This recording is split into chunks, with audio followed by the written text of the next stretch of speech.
cross-space-time trading platform is recruiting Blue Star agents, with a base salary starting from 100,000.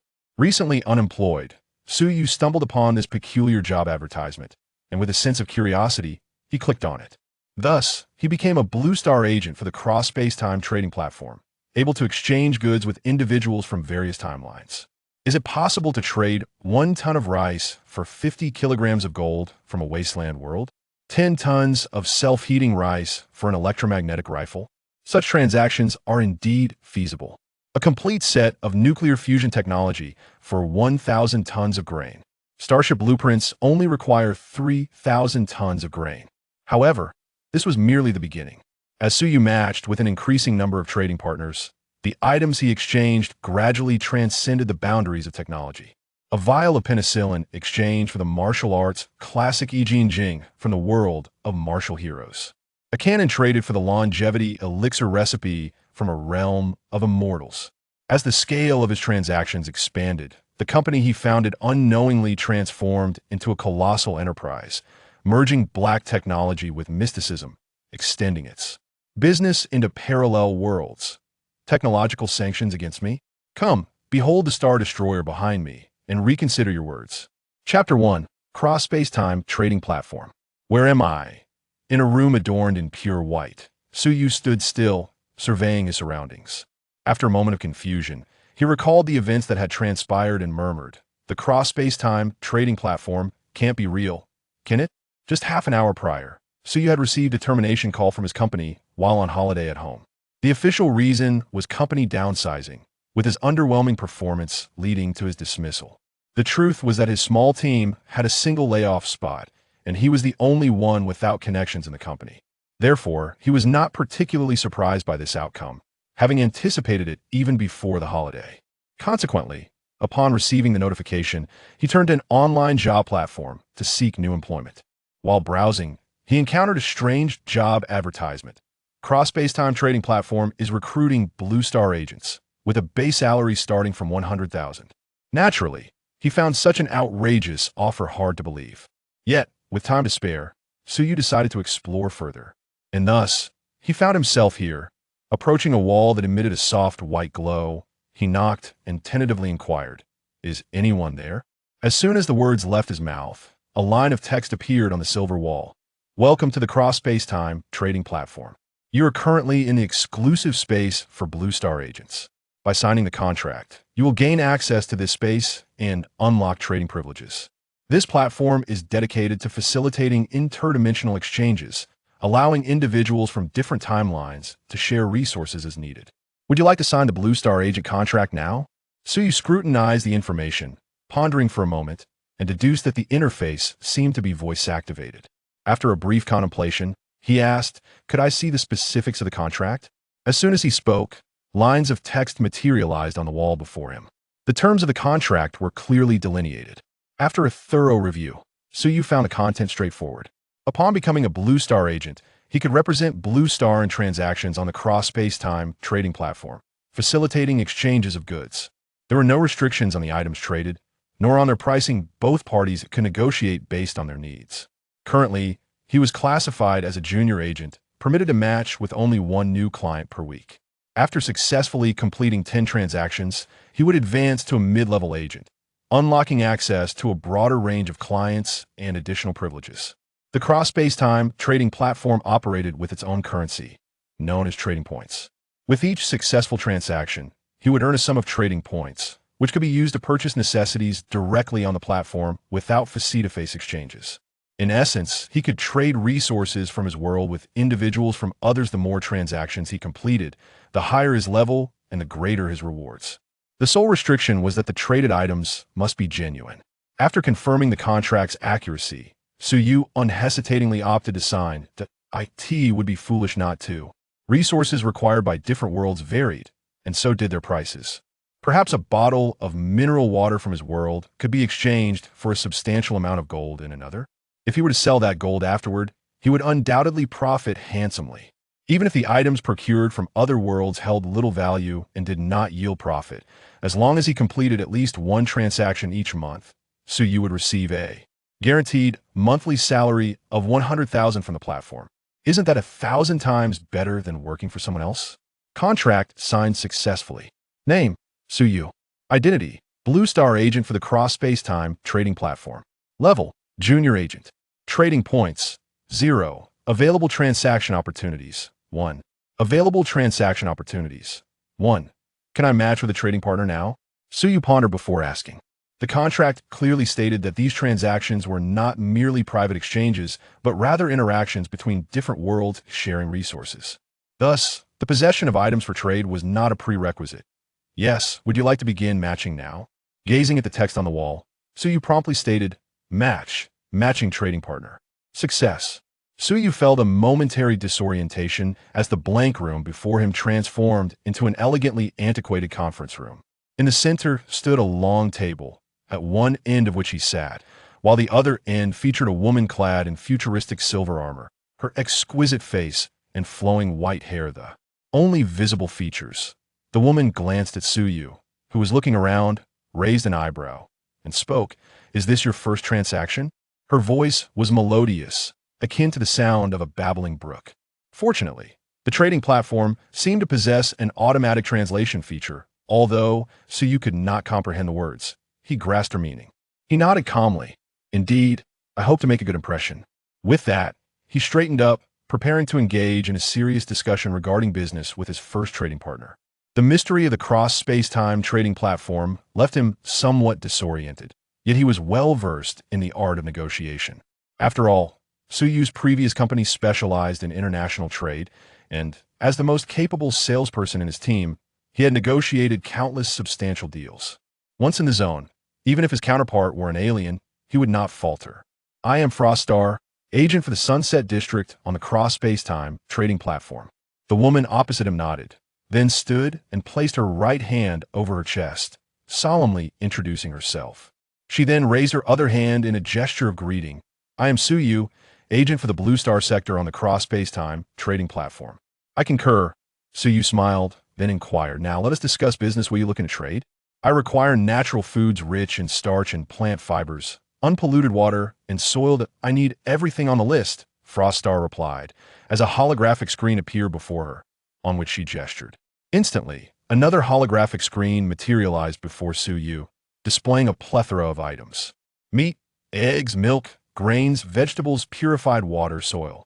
All demanded to be free from pollution and radiation. Observing these items, Suyu felt a fleeting illusion of browsing a supermarket on his phone.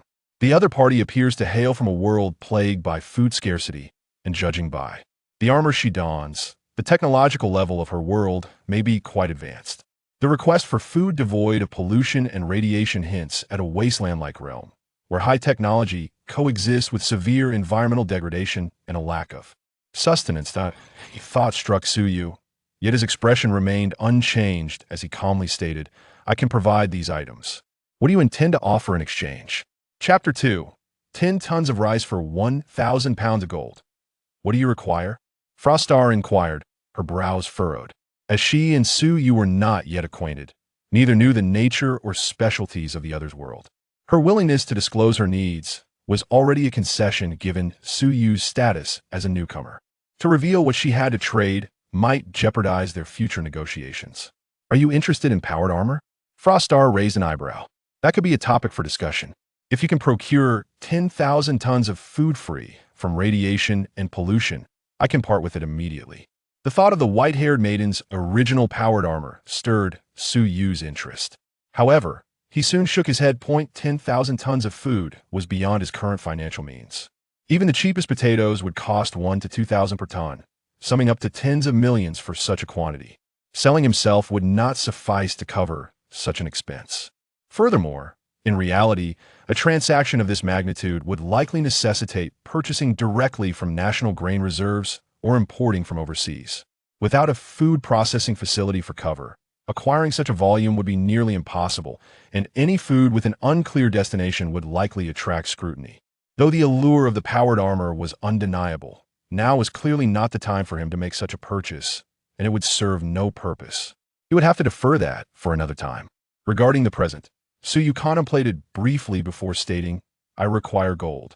If his earlier assumptions were correct, the other party indeed came from a wasteland world. Observing her powered armor indicated that her technology was likely years ahead of launching.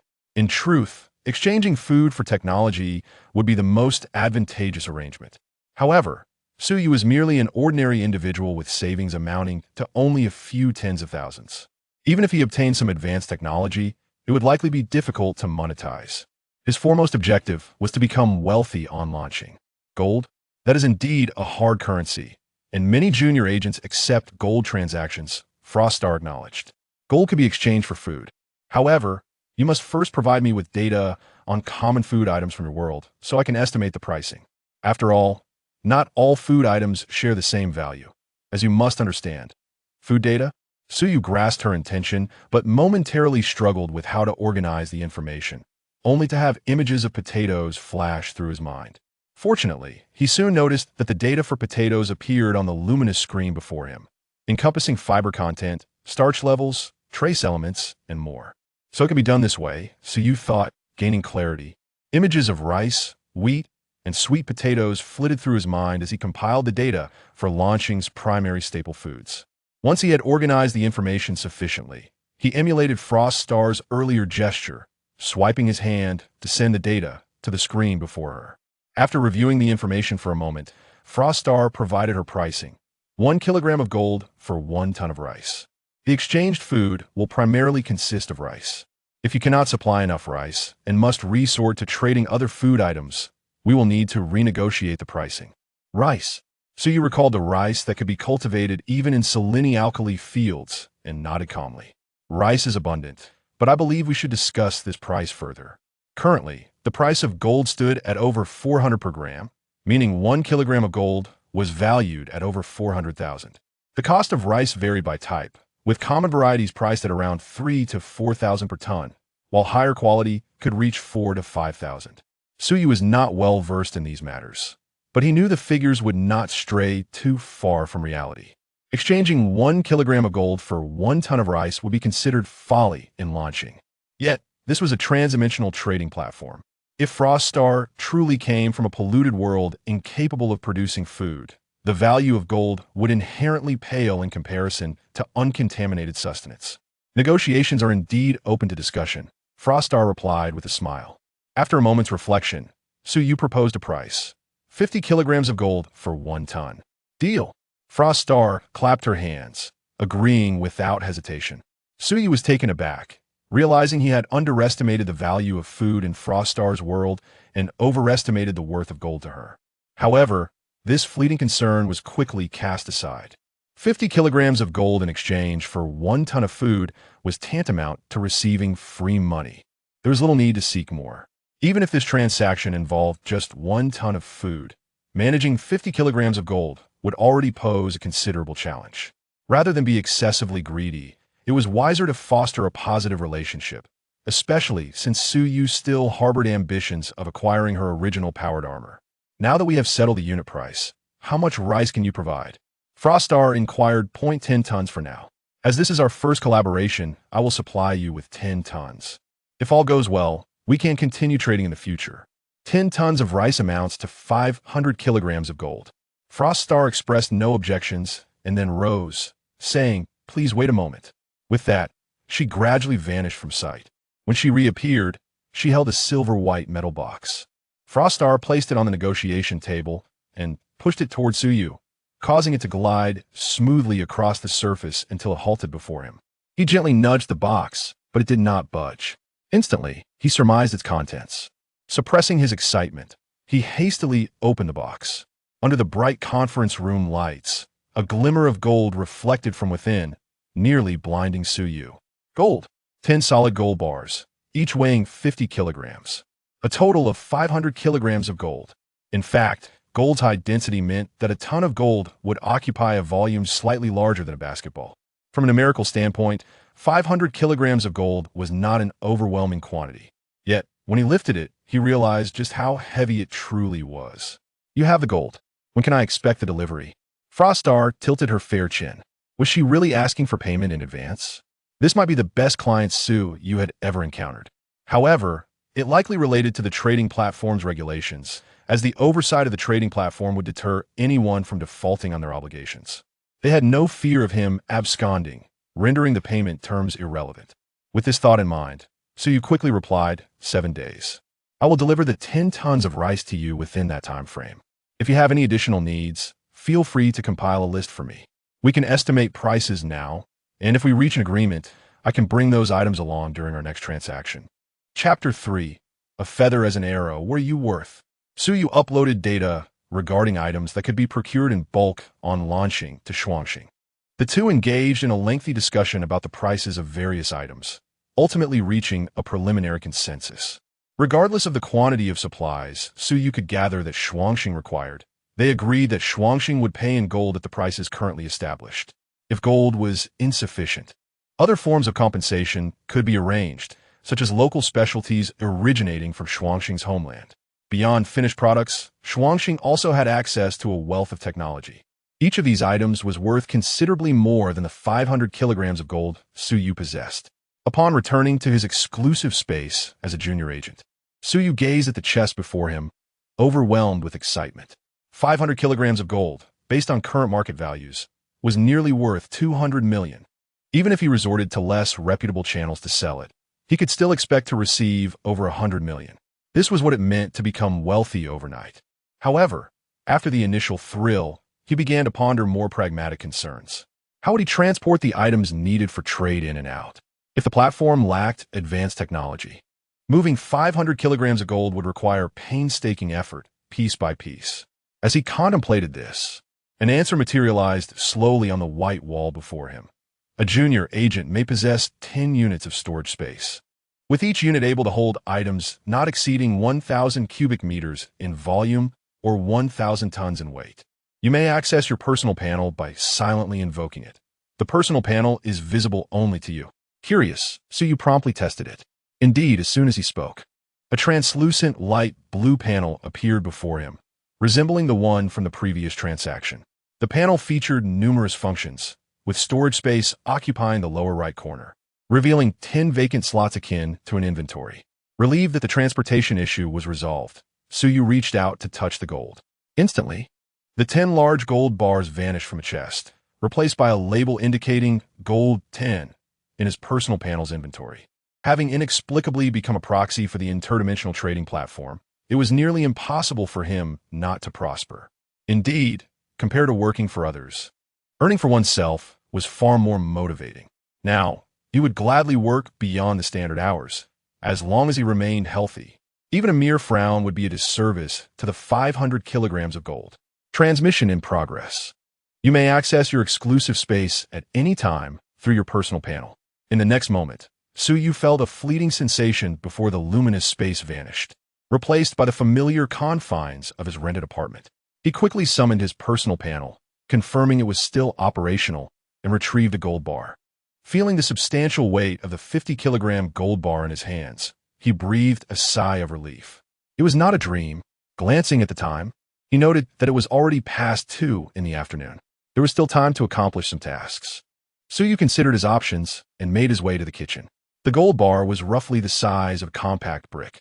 If he attempted to exchange it for cash, it would likely frighten anyone who saw it. Fortunately, gold is relatively soft and can be cut. After considerable effort, he finally divided the hefty 50-kilogram bar into several smaller pieces, which he stored away. Next, he used his phone to search for nearby gold dealers, selecting a modest shop not far from his location. He intended to test the waters by selling a piece of gold there. Once he felt prepared, he casually disposed of some rubbish from his home and stepped outside. To the casual observer, nothing seemed amiss. However, just as he stepped out, an unexpected phone call interrupted him. Noticing it was from Qianzhu, he hesitated briefly but ultimately decided to answer. If this had been a few hours earlier, he would have harbored resentment over being laid off. Yet now, he could only express gratitude to the company for the dismissal. Otherwise, he would not have stumbled upon the recruitment advertisement for the interdimensional trading platform, nor would he have become its proxy for the launching region. Naturally, while he might not care about the job anymore, he certainly bore no goodwill towards colleagues who had conspired against him. If not for the consideration that the company engaged in substantial overseas trade, which he might need in the future for large transactions, he would have ignored the call entirely. Xiaosu, how are you? Found a new job yet? Upon answering, The oily voice of Qian Zhu filled his ear. Suyu held a poor opinion of this greasy team leader and was disinclined to engage in pleasantries. With a hint of impatience, he replied, "I'm just about to head out. If you have something to say, please do so directly." As he spoke, he pressed the elevator button. If Qian Zhu could not articulate his purpose before the elevator arrived, the conversation would end there. Seemingly unfazed by Suyu's brusque tone, Qian Zhu continued cheerfully, "I was just concerned about your job situation. I thought I could leverage some connections to find you a position in overseas trade, similar to what you did before. You could start immediately, and I've ensured the compensation is satisfactory." "Not interested," Suyu replied without a moment's hesitation. In his previous group, everyone except him was connected through relationships. Qian Zhu, as the leader, had shown no authority in front of others, but would occasionally flaunt his status in front of Suyu, the only unconnected employee. He had often been insufferable. Even without his new identity as the proxy for the trading platform, he would have firmly declined the offer. "Not interested?" Qian Zhu seemed taken aback by the immediate rejection. After a brief pause, he spoke with a more serious tone. "Xiao Su, you need to think this through. The economy is tough right now, and jobs are hard to come by, especially in your field." Recognizing that Qian Zhu intended to ramble on, Suyu interjected, "If there's nothing else, I'm hanging up." "Wait," Qian Zhu quickly replied, "you need to consider this carefully.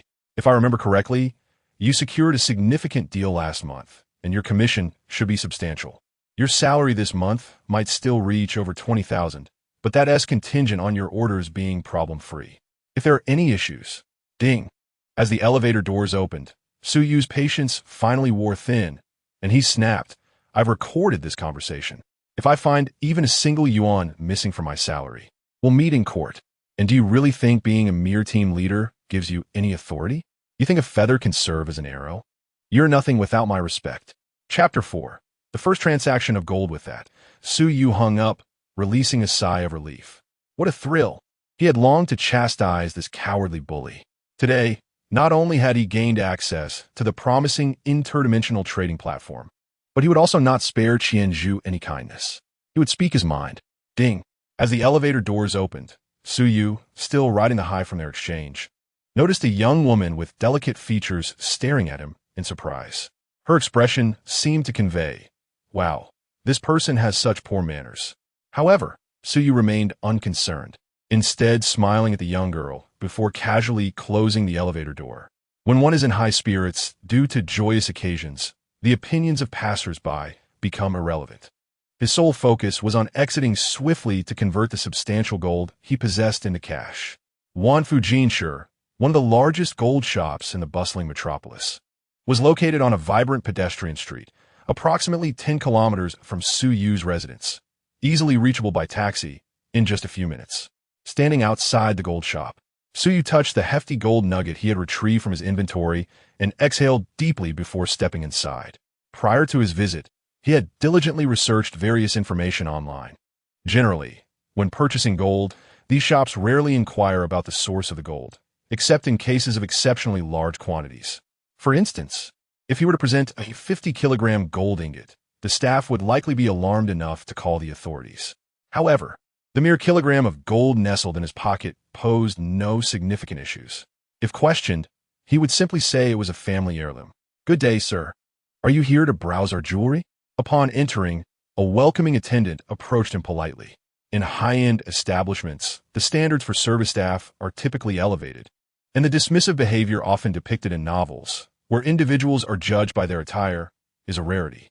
While such instances might occur in reality, they are exceedingly uncommon. Even if one were to harbor disdain, it would be unlikely they would express it openly. "I noticed online that your shop buys gold, and I happen to have some I wish to sell," Suyu stated directly, avoiding any circumlocution. Many matters are devoid of taboos. However, being furtive and evasive could raise suspicions. By candidly stating his purpose, the staff would merely be surprised that someone could acquire such a quantity of gold. To act timidly would only invite questions about the gold's origin. "Indeed, please, this way," the attendant replied, taken aback, and promptly gestured for him to follow. Suyu was led to a workbench in a corner of the shop, where a young man was idly playing on his phone. "Master's son, we have a customer wishing to sell gold. Could you assist him?" The attendant respectfully addressed the young man before turning to Suyu. This inspection is complimentary. You may consider selling after receiving a quote. With that, she offered Suyu a professional smile and departed. There are numerous rules in this line of work. Customers wishing to sell gold vary in their discretion. Some prefer to keep their wealth concealed, so aside from the designated expert, others are not permitted to observe the transactions closely. Of course, larger enterprises adhere to such protocols, while smaller shops may overlook them, with some even live streaming the inspection to attract viewers. "Hello, where's the gold?" Master Sun asked, casually retrieving a magnifying glass. Suyu promptly pulled the gold nugget from his pocket. "Is this all gold?" Master Sun's expression shifted slightly as he regarded the sizable gold bar, momentarily taken aback. "Of course, one cannot hope to deceive by merely painting something gold," Suyu replied, placing the nugget on the weighing scale. The electronic scale displayed an exact weight. 622,578 grams. Is this truly gold? Based on his experience, Master Sun examined the nugget's luster, estimating its volume and weight. He quickly discerned that it was indeed solid gold. Adjusting his glasses, he scrutinized the bar, noting the marks left by the hammer. "Are you not concerned about losing some edges while hammering it?" Master Sun inquired curiously as he held the gold nugget. "It is a family heirloom, passed down this way." "Suyushiragd." Master Sun chuckled, though he remained skeptical, choosing not to press further. Instead, he meticulously examined the nugget with a magnifying glass. After some time, he exhaled and declared, "It is pure gold." He then cast a teasing glance at Suyu, aware that such purity could only be achieved through modern methods, making Suyu's claim of it being a family heirloom suspect. In this industry, gold with a purity exceeding 99 is termed ZJN, while that exceeding 996 is classified as CHNJN. The nuances in color may be imperceptible to the untrained eye, yet for someone like him, accustomed to dealing with gold, the distinction was apparent. Is it truly pure gold? Suyu appeared unfazed, as if he had not heard, and said, "Please provide an estimate." "Please wait. I need to conduct further tests," Master Sun replied, gathering various bottles and occasionally applying drops of an unknown substance onto the gold nugget, examining it closely with a magnifying glass. After a significant interval, he cleaned the gold nugget with a cloth, placed it back on the scale, and nodded in satisfaction when the weight remained unchanged. "The total price for this nugget is approximately 653,898. I will round it up to 654,000, he stated, retrieving a contract from beneath the counter and filling it out before handing it to Suyu. "Please review the contract. If all is in order, sign it to make it official." The contract was straightforward, and after a cursory glance to confirm there were no hidden pitfalls, Suyu signed it without hesitation. "Pleasure doing business. I will ensure the funds are transferred to your account within an hour," Master Sun assured him, calling over an attendant to take the contract. After shaking hands with Suyu, he leaned in conspiratorially and whispered, "Let us connect on WeChat. If you have more gold in the future, you can come to me. Whether you prefer public or private transactions, I can accommodate you, ensuring your safety." Chapter 5. Transaction completed. Million in savings. "Oh, what do you mean by public and private transactions?" Suyu inquired, maintaining his composure. Master Sun, unreserved, explained public transactions involve taking the gold to the mines, paying the necessary taxes, and upon exiting, it is officially recognized as gold sourced from the mines. Thus, its provenance is unquestionable. This is the safest method, but the maximum price I can offer you is 300. As for private transactions, there are various routes to explore, such as finding ways to sell overseas or engaging in black market dealings. However, I assume certain risks, so the highest price I could offer would be 330. In essence, both public and private transactions entail legitimizing the gold's origin. Earlier, you purchased that nugget at market price. Why did it not require legitimization? So you counted. Processing a little over a kilogram is not complicated. We simply turn it into jewelry with the store as goldsmiths. However, for larger quantities while the shop could manage, no one would dare to take on the risk. Gold is a strategic resource with extensive uses, thus it is heavily regulated. Selling a significant amount of unaccounted gold would create substantial discrepancies in records, making it easy to attract scrutiny. How do you know I possess a large quantity of gold? What if I only have this one piece? So you shrugged. Master Sun raised an eyebrow, responding, "Brother, This piece of gold must have been chipped off a larger ingot, hasn't it? Although he had deliberately smashed it after removing it. Unless you melted it down and recast it, you could not hide it from those of us in this line of work. Do you understand metal fatigue? There are traces to follow. A piece removed is already quite substantial. That larger piece must weigh dozens of kilograms. I'm not interested in where you acquired it, but I sincerely advise you not to think that dismantling it into several parts and selling them across different shops will absolve you of responsibility. If it weighs just a few kilograms, you could claim it as a family heirloom, and others would find it hard to challenge you, considering it is merely a matter of a few $100,000. Without proof, they cannot take action against you. However, if you were to produce several dozen kilograms, you cannot continue to claim it as ancestral. Then people would be compelled to inquire whether your surname is Aixandreluo or Zhu. Master Sun, while speaking, couldn't he help but make a joke. Upon hearing this, Suyu did not inquire further but added Master Sun's WeChat account. Initially, he had not considered the complexities involved, thinking it was harmless to divide and sell the gold he possessed at different locations. However, after Master Sun's warning, Suyu realized how naive his previous thoughts had been. Regardless of how many pieces he divided his gold into or how many gold shops he visited, as long as he did not allow someone else to sell it on his behalf, all proceeds from these transactions would ultimately land in his account. Regardless of whether the sender noted the source of the funds, it could be traced back. Thus, this method was utterly meaningless. If Master Sun had not pointed this out, Suyu might have never realized it. After all, in the novels he had read, the protagonists often became wealthy overnight through such transactions after acquiring vast amounts of gold. He had subconsciously intended to imitate this approach, only to discover the significant loophole now. Novels are truly misleading.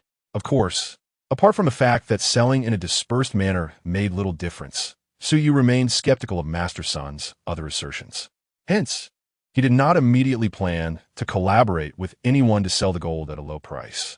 After the Wan Fujian shop transferred 654's payment into his account, he departed.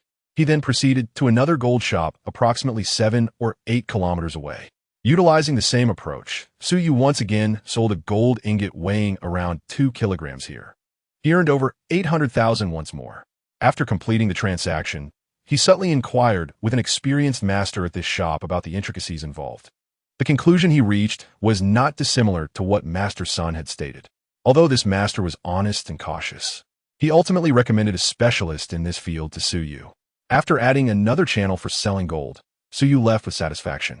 It was already past 8 in the evening. The bustling city was brightly lit, and amidst the towering office buildings, one could faintly see balding office workers working late under the lights. Suyu glanced at the nearly 150 in his account and let out a sigh. It seemed that the days of toiling away as an office worker until losing his hair would no longer plague him. He felt an odd sense of nostalgia. After a moment of reflection, he remembered he had yet to have dinner. He quickly found a restaurant and indulged in a meal that typically only food bloggers flaunted online, costing 3,000 per person. As for the taste, discussing it seemed too mundane. The establishment prided itself on ambience. This place was only about 10 kilometers from where he lived, making it a perfect stop to digest his meal while contemplating how to prepare the 10 tons of food for Shuangxing over the next few days. Of course, if this transaction were the only one, gathering 10 tons of rice would not be particularly challenging. If he were willing to make the rounds, he could easily accumulate enough packaged rice from several supermarkets. However, this time it was 10 tons. While it was manageable to gather this amount, what about next time? Securing some groundbreaking technology from Shuangxing clearly required more than a few tons of food. Grains, vegetables, fruits, and even purified water were all essential supplies for Shuangxing. Yet they were also commonplace in Suyu's life. However, a qualitative change arises from a quantitative accumulation. Conducting such large-scale transactions under his personal name would prove arduous. It seemed the matter of establishing a food processing factory needed to be prioritized. Tomorrow, he would search online for the necessary procedures to open such a factory and ideally consult with a lawyer. As Suyu leisurely cycled along the bike lane, he pondered these matters. Just then, a shared bicycle of the same model unexpectedly appeared on the sidewalk beside him. The sudden emergence of the bike startled Suyu, prompting him to swiftly reach for the brakes. Although the distance was close, He was cycling slowly enough to halt just in time. However, a loud thud followed by a young girl's startled exclamation broke the air. Suyu quickly steadied himself, observing the girl sprawled on the ground, and his lips twitched. What was this? Was she trying to scam him? He and T even collided with her, leaning the bike against a nearby tree. Suyu frowned as he approached the girl, ready to inquire about her well-being. However, before he could utter a word, he recognized her. If his memory served him correctly, she was the same girl he had seen in the elevator earlier that afternoon. Adorned in a pleated skirt and knee-high socks, she possessed long, slender legs. If he were to rate her beauty, she would easily score a 9 out of 10 according to his aesthetic preferences. One of those rare individuals who left a lasting impression. Although he had been preoccupied with thoughts of gold in the elevator, a fleeting glance had etched her image in his mind. It dawned on him that this girl was actually his neighbor, living in the apartment above him. Suyu momentarily froze, looking at the girl on the ground, and awkwardly yet politely said, "What a coincidence." Chapter 6. The impetuous girl. Is Suyu a big shot? Ugh. Li Yuanxi stumbled up from the ground, sitting on the curb while nursing her knee and groaning. She shot Suyu an annoyed glare, as if she had something to say. However, recalling that she had recklessly ridden her bike into the street, and he had not actually collided with her, she felt somewhat at a loss for words and guilty. Remembering Suyu's earlier angry demeanor in the elevator made her a bit apprehensive. After several moments of huffing, she could only dejectedly cover her leg, feeling aggrieved. Suyu shook his head and casually lifted the fallen bike. He then picked up her bag and handed it to her. "Thank you." Li Wenshi soufflé rapidement. Taking her bag. "I'm sorry. I think I startled you earlier." "It's fine. As long as it's not a scam, it's all good." Suyu waved his hand dismissively, then turned towards his bike. "Just be careful riding. If you're okay, I'll be on my way." Seeing him prepare to leave, Li Yuanxi instinctively glanced around. It was almost 10 o'clock, and the road was relatively empty, causing her heart to race a little. After hesitating for a moment, she pouted and timidly said, Could you help me with something?" Upon hearing her hesitant and stammering words and noting the surroundings, Suyu suddenly understood. He couldn't help but chuckle. "All right, let us consider this a fortunate encounter that enhances my life." He promptly scanned his bike to return it and helped the limping girl to the roadside, finding a spot for her to sit while waiting for a ride. Once seated, Li Yuanxi sighed in relief and said, "Thank you. I'm Li Yuanxi." It wasn't he that Suyu was oblivious, but he could tell that Li Yuanxi was a rather shy and introverted girl. Approaching her too abruptly would only leave her flustered. Moreover, while she was indeed beautiful, Suyu had encountered many women before and was not the type to approach every attractive girl without a purpose. Indeed, in response to his behavior of playing with his phone in front of her, Li Yuanxi felt no sense of rudeness. Rather, she secretly breathed a sigh of relief and immersed herself in her own phone. Suyu, on the other hand, truly embodied the spirit of a good Samaritan, assisting the limping Li Yuanxi to her doorstep. Subsequently, there was no further development. The two did not even exchange WeChat contacts, akin to two strangers meeting by chance. Falling ill was a secondary concern. The real fear lay in awakening one day to find one's kidney missing, which would indeed be quite alarming. The following morning, Suyu arrived at a logistics distribution center on the outskirts of MO due to the implementation of the food processing plant plan proved to be quite challenging and cumbersome. Thus, Suyu decided to take a gradual approach, initially engaging in small-scale purchases for transactions with Shuangxing. Consequently, a warehouse became indispensable. Although he possessed an inventory space to store items, the concept of materializing goods out of thin air was rather astonishing, and he feared that someone might inadvertently witness him retrieving items one day. Therefore, renting a warehouse specifically for transit became a necessity. The warehouse leasing operations in such large logistics centers were already well established, with processes not overly complicated compared to renting a house for ordinary individuals. In merely half a day, Suyu signed a lease for an 800 square meter warehouse at a rate of 18 yuan per square meter per day, committing to a 3-month contract, which amounted to nearly 130,000 yuan, a painful expenditure indeed. However, the silver lining was that a well-known domestic grain and oil brands warehouse was conveniently located nearby. After locating the warehouse manager, Suyu effortlessly purchased 10 tons of rice, along with several tons of soybeans, corn, potatoes, and other staple foods. He also procured various seasonings, cooking oil, and convenient instant meals, acquiring nearly 30 tons of supplies in total, costing him close to 200,000 yuan. This not only fulfilled Shuangxing's procurement request, but also included several items not on the list that he believed she might need. All these items were purchased under the guise of hotel procurement. Since the quantity was not large, no one questioned it. The transaction was completed on the spot, and the warehouse even arranged for a forklift to neatly place the items in the warehouse. After inspecting the interior of the warehouse and confirming the absence of surveillance, Su Yu closed the main door. With a gentle touch, he stored all the supplies into his inventory. Subsequently, he accessed his personal panel and entered the interdimensional trading platform. After initiating a trade request to Shuangxing, she accepted the invitation within 10 minutes. The two once again found themselves in the same room where they had discussed business previously. Seated across the sturdy wooden table, Shuangxing appeared unchanged from the day before, adorned in her silvery power armor, her flowing white hair radiating brilliance. "Is everything ready so soon?" Shuangxing inquired eagerly upon entering, her surprise palpable. The originally planned preparation time was 7 days, and she had not anticipated Su Yu to be so prompt. "This quantity is not excessive," Su Yu replied, nodding as he directly transferred the 10 tons of rice, for which he had already paid, into Shuangxing's inventory via the trading platform. He then sent her a comprehensive list of the other items he had on hand, allowing her to select as she pleased. Upon seeing the sudden addition of 10 tons of food in her inventory, Shuangxing was overwhelmed with joy. This was not her first transaction on the interdimensional platform. However, her previous experiences had been marred by misfortunes. The trading partners she had matched with were predominantly from a feudal agrarian society, rendering her advanced technology incomprehensible and worthless to them. While gold held significant allure for them, it was of little practical value as they had the means to possess it but not to spend it. 2 individuals had vanished after accepting her gold, and she learned from the trading platform that they had met their demise the day after acquiring it.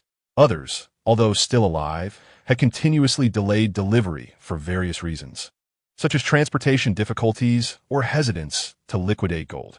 Ultimately, their world's inherent production capacity was lacking.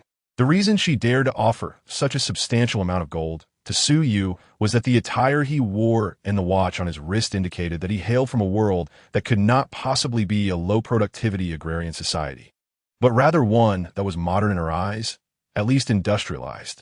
While the productivity of his world might fall short of the prosperous era, she knew providing some food should pose no significant issue. The mere fact that Su Yu had gathered these supplies in less than a day far exceeded Shuangxing's expectations. Either he was a person of considerable resources in his world, or the productivity of his world was remarkably advanced, comparable to that of the prosperous era. Contemplating these thoughts, Shuangxing reevaluated her assessment of this trading partner, her demeanor becoming notably more serious. Chapter 7. Combat Suits and Electromagnetic Pistols. Regaining her focus, Shuangxing briefly examined the other items Su Yu had provided before decisively stating, "I can accept all these items. As for the price, what do you propose? Should you wish to settle in gold, I can currently provide around 1 ton, but for more, I will need some time to procure it. Within 3 days, I can gather at least 10 tons of gold." Gold held little value in her world. Before the wasteland era, during the prosperous era, it was the greatest time in the realm of Luoxia, where human footprints spanned the stars and seas. Asteroids composed of gold collected from the cosmos weighed hundreds of millions or even billions of tons. In her world, gold was merely an ordinary industrial material, easily obtainable at any pre-war site. "Gold is not necessary for now," Su Yu replied, shaking his head. "If you have a grasp of economics, you should understand that a sudden influx of gold into an economy structured around it as a general equivalent would cause significant disruption, leading to adverse effects. Thus, we maintain strict regulations on gold. I still need to find a special channel to liquidate the 500 kilograms of gold you provided. Acquiring more would be futile. The existing gold reserves across the nations of launching amounted to less than 60,000 tons. Should he agree to Shuangxing's proposal of trading in gold and procure another 10 or 8 tons, it would undoubtedly attract the attention of relevant authorities the very next day. "What do you desire then?" Shuangxing inquired, her brow furrowing. If gold was off the table, her remaining offerings would be limited to technological products or techniques. Weapons, Suyu stated without hesitation. I require weapons or protective gear that would enable me to defend myself against multiple adversaries armed with standard infantry weapons. This had been his intention regarding the trade from the outset. However, his desire for weapons was not driven by unlawful intentions. Rather, it was primarily for self-defense. With a certain level of self-protection, he felt emboldened to approach Master Sun, whom he had encountered at the jewelry store, to liquidate the 500 kilograms of gold he possessed through his channels. He could not rely on the integrity of those engaged in such dealings to uphold their promises. To prevent being taken advantage of, he would not consider relinquishing a large sum of gold until he had established a means of self-defense. Please hold on a moment. Xuanxing mused briefly before vanishing from sight. Upon her return, she held 2 silver cases. Placing the cases on the table and opening one, she proudly gestured towards it, stating, "This is a combat suit, crafted from nanopolymer materials, capable of withstanding up to 127 caliber rounds in rapid succession at close range, excluding large caliber electromagnetic weapons. The built-in temperature regulation system ensures that you remain unaffected in extreme conditions ranging from -50 degrees to +70 degrees. Additionally, it offers protection against water, fire, and toxins. Furthermore, it is equipped with a nitrogen shield module that can be activated automatically and withstands the shockwaves and debris from a 5-gram explosion for a limited number of 3 uses. Its remarkable concealment features are a legacy of our world's prosperous era before the war, and we are currently unable to reproduce such technology, which is undoubtedly at the pinnacle of safety." As she spoke, she gently nudged the box forward, presenting it to Suyu. "Wear this, and even amidst a battlefield filled with gunfire, you will remain unharmed. How about exchanging this for the remaining 20 tons of supplies?" Gazing at the unremarkable black garment made of an unknown material, Suyu felt a lump in his throat upon hearing her description. He reached out to touch it, his expression filled with skepticism. "Is it really that thin? Are you certain you're not pulling my leg?" This suit resembled a tight-fitting bodysuit, hardly thicker than a shirt. Even if its toughness was as formidable as she claimed, he feared that a bullet would not penetrate it. However, the impact from a large-caliber bullet would surely leave him gravely injured. There is oversight from the trading platform, so it is impossible to sell you counterfeit items. Xuanxing shot him a glance, but, after a moment's thought, rose to her feet. "If you don't believe me, allow me to demonstrate." With a mechanical click, she removed her heavy power armor, revealing a bodysuit identical to the one before Suyu. The black fabric accentuated her curves, causing Suyu's pulse to quicken as he struggled to contain his excitement. Xuanxing seemed to notice, casting a sidelong glance at him, but remaining unfazed. Instead, she calmly drew a sleek silver handgun from the holster on her power armor and fired it at the wall. The thunderous sound resonated as a large hole was blasted into the wall, making Suyu's eyelids twitch. This is an electromagnetic pistol, equipped with tungsten core steel darts. Its power exceeds that of a 20 caliber cannon, Xuanxing explained casually. Then, without hesitation, she aimed the gun at her own head and pulled the trigger. The roar echoed again, and Suyu's breath caught in his throat. However, contrary to his expectations of a gruesome outcome, her head remained unscathed beneath the suit. Xuanxing shrugged. "See? Wearing this grants you protective capabilities, even in areas not covered by the suit. This is the black technology of our pre-war world. Don't ask me about the principles behind it. Over a century has passed since the era of prosperity, and many technologies have become obsolete. I have no idea how this works. Are you reassured now?" With that, she opted to remain in her bodysuit and took a seat. Suyu swallowed hard, inadvertently pressing down on his gun. "I'm convinced. This protective suit is worth exchanging for those supplies." He then stored the suit away and traded the remaining 20 tons of supplies to Xuanxing. "Excellent. Now we can discuss this," Xuanxing said with a smile, nudging another open box.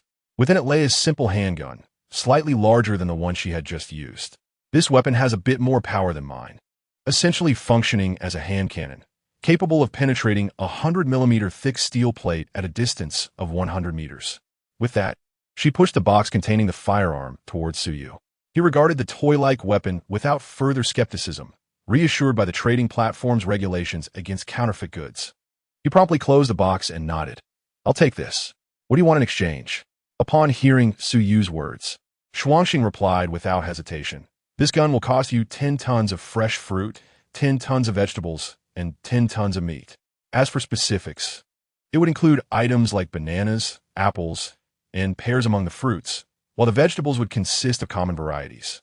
However, the meat will be pricier, as I'm requesting beef. Su Yu calculated the costs in his mind. Buying beef at the market would set him back over 40 per pound, with a kilogram costing around 80 to 90.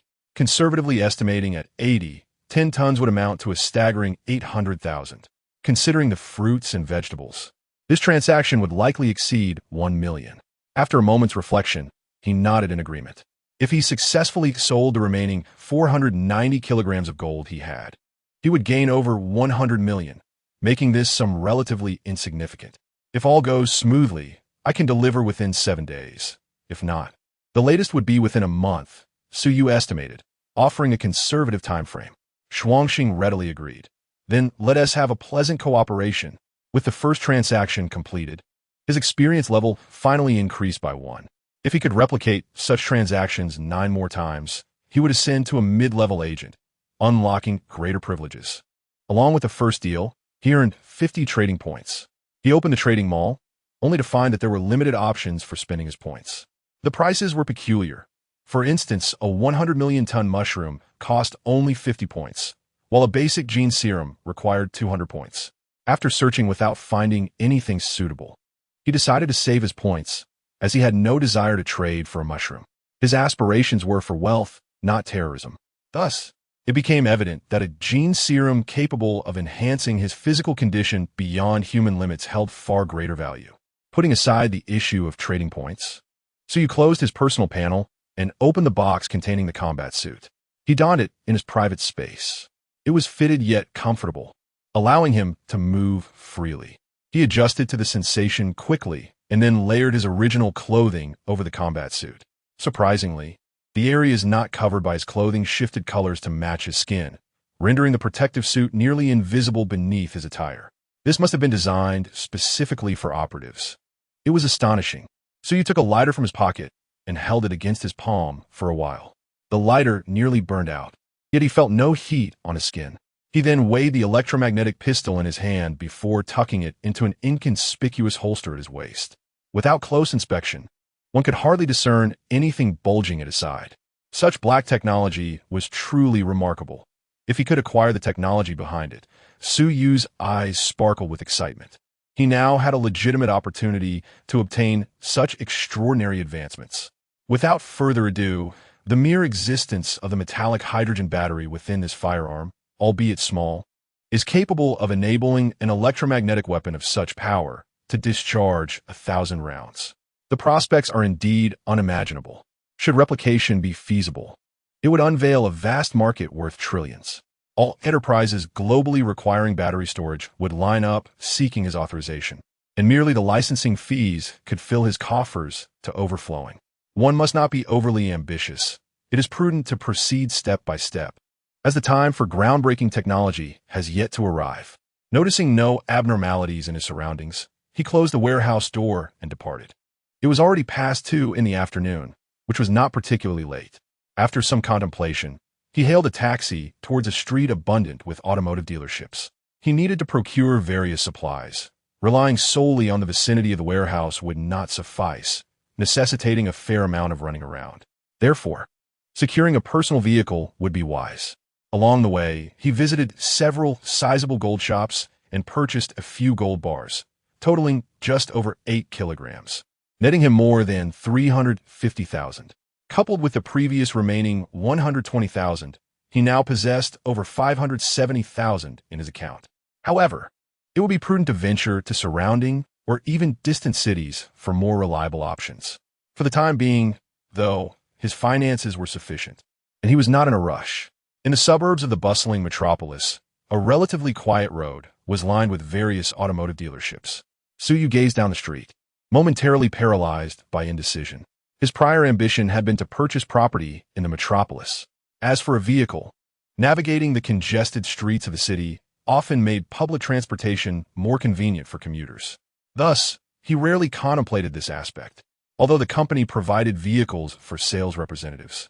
And he was an experienced driver. The company's cars were ultimately not his own. He merely operated them, with no say in their make or model. He was not particularly knowledgeable about specifications, materials, or fuel efficiency. He decided to browse casually. Shaking his head, Suyu walked directly towards the nearest Benz dealership. Being a weekday, the store was not particularly crowded at the moment. Upon entering, a saleswoman clad in a fitted skirt and black stockings, with a sweet countenance, hurried over to greet him. "Hello, sir. Do you have an appointment?" "No, just browsing," Suyu replied, shaking his head.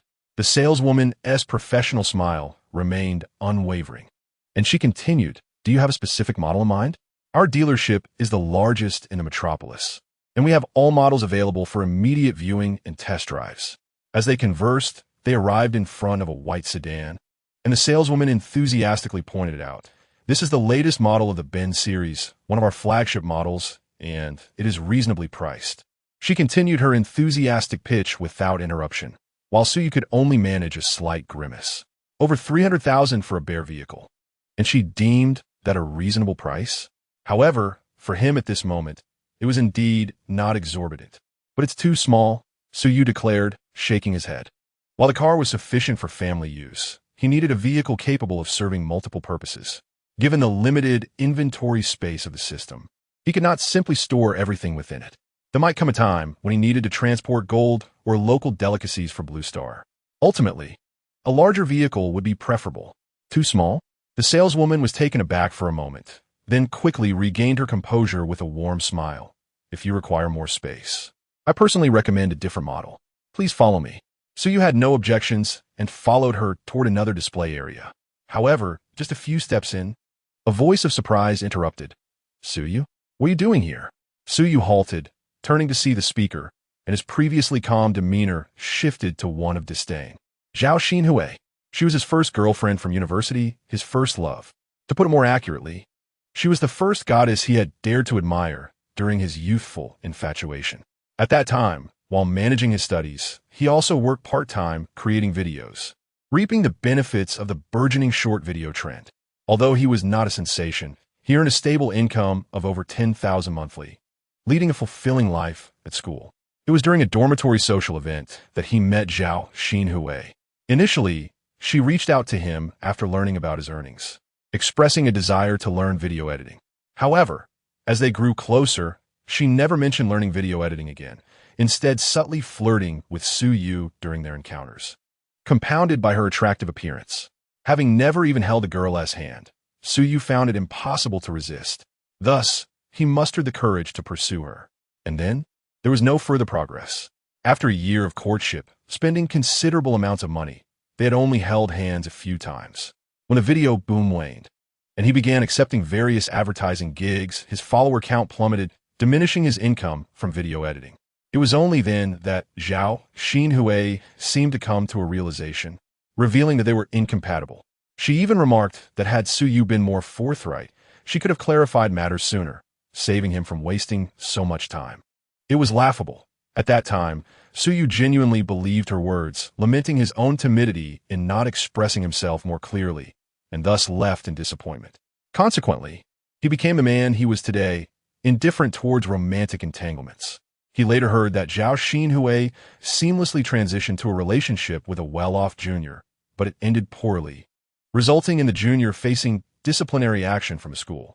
Suyu surmised that the junior, unlike himself, was perceptive enough to see through her manipulative nature. In summary, his first foray into love had been a deception.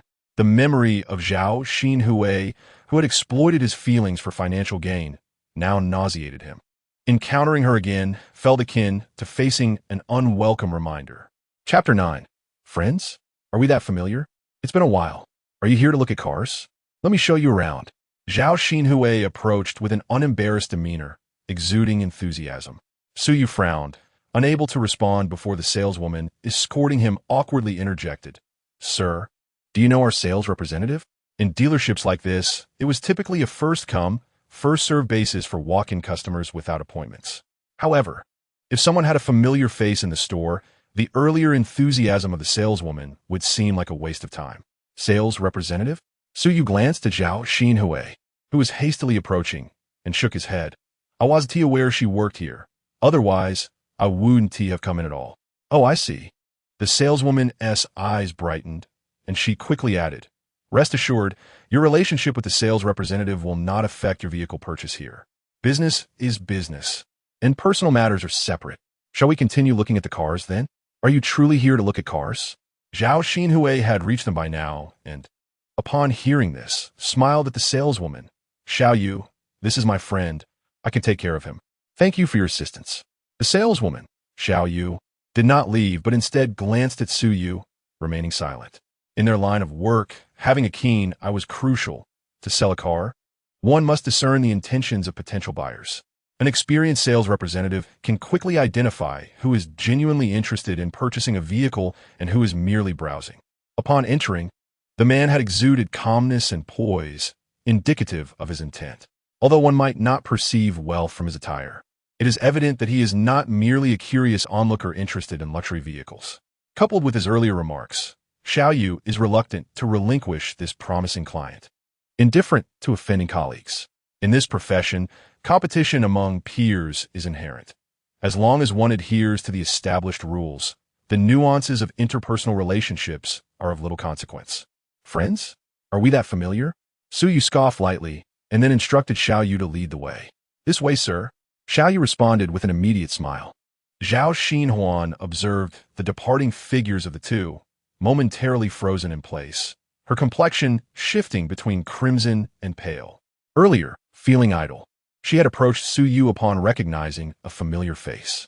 If Su Yu were indeed in the market for a vehicle, it would signify a substantial fortune on his part, presenting her with an opportunity to rekindle an old flame and perhaps ensnare a wealthy benefactor. At the very least, given their previous acquaintance, there was a chance to secure a sale. After all, the circumstances have changed. Even if Su Yu were aware of her past manipulations, it mattered little. Back then, her boundaries were somewhat defined, limited to mere hand-holding. Nowadays, however, she has cast aside such reservations, often indulging in intimate relations with high-profile clients as a routine practice. If Su Yu were simply here to broaden his horizons, that would be inconsequential. Her tenure at the dealership has acquainted her with numerous affluent individuals, and her exposure to upscale venues has far surpassed her school days. This was a perfect opportunity to mock a former target, treating it as mere pastime. Yet, she never anticipated that Su Yu would dismiss her entirely, leaving her high self-esteem bruised. A flurry of thoughts raced through her mind, even contemplating whether someone had informed Su Yu of her employment here, leading him to deliberately humiliate her. After much deliberation, Zhao Xinhuan clenched her teeth. I shall see whether you can truly afford it or if you're merely posturing. With that, she set out to pursue him. However, before she had taken more than a few steps, her phone buzzed. Glancing at the screen, her expression changed dramatically, and she quickly answered. Mr. Wong, do you have time to view vehicles today? Right now, I'm at the dealership.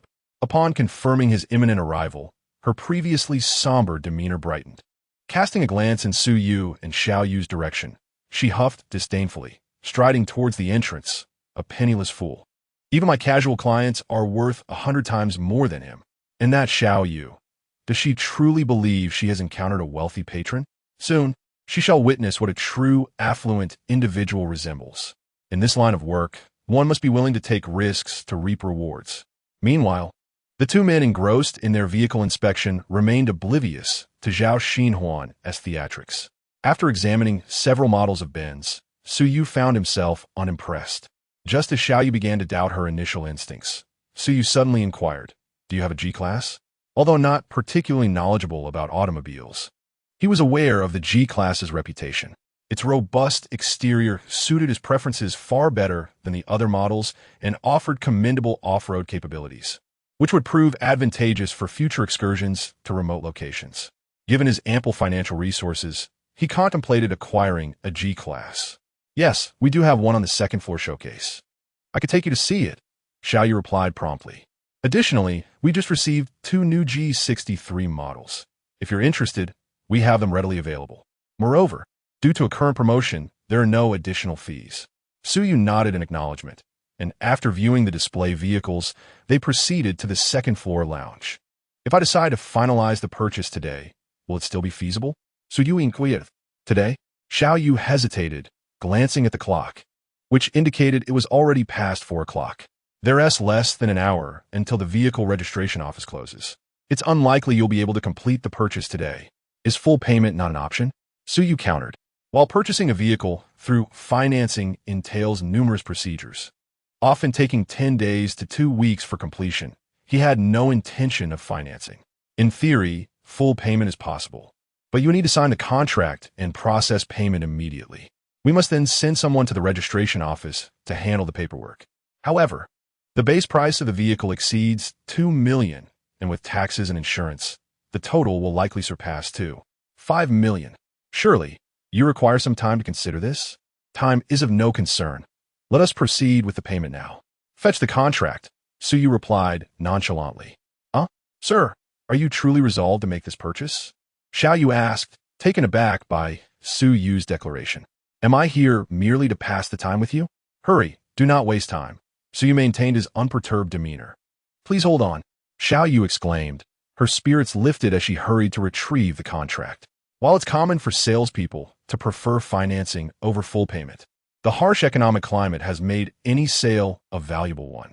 Moreover, a client like Suyu, willing to pay over $2 million without hesitation, represented a significant opportunity. As soon as Xiao Yu left, Zhao Xinhuan entered the lounge with a balding middle-aged man, engaged in light-hearted conversation, their camaraderie evident.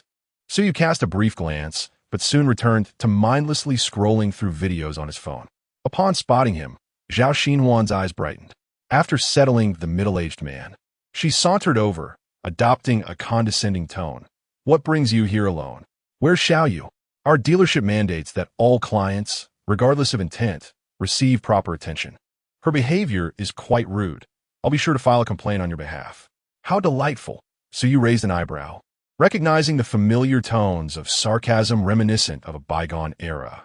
He pondered how he had once found himself attracted to such a character. Shaking his head, he marveled at his past ignorance, feeling a wave of discomfort akin to stumbling upon embarrassing social media posts from a decade ago. Setting his drink down, he replied calmly, She has gone to retrieve the contract. Retrieving the contract? You truly intend to purchase a vehicle? Zhao Xinhuan was taken aback, her expression reflecting her surprise. Realizing her position as a salesperson rendered her comments inappropriate, she quickly adjusted her tone. I meant to say, have you already made such a swift decision? Which model has captured your interest? Yet, Suyu was no longer inclined to engage with her, seemingly lost in the videos on his phone. Frustration simmered within Zhao Xinhuan as she watched him disregard her. However, recognizing her role in sales, she forced a few hollow laughs and excused herself to fetch water for Mr. Wang, who awaited her attention.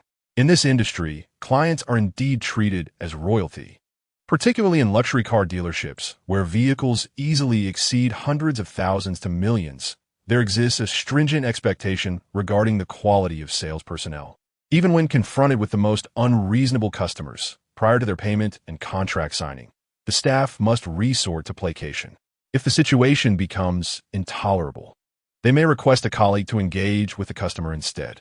Should anyone dare to speak harshly to a client, they should be prepared to gather their belongings and depart. Thus, although at this moment, she was quite irked by Suyu, she dared not express her frustrations within the dealership. This minor incident did not weigh heavily on Suyu's mind. After a brief glance to confirm everything was in order, he affixed his signature. Following that, he proceeded to swipe his card, completed the necessary procedures, and obtained a temporary license plate just in time before the vehicle registration office closed for the day. In the dealership's delivery area, after a simple handover ceremony with the store manager and others present, Xiao Yu presented the car keys to Suyu with both hands, saying, Mr. Su, it is now yours. Suyu nodded, gazing at the magnificent vehicle valued at over $2 million. His expression was somewhat dazed. Just yesterday, he was troubled by job hunting, and today he had acquired a luxury car worth millions. It felt as though, as the direct participant, he had lived an entire lifetime in just over a day. Indeed, diligent work seemed to lead nowhere. It was simply exhilarating to have such fortune. Exhaling a sigh of relief, Suyu took the keys and intended to drive away. However, just then, As others dispersed, Xiao Yu quietly asked Mr. Su, "Do you have time this weekend?" "Weekend?" Su Yu raised an eyebrow, a smirk playing on his lips. "I have time. Are you inviting me to dinner?" To be frank, this saleswoman was quite attractive, at least more so than Zhao Xinhua. She was certainly a solid 9 out of 10. Although he had never considered engaging with a salesperson in such a manner when purchasing the car, he would not decline should she extend an invitation. He adhered to a personal code of non-initiative and non-refusal. Of course, in the past, he would have added a clause of irresponsibility, fully embracing the role of a scoundrel. However, with his current circumstances, there was no need to be so reckless. A modicum of responsibility was indeed feasible. "You provided me with such a substantial deal. It is only fitting for me to treat you to a meal," Xiao Yu smiled. "By the way, my name is Yu Xiaoqian, if you don't mind. You can call me Xiaoqian. If there are any issues with the vehicle in the future, feel free to contact me via WeChat." "All right, you choose the place for our weekend meeting." Su Yu nodded, saying no more as he turned to leave. Yu Xiaoqian watched the sleek black car drive away, her eyes sparkling with excitement, and she couldn't help but clench her small fist. Oh, did Xiao Yu seal the deal? At that moment, Zhao Xinhua, accompanied by the bald general manager Wang after inspecting a vehicle, happened to pass by and noticed the thrilled Yu Xiaoqian. With a hint of sarcasm, she remarked, while inside the dealership, Su Yu was a customer, a figure of reverence. She would never dare to act out of line. However, among colleagues, such considerations dissipated, especially since her relationship with Yu Xiaoqian was not particularly close. Moreover, while Yu Xiaoqian was indeed more beautiful, she lacked Zhao Xinhua's unscrupulousness. Thus, Yu Xiaoqian's sales performance had never matched Zhao Xinhua's. Even if a conflict arose, it was likely that the store manager would side with Zhao Xinhua. Oh, the deal is done. The customer has already driven away with the car. Yu Xiaoqian glanced at Zhao Xinhua, her expression peculiar. Although she did not inquire into the specifics of Su Yu and Zhao Xinhua's relationship, she could surmise a few details. It likely pertained to Su Yu's prior financial struggles. Otherwise, given her understanding of Zhao Xinhua, such a shameless woman could not have let a wealthy client slip away without a second glance. So soon? Zhao Xinhua was momentarily taken aback. As an industry insider, she certainly understood that such a rapid vehicle acquisition could only indicate full payment. Realizing this, she quickly pressed, "Which model did he purchase? Is it the A-Class or the S-Class?" If it were merely the entry-level model of the Mercedes-Benz, while still costing $20,000 to $30,000, it was within her realm of acceptance. S-Class? A-Class? Yu Xiaoqian flipped through her phone gallery and presented an image to Zhao Xinhua. It's the S-Class. $258,000, fully paid. From entering the dealership to driving away took just about an hour. Sister Zhao, your friend is truly affluent. As she spoke, she playfully winked and sauntered back into the dealership, humming a tune, evidently in high spirits. Meanwhile, Zhao Xinhua stood frozen, her mind consumed by the image she had just seen. The sharp, commanding presence of the luxury car alongside the spirited Su Yu. Chapter 11. Testing the 79 electromagnetic pistol. After a simple dinner, he drove towards the outskirts of the bustling metropolis, eventually stopping outside an abandoned industrial park. His urgency to acquire the vehicle today stemmed not only from his newfound wealth, but also from having contacted Master's son, whom he met at the jewelry store. They had arranged to attempt a transaction involving 100 kilograms of gold the following evening, with the agreed-upon location being this remote area. Whether to guard against potential treachery or for the convenience of travel, possessing a reliable mode of transportation was evidently essential. Arriving early to assess the site, he parked near an inconspicuous grove. Su Yu patted the 79 electromagnetic pistol he had exchanged for from Shuangxing at his waist and surveyed his fitted combat attire. Feeling a surge of security, he made his way into the industrial park. This site, a relic from the last century, had been abandoned for over a decade due to excessive pollution. The area was overgrown with weeds, and the dilapidated factories exuded an eerie ambience, reminiscent of a survival horror game. He half expected a zombie to leap out from the shadows. Thankfully, reality was far removed from such fantasies. Zombies, of course, did not exist. After cautiously exploring the grounds, he familiarized himself with the terrain and layout of the factories. It became evident that this was not a hideout for any criminal organization. There were no signs of life, not even a ghost. The overgrown factory grounds were marked only by a few inconspicuous paths, suggesting occasional visits from local villagers. With the assurance that this location was unlikely to harbor any traps, Suyu felt a sense of relief. It seemed that Master Sun had chosen a trustworthy rendezvous point. However, this place was indeed quite remarkable. Standing atop a rise in the industrial park, he surveyed the landscape, marveling at its advantageous location. Nestled between mountains and the sea, access was limited to a single concrete road sufficient for standard vehicles. The coastal side featured a small dock, adequate for cargo ships of up to 1,000 tons to load and unload. In an era when transportation was less developed, the ability to utilize waterways for cargo transport from the industrial park made an exceptionally strategic site. However, in the present day, it seemed somewhat redundant. With modern transportation advancements, land routes for domestic shipments were cost-effective, while international freight was more efficiently handled through several major ports in the metropolis.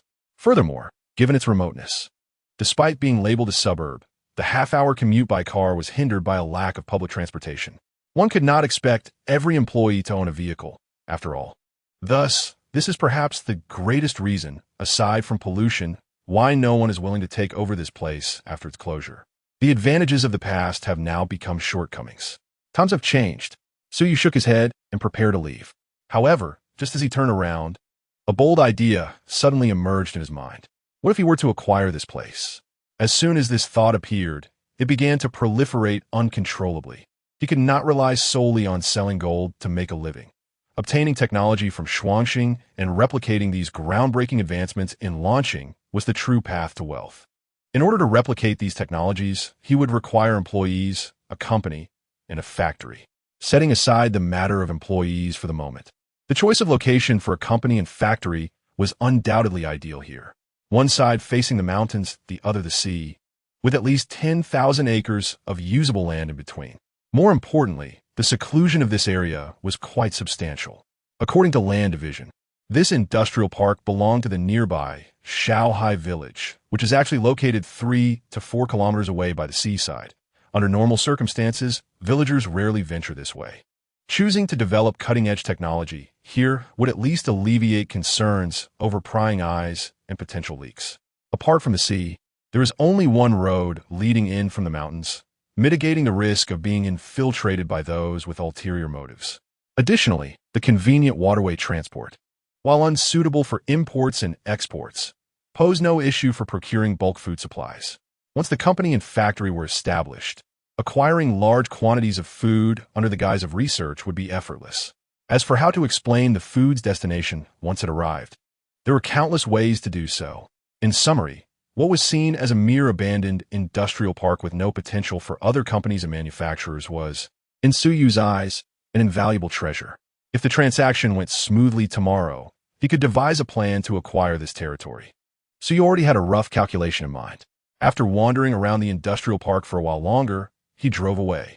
During this time, he did take the opportunity to test fire the 79 electromagnetic pistol. Although it was powerful, its noise was actually less than that of a conventional handgun. So in this secluded corner, there was no fear of being overheard. One must admit, it was indeed a marvel of technology from the world of Shuangxing. This electromagnetic pistol exceeded his expectations significantly. With an effective range of 1,800 meters, factors such as wind direction and bullet drop were irrelevant within 1,000 meters. It was as accurate as pointing and shooting. The bullet exit speed reached a terrifying 6 times the speed of sound. Such specifications would likely outclass even the most precise sniper rifles available today. Moreover, this small device surprisingly featured an auxiliary aiming module. Even a novice like Suyu could hit targets effortlessly within 200 to 300 meters, completely alleviating any anxiety about missing shots in critical moments. Chapter 12. Suyu prepares to register a company. The following day, around noon, Suyu was awakened by the ringing of his phone. This unexpected call served merely to remind him that the 10 tons of fruits and 10 tons of vegetables he had ordered online the day before were on their way to Modu via cold chain transport. They were expected to arrive at his designated warehouse in the afternoon, and he needed to remember to collect them in a timely manner. Although fruits and vegetables were more expensive than grains, they were not as sensitive as staples that pertain to livelihood security. Thus, He did not need to be overly cautious in his procurement. Purchasing large quantities of grains at once would raise suspicions regarding his intentions, given that grain prices in the country were relatively stable, leaving little room for profit. However, acquiring large amounts of fruits and vegetables could escape scrutiny, as there were many who profited from such transactions. If one had the motivation to engage in such a business, others would seldom question it. It was the actions devoid of apparent motive that aroused suspicion. Thus, procuring fruits and vegetables, whether 10 tons or even hundreds or thousands of tons, posed no problem. If necessary, he could even directly lease several orchards or vegetable gardens from the origin. As for the 10 tons of beef, Suyu had also found a source. Instead of seeking freshly slaughtered meat from a slaughterhouse, he had contacted a cold storage facility in Modu to purchase 10 tons. The goods would remain there temporarily, and whenever needed, he could simply rent a refrigerated truck to transport them. There was no reason to question why he opted for frozen meat over fresh. The answer was simply cost-effectiveness. After lounging in bed for a while longer, noticing that it was already past noon, Suyu finally mustered the strength to get up. After a quick wash, he headed downstairs to find a restaurant for a meal. At this hour, restaurants were bustling with patrons, and after searching, he found no available tables. Just as he was about to switch venues, he suddenly noticed an empty table in the corner, only to see someone occupy it before he could reach it. That person happened to be Li Yuanxi, a girl he had met a few days prior. Suyu immediately turned and boldly sat down across from her, smiling at the surprised Li Yuanxi. What a coincidence! Well, not exactly. I used to see you here often on weekends, Li Yuanxi replied earnestly. Suyu was not particularly surprised. This was the only restaurant nearby that suited his taste, and he had frequented it often. He was somewhat taken aback, however, that he had not noticed the charming Li Yuanxi, while she had evidently noticed him. Are you studying around here? Suyu inquired, glancing at Li Yuanxi. The girl appeared to be around 17 or 18, but after interacting with her, he surmised that she was likely in her early 20s, merely possessing a youthful appearance. Yes, I'm a junior this year, Li Yuanxi replied obediently.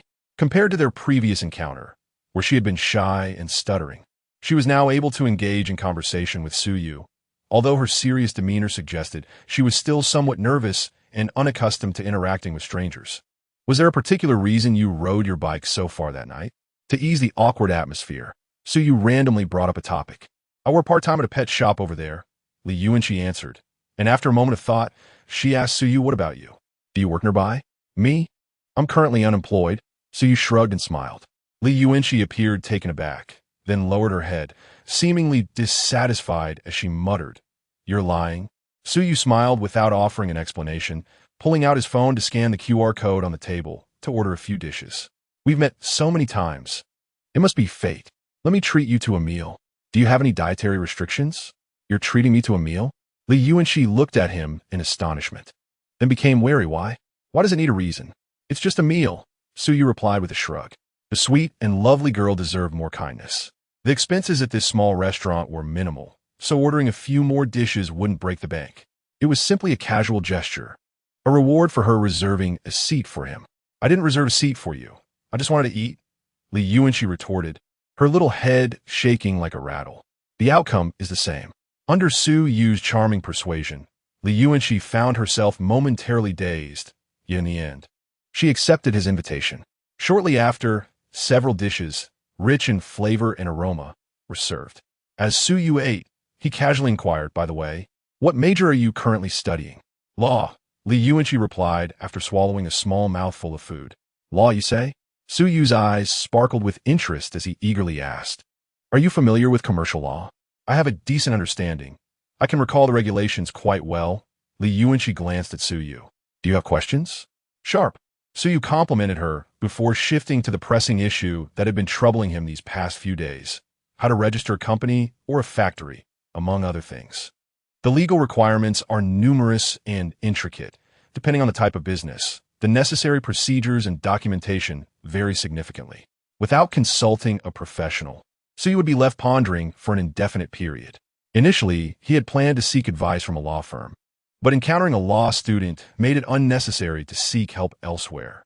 It soon became evident that Li Yuanxi's modest claim of understanding was indeed an understatement.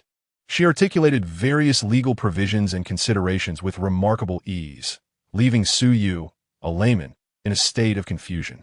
Sensing that her explanations were overly complex for him, Li Yuanxi adjusted her approach. I know a professor who runs a law firm that primarily deals with commercial disputes. They would certainly have more expertise than I do regarding business matters. If you're interested in registering a company or factory, I can inquire about the fees for you. As she spoke about her area of expertise, the seemingly reserved girl appeared to open up. Delegating the matter to a professional law firm was indeed a viable option. Su Yu nodded in agreement. Shortly thereafter, their meal concluded, and Su Yu rose to settle the bill. Just as he prepared to bid farewell to Li Yuanxi, he noticed someone had taken his seat during his brief absence and was conversing with her. Li Yuanxi maintained a stoic expression, her gaze lowered, avoiding eye contact with the man speaking to her. Chapter 13. Arrascayu threaten Suyu? You don't like what I say? Running out like you've got nothing to lose? Where will you hide? Can you even escape? The nonchalant words of a yellow-haired youth, brimming with disdain, filled the air. Suyu drew closer and overheard the unpleasant exchange, which seemed to involve Li Yuanxi's family. He halted, feeling it was inappropriate to interfere in someone else's family matter. Though he felt a twinge of regret for the girl, whose family dynamics appeared troubled. What's wrong? Cat got your tongue? The yellow-haired youth continued to berate her. You waste so much money on education. What good does it do you? Oblivious to the gathering crowd's attention, he pointed an accusatory finger at Li Yuanxi. Su Yu, initially intending to walk away, found himself unable to ignore the situation any longer. He approached and tapped the table, addressing the yellow-haired youth. Hey, you've taken my seat. In the past, he would have dismissed such incidents, recognizing them as mere familial disputes. However, reflecting on it now, he realized he was less averse to trouble than before. With ample resources and time, he felt emboldened, especially clad in combat attire, which assured him he would be the one dishing out blows if a confrontation arose. Who are you? The yellow-haired youth turned, surveying Su Yu with impatience. Does it matter who I am? This is my seat. Move aside. Su Yu's demeanor remained calm, showing no signs of retreat. Tension mounted as the two faced off, the atmosphere charged with the potential for violence. The restaurant owner, having observed the brewing conflict, interjected, Gentlemen, please, let us keep the peace. This seat indeed belongs to the young man who just left. If you need a place to sit, I can arrange another for you. His words were directed at the yellow-haired youth. However, the latter merely shot a venomous glare at Su Yu and, with a dismissive snort, replied to the owner, No need. Turning back to Li Yuanxi, he attempted to grab her arm, but before he could, Su Yu intervened, swatting the hand away. What are you doing? It's the 21st century. You think you could just take someone in public like that? Is there no law? The yellow-haired youth's expression darkened, his temper flaring as he contemplated retaliating. Yet after a brief pause, he restrained himself, declaring, What do you mean take someone? She is my sister. I can manage my own sister without your interference. Your sister? Su Yu examined the stout, crooked-nosed youth, unable to suppress a scoff. Brother. How many dishes did you have to drink so much? The restroom is in the back. Perhaps you should take a moment to reflect on your appearance. If they stood side by side, they would appear as contrasting abstractions, their aesthetics entirely incompatible. If such a pairing were possible, so you would completely reject the principles of biology. What do you mean by that? The yellow-haired youth's face grew increasingly grim, his fists clenching tightly, ready to strike at any moment. Yet, Suyu remained unfazed. It was clear to him that this fellow was merely bluster, all bark with no bite, and only dared to intimidate someone like Li Yuanxi, who was clearly vulnerable. What do I mean? I'm saying you're unattractive. Do you need me to elaborate? Suyu didn't even glance at him, instead pulling Li Yuanxi by the hand. Let us go. Li Yuanxi tugged her hand slightly, but soon relented, allowing him to lead her away, her head bowed. The yellow-haired youth, taken aback, quickly blocked their path. Who are you to hold her hand? She is my girlfriend. Is that a problem? Suyu retorted, pushing past the yellow-haired youth. This kind of cowardly ruffian only understood force. Engaging him in rational discourse would only embolden him further. The best approach was to be more brazen and unreasonable, which would instigate fear. The yellow-haired youth stumbled back a few steps before regaining his balance, watching Suyu's unyielding back with a chest heaving in frustration. He glanced at the empty bottles on the nearby table, contemplating using one as a weapon against Suyu. But after a moment's hesitation, he lost his nerve. Observing the unfolding drama, the restaurant owner sighed in relief, grateful that a confrontation had been averted. Laughter erupted among the onlookers, mocking the yellow-haired youth for preying on the weak. His face flushed with embarrassment. He could only grit his teeth and hurriedly pull out his phone, snapping photos of the pair and sending them to a contact labeled old man, while voicing a message. "Dad, I can't manage this loser anymore. You deal with it." She is out looking for men. He sent a message in frustration, muttering as he walked. That brat actually dared. By the time he reached the door, he spotted Suyu leading Li Yuanqi toward his sleek black car outside, and he was instantly rooted to the spot, disbelief etched across his face. Has she found herself a man? What a disgrace. I told her not to marry and focus on her studies, but she snuck off to Mo, claiming she wanted to study, only to secretly seek out men? What is his situation? Tell him to get lost? Or I swear I'll break his legs. As he watched the black car slowly exit the parking lot, he hastily grabbed his phone, snapping a few photos to send off, ecstatic as he exclaimed, "Dad, this guy's loaded." P.S. driving a Benz, worth several million. That disgraceful girl has hit the jackpot. Chapter 14. Li Yuanqi's troubles. Thank you for the trouble, Li Yuanqi murmured, her head bowed inside the car. It was nothing, really, Suyu replied, shaking his head, a hint of curiosity in his tone. Is that person truly your brother? Sort of, Li Yuanqi answered after a moment of silence, briefly sharing her family situation. Her father had passed away when she was young, and her mother remarried, the new husband being the man with the yellow hair. Life at home was not easy even when her mother was alive, but at least the father and son dared not bully her. However, during her senior year, her mother tragically died in an accident, leaving Li Yuanqi to feel like a guest in her own home. Despite achieving excellent scores in her college entrance examination, her stepfather and his son refused to support her education, instead expressing a desire to marry her off to a wealthy man. After all, with her looks and current trends, marrying a rich man would surely yield a substantial dowry. Yet, Li Yuanqi refused to resign herself to fate. Using a sum of money her mother had secretly left her to escape to Modu, working while studying for nearly 3 years. But now, it seemed the yellow-haired man had come looking for her again. After listening, Suyu couldn't help but sigh. The rope only breaks at its thinnest point. Misfortune often seeks out the most unfortunate. It is rather tragic. He refrained from pursuing the topic further and asked, "Where are you headed? I can give you a ride." Although Li Yuanqi appeared strong, such sensitive matters were best left unspoken.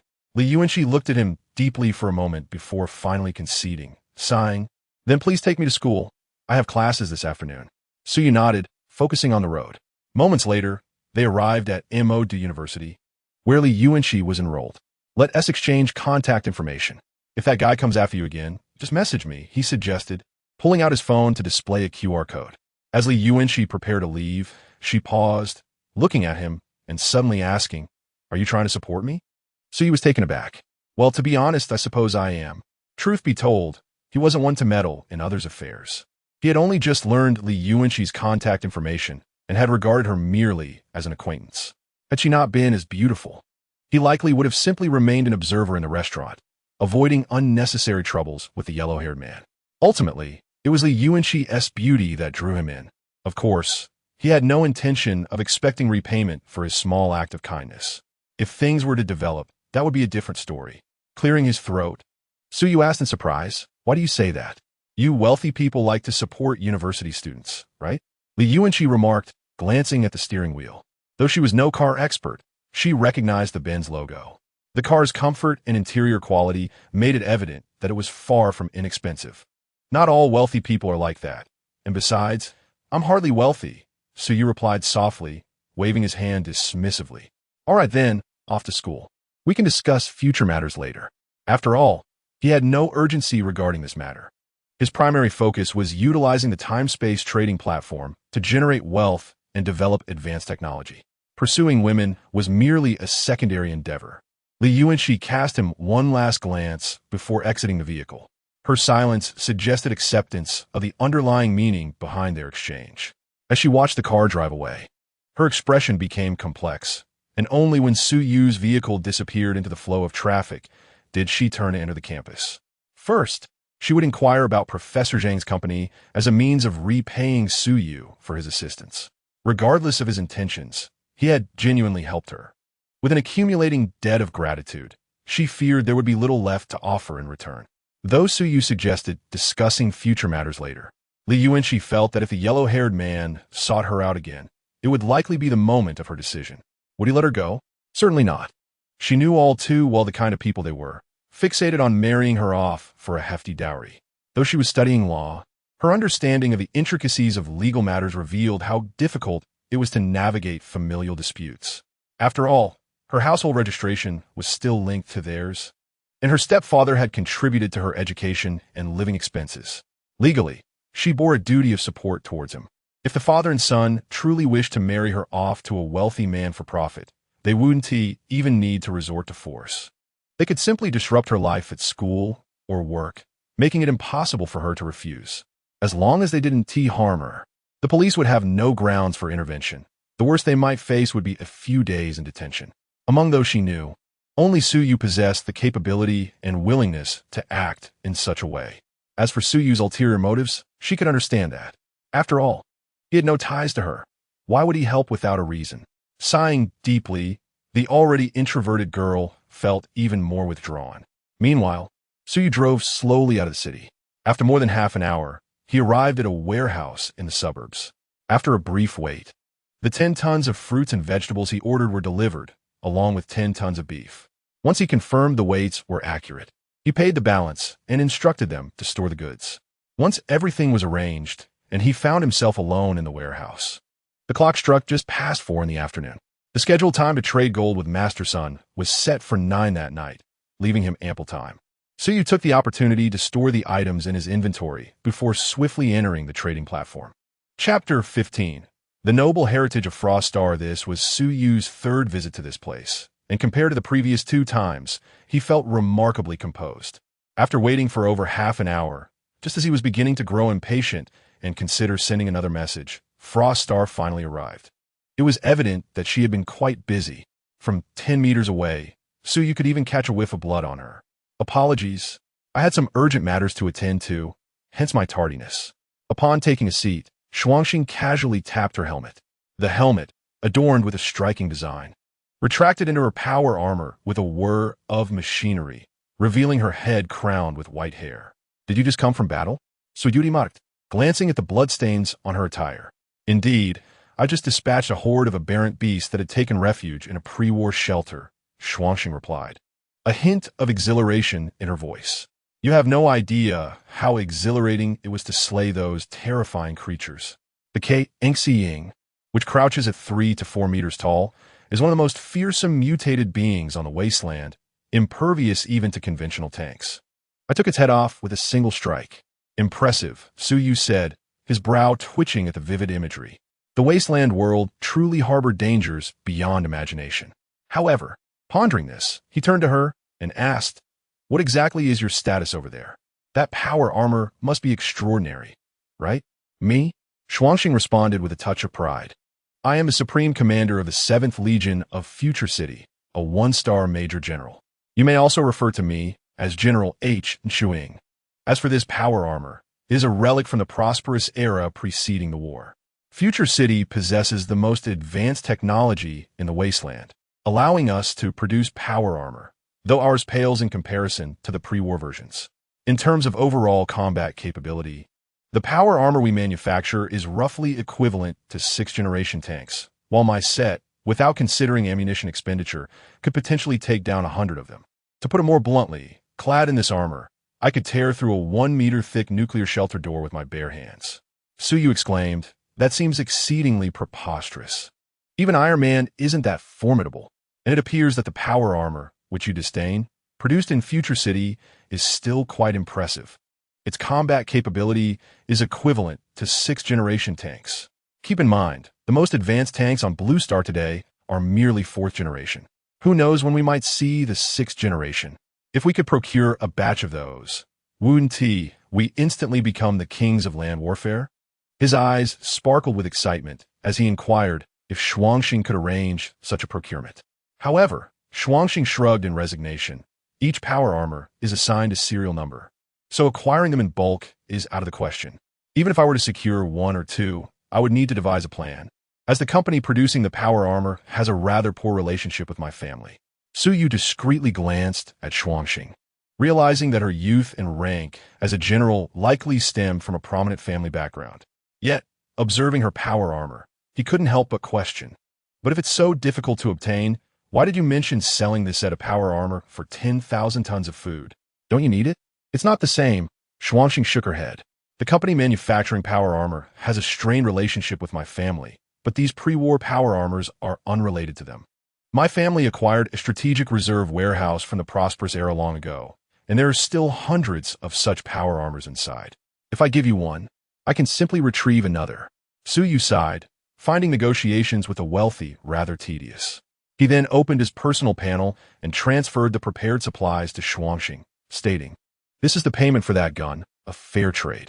Xuanxing's eyes lit up upon seeing the 10 tons each of fruits, vegetables, and beef appear on the panel, her expression turning almost avaricious. Yet, as if recalling something, she quickly added, "By the way, while clearing that shelter earlier, I discovered something quite remarkable that I believe will pique your interest." With that, she tapped on her personal panel. A black cube, towering 4 to 5 meters high and approximately 10 meters long, materialized in the conference room. Xuanxing stood up, patted the object, and smiled at Su Yu. "Have you ever heard of the black box?" Su Yu shook his head. "You must know about 3D printers, right?" Seeing his nod, Xuanxing continued. "This device functions similarly to a 3D printer, but is far superior. It was specifically designed by the leading scientists of the prosperous era, anticipating the post-war wasteland, to assist humanity in rebuilding the world. Each black box can produce only one type of product. The one before you is for manufacturing heavy exoskeletons. It's simple to operate. Just pour the necessary materials into the feed port. If the recipe calls for carbon, you can use charcoal. If it requires iron, you can use iron ingots or ore. Once the materials are inside, you need only wait for the finished product to emerge. It's as easy as pie. Even a gorilla could use it effectively.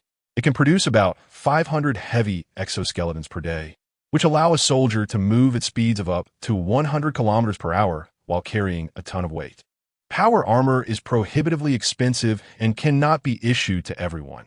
Even during the prosperous era, frontline soldiers typically donned such exoskeletons in combat. So impressive. Su Yu gazed at the device, his eyes gleaming with anticipation. Blue Star certainly had exoskeletons, but those were barely functional compared to this heavy exoskeleton. Yet, even in his excitement, he maintained a semblance of rationality and countered, "But according to the law of conservation of mass, this device must consume a significant amount of energy. What powers it? It contains a small fourth-generation nuclear fusion reactor. The helium-3 stored within is sufficient for 5 years of operation, allowing it to produce nearly 100,000 heavy exoskeletons," Xuanxing explained, shrugging. "This device was designed specifically for the wasteland, intended to enable production even in the absence of resources, so your concerns were already addressed by its creators.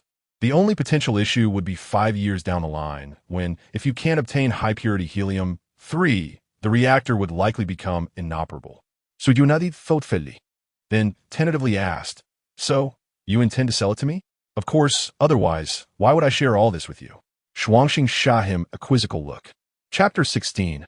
A profitable transaction? If heavy exoskeletons were considered the backbone of your military even before the war, you must surely be in need of them yourself. Su Yu inquired curiously. "Of course, we need them, but does that conflict with my selling it?" Xuanxing scoffed. "Future City has regulations that require all spoils obtained during the clearing of shelters to be submitted. I stumbled upon this item and stored it in my platform inventory without anyone else knowing."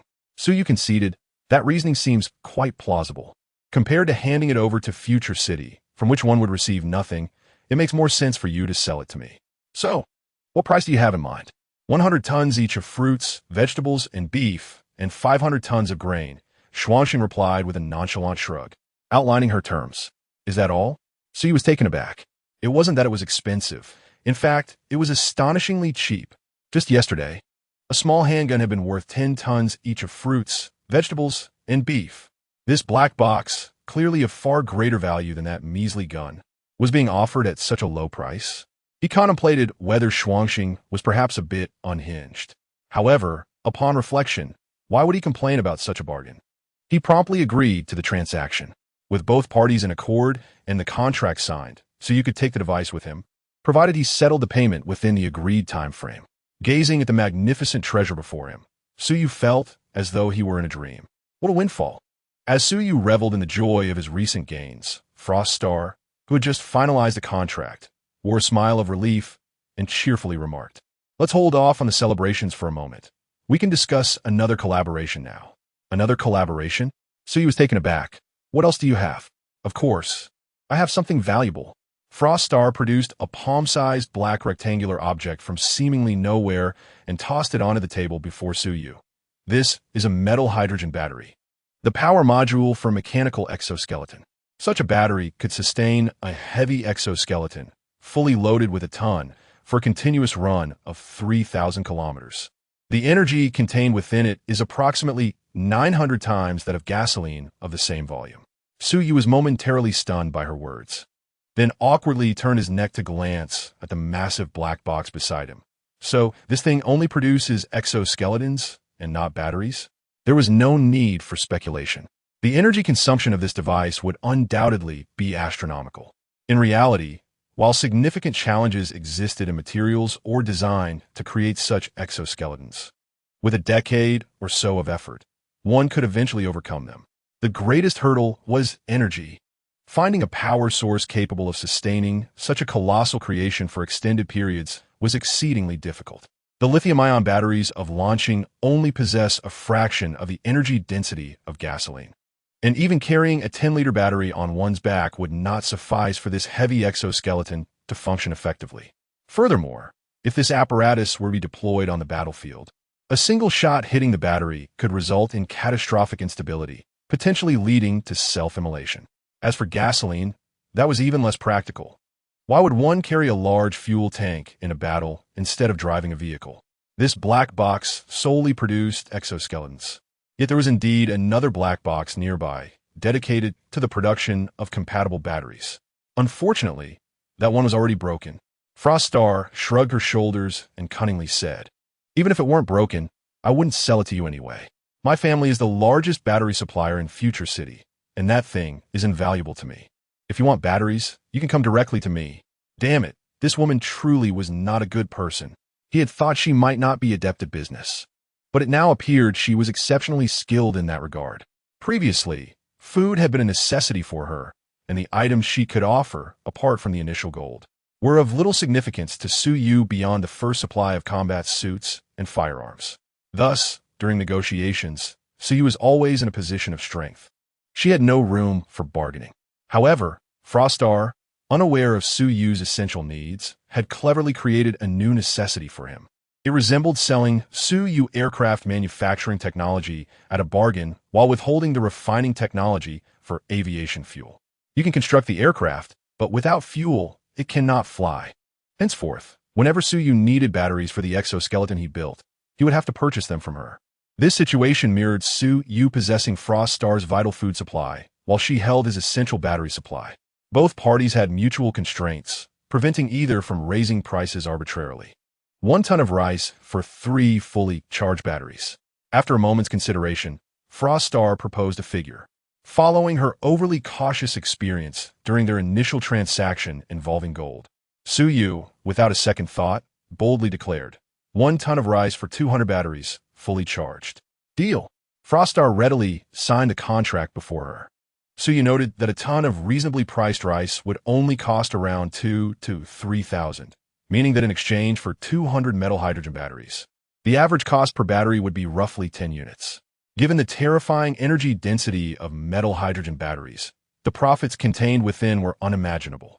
After all, securing a substantial quantity of batteries would not only benefit the exoskeletons, but could also be applied in numerous other areas, such as the flourishing new energy vehicle enterprises.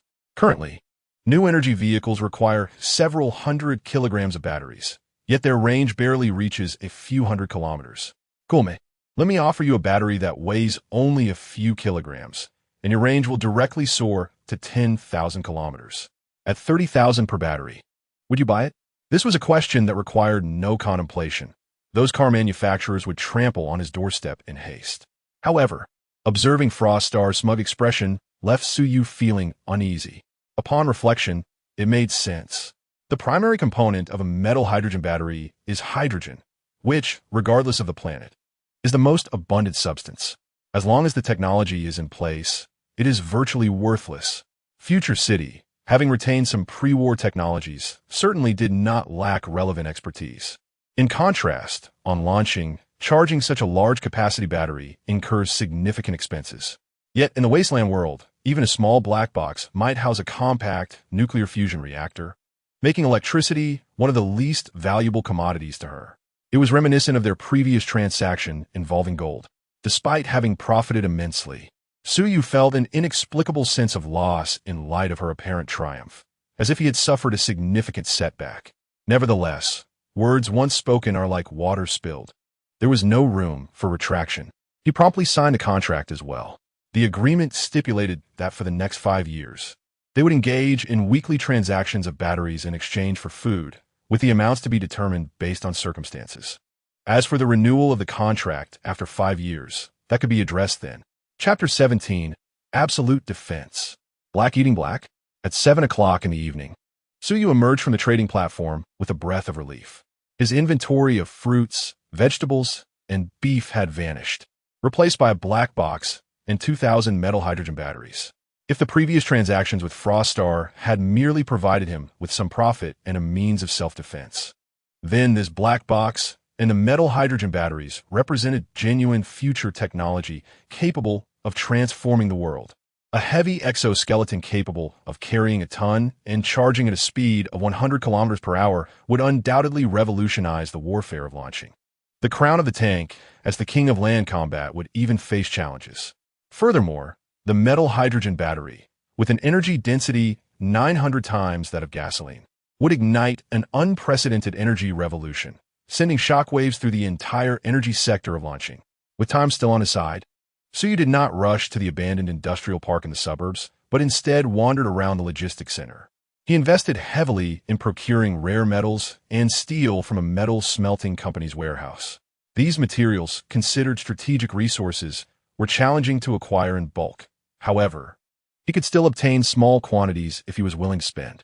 In less than half an hour, he gathered all the materials needed to construct 3 heavy exoskeletons.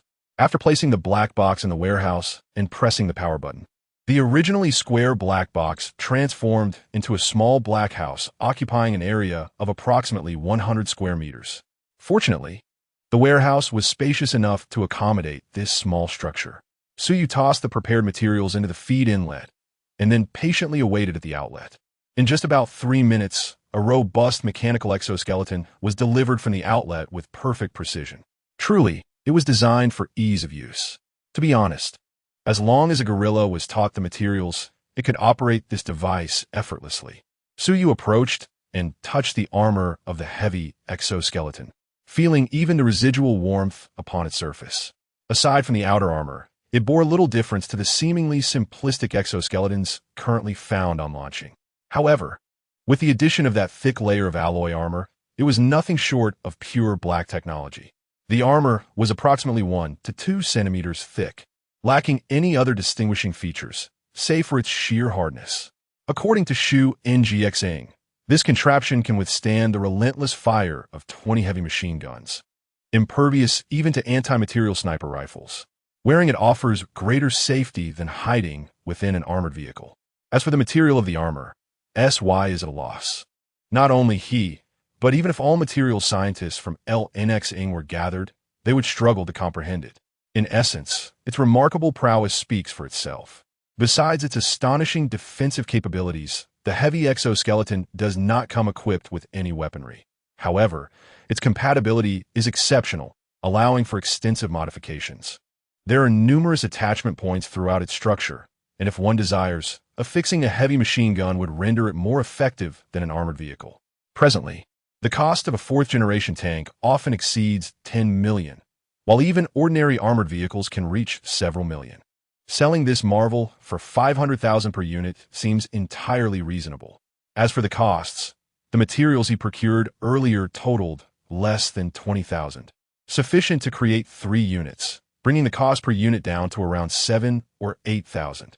This expense is inflated due to the clandestine nature of the transaction for specialized materials. If acquired in bulk, he could potentially reduce the cost of each exoskeleton to under 3,000. A production cost of 3,000 sold for 500,000. Such a profit is undeniably staggering. SY suppressed his excitement, clumsily donning the exoskeleton to test it. To his astonishment, it was even easier to handle than he had anticipated. Within mere minutes, he was darting about the warehouse with remarkable agility. The hefty gold ingot, weighing 50 kilograms, which had previously required immense effort to lift, now felt weightless in his grasp. Thanks to the exoskeleton's assistance, anyone donning this device could instantly become superhuman. Its efficacy is beyond dispute. It is indeed the pre-war technological marvel from the world of Shu NGXing. After removing the exoskeleton, SY glanced at the time. It was just past 8 in the evening, and less than an hour remained until the agreed-upon transaction. He then secured the warehouse door and drove towards the destination.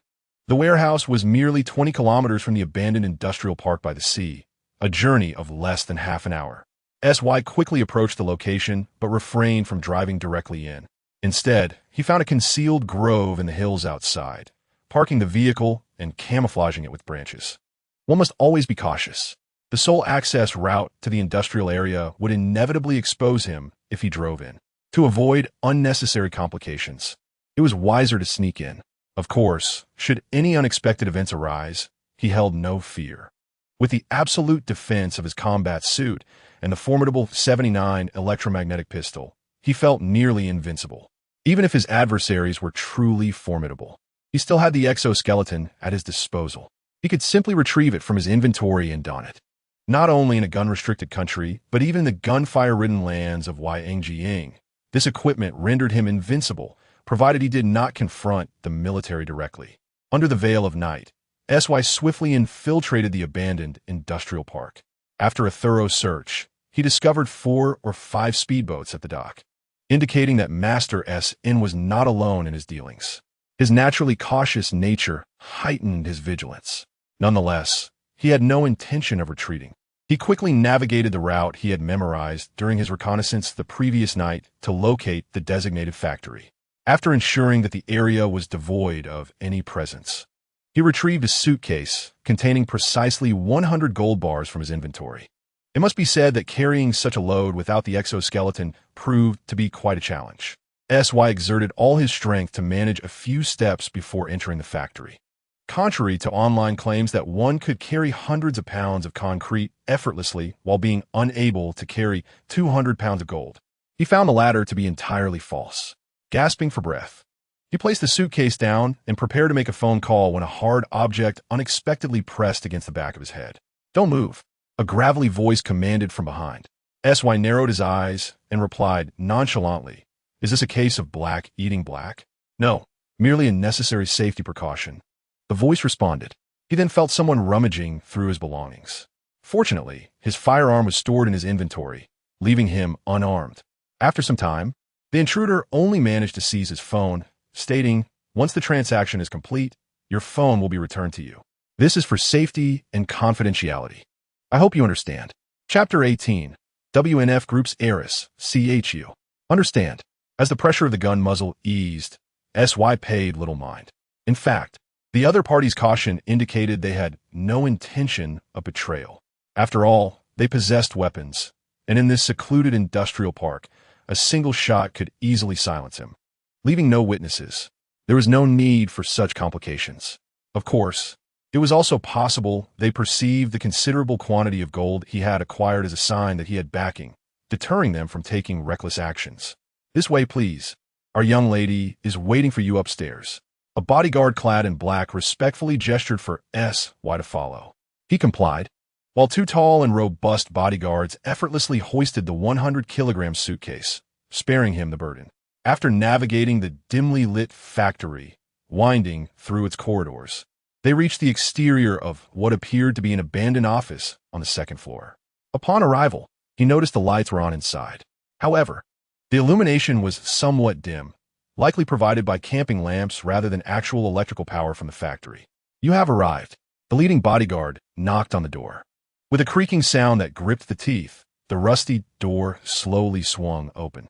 Another towering bodyguard peered out, glanced at SY, and bowed his head, saying, "Please, come in." SY maintained a calm demeanor as he entered the office. In the dim light, he immediately noticed a woman standing by the window, overlooking the industrial park. Dressed in a well-tailored black suit and black high heels, she had a statuesque figure, and SY estimated that, including her heels, she must stand no shorter than 176 centimeters. Beside her stood Master SN, whom SY had briefly encountered at the WNF Gold Store.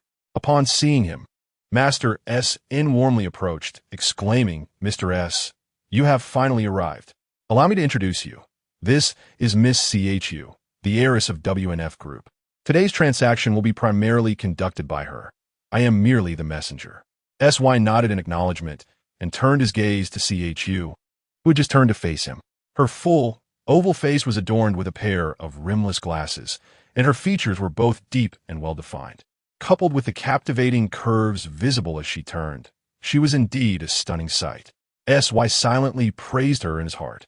This woman was nearly flawless, and if rated on a scale of 100, she would undoubtedly score at least a 98. CHU, SAE. After a brief handshake, they took their seats at a makeshift folding table. The suitcase containing the gold had already been brought in. Master SN, a seasoned professional in this line of work, began inspecting the goods with his tools. Shortly thereafter, he nodded toward CHU, confirming, "The gold is authentic. How shall we proceed with the transaction, Mr. S? Have you made your decision? Shall we go with public accounting or private?" CHU inquired, her tone calm yet direct. Opting for public accounting allows for immediate substantial payment, as there is no risk involved. On the other hand, private accounting carries greater risk. We can only offer you 20% upfront, with the remaining 80% settled upon successful completion. The distinctions between public and private accounting had already been explained by Master SN. Public accounts serve as a means to traverse domestic gold mines, ensuring that all requisite taxes are duly paid, thereby transforming the mine or into pure gold. This process can be considered exceedingly secure, albeit at a slightly lower price of $300 per gram. Conversely, private accounts command a higher price of $330 per gram, yet they carry considerable risk as they are entwined with smuggling. Any misstep could lead to irrevocable loss. Suyu had long since formulated a plan and was now resolute. Public accounts it shall be. 100 kilograms of gold, transacted through public accounts, would yield 30 million, deposited directly into his previous account before 10 o'clock. This imposed no issues and could be spent freely. Chuyu appeared to anticipate his decision, her tone devoid of emotion. Suyu nodded and glanced at the time, a little past 9:30. He remained seated, as did Chuyu, for the funds had yet to arrive, precluding her from leaving. The small room fell into a momentary silence, punctuated only by the sounds of master-son verifying the gold and the rhythm of their breathing. Suyu found this atmosphere rather uncomfortable and casually initiated a conversation. "This place, nestled against the mountains and by the water, is quite lovely. How did you come upon it?" Chuyu glanced at him, her response measured. "Because this is my family's property. If you fancy it, I could sell it to you." "Oh." Suyu's eyes brightened. Acquiring this industrial park had indeed been part of his plan. To encounter the rightful owner without needing intermediaries was a delightful surprise. He promptly inquired, "How much?" For the first time, Chuyu's expression shifted from her usual placidity to one of mild astonishment. After studying Suyu for a moment, she replied, "Are you serious? Would I jest about such matters?" "Name your price," Suyu asserted decisively. "Currently, this land holds little value. What would you intend to do with it?" Chuyu's demeanor shifted to one of caution, her gaze scrutinizing. "Who knows? Perhaps I admire the scenery and wish to construct a seaside villa." Suyu shrugged nonchalantly. Hearing his clearly nonsensical rationale, Chuyu drummed her long fingers on the table, contemplating before responding. "This is industrial land. If you intend to build houses, that may not be feasible. In MO2, standard industrial land typically commands around 700,000 per mu. Here, it would be impossible to go lower than 200,000. However, the normal tenure for industrial land is 50 years, and this parcel only has 10 years remaining. We could lower the price to 150,000 per mu. What do you think?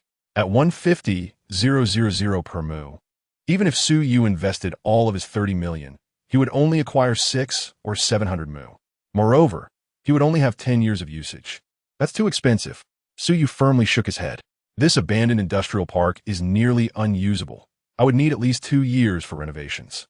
With only 10 years of tenure left, the effective operational time would likely be just 7 or 8 years. Additionally, the logistics here rely heavily on maritime transport, which complicates matters compared to other industrial lands. I believe the price should not be lower than 200,000. Then let's be straightforward. What can you offer? Chu Yu asked candidly. 1,000 per mu? That is my maximum offer. Su Yu boldly slashed the price by 80. Beyond the aforementioned reasons, his confidence in proposing such a low figure stemmed from the fact that this land was essentially stagnant.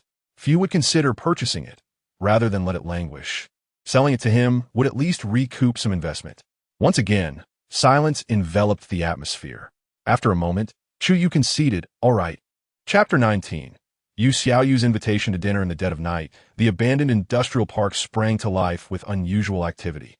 Chu Yu was evidently a woman of decisive action, instructing someone to bring contracts and property certificates overnight. Consequently, the 30 million that had just landed in Su Yu's pocket swiftly dwindled by 15 million. The industrial land, spanning over 1,500 mu and with merely 10 years of usage left, now became part of his assets. Once everything was finalized, it was already past 3 in the morning. Chu Yu and her associates departed via speedboat, while Su Yu drove away alone. The transaction had concluded without any underhanded dealings, and he had even managed an additional deal, acquiring the land he coveted at an exceptionally low price. It was a mutually beneficial outcome. With this experience, Su Yu could also liquidate the remaining 300 kilograms of gold through a similar method, eliminating the hassle of piecemeal transactions. The subsequent 2 days were rather uneventful. Su Yu maintained a routine between his home, warehouse, and the industrial park. During this time, he engaged in another transaction with Shuangxing, replenishing his previously owed supplies. Li Yuanqi also sent him a message, indicating she had consulted with a professor regarding Su Yu's intention to establish a battery factory. The legal process would require at least a month or 2, and Su Yu would need to provide various documents and certifications, making it quite cumbersome. Given that the mainstream battery technology currently centers around lithium batteries, the environmental implications are significant. Any missteps could lead to extensive pollution, thus necessitating stringent approvals. Previously, Su Yu would have found himself at an impasse, lacking the qualifications for establishing a battery factory. His metal hydrogen battery, let alone any related papers, was an enigma even to him. However, after a few days of production, he now possessed a complete batch of 200 heavy exoskeleton suits. Following another transaction with Shuangxing, he had acquired 6,000 metal hydrogen batteries. With conventional channels proving inadequate, he contemplated unconventional routes, such as leveraging the exoskeleton suits to gain military sponsorship. Given the specifications of these exoskeletons, Su Yu felt confident that presenting them to the military would lead to their support for his factory endeavor. The challenge remained: how to bring this innovation to the military's attention. Charging directly into a military base was out of the question. Although bullets might not harm him, they wield heavy weaponry. A tank shell would easily incapacitate an exoskeleton. As for making a direct phone call, he would likely be dismissed as delusional. Lying in bed, Su Yu rubbed his temples in frustration, soon abandoning the thought. It was Saturday, and the weekend loomed. By Monday, his opportunities for matching trading partners would refresh. Instead of dwelling on these issues, he decided to consider whether his next trading partner might be as suitable as Shuangxing, ideally from a realm that could complement his own. At that moment, his phone vibrated, signaling a new message. Yu Xiaoyu. Mr. Su, do you have time tomorrow evening? I have booked a restaurant at the Bund. Su Yu paused, suddenly recalling that this was the saleswoman he had encountered on the day of his car purchase, who was quite attractive. They had indeed agreed to dine together over the weekend. Well, this opportunity had presented itself. It would be illogical not to attend. The two quickly arranged to meet the following afternoon at 4. Indeed, it was time to seize the day. Putting down his phone, Su Yu promptly fell asleep.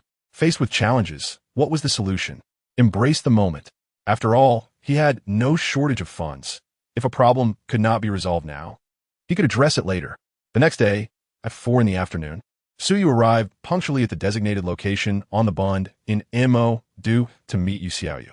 The other party had long been waiting for him. Today, Yu Xiaoyu was adorned in a khaki trench coat, complemented by a white turtleneck sweater and a simple scarf around her neck. Her long, wavy hair cascaded down her shoulders, and she wore sheer stockings paired with ankle boots. Compared to the sophisticated and alluring professional attire she donned a few days ago at Store 4, this outfit exuded a touch of youthfulness and vivacity. Initially, Suyu did not harbor high expectations regarding Yu Xiaoyu's invitation to dinner, considering she was merely a sales associate at Store 4 with a modest salary. However, he was taken aback when she extravagantly treated him to a meal at a restaurant where the average cost per person exceeded 1,000. Could the commission from that car cover such an expense? After finishing their meal, Suyu glanced at the bill, which totaled over 4,000, and was somewhat astonished. Surely, just from that car, my commission would exceed 10,000. Yu Xiaoyu candidly confessed. Indeed, the commission is quite substantial. Suyu nodded in agreement. Mr. Su, you jest. Typically, clients who can afford luxury cars worth millions are usually handled by seasoned salespeople. We junior sales associates seldom encounter them. Yu Xiaoyu added, so, I must thank you for this opportunity. Since it's still early, how about we catch a movie? Absolutely. Suyu had no reason to decline. After all, he was not there solely for dinner. The two turned and entered a cinema. Upon their exit, it was already past 10 in the evening. However, unlike their earlier entrance, Yu Xiaoyu's complexion now bore a subtle flush, her large eyes glistening with allure. It was unclear what transpired during their time inside. The next day at noon, after a night of revelry, Suyu finally awakened from his slumber. Upon checking the time, he was surprised to find it was already past noon. He gently pulled Yu Xiaoyu, who had been engrossed in her phone, into his embrace. It's Monday, don't you have work? Not today, Yu Xiaoyu replied lazily, turning to wrap her arms around Suyu's waist. The day after tomorrow, there's a defense exhibition at the Benchi Convention Center in Modu. Our headquarters has dispatched a team from several Store 4 locations to assist, and I happen to be on the list, so I don't need to work at the store for the next few days. A defense exhibition? Suyu was momentarily taken aback. Then his eyes lit up with intrigue. Does Modu really host a defense exhibition? He eagerly inquired. Yu Xiaoyu, surprised by his interest, explained, apart from globally renowned events like the Zhujiang Air Show, there are many other similar expos across the country. Some are organized by local authorities, while others are hosted by various companies, typically on a smaller scale with lesser recognition. The one in Modu is called the Zhuzhou Defense Technology Expo, reportedly organized by the military. However, it features limited military equipment, primarily showcasing small items produced by private enterprises, such as drones. It is said that military representatives attend to procure useful items when they come across them. Sadly, the quality of product from private companies varies significantly, which is why this defense exhibition lacks prominence. Few people are likely aware of it. She paused and, with a playful glint in her eyes, asked, Are you interested in attending? What if I wish to exhibit? Suyu directly articulated his intentions. Just yesterday, he had been pondering how to attract military attention to his heavy exoskeleton and unexpectedly found a potential avenue. Exhibit? Yu Xiaoyu looked at him in astonishment, then contemplated for a moment. If you truly wish to exhibit, you could contact the person in charge of Benchi in Modu. This venue is provided by our Benchi group, and if you can persuade him, you might be able to secure a spot. Her tone conveyed uncertainty, as she clearly wasn't well-versed in such matters. Suyu did not press further. After all, she was merely a junior sales associate and likely had little knowledge of these intricacies. He merely requested her to leave the contact information for the person in charge at Benchi in Modu, intending to make a call later. Given that this was a lesser-known defense exhibition targeting civilians, securing an exhibition space should not be overly complicated. As for the present moment, Yu Xiaoyu suddenly let out a soft hum, her large eyes gradually misting over. After completing their morning exercises, the two finally rose from bed. Given that Yu Xiaoyu had no work obligations for the next few days, she should have indulged in a leisurely day. However, Suyu had pressing matters to attend to. It was Monday, and the trading platform's matching opportunities had refreshed. He needed to seize the chance to match with new clients. Moreover, with only 2 days remaining until the defense exhibition commenced, it was imperative to finalize arrangements today. He called the person in charge of Benchi Group in Modu to inquire about the exhibition. His assumptions were confirmed. The defense exhibition placed minimal requirements on exhibitors. Not only could private enterprise products participate, but even small items crafted by individuals could be showcased for free, provided they passed evaluation. After all, the exhibition was geared towards the military, which prioritized practicality over spectacle. Their sole concern was the utility of the presented items. This event served as an opportunity for the military to engage with enthusiasts and enterprises in the civilian sector, although the results were often underwhelming. Although Suyu missed the window for standard procedures and could not proceed through the usual channels, there were always alternative approaches. The defense exhibition was hosted at the Benchi Convention Center, and if they had need, securing 2 exhibition spaces should pose no problem. After a cordial exchange, Suyu ventured to Benchi's headquarters in Modu. After investing a sum of money, he managed to finalize the arrangements. According to the representative, he merely needed to deliver the items for exhibition by the morning of the day after tomorrow, at which point staff would guide him to his designated space. Due to his financial investment, the location of his exhibition space would be favorable. With the arrangements secured, Suyu sighed in relief. Over the past few days, he had produced numerous exoskeletons relying on the black box technology. Failing to sell them would be quite disheartening. Now, although he had only secured an exhibition slot, he was confident that once his exoskeleton gained military attention, it would undoubtedly attract interest.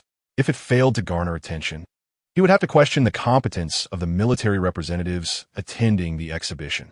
After closing his door, Suyu entered the Transcendent Trading Platform. Name: Suyu. Identity: Blue Star District Agent of the Transcendent Trading Platform. Level: Junior Agent, 310. Trading points: 200. Available matching opportunities: 1. Suyu had engaged in 4 transactions with Shuangxing, each yielding 50 trading points, totaling 200 points. This was reassuring. However, the upgrade progress bar for the junior agent indicated 310. This was somewhat intriguing. Suyu speculated that trading with the same counterpart could only enhance the upgrade progress by a maximum of 3 times. If his assumption was correct, he would need to match with at least 4 distinct trading partners to attain the rank of intermediate agent, which would likely take a minimum of a month. In practice, it might take even longer, as he had heard Shuangxing mention that matches like his, where both parties could mutually benefit, were rare. For instance, Shuangxing had been bound to the Transcendent Trading Platform for nearly 6 months and had encountered over a dozen potential trading partners. But apart from Suyu, she had successfully completed only 5 transactions. Moreover, the total grain acquired from these 5 transactions is still less than what SY received from the first offer. Given the prior experience with Shu Ing Xing, SY harbored little hope of finding a suitable trading partner this time. However, since the opportunity had presented itself, it was worth a try. Shall we begin matching with trading partners? Yes. Matching trading partner in progress. Match successful. Buzz. SY felt a momentary blur, and when he opened his eyes again, he found himself in a pavilion situated in the middle of a serene lake. Surrounded by picturesque scenery, connected to the shore by an ancient corridor. In the pavilion, apart from him, sat a middle-aged man with a dignified appearance. Clad in a pitch-black cloak and wearing a jade crown, kneeling at the table opposite him. At that moment, the man's piercing gaze was fixated upon him, exuding an invisible pressure that caused SY to squint slightly. Chapter 21. The trading partner is an old acquaintance? The first emperor of Zhenggu, Yi Jin, an ancient figure? SY examined the man across from him, feeling a twinge of disappointment. Based on his exchanges with Shu Ing Xing, he knew that dealing with ancient trading partners often proved quite challenging. Numerous factors played a role, but ultimately, it stemmed from the low productivity of society prior to the feudal era. The commodities available for trade were exceedingly scarce. The items from their time might be considered artifacts, valued beyond measure. Yet engaging in direct trade without the passage of time rendered them almost meaningless. Nevertheless, since he was already there, adhering to the principle of mutual respect, SY still raised his hands in a gesture of respect and introduced himself. Agent of the Transdimensional Trading Platform, LNX District, SY. The middle-aged man raised an eyebrow and slightly returned the gesture. Agent of the Transdimensional Trading Platform, ZH Inga District, Ying ZH Ing. SY was taken aback, glancing at the man across from him. Was it a mere coincidence of names, or was this another version of Yi Jin Jing from a different timeline? Contemplating this, he cautiously inquired, "Could it be that you are the king of QN?" Hearing this, Yi Jin Jing did not display surprise, but simply shook his head lightly. "I'm the first emperor of Ingo, no longer merely the king of QN." SY responded, "Isn't this a bit far-fetched? I can understand the platform matching ancient individuals. After all, it's transdimensional. The historical trajectories of other worlds diverge completely from ours, which is easy to grasp. However, to encounter a historical figure bearing the same name and even the same identity is quite magical. Although the theory of parallel universes suggests such possibilities, it remains difficult to accept when faced with it." After a moment of astonishment, he exclaimed, "This is truly incredible." His tone calm and composed. "You need not be surprised. There are commonalities among the 3,000 great worlds that bind them together." SY was somewhat perplexed. "Do you know what I find astonishing?" "Of course. Prior to you, I had already matched with 2 individuals from different worlds, and upon hearing my name, they both claimed that there was also a figure like me in their historical record." Yi Jin briefly explained, then shook his head with a hint of regret, adding, "Yet none of them could satisfactorily answer my question. Thus no trade was concluded, which is indeed unfortunate." "Are you planning to use your question as the item required for the first transaction?" SY asked in surprise. "Indeed." Yi Jin nodded. "My question is, what can be done to prevent the demise of my great QN? You need not provide a flawless solution. Simply offer a method that I deem useful and that shall complete our transaction. In return, I can offer you a tome titled Ti Li Nqjing, which I believe would be sufficient compensation, as it can prolong your life, and I see you are but a mortal." Ti Li Nqjing? SY's lips twitched at the thought of the historical Qin Shi Huang's demise in pursuit of immortality, wanting to make a witty remark. However, before he could utter a word, he found himself stunned. The trading platform had actually acknowledged this transaction. It was impossible for the platform to deal in counterfeit goods. This meant that this item was indeed genuine. A sharp intake of breath. It was plausible. In his world, Qin Shi Huang sought immortality but achieved nothing. However, in other worlds, the existence of practitioners capable of cultivating was entirely possible. He concluded that this item must be acquired for in-depth study. If it truly worked, its value would rival that of the black box he obtained from Shu Ing Xing. After a brief contemplation, he inquired, "Might I ask how the emperor came to know that the great QN would meet its demise?" Addressing a sovereign posed a challenge. Referring to him as Yi Jin felt inappropriate, as it was akin to insult for an ancient figure. Addressing him as Your Majesty felt equally awkward, given he was not a subject of the QN dynasty. After much deliberation, he settled on calling him the Emperor of QN. It was from the first matching trading partner that I learned this, and the second from another world conveyed a similar narrative, with the manner of demise being identical. Thus, I believe it to be accurate. SY nodded and further inquired. Yi Jin, after a moment of thought, replied, "The second trading partner hailed from a time over 2,000 years after the fall of QN. He referred to me as the Eternal Emperor and professed to be my greatest admirer, even performing the 3 kneelings and 9 kowtows upon meeting me." Yi Jin shook his head in apparent confusion and continued, "However, when I inquired why the great QN fell, he was vague and merely stated that it was due to the machinations of ZHOGO and LS.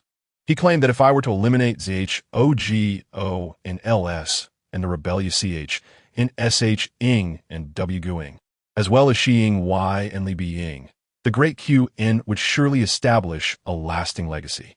But the downfall of a grand nation is not a matter that can be resolved by simply eliminating a few individuals. I deemed him unlearned and hasty in thought. Thus, I did not engage in a transaction with him." Upon hearing this, SY gathered some understanding. One individual hailed from the WIJN and NBICHO era, knowledgeable of Qin Shi Huang, but limited in understanding the reasons behind the fall of the QN dynasty. The other appeared to be a fan from the parallel world of the 21st century, knowing only of Yi Jing's greatness, while lacking a comprehensive understanding of the great Q in itself. After a moment's reflection, SY responded. The reasons for the demise of the great QN are manifold. I am not an expert in historiography and cannot provide a complete explanation. But in my personal view, there are three primary factors. Upon hearing this, Yi Jin straightened his posture, seriousness etched on his face. Please enlighten me. Enlightenment is perhaps too grand a term.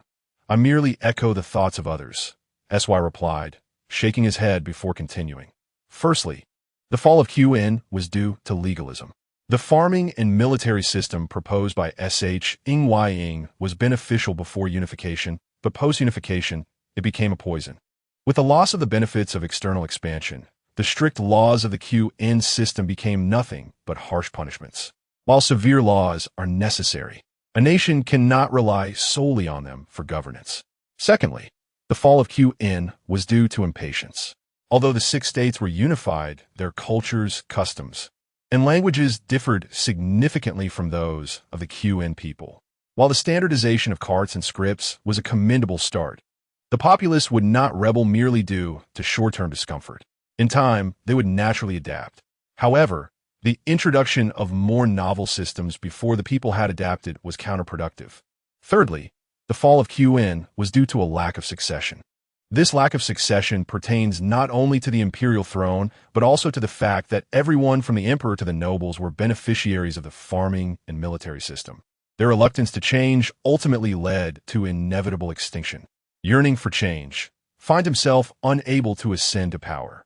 This appears to be the result of the false imperial edicts purportedly issued by Hu Hai, Li Si, and Zhao Gao. However, it is, in truth, an inevitable outcome shaped by the aristocracy of the Qin. He cannot claim the title of Qin Huang without taking his own life. The destroyer of the 6 states is not the Qin, but the 6 states themselves.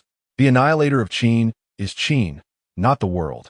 If each of the 6 states cherished its own, they could effectively resist the Qin. If the Qin were to love the people of the 6 states, then the dynasty could endure for generations, who could then face extinction.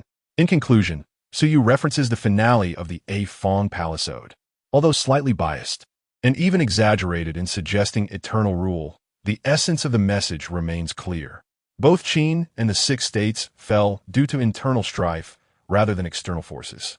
After listening, Zheng remained silent for a considerable time before clasping his hands in gratitude, saying, "Thank you for your instruction."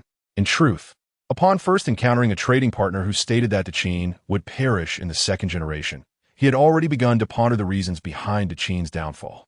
Though he could not perceive the reasons for Qin's demise from the perspective of future generations, as Su Yu could, he had formed some conjectures. Now, hearing Su Yu's words, he was nearly certain of the underlying afflictions plaguing the Qin. After some contemplation, he clicked a few buttons on his personal interface. Subsequently, Su Yu received the cultivation technique entitled Tai Yi Jing, over 100 volumes of bamboo slips. The system confirmed that the transaction was complete.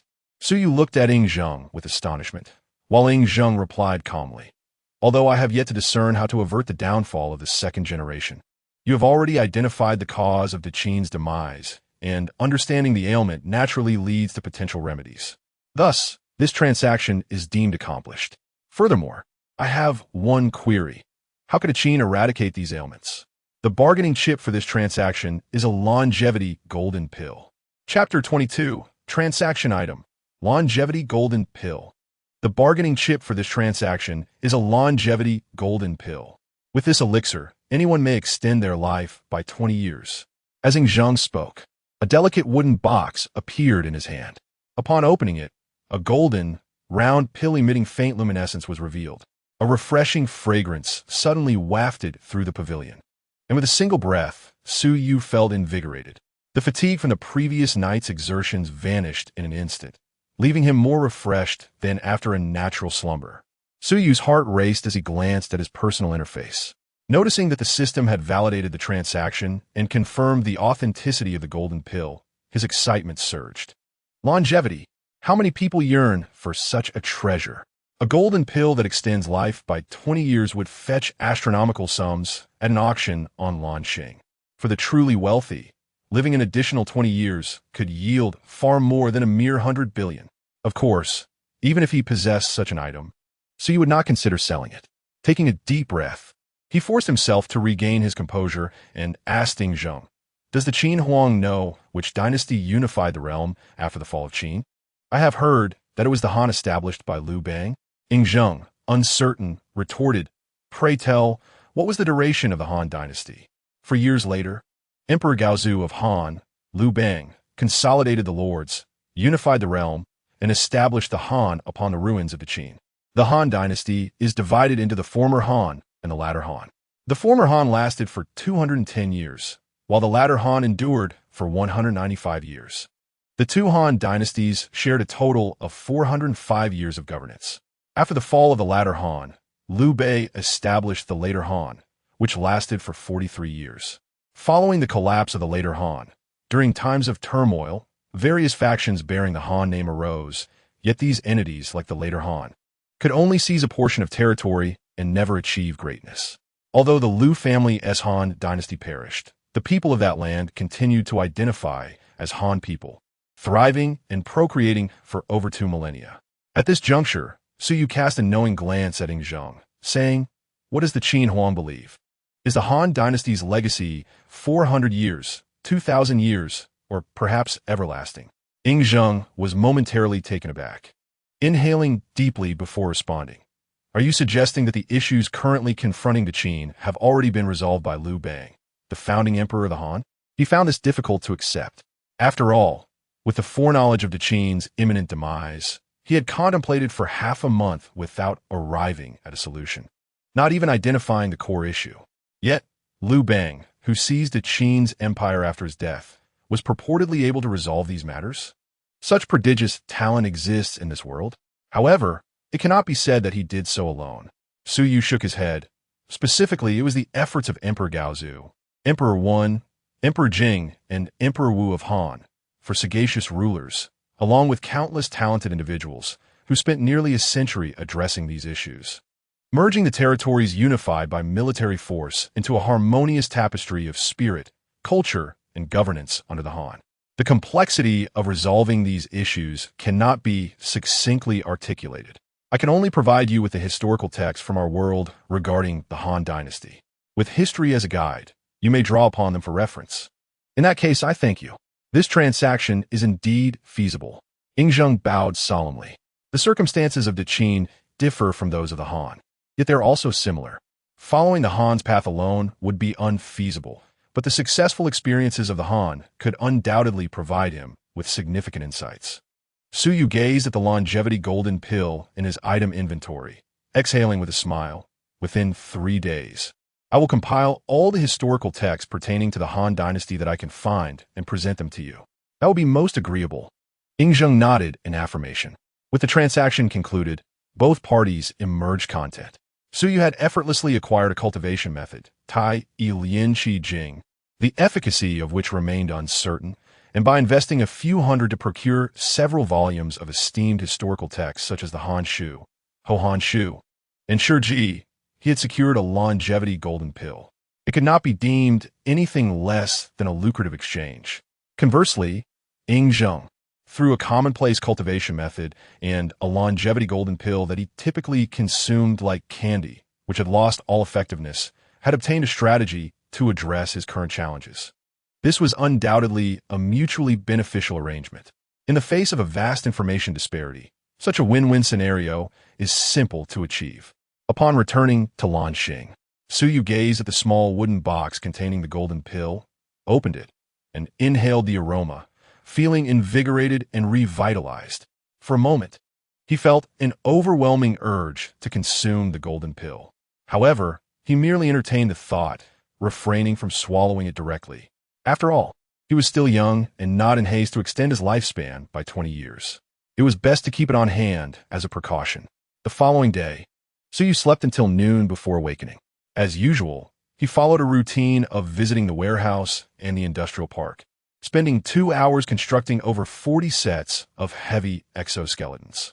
As night fell, he invited Yu Xiaoyu, with whom he had shared a previous intimate evening, to dinner, enjoying a second rendezvous. Thus, a simple yet fulfilling day passed. The next morning, due to his participation in a defense exhibition, Su Yu unusually rose early. After a brief morning exercise with Yu Xiaoyu, they hurriedly prepared and set off for the Tsihui Exhibition Center in the bustling city. As Yu Xiaoyu was assigned to assist, she entered through the front entrance. Su Yu, representing the exhibitors, needed to bring the display items through the back entrance. After parting ways at the entrance, Su Yu summoned a brand new heavy exoskeleton, which appeared in the back seat, and he maneuvered it through the exhibition hall's rear entrance. Presenting the entry permit obtained from the exhibition's organizer, Su Yu swiftly received assistance from several staff members to transport the nearly 300-kilogram exoskeleton into the exhibition hall using a forklift. Until the exhibition commenced at 10 o'clock, attendees trickled in gradually. Naturally, this defense exhibition primarily catered to the military, leaving little trace of civilian presence. Consequently, there were hardly any spectators purchasing tickets to enter. Even when the exhibition officially began, Su Yu estimated that the crowd would be sparse. After meticulously arranging the heavy exoskeleton on a reasonably positioned display stand, he sought solace in a nearby massage chair. Reclining comfortably, he busied himself with his mobile phone. Time slipped by quickly while engrossed in his device. What felt like a brief moment in his perception had actually stretched into over an hour. Following a tedious discourse by a few unknown balding officials, the exhibition hall, once desolate, finally buzzed with a semblance of activity. However, this was merely a slight increase. Su Yu observed discreetly and estimated that no more than 200 individuals had entered the convention center, with at least half clad in military uniforms. The genuine civilian audience was woefully scarce, as not everyone possesses the luxury of time or the inclination to spend a hefty sum on tickets for an obscure civilian defense exhibition. As a multitude of exhibitors encircled the scant audience, eager to promote their products, Su Yu felt a twitch at the corner of his eye. He shifted in the massage chair, adopting a more comfortable posture, entirely uninterested in joining the fray. Much like Jiang Taigong fishing, only those willing to bite would do so. The military contingent present comprised not only junior soldiers and officers, but also numerous researchers from military institutes. Among them were undoubtedly knowledgeable individuals. Given the prowess of the heavy exoskeleton, there was no need for him to shamelessly pander for attention. If the product was effective, it would attract buyers without any need for persuasion. Conversely, if it fell short, what good would it do to beckon them over? As the exhibition hall gradually filled with people, Su Yu remained engrossed in his phone until he suddenly noticed several footsteps halting in front of his display. Looking up, he spotted a bespectacled officer in military attire, exuding an air of refinement, standing before him. He was accompanied by a few robust, imposing bodyguards, clearly his security detail. Gazing at the towering exoskeleton on display, the officer's eyes sparkled with interest. Meanwhile, Su Yu scrutinized him quietly, concluding that he was likely not a frontline commander or combat personnel, but rather a researcher.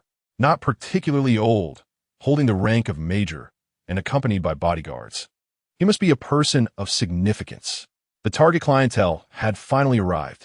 Good day, Major Zhou. Might I inquire if you are interested in our heavy exoskeleton? Su Yu lazily rose from the massage chair, offering a smile to the refined gentleman. Greetings, I am Zhou Bo, a researcher affiliated with the Eastern District. The man replied courteously, extending his hand. Ah, Major Zhou, I am Su Yu, a civilian military enthusiast, Su Yu said, discreetly glancing at the insignia on Zhou's shoulder. You are too modest, Mr. Su. I also specialize in exoskeleton research. This exoskeleton, at least in terms of aesthetic and structural design, is flawless. If this is merely a hobby for you, then it puts us researchers to shame, Zhou remarked, his intense gaze fixed on the exoskeleton. However, his interest appeared solely in its visible design and structure. As for its practical application, regrettably, Zhou believed that this armored exoskeleton would have no utility in modern warfare. In his understanding, the primary function of contemporary exoskeletons was to enhance soldiers' load-bearing capabilities, provide slight assistance, and enable them to carry more supplies while moving swiftly and enduring longer. The notion of equipping an exoskeleton with armor for added defense was simply unfathomable in this era. The reason was straightforward: insufficient power. In other words, there were no advanced motors available. The power required to operate such an exoskeleton would necessitate a motor of considerable size, akin to those found in vehicles. If it were too large, it could not be installed. Conversely, smaller motors, although fitting, would lack adequate power, even if the motor issue were resolved. The fundamental problem of inadequate battery capacity would remain. Without motors to provide assistance or batteries to supply energy, the exoskeleton faced a critical flaw. One cannot expect soldiers to rely solely on human strength to maneuver such a cumbersome apparatus. At a minimum, it would weigh 200 to 300 kilograms. Even a superhero would struggle to complete a few laps while encumbered by such weight. Presently, the primary objective of exoskeletons was to alleviate soldiers' burdens, not to enhance their load. A several hundred-kilogram mass devoid of powered assistance could only be described as a pure turbocharged burden. You flatter me, Major Zhou, but this heavy exoskeleton is not merely a visual spectacle, so you observed Zhou's expression, realizing he had yet to grasp the true capabilities of the device. He promptly continued, "If you have some time, I would be delighted to demonstrate its functionality for you." "Oh, it possesses additional features?" Zhou's eyes brightened, and he quickly replied, "I have all the time in the world, no rush." "Excellent," Suyu responded, striding confidently to the heavy exoskeleton. He rapped on its robust chest armor, and with a series of mechanical clicks, the exoskeleton, previously standing rigidly, began to open slowly from the chest, revealing an intricate internal structure. The mere sight of this automated opening left Zhou wide-eyed and breathing rapidly. Does it truly have motor assistance? He wondered aloud, noting that the motors appeared to be housed within the rib section of the exoskeleton. Yet, upon closer inspection, he could find no visible signs of the motors in that area. The mechanism necessary to animate such a substantial device should not be smaller than those used in typical electric vehicles. What was happening here? Realizing something was amiss, Zhou quickly regained his composure, taking a few steps to intercept Suyu, who was preparing to don the exoskeleton. "Mr. Su, let us find a quieter location for the demonstration. There are too many eyes here." Suyu, not at all surprised by Zhou's request, readily agreed. Under Zhou's direction, his bodyguards exerted tremendous effort to hoist the cumbersome exoskeleton onto a small transport cart designated for moving goods within the exhibition hall. The group proceeded as if nothing were amiss, pushing the exoskeleton away from the exhibition area to a secluded, vacant conference room in the convention center's backstage. "Mr. Su, please hold on a moment. I've already notified a few colleagues who are on their way," Zhou said politely as he entered the room. Simultaneously, his bodyguards began to dismantle the 2 surveillance cameras installed in the conference room. This defense exhibition had been held for several years. Yet the military had rarely unearthed anything of genuine value from civilian enterprises or individuals. Most interactions leaned more towards symbolic exchange than practical gain. However, this time was different. Initially, Zhou had harbored low expectations regarding the potential discoveries at this civilian defense exhibition. Yet, he now felt invigorated.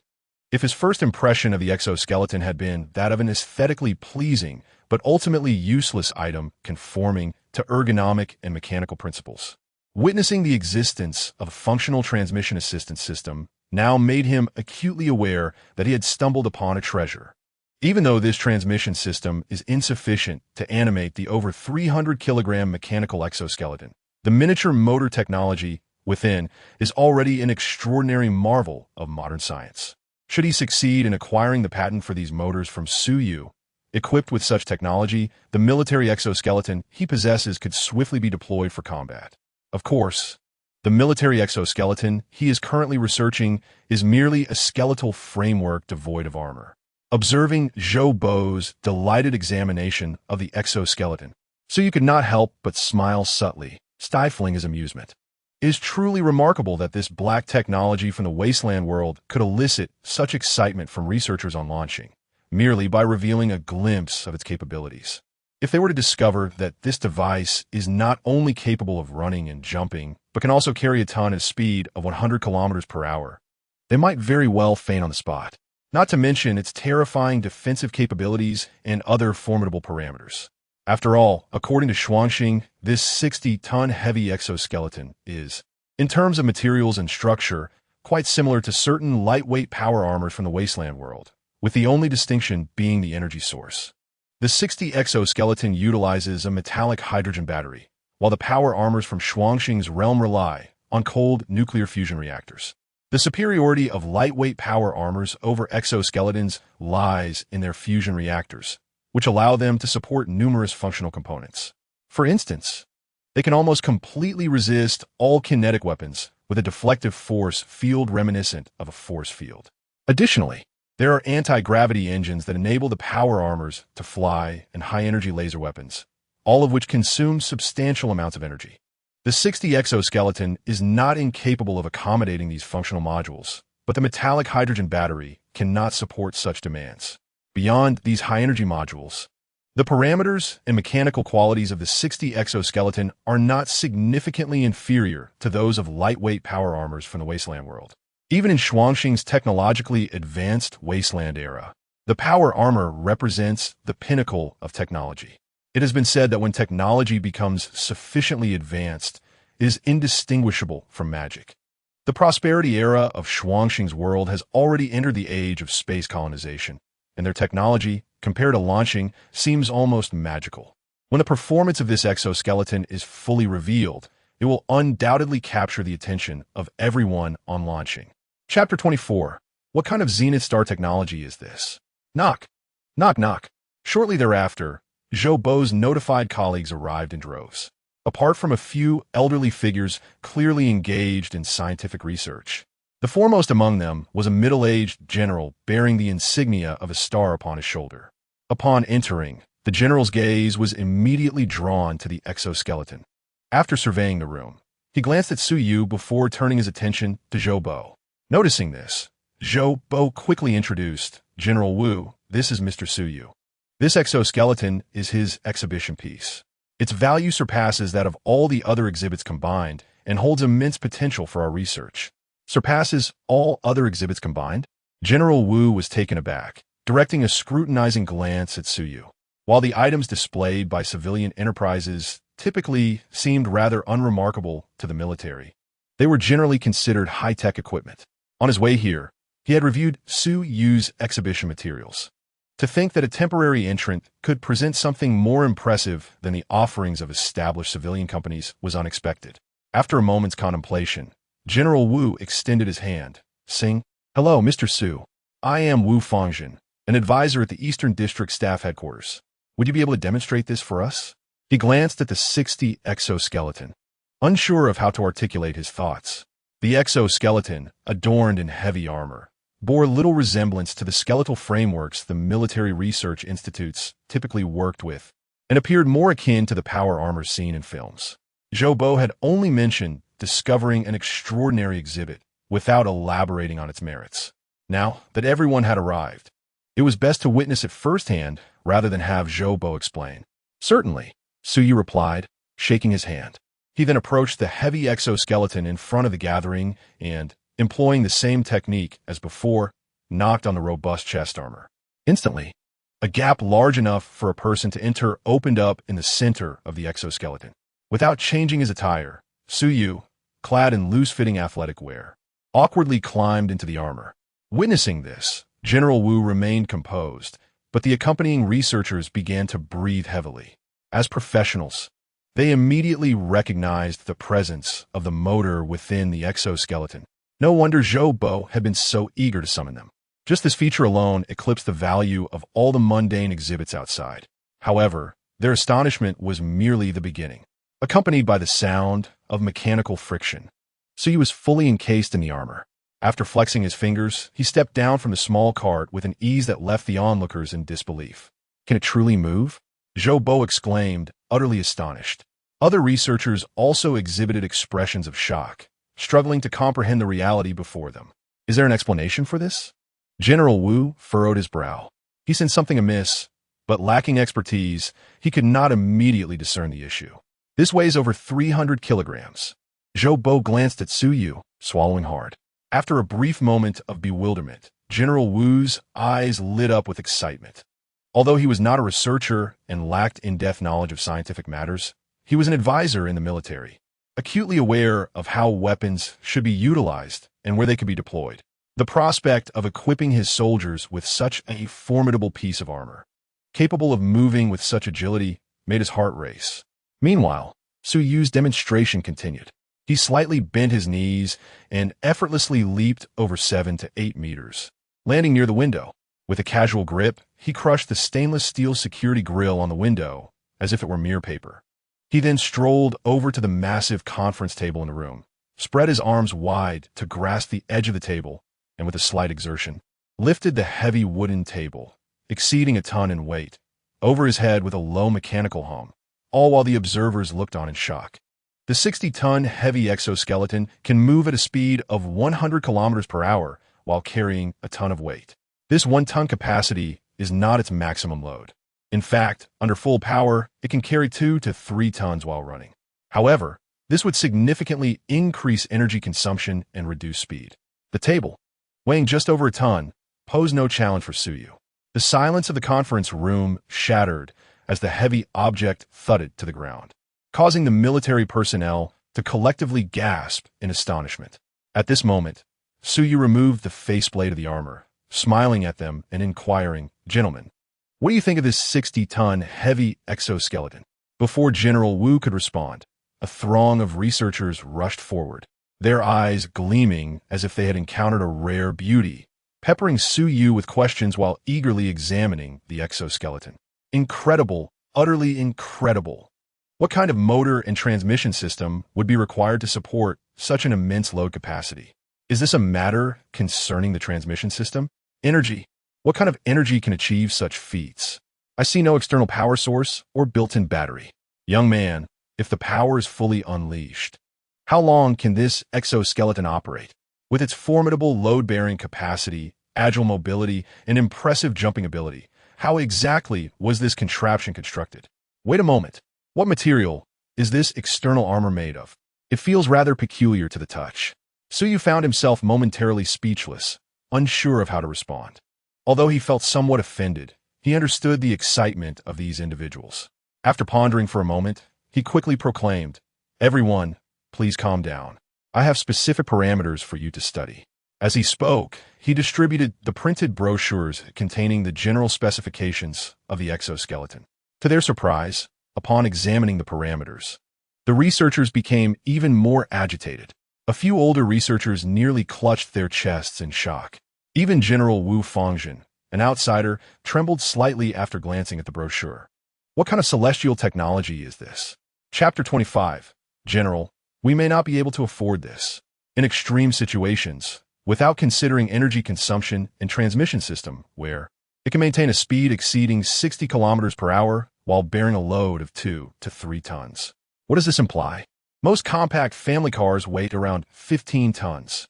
This device, at full power, can carry the weight of 2 cars. Of course, this exists only in theory. While the equipment can withstand such loads, a human cannot. In terms of protection, this exoskeleton's armor can withstand frontal fire from 20 anti-aircraft machine guns and offers complete protection against projectiles from weapons below 20 millimeters. What does this mean? It implies that donning this gear renders the enemy powerless unless they employ heavy weaponry. However, even heavy weapons might prove ineffective if the burden is discarded. Soldiers could even increase their speed to over 100 kilometers per hour. A soldier on the ground possessing such speed would be nearly invincible. No weapon can effectively lock onto such a nimble, small, and swift ground target. The enemy would have to resort to covering fire, which only works if they have numerical superiority. But what happens when there are 10, 100, or even 1,000? If a special forces unit based on this exoskeleton could be established, the advantages of air and naval superiority would be rendered utterly irrelevant. With a small target, swift speed, and thick armor, even in the complete absence of air superiority, bombers would struggle to hit their mark. As long as one is not too close to suffer from shock waves, with the armor's protective capabilities, one need not fear aerial bombardment. Is this not celestial technology? Upon seeing the data, Wu Fangzhen almost immediately envisioned how to utilize this exoskeleton en masse and leverage its advantages on the battlefield. Are these parameters genuine? Suyu replied candidly, "Of course, they are genuine. You may test them at your discretion. There is no point in falsifying such matters." Wu Fangzhen, in haste, asked, "What about production? What is the cost of manufacturing such an exoskeleton? What would the selling price be? Have you considered transferring the technology?" If you're willing to transfer the technology, the military guarantees a satisfactory compensation. Naturally, if you do not intend to transfer the technology, we do not insist. However, if you produce it independently, what would the output be, assuming quality is assured? Regardless of quantity, as long as the quality and parameters meet our standards, the military will accept all of it. This barrage of questions left Suyu momentarily flabbergasted. Just as he was about to answer each query, he noticed Zhou Bo standing beside Wu Fangjin, subtly nudging him and saying, "General Wu, I fear we may not be able to afford this." Unable to fathom the meaning, Wu Fangjin retorted, "With so much military funding each year, all of it consumed by the air and naval forces, while we, the army, can only afford new boots. Finally, we have encountered a suitable piece of equipment. How can we not afford it? At worst, we can submit a report for approval. I refuse to believe they want to sanction it. It's not a matter of approval." Zhou Bo awkwardly gestured toward the energy section of the brochure, which detailed the metallic hydrogen battery. "Look at this battery. Its energy density is 900 times that of gasoline. Although I do not comprehend the principles behind this battery. General, do you realize what this implies?" "What?" Wu Fangjin's expression shifted as he began to grasp the implications. The existence of such technology could potentially revolutionize the entire new energy vehicle industry, relegating fuel vehicles to the annals of history. If valued in the market, the battery alone could be worth trillions. Our total military budget last year didn't even reach 15 trillion. We cannot afford this. Furthermore, aside from the battery, the motor, which is hardly larger than a thumb, boasts nearly 200 horsepower, surpassing many current vehicle motors. Additionally, the armor's material is extraordinarily unique, harder than carbon fiber. If mass-produced, its value would be immeasurable. Enough. Enough. Wu Fangjin sighed with resignation, turning to Suyu. "It seems I have overstepped. Even if we were to directly purchase the technology, it would have to be facilitated by the state. It is far beyond the military's budget." Not to worry. Since I am here to showcase this technology, I am indeed interested in business. However, I do not currently have plans to transfer the technology.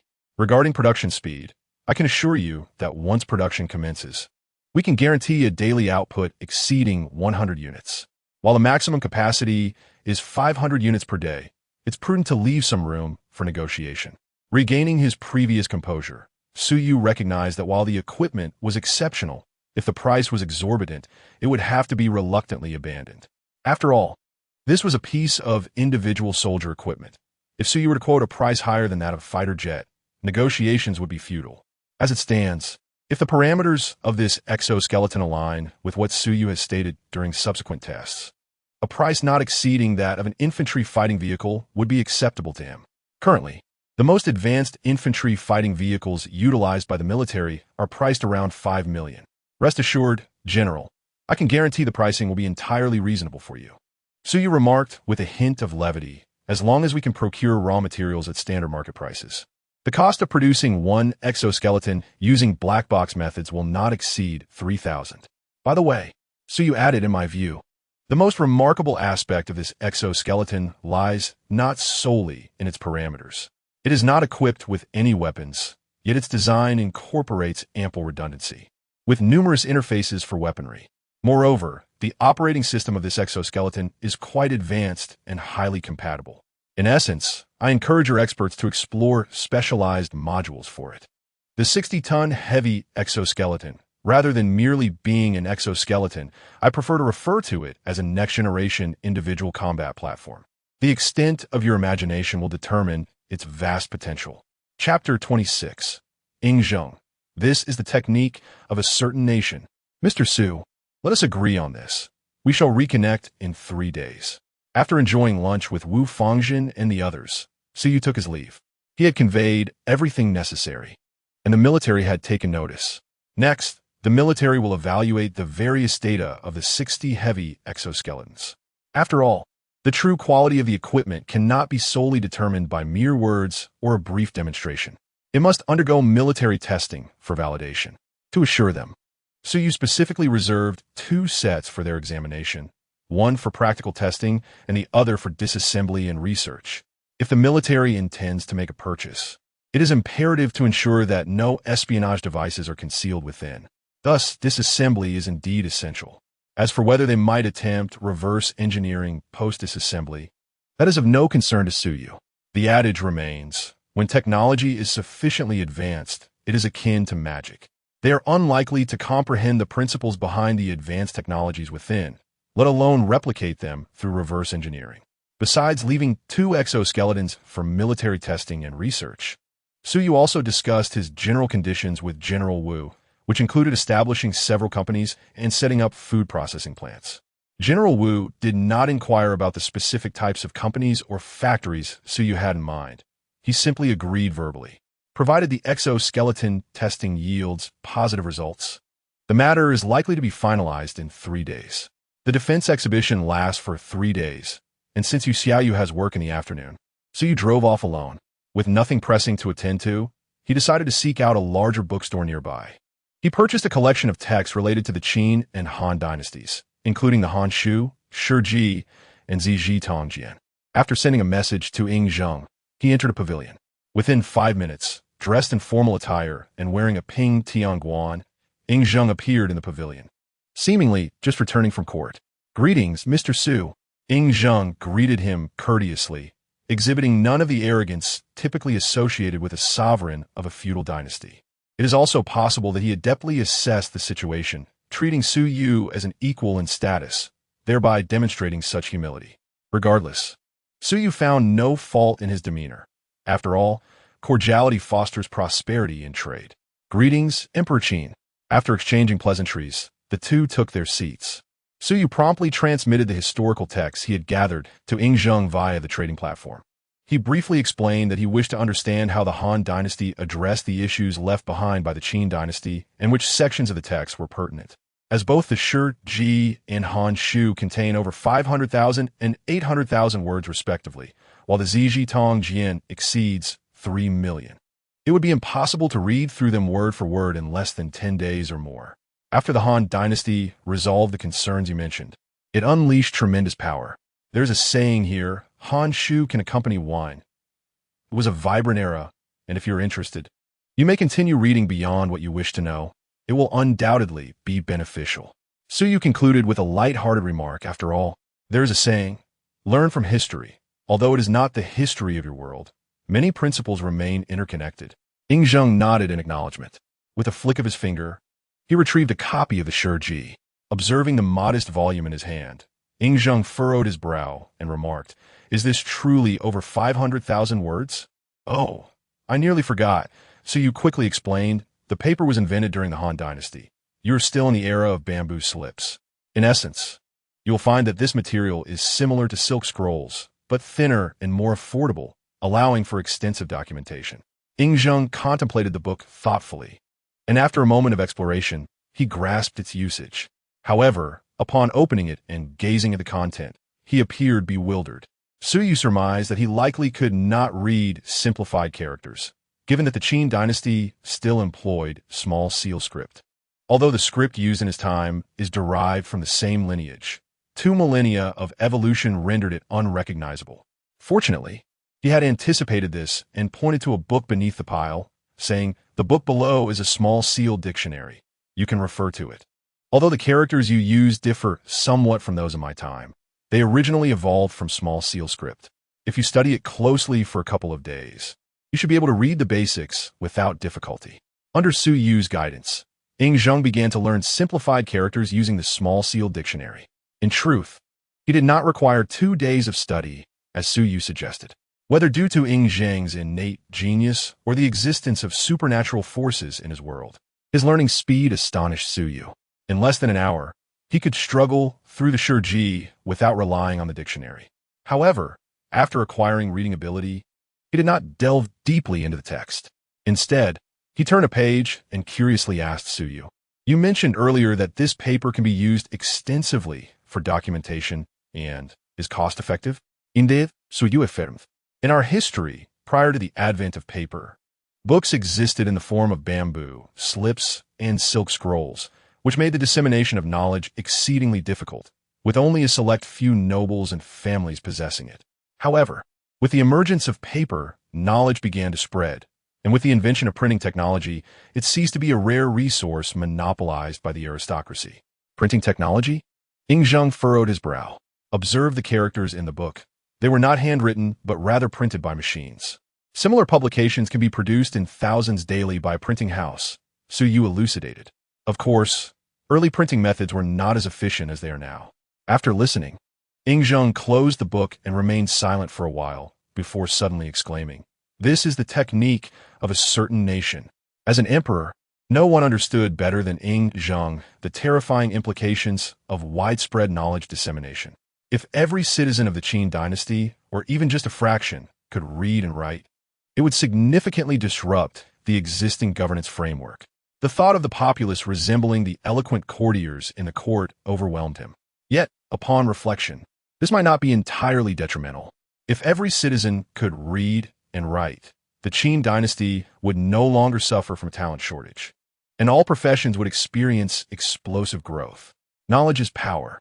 Although no one had ever uttered this phrase to Yi Jin, as a noble who had mingled with the common folk, he inherently understood this truth. If he could indeed establish paper and printing technology in the Qin dynasty, enabling its citizens to access literature, then the entire realm could thrive. As the first emperor, would he not achieve everlasting glory? Contemplating this, Yi Jin's eyes sparkled with excitement. Armed with the historical knowledge of the Han dynasty from Su Yu's world and an understanding of future events, he felt confident in addressing the challenges ahead. As for the limited lifespan mentioned in Su Yu's world, Yi Jin's world possessed elixirs for longevity, rendering this a trivial concern, even if fate dictated otherwise. With the existence of a trans-dimensional trading platform, he believed he would discover methods to extend his life. Given another century, he was confident he could guide the Qin dynasty along an unprecedented path. At that time, the notion of enduring legacy would not merely be empty rhetoric. With this in mind, Yi Jin took a deep breath and earnestly addressed Su Yu. "I implore you to impart to me the techniques of papermaking and printing.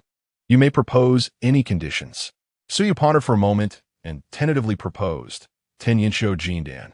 To his surprise, Yi Jin readily agreed, but after a brief reflection, he added, "However, the Yinshou Jindan is not without its limitations. An individual may consume only one at most. While this elixir can extend one's lifespan by 20 years, it does not guarantee that one will live those additional years. After consuming the Jindan, one may still fall victim to murder, poisoning, or unforeseen accidents, and death remains inevitable. Thus, Mr. Su, do you still desire 10 Yinshou Jindan? Then let it be 30. Su Yu declared resolutely. It was evident that Yi Jin was allowing him to push for more. To not seize the opportunity would be foolish. Observing Yi Jin's nonchalant agreement, Su Yu surmised that such items were likely not rare in his world. After making his demand, he continued, "In fact, I have many other valuable items, though I cannot convey them all at once. How about we trade again tomorrow? Besides the paper-making technique, I shall also bring you the comprehensive history of Huaxia and the world, along with a few trinkets. Once you peruse them, you will likely discern what I possess and what you may require." As a modern individual, Su Yu had much to offer in exchange with Yi Jin. Even in a world where one could practice cultivation, he had plenty to contribute. However, he was uncertain of Yi Jin's specific needs, and Yi Jin was equally unaware of his offerings. Rather than waiting for Yi Jin to request trades upon discovering the value of his items, it would be more efficient to present them for him to choose. This approach contrasted with his more conservative strategy during transactions with Shuangxing, as the latter's world was relatively more advanced. Shuangxing's realm was replete with items he desired, thus he needed to conceal his depth to avoid being manipulated. In contrast, his dealings with Yi Jin were reversed. Yi Jin sought more from him, and the offerings he could provide, such as the Yinshou Jindan, were indeed needed but not urgent. Therefore, he felt no apprehension about being counter-manipulated by Yi Jin. "Very well." Yi Jin nodded in acknowledgement. "I perceive your interest in Yinshou Jindan and the cultivation methods. Tomorrow, I shall prepare a list of what I require. Do not hesitate to express your needs." "Thank you, Emperor Qin," Su Yu replied with a smile and a bow. Conducting business with astute individuals is indeed straightforward. After exchanging a few pleasantries, they parted ways. In his personal space, Su Yu contemplated his panel. Currently, Each transaction yielded a reward of 50 trading points. Since acquiring the trading platform, he had completed 7 transactions, 5 with Shuangxing and 2 with Yingzheng. As he had suspected, the same trading partner could only advance the agent's upgrade progress by a maximum of 3. However, trading points were not restricted, regardless of the individual. Each transaction rewarded 50 points. Yet, to say there were no limitations at all would be inaccurate. At least within the same day, trading with the same partner. No matter how many transactions were made, only one reward of trading points could be obtained. This prevented users from exploiting the system for infinite point accumulation. After all, without such a measure, if a user adept at exploiting loopholes were to treat every grain of rice as a transaction, they would deplete the trading points entirely. Observing his 350 trading points, Suyu contemplated for a moment before ultimately deciding to spend 200 points on a basic gene serum from the trading platform's marketplace. He had previously inquired about gene serums from Shuangxing. Compared to enhancing individual strength at the genetic level, her people preferred mechanical augmentations, such as mechanical arms, legs, and even internal organs. Some had even fully mechanized themselves, uploading their consciousness to circuit boards. In essence, the denizens of the wasteland chose a path of mechanical ascension rather than genetic evolution, deeming flesh and blood to be frail. Although Shuangxing had fervently recommended the mechanical prosthetics produced in her futuristic city, Suyu had swiftly declined. It seemed implausible that someone of her distinguished lineage would be an original model if she had not opted for mechanical augmentation herself. Nevertheless, the mechanical prosthetics from the wasteland would undoubtedly be introduced in the future. Although Suyu personally had no need for them, there were many individuals on LNX-ing who would benefit greatly. For the time being, however, the gene serum from the trading platform's marketplace appeared to be the more reliable choice. In his rented room, Suyu held the basic gene serum he had purchased with trading points and took a deep breath before injecting it into his arm. He had confirmed repeatedly with the trading platform that this serum bore no side effects and was fully compatible with the genes of LNX-ing's inhabitants, ensuring no complications would arise.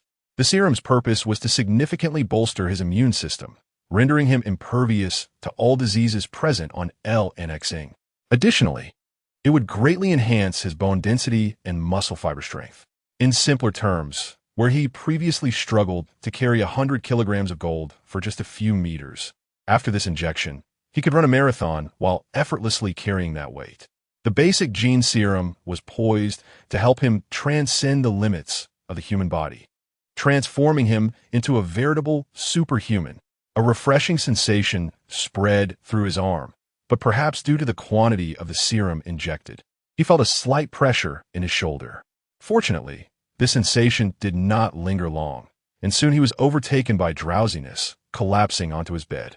In his dreams, he found himself on a trip to Japan, inexplicably scaling a volcano to enjoy the scenery. Suddenly, the volcano erupted. Heat, that single word consumed his thoughts, and he awoke with a start, only to realize it had been a nightmare.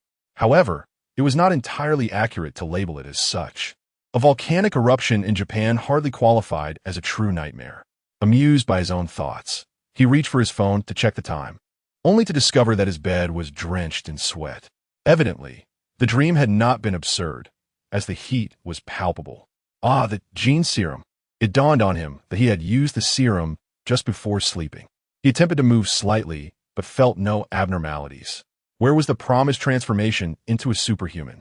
Filled with curiosity, Suyu prepared to rise and check his reflection in the bathroom mirror. Yet, as he lifted the covers, the sound of fabric tearing met his ears, revealing a large rip in the heavy comforter he had effortlessly torn apart. What on earth? He glanced at the comforter and then at his hands.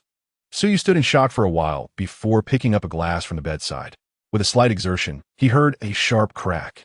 The glass shattered in his grasp, and the jagged shards pierced his palm, eliciting a sharp sting.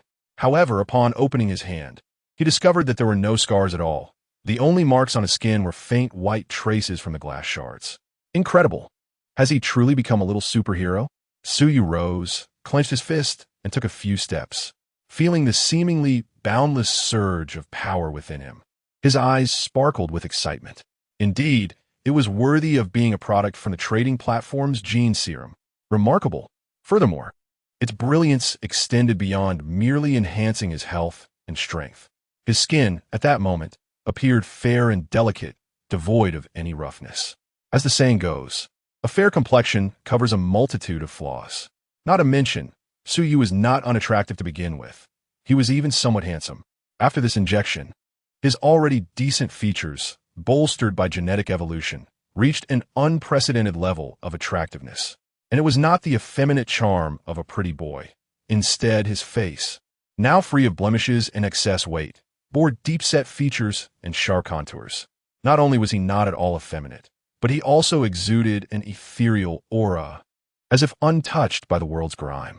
Was this not 1,000 times more impressive than cosmetic injections? Suyu gazed at his reflection in the mirror, inhaling sharply. Remarkably, despite his dramatic enhancement in looks, he still bore a resemblance to his former self. There was no need to worry about acquaintances failing to recognize him. After excitedly moving around the room for a while, becoming familiar with his newfound terrifying strength, Suyu gradually calmed his exhilaration. A glance at the clock revealed it was already past 8 in the morning. He proceeded to wash up, preparing to step outside. However, upon seeing the messy apartment and the bed soaked with han shui, he paused momentarily. It was indeed time to find a new place to live. After completing his errands, he might as well look for a new home. He was not particularly picky about where to live. However, given that he had changed in every conceivable way, living in such a cramped space felt insufficiently comfortable. More importantly, the privacy was lacking. If he were to drop a cup here, the neighbors would likely hear it. Even a little exercise in the room might result in complaint from downstairs. With so many secrets, it was prudent to seek a more independent residence to avoid unnecessary trouble. Resolute, he closed the door and departed. The morning was quiet, and the elevator swiftly descended. Yet, as the elevator doors opened, Suyu was momentarily taken aback upon seeing Li Yuanqi inside. With a hint of surprise, he smiled and said, "So early." It seemed he had quite the serendipitous connection with Li Yuanqi. So far, every encounter had been a chance meeting.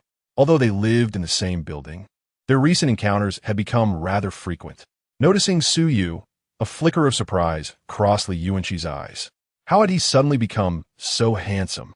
However, sensing it was impolite to stare, she hastily lowered her gaze and replied softly, "Good morning. Are you heading to school?" As the elevator doors closed, Suyu casually inquired, "Not really. I don't have classes today. I'm going to work on my part-time job." Li Yuanqi explained quietly. "No classes?" Suyu glanced at her. Today was Wednesday.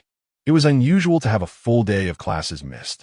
It was likely she had skipped an unimportant one. Yet in college, skipping classes was part of the experience, wasn't it?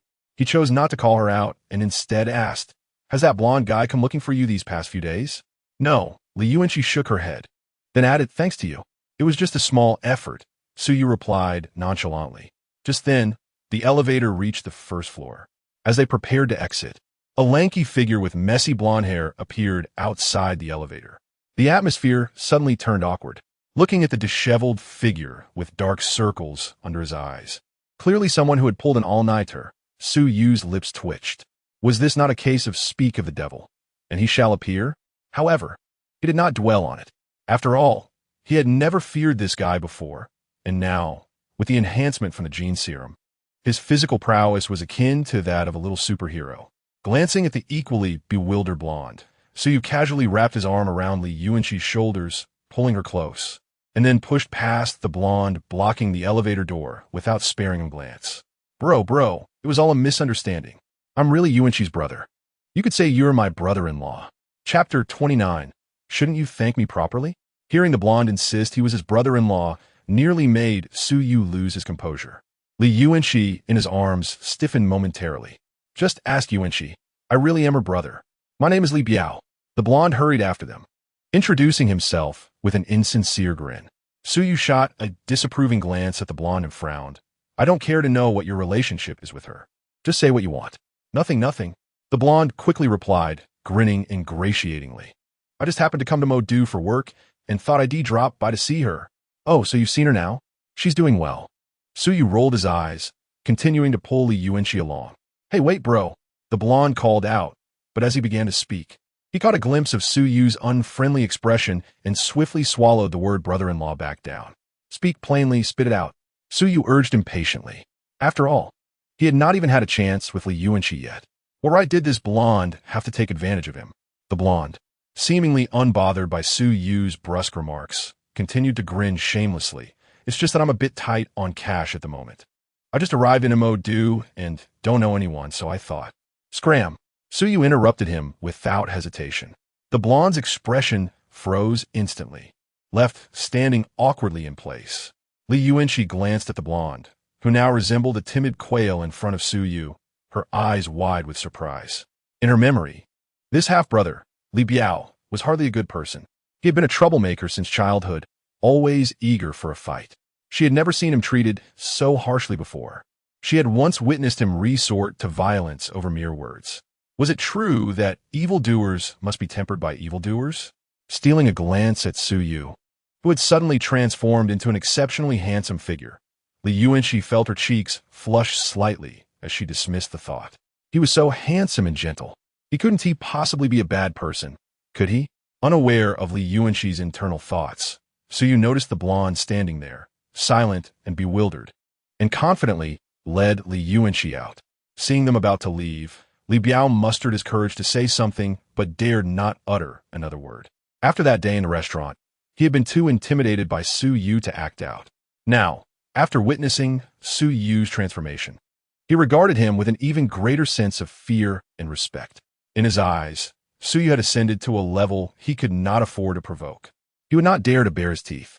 If it were a regular office worker, even if they were more capable or wealthier, he would not hesitate to act tough. What did it matter if they had a bit more money? As long as he did not throw a punch, the police would have no grounds to take action against him. He was skilled at annoying ordinary people. However, facing someone like Su Yu, who was not only more formidable, but also wealthier and more powerful, he felt genuine fear. He could sense that if he dared to play the same tricks on Su Yu, he would indeed suffer the consequences, likely without any chance of compensation. After all, he had instigated the trouble first. If it came down to a legal dispute, he would find no favor in court. Ordinary people needed jobs and had too many ties, naturally avoiding legal battles. Regardless of the outcome of a potential court battle, it would significantly affect the lives of ordinary individuals who strive to lead a stable existence. However, in Huang Mao's perspective, affluent individuals like Su Yu are never deterred by the prospect of litigation. They fear neither physical confrontation nor losing money. Such foolishness is beneath them. After successfully evading the bothersome Huang Mao, Su Yu had no intention of releasing Li Yuanqi from his embrace. He guided her all the way to the garage, while Li Yuanqi kept her head down, offering no resistance, allowing Su Yu to hold her closely, her cheeks flushed with embarrassment. "Where's the pet shop where you work?" Su Yu inquired as they settled into the car, observing Li Yuanqi, who appeared lost in thought. "It's no trouble. I can go by myself," she replied, her face betraying a hint of shyness as she attempted to open the door. "Are you not afraid of encountering the Huang Mao alone?" Su Yu remarked nonchalantly. Li Yuanqi stiffened at his words, revealing the psychological impact that Huang Mao had on her. Following Su Yu's comment, she obediently provided an address, her voice barely above a whisper. "I'm truly sorry for the trouble. Is that so? Then you must express your gratitude," Su Yu teased as he set the navigation. Li Yuanqi's expression was conflicted, recalling their previous conversation at the school gate, her face reddening with embarrassment. After a while, just as Su Yu prepared to drive away, Li Yuanqi suddenly leaned in and pecked him on the cheek, akin to a dragonfly landing on water. This left Su Yu momentarily speechless. Honestly, he had no such intention. He merely sought an excuse to share a meal with her, hoping to deepen their connection. He certainly did not anticipate that she would misconstrue his intentions so dramatically. Observing the rosy hue of her cheeks, he lightly touched the spot where she had kissed him and chuckled softly, shaking his head. He leaned his elbow on the armrest, drawing closer to her. Feeling his proximity, Li Yuanqi's breath caught in her throat. She turned to face him, her voice trembling. "What are you doing?" Without uttering a word, Su Yu gazed at her silently. Just as she was about to surrender and close her eyes, she heard him chuckle. "Buckle your seatbelt." With a practiced motion, he shifted gears and drove off, leaving Li Yuanqi in a daze, her breath quickening. What a rascal, she thought. After dropping Li Yuanqi at her pet shop, Su Yu meandered to a nearby bookstore, purchasing copies of World History and History of Huaxia, as promised to Yi Jin. However, he could not find any books detailing the ancient techniques of papermaking and printing, which were rather obscure. Even if such texts existed, they would be challenging to locate, particularly those concerning traditional methods. The only work he recalled that encompassed these subjects was Tiangong Kai Wu. However, that book contained much more than just the techniques of papermaking and printing. It also detailed a myriad of ancient technological marvels. Naturally, he could not present that book to Yi Jin, as it would be a considerable loss. Fortunately, information regarding papermaking and printing circulated online. Thus, he decided against purchasing books and instead opted to download relevant materials from the internet. He even planned to gift Yi Jin a tablet or a phone, as knowledge played a significant role in their transactions. Books could only convey text, which sometimes lacked clarity. By providing him with a modern device loaded with videos about contemporary society, he could pique Yi Jin's interest in acquiring more knowledge. As for the lack of electricity and internet on Yi Jin's side, that posed little issue. A phone with ample storage, preloaded with numerous downloads, would suffice for a long time. For power, a solar charger would adequately meet his needs, considering sunlight was universally available. Through these exchanges, Suyu began to understand the nature of the world Yi Jin inhabited. Overall, productivity was quite low, resembling the pre-Qin period of Blue Star's history. The only distinction was that this world genuinely had cultivators, though they were not as formidable as one might envision. Suyu had attempted to practice the Tai Yi Jing that Yi Jin gifted him. While the effects were real, they were not particularly pronounced. Achieving feats like flying was virtually impossible. However, it certainly contributed to physical health and longevity. If this practice were widely adopted, it could potentially elevate the average lifespan to a century. Moreover, the longevity elixir Yi Jin used for their transactions was indeed remarkable, with a significant production capacity. The cultivators of Daqin could likely produce thousands of these elixirs annually. Currently, their transactions were modest, and using the elixirs as payment was feasible. However, should their business expand, those elixirs would soon be insufficient. Nevertheless, one must remember that this was an entire world. They possessed resources. This is why Suyu was so invested in assisting Daqin by providing books and modern technology, hoping to enlighten Yi Jin about the wonders of the contemporary world and aid in foundational industrial development. In due time, the formidable steel forces of Daqin would pave the way for Suyu to obtain whatever resources he desired.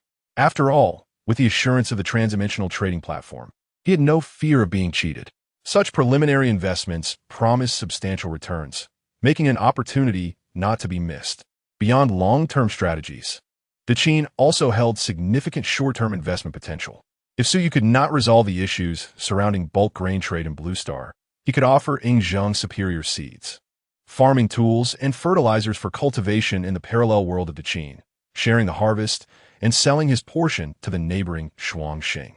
This would yield mutual benefits. Clearing his thoughts, Suyu purchased several phones from a roadside store, prioritizing large memory and high stability, as these devices were for Yi Jin's use. He was indifferent to the brands, as long as they were durable. Regarding solar chargers, he lacked expertise, but he had the luxury of time.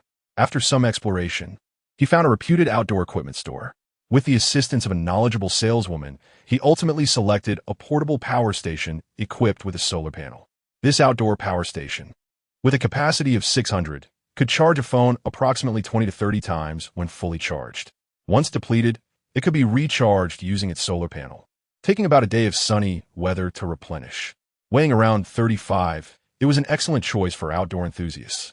Suyu believed it would effectively address the power needs of a low-wattage device like a phone in the Qin dynasty. Although slightly costly, he was taken aback by the price exceeding 4,000, despite his current financial comfort. However, upon hearing that joining the outdoor group at their store would grant a discount of 200, Suyu ultimately spent only 3,999 to acquire the item. Riding his bicycle to the bar, he thought it prudent to save where possible and spend where necessary. After completing his purchases, it was already noon. He found a restaurant to enjoy lunch and took the opportunity to download a plethora of educational videos. Suyu initially intended to explore the real estate market, But upon contemplating the mere 1 million left in his pocket alongside the exorbitant property prices in Mo due, he dismissed the idea. Reflecting on the over 300 kilograms of gold he possessed, he dialed the number of Chu Yu, the young lady of Wan Fu Group. Given Wan Fu Group's financial prowess, acquiring all that gold should pose no issue, especially since they had previously collaborated. In dire need of funds, he naturally turned to Chu Yu first. As expected, upon learning of Su Yu's intent, Chu Yu readily agreed without hesitation. They arranged to meet again at the abandoned industrial park that evening before ending the call. Reality, after all, is not like the novels or films where transactions occur at lightning speed. In those tales, one might present a valuable item, encounter a wealthy individual, and receive an instant transfer of hundreds of billions in exchange. Such occurrences are purely fictional. In reality, the wealthy typically possess assets primarily in stocks, securities, and real estate. Given the existence of inflation, holding cash does not yield appreciation or generate additional wealth. Thus, maintaining cash reserves for an extended period results in losses. Companies similarly tend to retain only planned liquidity in their accounts. When unexpected situations arise, they invariably require time to gather funds. It is implausible for Su Yu to call and expect Chu Yu to immediately facilitate the transfer of funds for his gold. Unexpectedly, just as he got into his vehicle, the personal panel of the trading platform illuminated before him. To his surprise, it was Xuangxing messaging him at that moment. Do you have time? I urgently need your assistance. Chapter 31. The Crisis in Future City, Urgent Matter? Su Yu paused momentarily and then decided to find a nearby, 5-star hotel, booking the most expensive suite for over $10,000 a night. Such rooms are typically occupied by the affluent, ensuring a high level of privacy. After inspecting the suite and finding no surveillance devices, he activated his personal panel and entered the trading space. In a familiar conference room, Xuangxing was already seated at the long table. Su Yu skillfully pulled out a chair and took his place, glancing around at the decor, which suddenly struck him as noteworthy. He realized he had not paid attention before. The settings for business discussions varied with different individuals. His conversations with Xuangxing took place in this quaint conference room, while discussions with Ying Zheng occurred in a pavilion on the lake. He wondered if there was any deeper significance to this. Before he could ponder further, Xuangxing, seeing him arrive, eagerly exclaimed, "You finally made it. I have something urgent that requires your help. If you can manage it, the reward I can offer will be significantly greater than all previous compensations combined." "Do tell." Su Yu replied with keen interest. "Our city lord in Future City has passed away." Xuangxing's expression was grave. "The city lord has died?" Su Yu was taken aback. Perplexed. "What does this have to do with you? Or what assistance do you require from me? Is it that your city lord is nearing death and desires some delicacies? I could assist with that." "Not quite. The city lord has lived for over 200 years, and aside from their brain, their body has been entirely mechanized. They have no particular cravings for food." Xuangxing shook her head, pondering her words for a long while. Finally, she continued, "This situation is rather complex. So let me explain briefly. Do you know how Future City came into existence? It was constructed by the refugees of the prosperous era on the eve of the apocalypse. Due to various reasons, what was supposed to be a space city was ultimately forced to be built on the ground. The original plan was to complete it and then use a massive anti-gravity engine to launch it into space, escaping the complexities of the terrestrial environment. Once in space, it could utilize a curvature engine to escape at superluminal speeds. However, they were ultimately too late. The apocalypse arrived sooner than anyone anticipated. This enormous structure, spanning 1,600 square kilometers and capable of sustaining 300,000 people for 500 years without external supplies, was unable to escape the gravitational pull of its home planet due to the failure to install the anti-gravity engine in time, ending up stranded on the wasteland and becoming what we now know as Future City. You may envision Future City as a spaceship that cannot ascend, albeit one that surpasses a typical starship in many aspects. Xuangxing shrugged. The city lord holds the highest authority over this stranded starship. Within Future City, life and death are at her command. Now that she is dying, she is in the process of selecting a successor to transfer her powers. Xuangxing's face was solemn as she added, "She has no direct blood relatives." Upon hearing this, Su Yu grasped her intentions. The city lord of Future City possesses ultimate authority over the entire city, determining the fate of all its inhabitants. This power is far more formidable than that of an emperor in ancient times. After all, an emperor can be overthrown if they incite public outrage. However, the city lord can extinguish lives with but a thought. With her imminent demise and the necessity to pass on her authority, the various families within the city would naturally vie for control. After all, absolute power over life and death in the hands of a just individual is one matter. But once it falls into the hands of someone else, the potential for corruption looms large. Listening to Xuanxing, it became evident that the current city lord likely embodied such a character. However, the crux of the issue is that this individual is dying, and whoever assumes this power, no matter their integrity, may find it difficult to maintain fairness. Once self-interest arises, the nominal city lord could easily pass the authority down through their own lineage, or even ascend to a position of absolute rule without any checks. Dissatisfied, they could simply eliminate opposition and select a new populace from the genetic repository, ensuring absolute loyalty. This isn't merely a struggle for the position of city lord. It is akin to a contest for the role of the Jade Emperor. Under such vast authority, no matter who becomes the new city lord, a chain of suspicion is inevitable. Who would willingly place their entire fortune and life in another's hands? Yet, as Suyu considered this, he became puzzled. But how did your current city lord manage to gain everyone's trust initially? After all, with such power, who would dare enter Future City if they did not trust her? Entering means surrendering one's life to another's control. The city lord was the chief architect of Future City. Xuanxing replied, her expression slightly peculiar. During the early days of the apocalypse, those who invested in the construction of Future City regarded it as a colossal refuge. After their escape plan failed, they intended to completely seal off the fortress capable of sustaining 3 million lives for 5 centuries. As long as the main structure of the space city remained largely undamaged, they and their descendants could thrive within for millennia. However, they did not anticipate that the lord of the city had left a backdoor in the system of the Future City. She utilized this backdoor to directly seize control, executing nearly 100,000 escapees who sought to isolate themselves. Subsequently, she manipulated the weapons systems of the Future City to eliminate all enemies within hundreds of kilometers, opening the gates to accept over 1 million refugees. Now, the residents of the Future City are primarily descendants of those refugees, and our lives were saved by the lord of the city. Why should we not trust her? Upon hearing this, Suyu exhaled deeply. Thus, it seemed that the lord of the city had a rather straightforward method for earning everyone's trust. Simply replace them with a new batch of grateful individuals. Yet, this approach appeared excessively extreme and offered little reference value. He finally comprehended why Xuanxing was so anxious. After all, he believed this method was too radical, and the next lord of the city might not share the same sentiment. Without the authority of the lord, one could easily find themselves at the mercy of the new ruler. Reflecting on this, Suyu sighed and inquired, "What can I assist you with?" Chapter 32.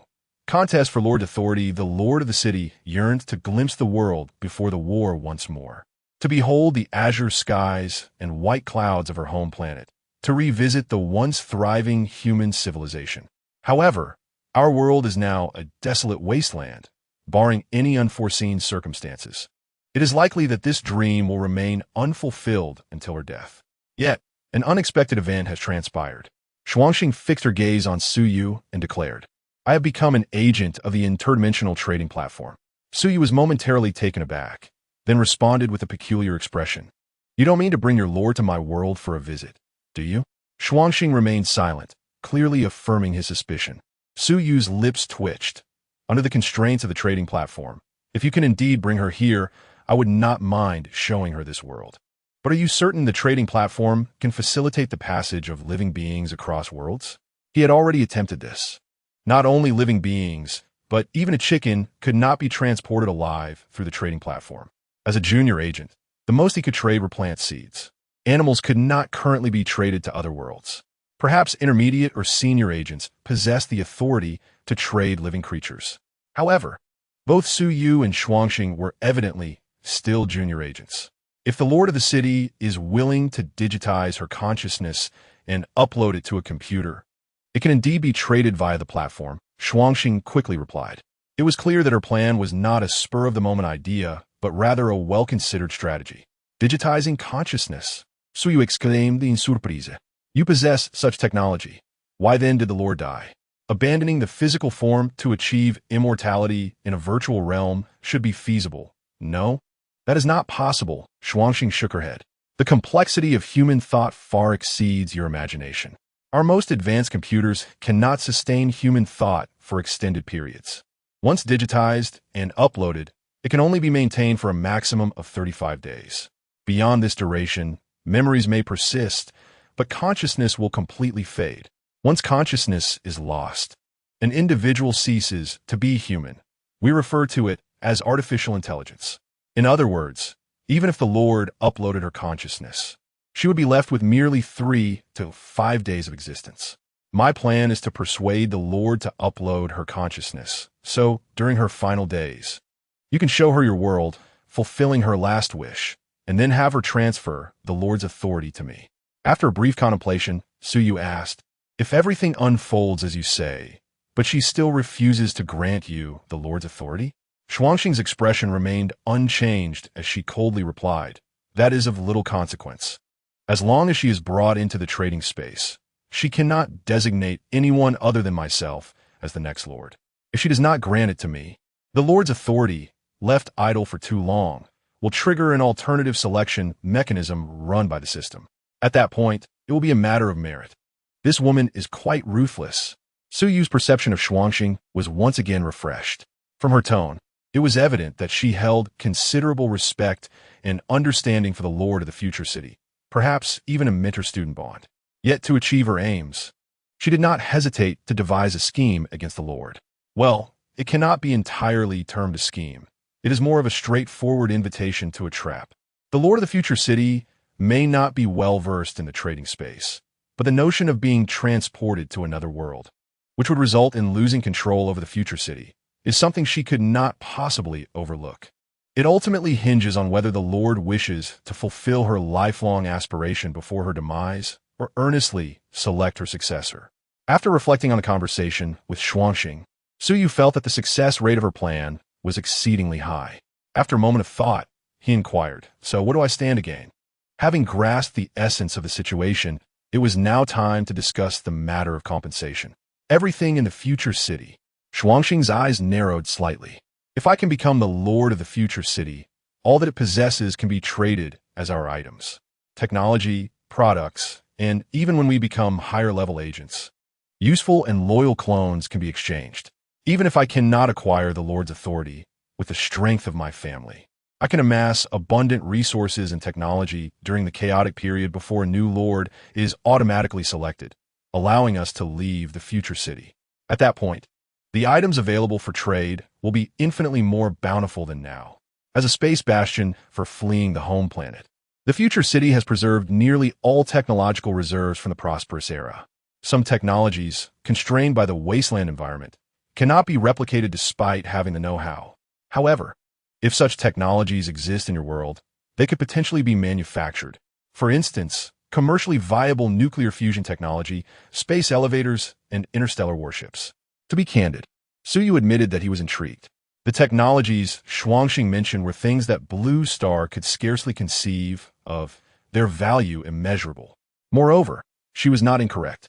Obtaining a complete set of mature technologies could indeed allow the recreation of commercial nuclear fusion. However, considering that they were discussing a business transaction, Suyu shook his head and said, technological matters are still too distant. Once acquired, I would need considerable time to realize their value. Please state what tangible rewards you can provide me with immediately. After a moment of contemplation, Xuanxing finally responded, very well, let's not discuss the distant future. If the plan is executed smoothly and I do not become the Lord, nor does anyone else, then I can offer you 10 sets of storm power armor. Do not attempt to haggle. Although my family possesses a considerable number of storm power armors, they're all non-renewable, and 10 sets is the limit. Upon hearing this, Suyu glanced at the exquisite silver power armor Xuanxing wore and nodded in acknowledgement of the offer. signaling her to continue. If I become the Lord, in addition to the 10 sets of storm power armor, I will also provide 3 Falcon-class near-Earth orbit vehicles with a payload capacity of 500 tons. As she spoke, she cast a glance at Suyu. I have had a professional team analyze the technological level of your world. If I am not mistaken, these 3 near-Earth orbit spacecraft could enable you to dominate the skies of your realm. At that point, I will control Future City while you govern your world. Our transactions need not be restricted to trivial matters, but can instead evolve into a comprehensive collaboration. Is a deal. Chapter 33. Yi Jin Jing. What is a mobile phone? Suyu had long coveted the storm-powered armor that Xuanxing possessed.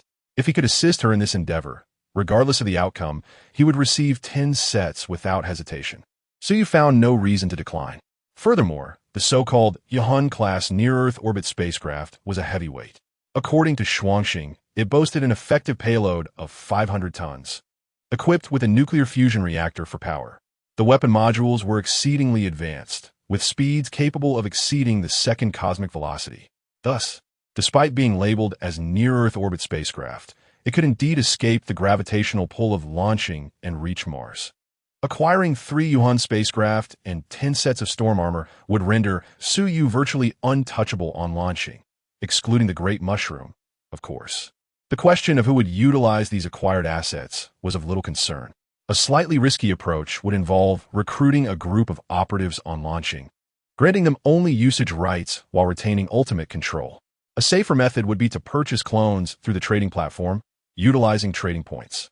Should he choose to wait, he could bide his time until he upgraded to intermediate or advanced agent status, allowing him to procure utterly loyal slaves from other worlds. It was a consensus reached with Xuanxing that agents could trade living beings after reaching a certain level. This was unlikely to be erroneous. In summary, once the equipment was in hand, the personnel would be a minor issue. The next step was to convince the Lord of the City of my capability to transport her to your world. As Xuanxing spoke, she produced a pearlescent metallic sphere. This is a photographic drone, notable for its remarkable speed. It can cover thousands of kilometers in just 1 hour. My plan is for you to use it to capture footage of your world, not limited to prosperous cities and beautiful landscapes. Both the good and the bad should be included. Then, provide me with the video, and I will use it to persuade the Lord of the City. Suyu took the small sphere, marveling at it, and jokingly remarked, "This device doesn't contain some nefarious technology that will infiltrate our networks and instigate a crisis. Does it?" Xuanxing dismissed his concern, explaining, "We do have such advanced technology, but rest assured, this one does not contain anything of that caliber. I can trade it to you for free through the trading platform, ensuring absolute safety." That is reassuring. Suyu did not refuse. Anything received as a gift was unacceptable. Only items acquired through legitimate trading channels could guarantee complete security. The 2 worlds he had encountered, Xuanxing's wasteland and Yi Jin Jing's alternate world of the Qin, were filled with unknowns. Should Xuanxing lose her wits and add something to the equipment, the technological level of the wasteland could potentially annihilate humanity on launching. One must not harbor malicious intent. But vigilance is paramount. Having secured the drone through a trading agreement, Suyu stood up, saying, "I have some free time now and can go out to shoot the video. If you have time, please wait for a moment." "Very well," Xuanxing nodded, her expression calm. Once Suyu had departed, she exhaled slowly, muttering to herself, "This fellow seems to have a touch of paranoia." Yet, a world that has achieved basic industrialization without being ravaged by war is indeed enviable. Xuanxing's eyes glimmered with envy, followed by a sigh as she shook her head. "If only we could trade living beings, I would simply exchange myself." In a wasteland, even dogs are unwelcome.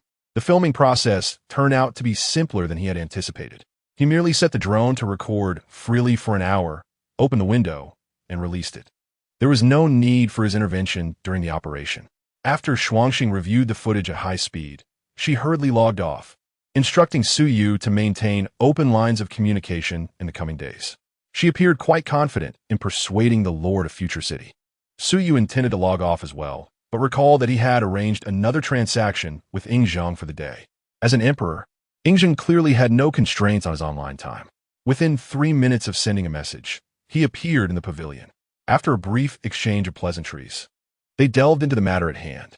Yu first presented the previously promised books, such as Huaxiaotongshi, to Yi Jin. Then came the main event. He produced a mobile phone. What is this? Yi Jin inquired, gazing at the small square device with confusion. A mobile phone? Yu replied with a carefully prepared explanation. In our world, it was initially used for communication. With it, you can converse with someone thousands of miles away.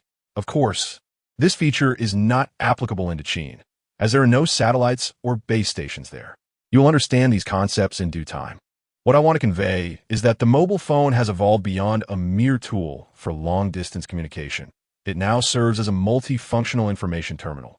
Yi Jin listened, puzzled yet attentive, diligently noting down the information without voicing any opinions on things beyond his comprehension. Even without a signal, the phone in your hand can play music, display videos, and view documents. Its functions are quite numerous. Yu briefly elaborated, then took the phone from Yi Jin, pressed the power button, and the screen illuminated instantly. Initially perplexed by the object, Yi Jin's eyes brightened at the sight. A stone that emits light? Moreover, the aesthetically pleasing patterns on the screen suggested it was more than just a glowing object. He remained silent, continuing to listen intently as Yu explained. Yu spoke at length, demonstrating various features, and after nearly half an hour, he finally clarified the phone's primary functions, enabling Yi Jin to utilize some basic features. For a man from 2 millennia ago, this was undoubtedly a novel experience. Once Yi Jin grasped the general usage, he held the phone in his hands, captivated by its allure.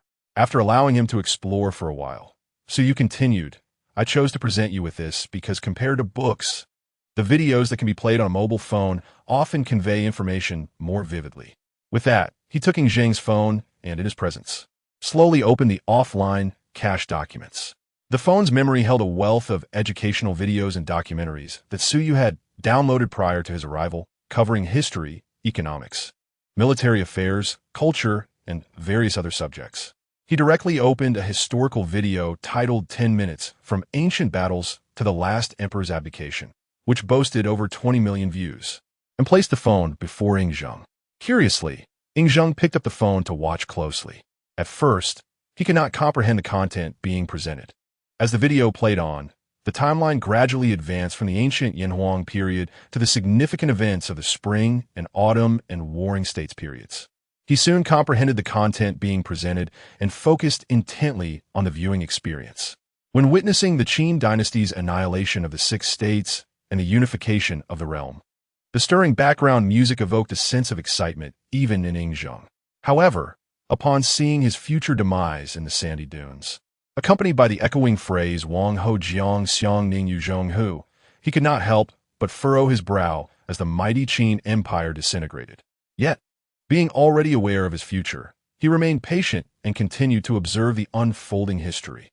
The Western Han, Eastern Han, Wei, Jin, Southern, and Northern dynasties, and the Tang dynasty, all the way to the abdication of the last emperor. In just 10 minutes, thousands of years of history flashed before his eyes. As the video concluded, Yi Jin gazed silently at the small screen of his phone for a considerable time, ultimately exclaiming, "CI?" The historical tapestry of the subsequent millennia was indeed splendid, and the device itself was marvelously crafted. Compared to books, this mode of presenting history was profoundly impactful and far easier to grasp. To witness the past and present in an instant, and to embrace the vastness of the world in a moment, was a remarkable experience. Yu shrugged, stating that whether through videos or books, both serve as vessels of knowledge, each possessing its own merits and drawbacks. His intention in providing these materials was to offer Yi Jin a more direct experience of the differences in the future. He then proceeded to open another video showcasing modern weaponry. The video depicted a barrage of rocket artillery, instantly transforming the target area into a sea of flames, leaving Yi Jin in a state of bewilderment. Though he had little understanding of firearms, the numerous craters scattered about indicated the tremendous power of the weaponry displayed. Regaining his composure, he quickly inquired, "What is this?" It's a type of hot weapon, not the most powerful, but it could obliterate Xianyang in an instant. Yu explained succinctly. These videos document the evolution of weaponry. You will understand better when you watch them yourself.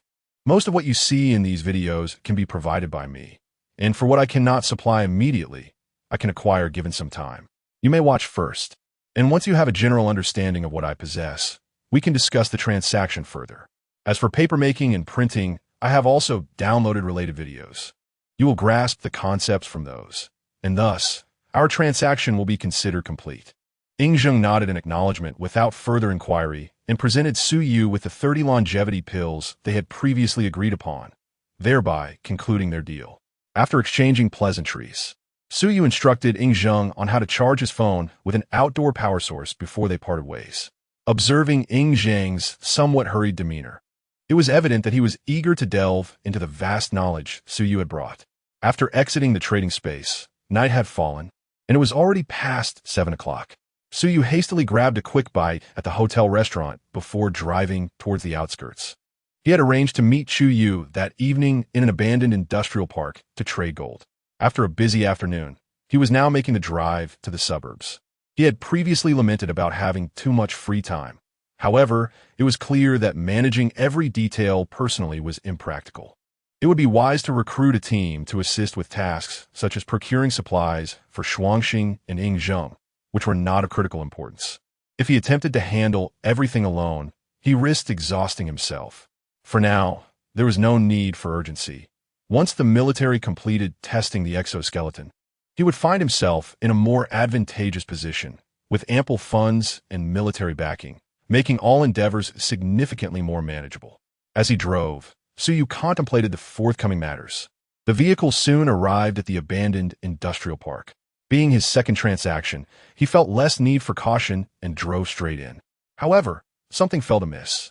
Despite his enhanced sensory perception from the gene serum, he sensed no prying eyes as he approached. This was peculiar, for he had tested his abilities in the bustling streets earlier and had always noticed when someone was covertly observing him. Yet, upon entering the industrial park, he felt no such sensation. Had they not yet arrived? That seemed unlikely. It was already close to 8:40. Alternatively, had they decided against surveilling the entrance? Regardless, he dismissed these thoughts, opting instead to confront whatever awaited him. He parked the car in an inconspicuous corner and retrieved a sturdy, albeit not overly large suitcase from the trunk, containing over 300 kilograms of gold, the entirety of his remaining reserves. Valued at approximately 115 million, this quantity of gold would have been impossible to manage in the past. However, after the gene serum, his physical prowess had reached superhuman levels. Carrying nearly 400 kilograms felt merely heavy, and he could easily walk several kilometers with it. Navigating the industrial park with familiarity, he soon approached the agreed-upon factory. Yet, before reaching it, a sudden gunshot shattered the night silence, startling him.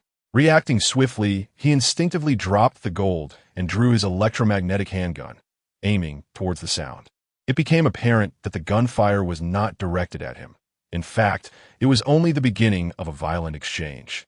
The sound of gunfire erupted like a lit powder keg, accompanied by anguished cries, confirming that he was not the target. But what was happening? For a moment, Su Yu was bewildered. If it were a case of black on black, he would have anticipated that. However, this was a conflict involving others.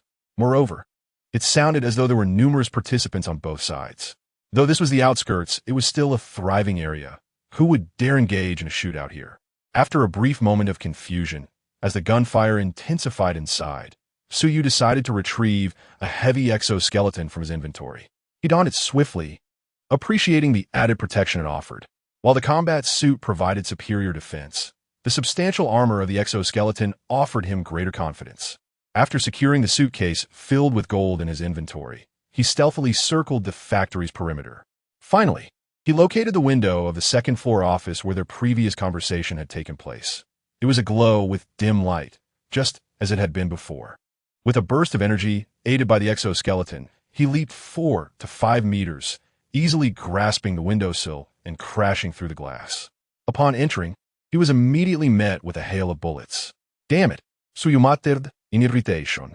The exoskeleton's armor was impervious to the feeble handguns being fired, and as he looked up, he saw several terrified bodyguards and Chu Yu behind them. After a moment's consideration, he abandoned the impulse to incapacitate them, recognizing that they were his financial backers and not to be harmed.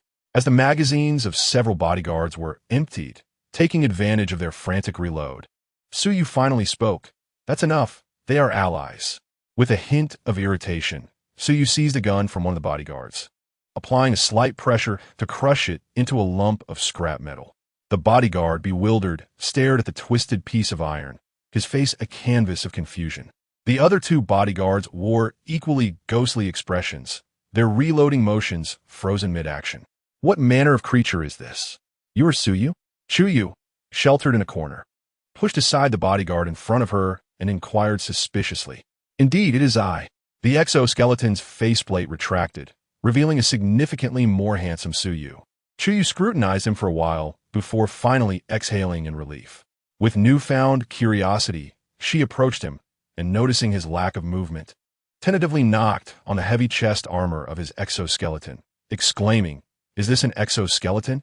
You possess quite an eye." Suyu glanced at her in surprise, then added, "Is the latest product from the military.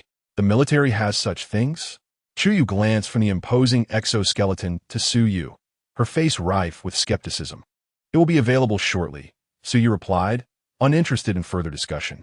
He gestured towards the incessant gunfire outside the door and said irritably, "What is going on?" "I came to conduct business, not to engage in a brawl." Chuyu glanced at the entrance and replied coldly, "There are some issues with the company. It's my fault that such a significant error occurred during the transaction. Afterwards, I can offer some compensation at the price of gold." Suyu pointed towards the entrance, teasing, "Forget about afterwards. Consider what to do now. The gunfire was just on the first floor, and now it's almost reached the second. Your men might not withstand it." Surprisingly, Chuyu appeared unfazed. Instead, she smiled and tapped on Suyu's armor, saying, "But you are here, are you not? We are, after all, partners. You wouldn't abandon me, would you?" Chapter 35. Suyu, I can save you, but it will cost extra. Suyu studied her for a while before dismissively swatting her hand away. "I can save you, but it will cost extra. 100 million. Chuyu extended one slender finger. Suyu retorted, "That box of gold weighs over 300 kilograms. It's barely over 100 million.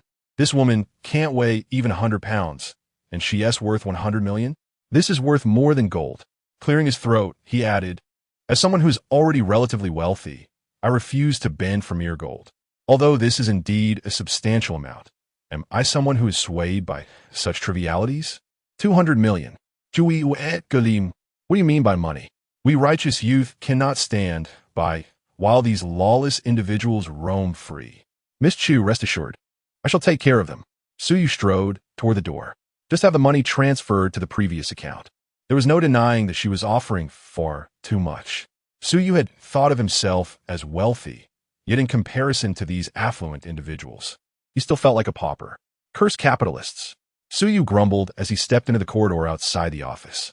Upon exiting, his faceplate descended, encasing him in protective armor. The night vision system in the exoskeleton allowed him to survey the dark factory thoroughly. He observed that the unidentified group had indeed cleared the first floor and were now assaulting the staircase leading to the second. These individuals wore the most ordinary clothing, blending seamlessly into a crowd, a stark contrast to Chuyu's impeccably dressed bodyguards. Yet, their combat experience appeared superior, suggesting they were seasoned veterans of gunfights. Among these unknowns, Suyu even spotted a few distinctly foreign individuals. With foreigners present, it was likely that they were neither military nor police officers pursuing Chuyu. There were roughly 20 of them. Eliminating them would not pose a challenge for Suyu. Before coming out, his only concern had been whether Chuyu was a truly heinous criminal, in which case he would not come to her aid. He had even contemplated silencing her to prevent their previous transaction from being exposed. However, since they were not official personnel, that concern dissipated, regardless of who they were. Engaging in such a shootout within the confines of Jojo was a grievous violation of the law. If he dealt with these individuals, it would be an act of righteousness. A hero from Modu bravely dispatches a dozen armed villains with his bare hands. Just imagine the glory. With a heavy thud, Suyu leaped over the railing, adorned in his exoskeleton, and ambushed the assailants attacking the staircase from behind. Amidst the cacophony of gunfire, his movements attracted no attention from those in front. Suyu advanced boldly, seizing the head of a thug peering around the corner with gun in hand, lifting him effortlessly before tossing him out from behind cover. Instantly, gunfire erupted as several of Chu Yu's bodyguards opened fire, transforming the thug into a sieve. The sudden shift sent shockwaves through the remaining thugs at the staircase, who immediately redirected their weapons towards Su Yu. Yet, upon seeing his formidable armor, they were collectively dumbfounded. What is this? Hearing the rapid-fire chatter of a thin, dark-skinned thug nearby, Su Yu couldn't be bothered to decipher his words and simply delivered a swift blow that spun his head around a full 720 degrees. 2. Thanks to the enhancement of the genetic serum, despite this being his first encounter with such violence, Su Yu remained remarkably composed, aside from a minor psychological adjustment. The deafening gunfire resumed as bullets ricocheted off his armor, producing mere sparks that barely scratched the surface. The heavy exoskeleton surged into the midst of the thugs with the ferocity of a tiger among sheep, and soon the dense gunfire began to dwindle. Ultimately, silence fell as the last of the resistance ceased. Disdainfully, Su Yu shook off the blood splatters from his armor and turned to the bodyguards, who had been watching in shock from the staircase corner. Go inform your mistress that the situation has been resolved. Igrigalles. The bodyguard momentarily froze before hastily nodding and scurrying upstairs, tripping and stumbling as he hurried to relay the news. It wasn't that he lacked bravery. The spectacle he had just witnessed was utterly terrifying. The contrast between shooting someone with a gun and Su Yu's method of charging into a crowd to deliver lethal blows was wholly different, leaving a profound visual impact. Not long after, Chu Yu descended the stairs, flanked by her bodyguards. Upon seeing the gruesome scene, she merely frowned slightly, not paying it much mind. Instead, her gaze fixated on Su Yu's exoskeleton, her eyes shimmering with intrigue. This equipment was astonishingly formidable. Moreover, the lack of any dents indicated that the level of firepower encountered had not even begun to test the limits of its protective capabilities. Its value was incalculable. As a businesswoman, Chu Yu immediately recognized the potential worth of this exoskeleton. Unbeknownst to her, Su Yu simply inquired as she approached, "When will the payment be received?" The money for the gold transaction can be transferred immediately. However, the fee for your assistance will have to wait until tomorrow, Chu Yu replied candidly. 200 million in cash is not easily procured. We can settle the gold transaction first. I'll retrieve the gold now. Please wait a moment. Su Yu nodded and made his way towards the entrance. As he reached the halfway point, he abruptly halted his steps and redirected his attention toward the first-floor window adorned with a security grill. With a swift kick, he dislodged the rusted steel bars and effortlessly leapt outside. In a secluded corner, he retrieved gold from his inventory. Then, he attempted to re-enter through the window. However, midway through, upon gazing at the shattered glass, Su Yu suddenly recollected a significant detail. He seemed to have purchased this place. Both the land and the abandoned factory were, in fact, properties under his name. Cursing under his breath, he turned to see the gruesome staircase resembling a slaughterhouse, causing his eyelids to twitch. If only he had restrained his strength earlier. What a stroke of misfortune. Chapter 36. Chu Yu's other identity. With a thud, the heavy suitcase was placed upon the ground. Disturbed by the state of his territory, Su Yu addressed Chu Yu directly. "This is gold. Please have someone verify it. Additionally, ensure the area is cleaned up. It resembles a scene from a slaughterhouse. I am quite compassionate and cannot bear the sight of blood. If it remains in such disarray, I shall be reluctant to return here." Chu Yu, rolling her eyes in exasperation, retorted, "Had it not been for the scattered remains of those who were dealt with by Su Yu himself, I might have believed you." She continued, "I will arrange for a thorough cleaning. As for the gold, there is no need for verification. As per our prior agreement, I owe you 114 million for the 385 kilograms of gold you possess. To simplify, I shall transfer 120 million directly to you. Part of this amount will be credited to your account later today, with the remainder arriving by tomorrow." At this juncture, Chu Yu paused, glancing at her bodyguard behind her. "Mr. Su and I have matters to discuss. You may leave for now."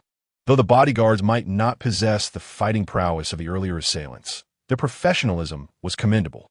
Upon her command, they left the factory without hesitation, taking up positions to stand guard outside. Once alone with Su Yu, Chu Yu inquired, "Would you like to know why these individuals targeted me?" "No." Su Yu vehemently shook his head, thinking it absurd. He was solely interested in financial gain and wished to avoid entanglement with their troubles. Chu Yu's expression faltered momentarily, and she shot him a reproachful glance before continuing. In truth, it is generally prohibited for bodyguards to carry firearms in the country. My bodyguards, however, are an exception due to our company's collaborations with certain state-owned enterprises. Details I shan't elaborate on. In short, it pertains to external matters. She gestured towards a handgun lying on the ground, adding, due to these circumstances, our company has incurred the ire of several external factions in recent years, resulting in numerous attempts on my life. Consequently, the authorities granted special permission for my bodyguards to be armed. These individuals have clandestinely crossed the border to eliminate me. As she spoke, Su Yu's understanding deepened. Outside, firearms were involved. To his surprise, this seemingly delicate woman was entangled in arms dealings. However, a frown crossed his face as he contemplated if her operations were so extensive. Then the transaction involving 100 kilograms of gold that night, worth 30 million, seemed trivial compared to the risks she was undertaking by venturing to such a remote location for a gold deal. A gentleman does not stand under a perilous wall. Such wisdom was not lost on someone like Chu Yu. I did not create opportunities for them. They would not dare emerge, Chu Yu remarked with a light chuckle. We were already aware of the smuggling activities, but in such a vast location, locating them is akin to finding a needle in a haystack. That night, I specifically sought to create opportunities for them. Capturing them in a secluded area is undeniably simpler and poses less risk than a densely populated urban environment. I merely underestimated their ineptitude. They failed to arrive in time. At this point, Su Yu narrowed his eyes. Chu Yu, sensing his curiosity, approached a windowsill and pointed outside. Gazing into the distance, they observed several fast boats marked with police insignia approaching, the armed officers aboard unmistakably well-equipped. Concurrently, the blaring sirens from a main road of the industrial park indicated a substantial number of police forces were en route. Even had he chosen not to intervene, the firepower of those assailants would likely struggle to overpower the bodyguards defending the staircase, granting sufficient time for the police to arrive. My apologies for not informing you sooner. Chu Yu shrugged. The situation is more intricate than you might assume. Under normal circumstances, no one would dare to send operatives here to eliminate me. It would be tantamount to courting death. However, unforeseen complications arose, and some individuals could no longer afford to wait. What are you trying to convey? Su Yu inquired, furrowing his brow. Initially intending to flee upon witnessing the approaching police, he reconsidered. This industrial park was now his property, and those he had dealt with were merely dangerous elements infiltrating from abroad. He was merely acting in defense. The military was already aware of the existence of exoskeleton technology, which was not something to be concealed. I wish to purchase several sets of these exoskeletons, he stated. Chu Yu approached, rapping on the sturdy chest plate, her eyes alight with admiration. This is indeed a marvel of industrial engineering.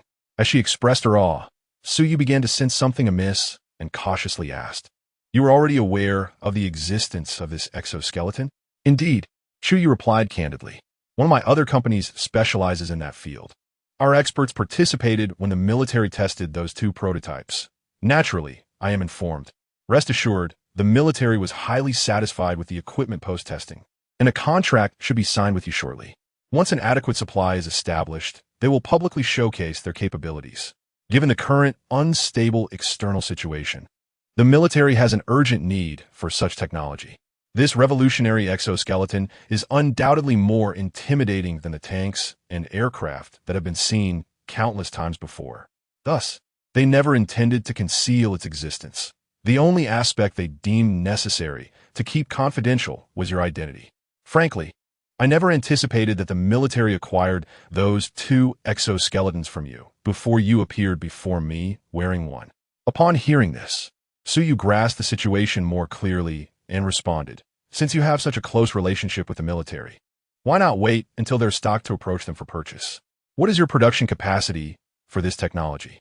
Chu Yu sighed. In the short term, they're likely 1 TB enough for the military's own use, so they would hardly consider selling to me. However, you are in a different position. You have not yet officially signed a partnership with the military.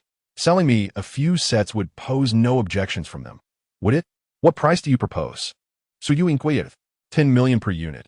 I wish to acquire 10 sets, Chu Yu stated, presenting her anticipated price.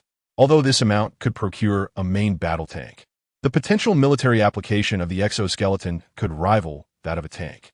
I can provide you with 10 sets, but let me be clear, Su Yu said, locking his gaze with hers. I will embed a backdoor into these exoskeletons in the system, preventing disassembly or research.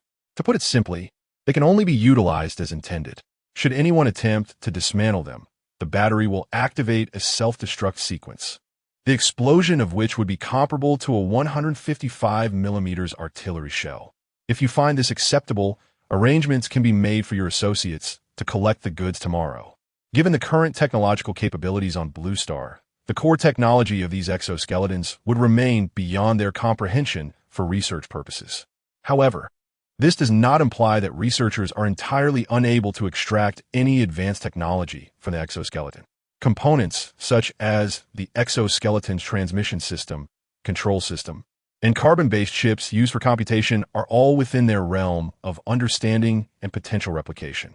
Even the sophisticated enemy identification system, auxiliary targeting system, and night vision system integrated into the exoskeleton's visor are subjects they can study and possibly recreate. His lack of prohibition against the military dismantling the technology is merely a favor extended to them. As for Chu Yu, to be frank, their relationship is akin to a transaction where payment and delivery occur simultaneously. He could not possibly sell the exoskeleton to her for casual experimentation over trifling matters. Very well. Chu Yu readily agreed to this stipulation. Tomorrow evening at this time, I will send someone to collect the goods, and concerning the payment, I will ensure that it accompanies the 200 million during the day. Although the stated price is 10 million per set, in reality, Chu Yu has purchased them for 30 million each. After all, she was merely fishing for information. Even if Su Yu did not show up, she likely would not have faced danger. The 200 million was solely for the purpose of acquiring the exoskeleton and establishing a rapport with Su Yu. Transaction confirmed. Chapter 37. Su Yu. So, I am a researcher almost simultaneously with their agreement. A fully armed patrol entered the abandoned factory. Clearly, they had communicated with the guards at the entrance beforehand, as the criminals inside had already been dealt with. There was no excessive tension. Nonetheless, even the seasoned officers, accustomed to bloodshed, could not help but pale at the sight of the gruesome scene at the stairway. Despite their experience, some officers found themselves taken aback. Of course, they were far superior to the guards. If Su Yu recalled correctly, 2 guards had even vomited on the spot. His own composure was attributable to the comprehensive enhancements provided by the genetic serum. Yet, Chu Yu, remarkably, managed to maintain her composure while discussing business in such a place. One must concede, she is indeed impressive. Hello, Magic City Patrol. A middle-aged man in uniform stepped forward from the armed group, his gaze sweeping across the two before settling on Chu Yu. Miss Chu Yu, what is the situation here? It turned out that Captain Zheng was leading the team. Chu Yu indicated Su Yu, stating, "This gentleman is a military researcher who is testing the military's latest individual equipment nearby." Upon hearing the commotion, he came to assist. As you can see, her voice was barely audible. Only Su Yu and Captain Zheng could hear her. She then discreetly pointed to the bloody stairway. Captain Zheng frowned at the sight and saluted Su Yu, saying, "Please present your officer's identification." Generally, military researchers hold ranks and would naturally possess such identification. However, Su Yu's identity was fabricated by Chu Yu. Such a document simply did not exist. He shook his head, preparing to admit his lack of identification when Chu Yu interjected, "He operates under a high confidentiality level." Upon hearing this, Captain Zheng glanced at the exoskeleton Su Yu was wearing, contemplated for a moment, and then stated, "I need to confirm this. Please hold on." In truth, he was indifferent to the fate of the criminals. The upper command had issued orders to eliminate any armed intruders attempting to breach security. Even if Su Yu had not been the one to kill them, the armed patrol would most likely have dealt with them. Their fate was already sealed by their decision to invade this place. The pressing issue was determining the identity of this unexpected Su Yu. Earlier, he had learned from the guards that Su Yu had single-handedly dispatched nearly 20 armed thugs. Such combat prowess was astonishing. If Su Yu were indeed military personnel, there would be nothing more to discuss, and he would marvel at the military's possession of such advanced equipment. But what if he were not? This was, after all, Magic City, a densely populated international metropolis. A piece of unregistered equipment with such formidable combat capabilities in the hands of an unofficial individual could lead to chaos. He could not afford to be careless, and it was unwise to rely solely on Chu Yu's word. Chu Yu quietly added, "Captain Zheng, it would be best for you to have your superiors contact the commander of the Eastern District to clarify that the equipment he is wearing is called exoskeleton." Captain Zheng nodded and stepped aside to make a call. Meanwhile, Chu Yu seized the opportunity to explain to Su Yu, "You have yet to establish a cooperative relationship with the military. Even if they are aware of the exoskeleton, they do not know of your existence. Being candid could complicate matters. Simply stating that you are a military confidentiality personnel will prompt them to escalate the inquiry to a higher authority. After all, your information is indeed classified, which is not a falsehood. With the military vouching for you, the patrol will not press further." Su Yu nodded in agreement. This was indeed a prudent approach. It was better to avoid unnecessary trouble. His demeanor visibly lightened, observing Su Yu's exoskeleton. Captain Zheng's initial wariness transformed into admiration as he remarked, "It has been confirmed. Mr. Su, your efforts are commendable. You, as a researcher, have accomplished what we ought to have done. One ought to lend a hand when they see injustice." Su Yu replied with a smile. Captain Zheng responded, "That was over 20 armed thugs. While others might wish to intervene, few possess such capability." Reflecting on this, he cast a glance at Su Yu's exoskeleton, swallowing hard. This equipment was indeed remarkable. From the information he had received, Su Yu was confirmed to be a military researcher. The fact that a researcher could wield such equipment to eliminate armed criminals without firearms was utterly absurd. This only underscored the exoskeleton's formidable combat capabilities. If this technology were to be equipped to the armed patrol, it would greatly simplify dealing with armed thugs in urban environments. No, once the military declassifies this equipment, he must submit a request to obtain a few sets for testing. This technology is evidently well suited for their patrol department. It would be unreasonable not to have it. The two exchanged a few more pleasantries. Due to Su Yu's status on the military's confidentiality list, it was customary for everyone present, including Chu Yu and Captain Zheng, as well as all officers who had entered the factory and encountered Su Yu, to sign a confidentiality agreement. Once signed, they would have no further obligations. As for the aftermath, Chu Yu's team would liaise with the patrol to resolve it, relieving Su Yu of concern. However, as Su Yu prepared to leave, Captain Zheng unexpectedly detained him, stating that he had just received word that the military wished to visit the scene to assess the situation and hoped Su Yu could remain to provide guidance. Su Yu understood immediately. After all, this could be considered the first battle for the exoskeleton in this world. The military surely desired first-hand data for in-depth analysis. Furthermore, having him, the key witness, present would allow for inquiries regarding the issues he encountered during his tests of the exoskeleton. Su Yu did not decline and readily agreed. Shortly thereafter, the whirring of helicopter rotors filled the air as two military transport helicopters descended onto an open area in the abandoned industrial park. Accompanied by several fully armed soldiers, a group of researchers clad in white lab coats eagerly disembarked and hurried into the dilapidated factory. Chapter 38, Clad in Exoskeleton. The Super Soldier. "Ah, Mr. Su, it truly is you." Among the group of researchers, the foremost figure was Zhou Bowie, who had first discovered the exoskeleton at the defense exhibition. Upon seeing Su Yu, although he sensed a significant change in him, he did not dwell on it and quickly approached. "It is indeed Major Zhou. You must have had a tiring evening." Su Yu greeted him briefly. Wearing the exoskeleton made it somewhat awkward to shake hands. "Not at all, not at all. In fact, I have numerous matters I wish to consult with you, Mr. Su, and I fear I may impose upon you. Feel free to ask. Are you here to inspect the battlefield? It's just over there." Su Yu gestured toward the dark depths of the factory. He had no qualms about explaining matters to the authorities, and, after a brief discussion, he departed from the chaotic vicinity of the staircase. Now at the factory entrance, Zhou Bowie smiled and signaled to a group of experts. Immediately, they rushed in with powerful flashlights. The scene inside may be rather gruesome, so it's best to prepare them psychologically, Su Yu kindly cautioned. "It's nothing. We are all professionals. Sometimes, we even have to travel to foreign battlefields to gather data." Zhou Bowie waved his hand dismissively. Seeing this, Suyu said no more. However, it wasn't long before they heard retching sounds emanating from within. Zhou Bowie's cheeks twitched, while Suyu had anticipated this reaction. After all, even seasoned officers familiar with countless brutal murder scenes nearly lost their composure upon witnessing the interior. These researchers might possess some experience in this regard, but they were still civilians. It was entirely normal for them to falter. Well, this minor challenge is one they can overcome. Let's not dwell on them. Zhou Bowie, slightly embarrassed, shifted the topic. Mr. Su, during this visit, I would like to specifically seek your guidance. The internal control system of this exoskeleton is indeed exquisitely sophisticated. Yet we have encountered some disagreements within our research institute regarding the optimal equipment to maximize its functionality.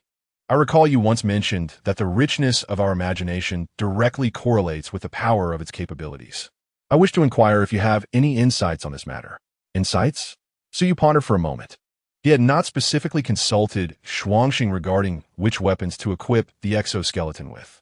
However, Xuanxing had previously shown him videos of the 60 heavy exoskeletons used in their wasteland to demonstrate its combat prowess. Reflecting on the configurations of the soldiers in those videos, Suyu remarked, in truth, a deeper exploration of this matter necessitates a transformation in the organizational structure of the basic troops. For instance, a mechanized infantry squad typically comprises 9 to 12 soldiers, each with distinct roles such as machine gun teams, anti-vehicle teams, and sometimes even designated sniper and drone reconnaissance teams. Additionally, a squad is equipped with an armored personnel carrier to serve as both transport and heavy firepower. Once equipped with this exoskeleton, a single soldier can essentially perform all the tasks currently assigned to an entire squad. As he spoke, Suyu paused and borrowed a sniper rifle from Captain Zhang, who had not yet departed, and led the group out of the factory. With the sound of mechanical movement, the helmet of the exoskeleton swiftly enveloped his head. Utilizing the night vision capabilities, he quickly locked onto a distant target. Without hesitation, he fired a shot. With a resounding crack, the bullet soared over several hundred meters, accurately striking a bird's nest situated on a tree at the foot of the mountain. This shot was executed with the assistance of the exoskeleton's targeting system, appearing almost casual in its execution. While Zhou Bowie and the others were left in bewilderment, Suyu calmly stated, down by the road at the foot of the mountain, the straight-line distance should be approximately 736 meters, where there is a pine tree with a bird's nest. You may wish to verify whether it was struck. He then returned the rifle to Captain Zhang. 700 meters. Zhou Bowie's eyes widened as he gazed at the sniper rifle. The Type 88 sniper rifle has an effective range of 800 meters, and you managed to hit a bird's nest at that distance during the night? What else would it be? If I couldn't hit it, what purpose would the targeting system serve? I recall reading in the feature description that this auxiliary targeting system can precisely calculate factors such as wind direction, humidity, and visibility, allowing for accurate targeting of any visible target within 5,000 meters, with a deviation of no more than 2. I assume you have not conducted any tests? Suyu regarded him with a curious expression. Zhou Bowie, slightly embarrassed, admitted, time has been limited, and the functionalities of this exoskeleton are so extensive that we have yet to test this auxiliary targeting system. He held up the bird's nest, which had been pierced by a bullet, revealing holes on both sides. I used a rangefinder and confirmed that the tree with the bird's nest is indeed over 700 meters away. Impressive. Zhou Bowie inhaled sharply, gazing at the nest. Under normal circumstances, a sniper team requires a sniper, an observer, and occasionally even a secondary sniper to assist. Suyu appropriately remarked, with the 60 exoskeleton, there is no longer a need for such a large team. A single individual can accomplish the task of sniping. Moreover, with the aid of the auxiliary targeting system, the suppressive fire from machine guns becomes less critical. As long as one is accurate, an automatic rifle with a magazine containing dozens of rounds can still achieve a suppressive effect. I believe Major Zhou would not disagree with that. Seeing Zhou Bowie nod in agreement, he continued, you see, just by stating this, the auxiliary targeting system alone is sufficient to replace a sniper team and a machine gun team within a squad. As for anti-vehicle operations, Equipping a soldier clad in an exoskeleton with a recoilless rifle allows them to exploit their speed advantage to find an angle to strike.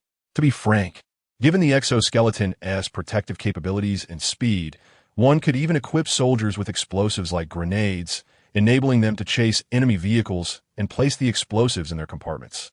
After all, there are likely very few military vehicles that can outrun it. Wouldn't you agree? As Suyu spoke, Zhou Boi's eyes grew increasingly bright. Previously, their discussions revolved around traditional concepts, designating exoskeletons for specific roles, such as sniper variants equipped with sniper rifles or fire suppression variants bearing heavy machine guns, differentiating them based on roles for coordinated operations. However, upon hearing Suyu's perspective, he realized that such distinctions might not be necessary at all. In light of the formidable auxiliary capabilities of the exoskeleton, soldiers clad in it could practically perform any task assigned to ground troops. A new paradigm. Suyu clapped Zhou Boi on the shoulder. In comparison to the limitations of ordinary soldiers, those adorned in exoskeletons can undoubtedly be regarded as super soldiers. Chapter 39, Love? A Mutual Exchange of Needs. Super soldiers? Zhou Boi's eyes sparkled with newfound clarity. His mind opened to the future combat models and necessary weapon pairings for the exoskeleton. Indeed, Mr. Su, the genius behind this revolutionary product, has profoundly inspired me. Not at all, not at all. Suyu waved his hand dismissively. His words were not mere modesty. The military is filled with talent. Struggling to comprehend weaponry is a relic of a bygone feudal era. Once they familiarize themselves with the various functions of the exoskeleton, it will not be difficult to discover the correct methods of utilization. Mr. Su is being humble. The two individuals exchanged pleasantries once more. Zhou Boi revealed that the military anticipated they would approach Suyu to finalize their collaboration the day after tomorrow. As their conversation drew to a close, the clock struck past 1 in the morning. Suyu departed shortly after the military's arrival, as her presence was not appropriate due to the confidential matters at hand. Meanwhile, the police officers remained, collaborating with the bodyguards to secure the scene, but they would only commence their work once the military experts had gathered all necessary data. The task of cleaning the scene fell to the bodyguards. The police officers were there to collect information about the bandits and ascertain their origins. After all, this was Jiuzhou, and these bandits had come armed to wreak havoc. The situation was far from resolved. Suyu bid farewell to Zhou Boi and left alone. Zhou initially intended to assign 2 security personnel to escort him, but Suyu politely declined. It was not that anyone posed a threat to him, even if there were, given his formidable equipment. It was uncertain who would protect whom in the face of danger. Being alone, he felt the safest. In the unlikely event he encountered an unbeatable adversary, he could simply retreat into the transaction space and seek a loan from Shuangxing for a set of storm power armor. Wouldn't that render him invincible? After experiencing the thrill of annihilating bandits while clad in exoskeleton gear, Suyu found himself increasingly eager to don the storm power armor, which represented the pinnacle of technological advancement across land, sea, and sky. After a refreshing shower, he reclined on his bed and glanced at his phone, discovering a flurry of messages from Yu Xiaoyu sent around 11 o'clock that evening. At that time, he had been preoccupied with discussions while wearing the exoskeleton, leaving no opportunity to check his phone. Upon reviewing her messages, he gleaned that the defense exhibition had concluded, and she would not be working the following day. The implication was clear. She wished to engage in conversation with Suyu, as feelings often blossom over time. Her free day was fortuitous, as Suyu had no pressing matters to attend to and planned to inspect a property. It was an excellent opportunity to unwind together. He had been busy and preoccupied, but he decided to message her, suggesting they share a meal if she found time the next day. After sending the message, he tossed his phone aside, ready to drift into slumber. It was already 2 in the morning. She was likely fast asleep. To his surprise, just as he set his phone down, it chimed with a notification. She had not yet retired for the night. Suyu paused, picked up his phone again, and saw her message expressing concern for his late-night efforts, emphasizing her empathy. She subtly inquired about his current whereabouts, her intentions unmistakable. How had he not realized her perceptive nature earlier? Suyu promptly shared his location and playfully suggested they meet for a late-night snack. Yu Xiaoyu quickly responded with an emoji indicating she was en route. After exchanging a few more casual remarks, Suyu set his phone down once more, contemplating a pressing question regarding his feelings for Yu Xiaoyu. Previously, he would not have given such matters much thought. He would engage as long as it was convenient, parting ways without hesitation when circumstances changed. After all, his past relationships had rarely involved anyone of merit. They had merely been fleeting encounters, understood by all parties. However, Yu Xiaoyu was distinctly different from those he had encountered before. One might argue she was not a virtuous woman. Given how easily she had succumbed to his advances, was it not merely for monetary gain? Yet, labeling her as a gold digger would be an oversimplification. During their recent exchanges, her demeanor had suggested a willingness to open her doors to him, a sign of her affections. If one were to categorize her, she might be seen as materialistic, but with principles, a shrewd woman aware of her worth. Now, it was evident she had chosen to invest her emotional capital in Suyu after assessing the market for long enough. Truth be told, this was a novel situation for Suyu. In the past, he had operated under a mindset of self-preservation, devoid of any obligations. He would flee at the first sign of trouble, unconcerned for the circumstances. Yet, with his current financial standing, he was not in dire straits, and thus the prospect of running away seemed implausible. However, responsibility had to be defined clearly. If her intentions were purely financial, that would be acceptable. But if she sought recognition or status, that was an entirely different matter. Having fought hard to rise above his circumstances, he would not risk it all for a fleeting relationship. He decided to wait and see what her true intentions were. Not lingering on this dilemma, Suyu called the hotel front desk to order some late-night snacks. At a hotel of this caliber, the kitchen was typically open 24 hours for room service. With Yu Xiaoyu nearing her arrival, sleep seemed out of the question. He needed to procure some sustenance, starting with a few lamb skewers. The following day, Suyu awoke around noon. Yu Xiaoyu lay beside him, still lost in slumber, her eyes bearing traces of tears, reflecting on their previous night together. He felt a twinge of embarrassment. The genetic enhancement serum had indeed proven effective. Under normal circumstances, a half-hour of performance would be the limit for most individuals. And Suyu had previously taken steps to maintain his stamina, barely achieving that level. Those who boasted of enduring for an hour or more online were undoubtedly inexperienced. Of course, certain medical conditions could alter this, but such cases were far from the norm. Remarkably, Suyu had shattered the 30-minute barrier, achieving an unprecedented 2 hours of endurance. Had Yu Xiaoyu not succumbed to fatigue, he might have continued even longer. With absolute certainty regarding his health, it was clear that the serum had significantly enhanced his capabilities. Not long after, Yu Xiaoyu stirred awake. The two shared tender moments before rising for lunch and eventually departing the hotel. However, Suyu chose not to vacate the hotel room, opting instead to extend his stay for another week. The small rental unit he had previously occupied was far too chaotic and inconvenient, and he had no desire to return there in the coming days. Earlier that morning, the 200 million he had discussed with Chu Yu, along with 100 million for the exoskeleton procurement, had been transferred to his account. Coupled with the 21 million earned from selling gold and nearly 10 million remaining from before, he now possessed a staggering total of 430 million in his account. If not now, when should he purchase a property? Yet the question remained, where to buy? Suyu sat in the car, momentarily lost in thought, struggling to identify a suitable development. While his previous goal had been to acquire property in Modu, he had kept an eye on various new developments during his leisure time. However, his financial situation back then had been modest. Today, circumstances had changed drastically, and he could not afford to consider anything less than prime real estate. Otherwise, it would be akin to continuing to reside in a cramped rental unit.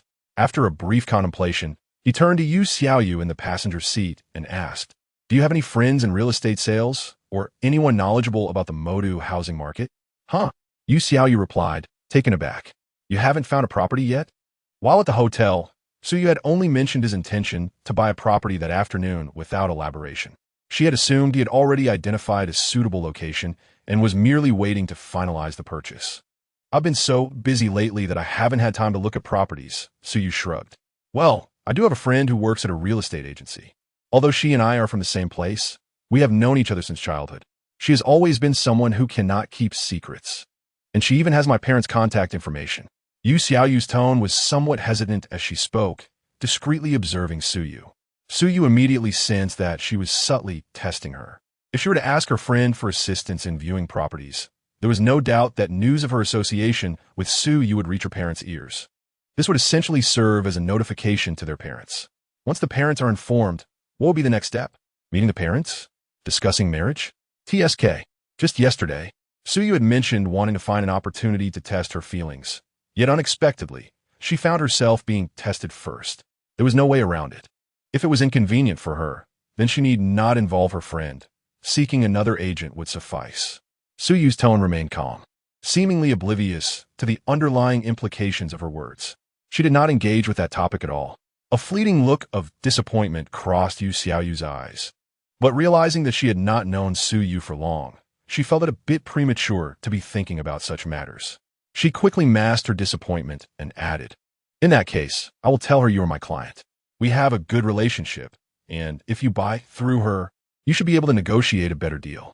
Moreover, I hear her company is quite reputable among the top in the city, with a plethora of listings, and their office is not too far from here.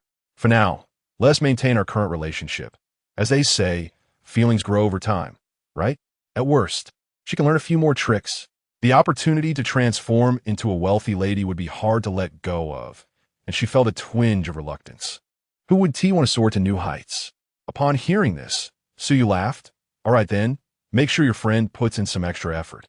If we can finalize the housing situation this afternoon, it will be a significant accomplishment, and I'll accompany you for a shopping spree tonight.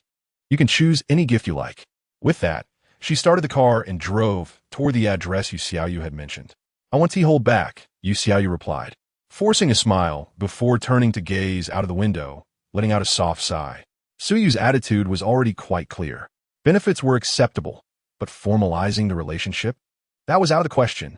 After a tug-of-war, she had indeed suffered a defeat. After all, she had no leverage to negotiate with Suyu. However, upon reflection, she realized that clarifying such matters now was not a bad idea. At least she would no longer be troubled by how to handle her relationship with Suyu, constantly caught in a web of uncertainty. After a fierce internal debate, she quickly accepted her position and became more considerate. Soon, they arrived at the real estate agency where Yu Xiaoyu's friend worked. She had already contacted her friend, and before they even arrived, she was waiting downstairs. As the car came to a halt, a woman with a sleek ponytail, dressed in a tailored suit and wearing high heels, approached briskly and greeted Yu Xiaoyu with a warm hug. The scene was electrifying. Suyu watched from the side, exclaiming how marvelous it was. To be fair, Yu Xiaoyu's figure and looks were already quite impressive, scoring a solid 90 in Suyu's standards. However, her childhood friend surpassed her in beauty, easily earning a score of over 95. Among the beautiful women Suyu had encountered, only Chu Yu could be considered her superior, primarily due to the unique aura that came from her high status. Of course, if otherworldly beauties were included, then Frostar would undoubtedly claim the title of the most stunning woman Suyu had ever seen. If Chu Yu scored 98, then Frostar would easily score a perfect 100, possessing an allure that left no room for criticism. Her flowing white hair alone placed her far above Chu Yu. While Suyu mentally ranked the beautiful women she knew, the two ladies exchanged pleasantries and approached Suyu. As the intermediary, Yu Xiaoyu introduced to Su. "This is my client, Mr. Suyu.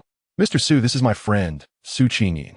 Upon hearing this, Su Qingyin's gaze swept between the two before she extended her hand with a smile. "Hello, Mr. Su. I hear from Xiaoyu that you are interested in purchasing a property. I have just received a fresh batch of quality listings and can certainly secure the best price for you." "Thank you, Miss Su," Suyu replied, gently grasping her delicate hand. "I am primarily considering villas, preferably standalone ones. I wonder if you have any suitable recommendations? Price is negotiable, but ideally, it should be ready for immediate occupancy, with swift processing of paperwork." Su Qingyin's eyes widened in astonishment. Wow, a major client. Chapter 41, 3. 8 billion. A sky-high mansion. "Mr. Su, we have a wealth of properties available that will undoubtedly meet your requirements. Shall we head upstairs for a detailed discussion?" Su Qingyin's enthusiasm surged as she led the two upstairs, finding a meeting room for them to sit, while she dashed off to gather some materials. "Are you really planning to buy a villa? This is the city, after all. A standalone villa, even in the suburbs, would cost at least 8 figures. though she had previously known Su Yu to be wealthy. After all, he had purchased a car for over 2 million without batting an eye. She still underestimated the extent of his affluence. After all, one needs a place to settle down. So Yu shrugged. He glanced at Yu Xiaoyu, who was sitting on his right, then shifted to his left to sit beside him, effectively sandwiching him between them. She then picked up a brochure and said, "Mr. Su, here are the standalone villas we currently have available, ready for immediate occupancy." Su nodded, indicating for her to continue. Su Qingyin began to elaborate, page by page, on the details. In terms of professionalism, she was indeed impressive. Su Yu listened intently, occasionally posing questions, while Yu Xiaoyu sat nearby, astonished. The prices were simply outrageous, from start to finish. The lowest price Su Qingyin quoted for a property was over 30 million. The figures only escalated from there, and, as the booklet neared its end, with prices already exceeding 100 million, Su Yu remained unfazed and urged Su Qingyin to continue. Yu Xiaoyu found it hard to fathom just how wealthy this enigmatic figure was, feeling overwhelmed by the astronomical numbers she was hearing. After what felt like an eternity, Su Qingyin turned to the last page of the brochure, Building 3, Peach Blossom Dock. This villa is located in the southern suburbs of the city, and the development is named Peach Blossom Dock. The villa features a classical Huizhou architectural design, spanning 3 floors above ground and 2 underground, with a total area of 100 square meters. Additionally, it boasts a garden measuring 600 square meters, designed by a top domestic landscape architect, complete with exotic flowers, rockeries, flowing water, and pavilions. It is more an artwork than a mere garden. As Su Qingyin spoke, she also opened a video showcasing the property. Su Yu took a quick glance and inquired, "How much?" Su Qingyin was taken aback, surprised that this was the first time Su Yu had asked for a price after such a lengthy introduction. It appeared he was particularly interested in this villa. However, recalling the specifics of Building 3 at Peach Blossom Dock, she felt a wave of trepidation and braced herself to respond. "Mr. Su, this villa is different from others. It is not priced per square meter. The asking price is a flat rate of 380 million. Moreover, I lack the authority to alter this price and cannot offer you any discounts. At most, I can provide you with a set of fine imported furniture within my limited discretion. This villa, strictly speaking, does not belong to our company. It is a property consigned to us by a client. The owner, engaged in the real estate business, reportedly purchased it for just over 400 million. And though beautifully decorated, it has never been inhabited, as it was intended for resale. However, given the current state of the real estate market and the owner's pressing financial needs, the asking price has dropped to 3.8 billion, with the stipulation that payment must be made in full. As a top salesperson, Su Qingyin could easily discern that Su Yu had no interest in the previous properties, but was solely intrigued by this one. Yet, whether Su Yu had 3.8 billion is another matter. The requirement for full payment up front is exceedingly stringent. Previously, clients with fortunes in the tens or hundreds of billions had viewed this property. Yet upon hearing the need for a lump sum, they departed without hesitation. Producing nearly 400 million in cash for a home purchase is a daunting prospect, even for CEOs of $100 billion public companies. And as for the young Su Yu, it is not that Su Qingyin looked down upon him. Rather, despite driving an extravagant car, its value was still less than a fraction of this villa's price, making it an inadequate reference. Coupled with his attire, which likely cost no more than 2,000 yuan, he did not appear particularly affluent. To prevent Su Yu from being intimidated by the price, Su Qingyin was prepared to recommend a more affordable villa to shift the conversation, lest he feel embarrassed. However, before she could voice her thoughts, Su Yu stated, "Let us go see the property first. If everything is satisfactory, I can make the payment shortly. By the way, how long will the paperwork take? When can I move in?" Realizing she had only partially articulated her intended thoughts, Su Qingyin momentarily forgot to close her slightly parted lips, staring at Su Yu in astonishment. "Mr. Su, are you truly considering purchasing it?" Su Yu glanced at her in surprise, thinking that Yu Xiaoyu's friend seemed somewhat lacking in intellect. No issue." Su Qingyin quickly responded, "I will lead you to see the house. As for the paperwork, the owner has entrusted our company to handle everything.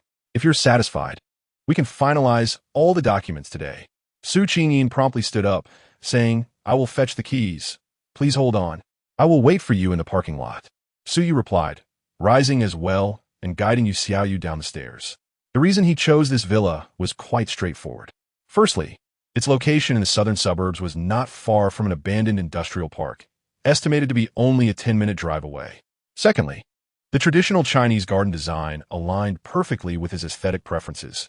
He found it far more appealing than the European-style buildings previously recommended. Of course, the most significant factor was the condition of the property. After all, money is meant to be spent. Before long, the trio arrived at the Taowawu community in the southern suburbs.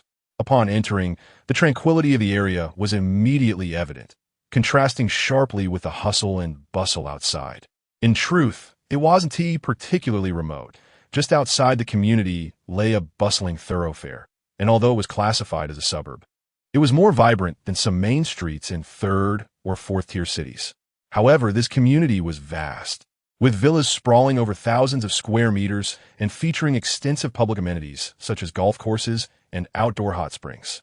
Thus, the deeper one ventured, the more serene it appeared, contributing to a sense of seclusion. Soon, Suyu's vehicle, guided by Su Qingyin, arrived at building number 3. With its azure tiles and white walls, the villa was encircled by an ancient-style wall adorned with elegant bamboo that added a touch of life to the cold winter day. A vermilion door bore a plaque inscribed with the characters Qingya Xianju, exuding a profound sense of history. Suyu parked his car, nodding in satisfaction at the entrance's design. Even from the outside, it undeniably embodied the essence of elegance. "Mr. Su, please." Su Qingyin graciously opened the red door, inviting Suyu inside. He accepted without hesitation. Crossing the threshold, he was greeted by a picturesque garden landscape. "This is truly extravagant." Suyu couldn't help but exclaim. It was hard to fathom that such a place existed in the densely populated metropolis. The 600-square-meter garden was beyond what he had envisioned before arriving. It was equivalent to 9 basketball courts in size, which explained the staggering price tag reaching 9 figures. One could easily surmise that just the land alone would cost millions. After a thorough tour led by Su Qingyin, the interior matched the promotional video closely. Not only was the decoration complete, but all the furniture was also present, brand new and unused. The villa's cleanliness was maintained by a dedicated staff, leaving no trace of dust. It was indeed ready for immediate occupancy. Suyu was quite pleased and promptly instructed Su Qingyin, "Please prepare the contract. I intend to sign it today." Upon hearing this, Su Qingyin's joy was unmistakable. "I will inform my colleagues to bring the contract over right away. It should arrive in half an hour at most. We will certainly finalize all the paperwork today." "Very well," Suyu nodded, preparing to continue his exploration of the surroundings. Suddenly, he furrowed his brow and casually addressed Yu Xiaoyu, who had been following him. "I need to make a phone call upstairs. Please ensure no one else comes up. If the contract arrives and I haven't returned, just have them wait." "Huh?"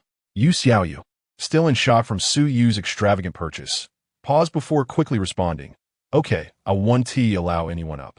Suyu nodded in satisfaction, playfully pinching her cheek and saying, "Choose a room for yourself later." Hearing this, Yu Xiaoyu stole a shy glance at Su Qingyin, who was busy on a call, and blushed slightly as she nodded in agreement.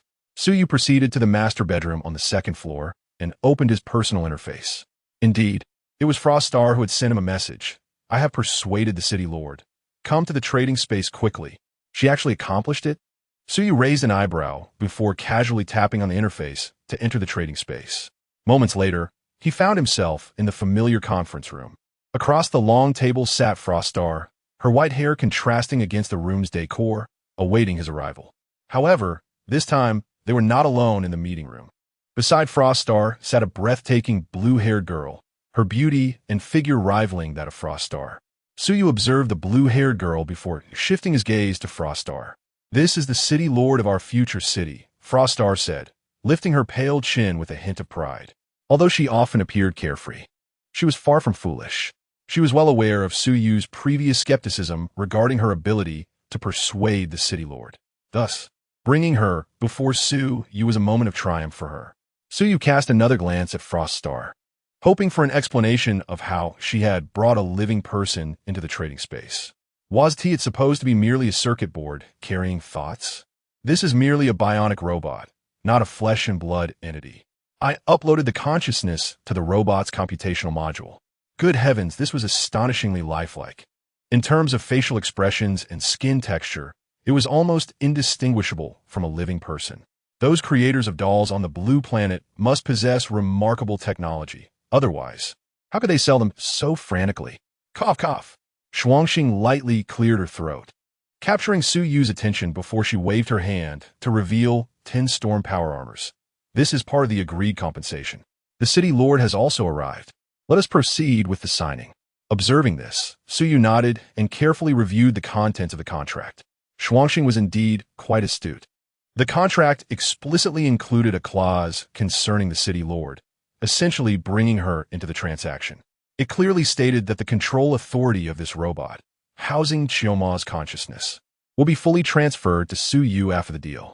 Once they arrived on the blue planet, she would require Su Yu's approval for any action she wished to undertake, alleviating concerns about her potentially incapacitating the blue planet's network with a powerful move. Moreover, once Qiuma's consciousness dissipated, both the bionic robot and the AI embodying Qiuma's memories would permanently belong to Su Yu.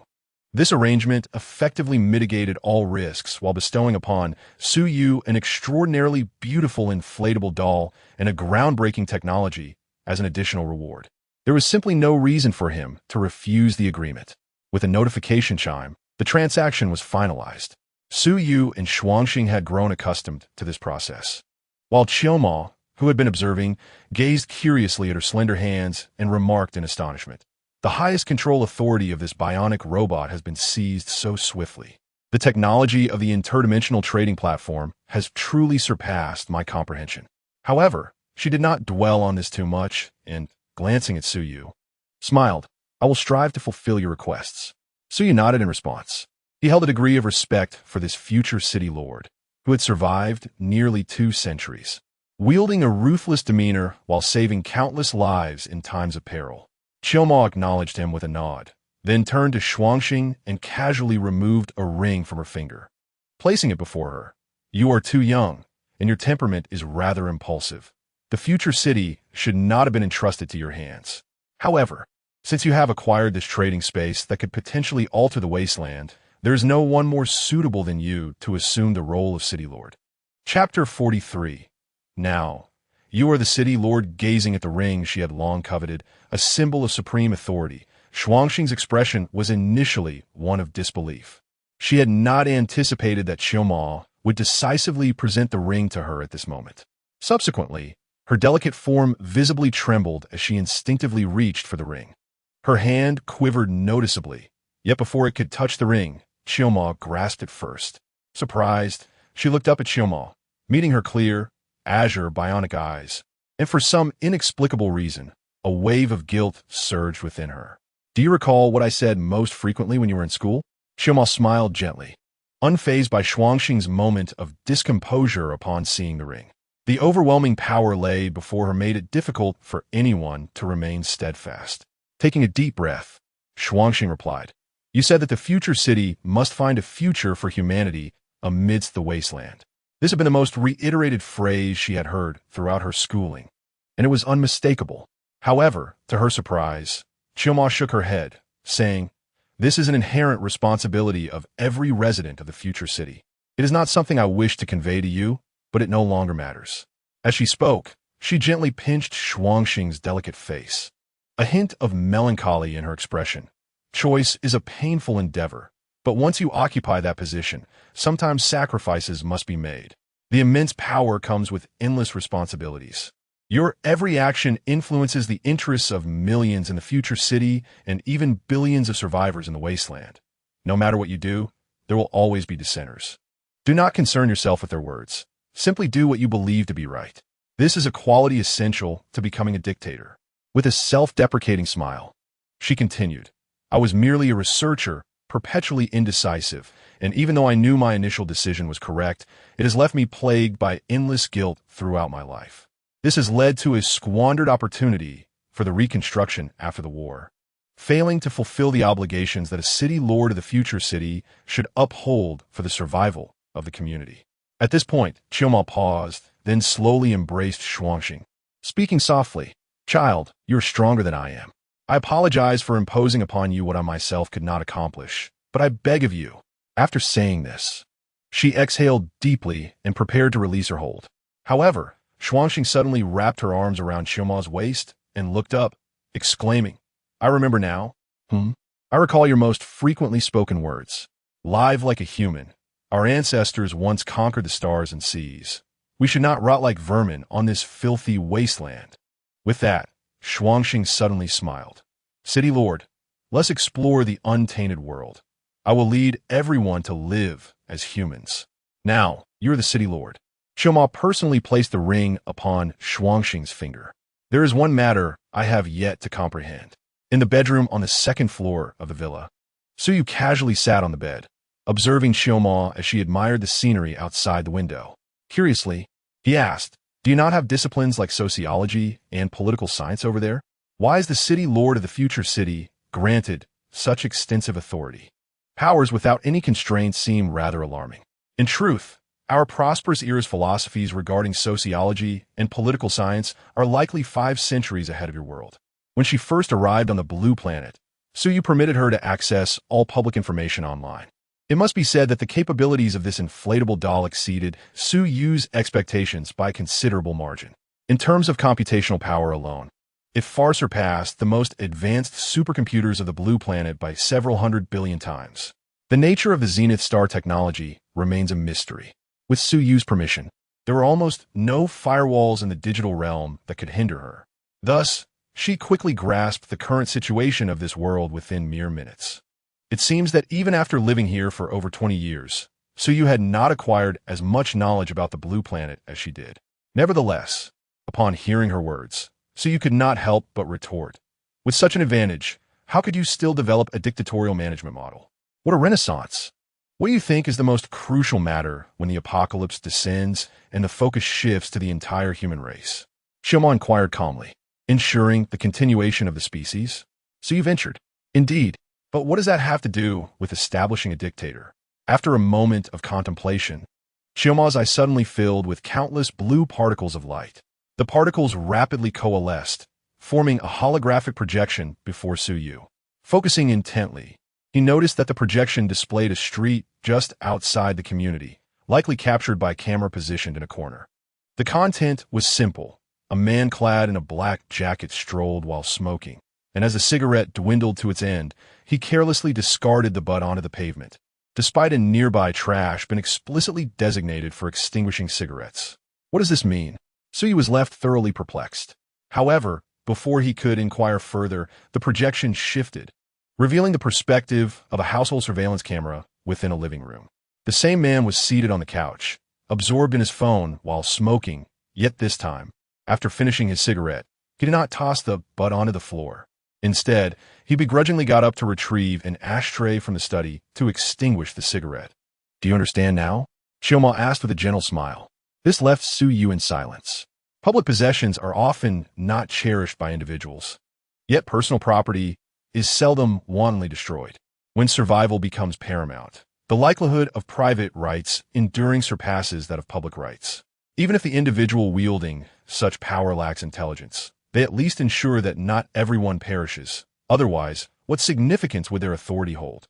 Should this power transform into a communal good, the probability of humanity succumbing to internal strife far exceeds that of unity. In comparison, what weight do concepts like freedom, democracy, and fairness hold against the continuity of one's kin? Are you not being somewhat unreasonable in your expectations?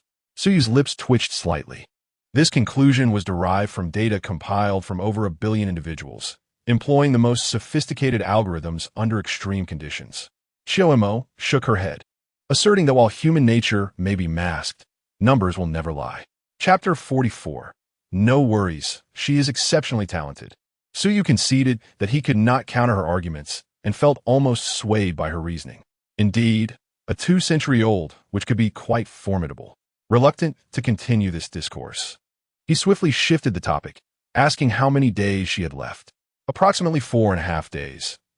Mo responded with a calm demeanor, as if she had seen through the illusions of the world. I have an important matter to attend to tomorrow morning, and coincidentally, Xuanxing mentioned sending over the falcon then. Why not wait until the Falcon arrives tomorrow, and I can take you to explore the world? So you proposed. Merely witnessing this vibrant world is enough to satisfy me. If you are preoccupied lately, there is no need for you to accompany me everywhere, Chio-mo replied gently. Indeed, a 200-year-old aunt is considerate, Suyu sighed. Yet he added, I'm not that busy. Since I promised Shuang Xing, I cannot go back on my word. Chio-mo nodded in agreement, not elaborating further. Suyu then glanced at his phone and realized he had been upstairs for over half an hour. He prepared to bring Chio-mo down. Although it was rather peculiar to escort someone down from the upper floor, this residence had multiple exits, so there was no need to explain the sudden appearance of a person. Generally, Yu Xiaoyu and Su Qingyin would not dare to inquire about such matters. However, as he was about to call out, he noticed that Chio-mo was clad in the same combat attire as his own. While the outfit was commendable, it was exceedingly form-fitting. Bringing her down in such attire would be inappropriate. Suyu swallowed hard and pondered briefly before rummaging through the cabinet on the second floor.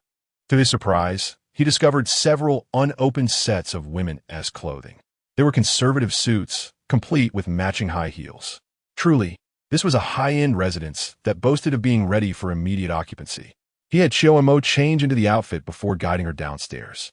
As expected, Yu Xiaoyu and Su Qingyin were taken aback by the sudden appearance of such an extraordinarily beautiful woman, but dared not inquire further. The legal personnel arriving to sign the contract were oblivious to Chio-mo's unexpected appearance, assuming she had always been present. Mr. Su, the contract is ready on our end, and we have also made an appointment with the housing authority. Once you sign, we can send it over immediately, and the procedures will be completed today. You will receive the certificate within 3 days, Su Qingyin stated respectfully. Suyu accepted the hefty stack of contracts, preparing to examine them closely. However, upon opening the first page, an idea struck him, and he turned to Chio-mo, inquiring, Do you understand the law? He was specifically referring to the laws of Lan Xing. Chio-mo nodded slightly and took the contract. She had comprehended the legal texts of various countries the moment she connected to this World S network.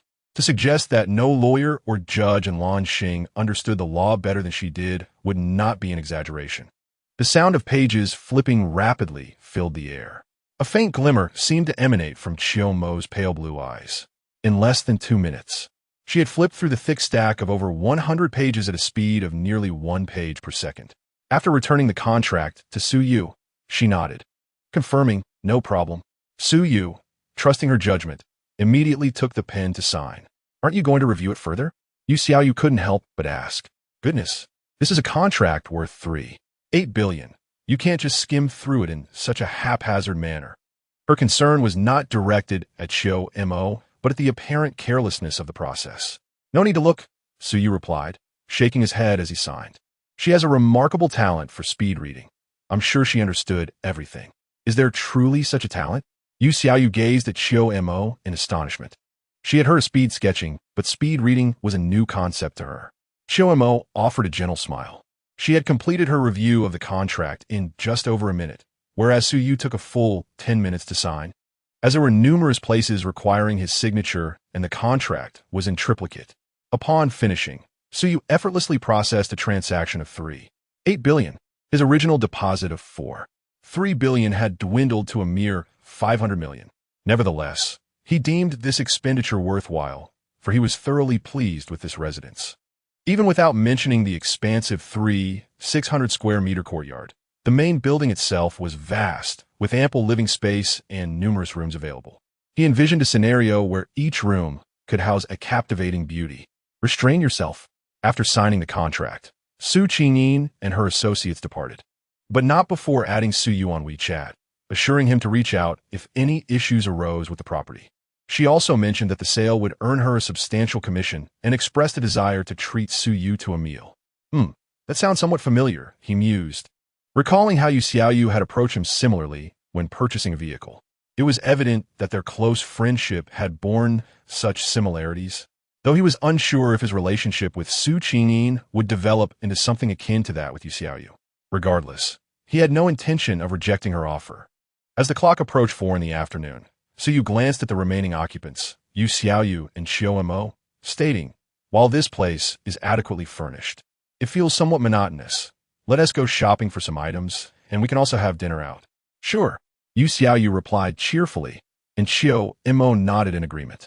They drove to the nearest commercial plaza, and upon parking, they headed directly to the Givenchy counter within the mall.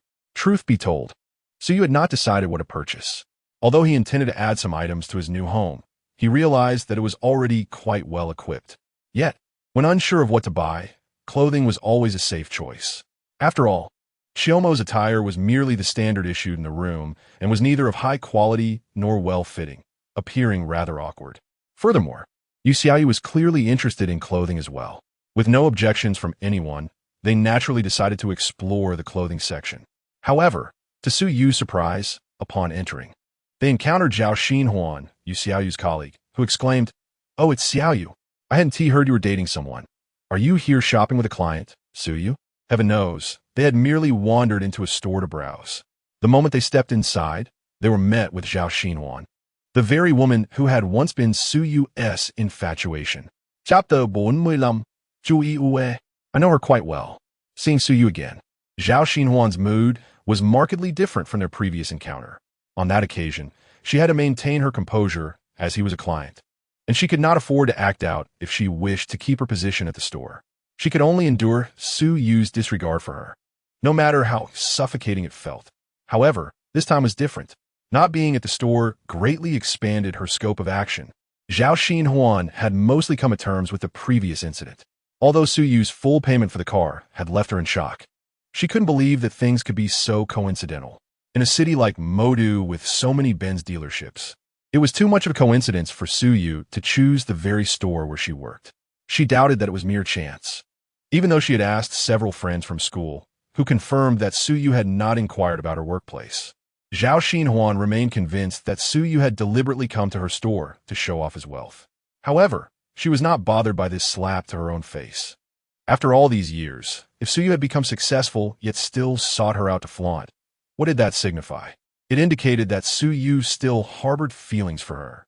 To her, this was an opportunity, a chance to transform from a mere mistress to a wealthy lady of a prominent family, instead of being a kept woman for some affluent middle-aged man, always at risk of being discarded.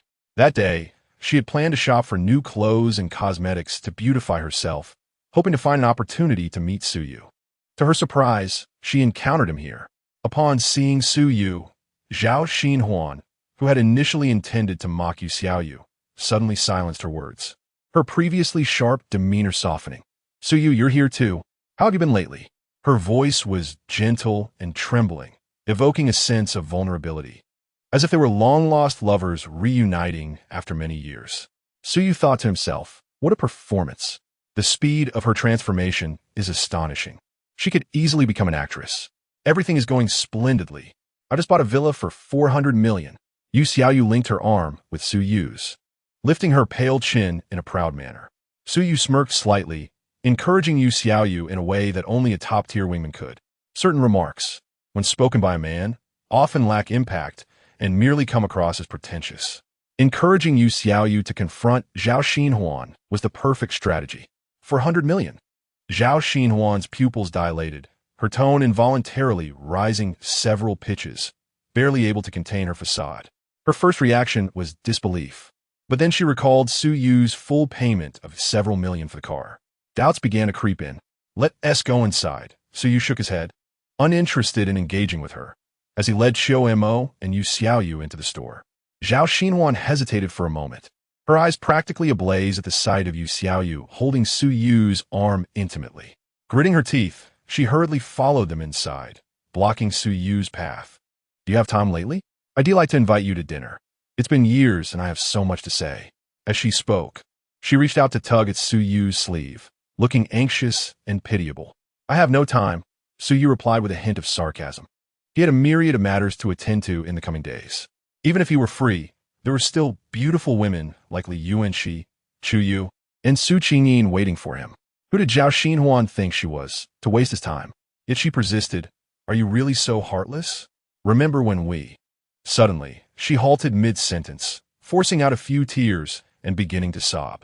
The flow of foot traffic in the vicinity was substantial, and her act drew the attention of onlookers. Witnessing Zhao Xinhuan's tearful display, while observing the two beauties, Yu Xiaoyu and Xiao Mo, beside Su Yu. Many assumed it was a case of a scoundrel being exposed, pointing fingers and whispering amongst themselves. Some even took out their phones to record the spectacle.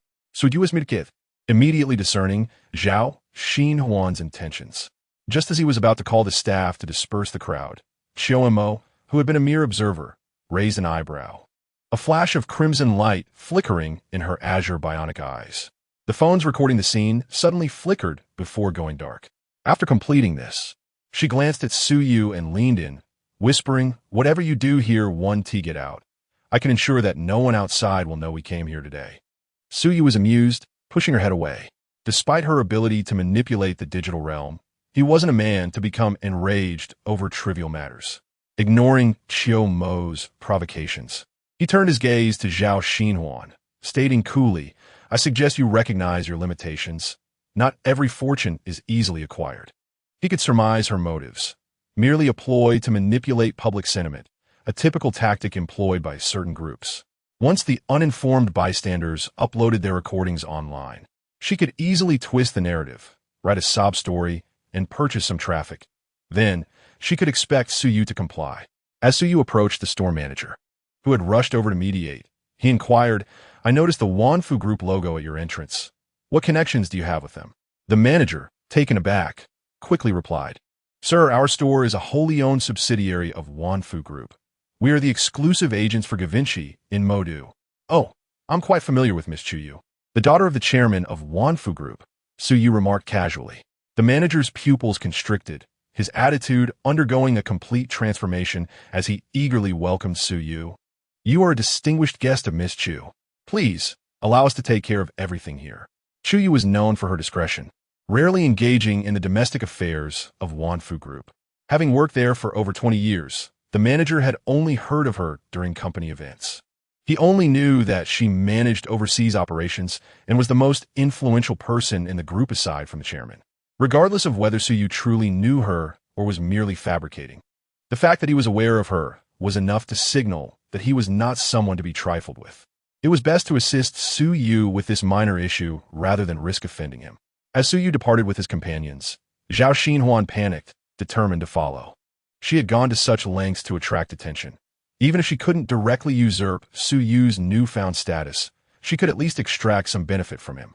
In this era, the truth was inconsequential. If the situation were captured on video and uploaded online, she would have already won. With a little manipulation, she could easily craft a narrative that would leave Su Yu at her mercy. However, the onlookers seemed to have lost their senses. Just moments ago, they had raised their phones, yet now they fiddled with them without recording the performance, rendering her efforts futile. From their discussions, it appeared their phones were malfunctioning. What kind of absurdity is it that so many phones would break simultaneously? "Miss, you are seriously disrupting the normal operations of this establishment. Please leave, or I shall have to call security," the manager interjected, blocking Zhao Xinhui's path with a hostile expression. Zhao Xinhui attempted to speak, but was abruptly interrupted. "The gentleman claims he does not know you. If you truly have a dispute with him, you may contact the police or discuss it outside once he has left. This is our business hours. I must insist you depart. If you find it inconvenient to call the police, our establishment can assist you." Zhao Xinhui shot a resentful glance at Su Yu, who was distractedly selecting clothes while on the phone, and, exasperated, decided to step outside to devise a plan. Before long, her phone rang. Upon seeing the caller ID, her expression shifted, and she hurriedly answered, "Manager Wu? Is there something urgent?" Manager Wu was the head of her store. "No. Where are you right now?" Manager Wu's tone was stern. Zhao Xinhui hesitated, confused. "Today is my day off. I'm out shopping. Is there an issue with a customer? Did you just have a confrontation with a gentleman named Su?" Zhao Xinhui was taken aback. How could her superior know about this incident? "It seems you are indeed at fault," Manager Wu continued coldly. "Mr. Zhou from the headquarters in Modu just called regarding this matter. Mr. Su is a valued customer of our Benchi brand, and your behavior has severely violated the conduct guidelines for sales personnel. Please come to the store next week to collect your belongings and receive your final paycheck." Zhao Xinhui. In the Givenchy store, Su Yu glanced over at the dazed Zhao Xinhui standing off to the side with her phone. He shrugged. feeling no inclination to engage with her further. After all, she had failed to appreciate his generosity. If she refused to acknowledge his kindness, he felt no obligation to show her mercy. The call he had made earlier was to the head of the Benchi headquarters in Modu. Due to his involvement in an exoskeleton exhibition, he had personally visited the headquarters and established a rapport. Ultimately, he had received a substantial sum from Suyu, and thus, the matter of dismissing a mere sales associate was trivial enough to mention casually, paying Zhao Xinhui no further mind. He accompanied Yu Xiaoyu and Xiao Mo as they browsed the store. By the time they left, their arms were filled with shopping bags of various sizes, and the balance in his account was a modest 20. They spent the rest of the day visiting a myriad of other shops. After completing their circuit, the sky had darkened significantly. The trunk of their vehicle was stuffed with bags, yet the total expenditure was not excessive, merely over 700,000. That evening, there were no special plans. After engaging in some exercise with Yu Xiaoyu, he retired early, as tomorrow promised to be filled with significant events. Zhou Bo had previously hinted that there would likely be results regarding the exoskeleton from the military side. The negotiations alone would likely take considerable time. Additionally, Shangxing had agreed to deliver 3 Yuhuan-class near-Earth orbit vehicles. On the following morning, Su Yu unusually rose early. Though it was Saturday, Yu Xiaoyu, working at store number 4, belonged to the service industry, which did not observe weekends. After greeting Su Yu, she took a taxi to work. As for Qiao Mo, her mind was consumed by circuitry, rendering her impervious to fatigue, and thus, she had no need for sleep. By the time Su Yu descended, Qiao Mo had prepared a sumptuous breakfast. Seeing the elaborate spread on the table, Su Yu was taken aback. "You can actually cook?" "I spent the first half of my life in an era of unlimited material abundance. Of course, I can cook." Qiao Mo shot him a look before sliding a plate of tantalizing fried rice toward him. "I haven't made a proper meal in years. Give it a try." Her current form was powered by a cold fusion reactor situated in her chest, eliminating the need for sustenance. In the wasteland world, there were few culinary delights to savor. Before Shangxing became an agent for the Interdimensional Trading Platform, ordinary people subsisted on unpalatable nutritional paste. Even the elite of Future City could only occasionally indulge in produce from the city's agricultural bases, often relying on nutritional paste for survival. Taste had long since become a burden for those inhabiting the wasteland. Consequently, the bionic robots they created certainly lacked any taste modules. No designer would be foolish enough to incorporate such features. Suyu regarded her and then the exquisite plate of fried rice, letting out a quiet sigh. He had come to Blue Star with the intention of observing, but found himself unable to experience anything beyond that. Taking a seat at the table, despite harboring doubts about her culinary skills, he picked up his chopsticks and took a bite.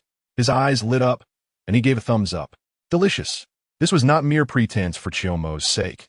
It was genuinely delightful. "Isn't it?" Chiomo's eyes sparkled with delight as she teased. "I won first place in the city's middle school cooking competition when I was a teenager." "Teenager?" So you swallowed his food, curious. "Wasn't your world still in the era of prosperity back then? What was that era like?" Chapter 47. How humanity plays itself to oblivion. What was the era of prosperity like? A contemplative look crossed Chiomo's face. It was a magnificent time. After a pause, she added, but it was also an era of complacency. "Oh, how so?" Let me put it this way. According to your terminology of the First and Second Industrial Revolutions, our world transitioned from the First Industrial Revolution to achieving commercial, controllable nuclear fusion in just 80 years. Suyu interjected, "Wait a moment. How long has it been since the First Industrial Revolution?" "Almost 250 years, right? Yet here, commercial nuclear fusion is perpetually 50 years away. How could that be so fast?" "I don't know," Choemo shrugged. "The secrets of that era have long been buried by history. Why technology developed so rapidly then remains an unsolved mystery. Many in the era of prosperity attempted to uncover this secret, but all were met with failure. The most credible theory suggests that the 80 years were fraught with war and conflict, which, under the pressure of an arms race, spurred a technological explosion in just a few decades. Of course, this theory is flimsy. As a researcher, I don't believe it. But belief is irrelevant now. It no longer matters.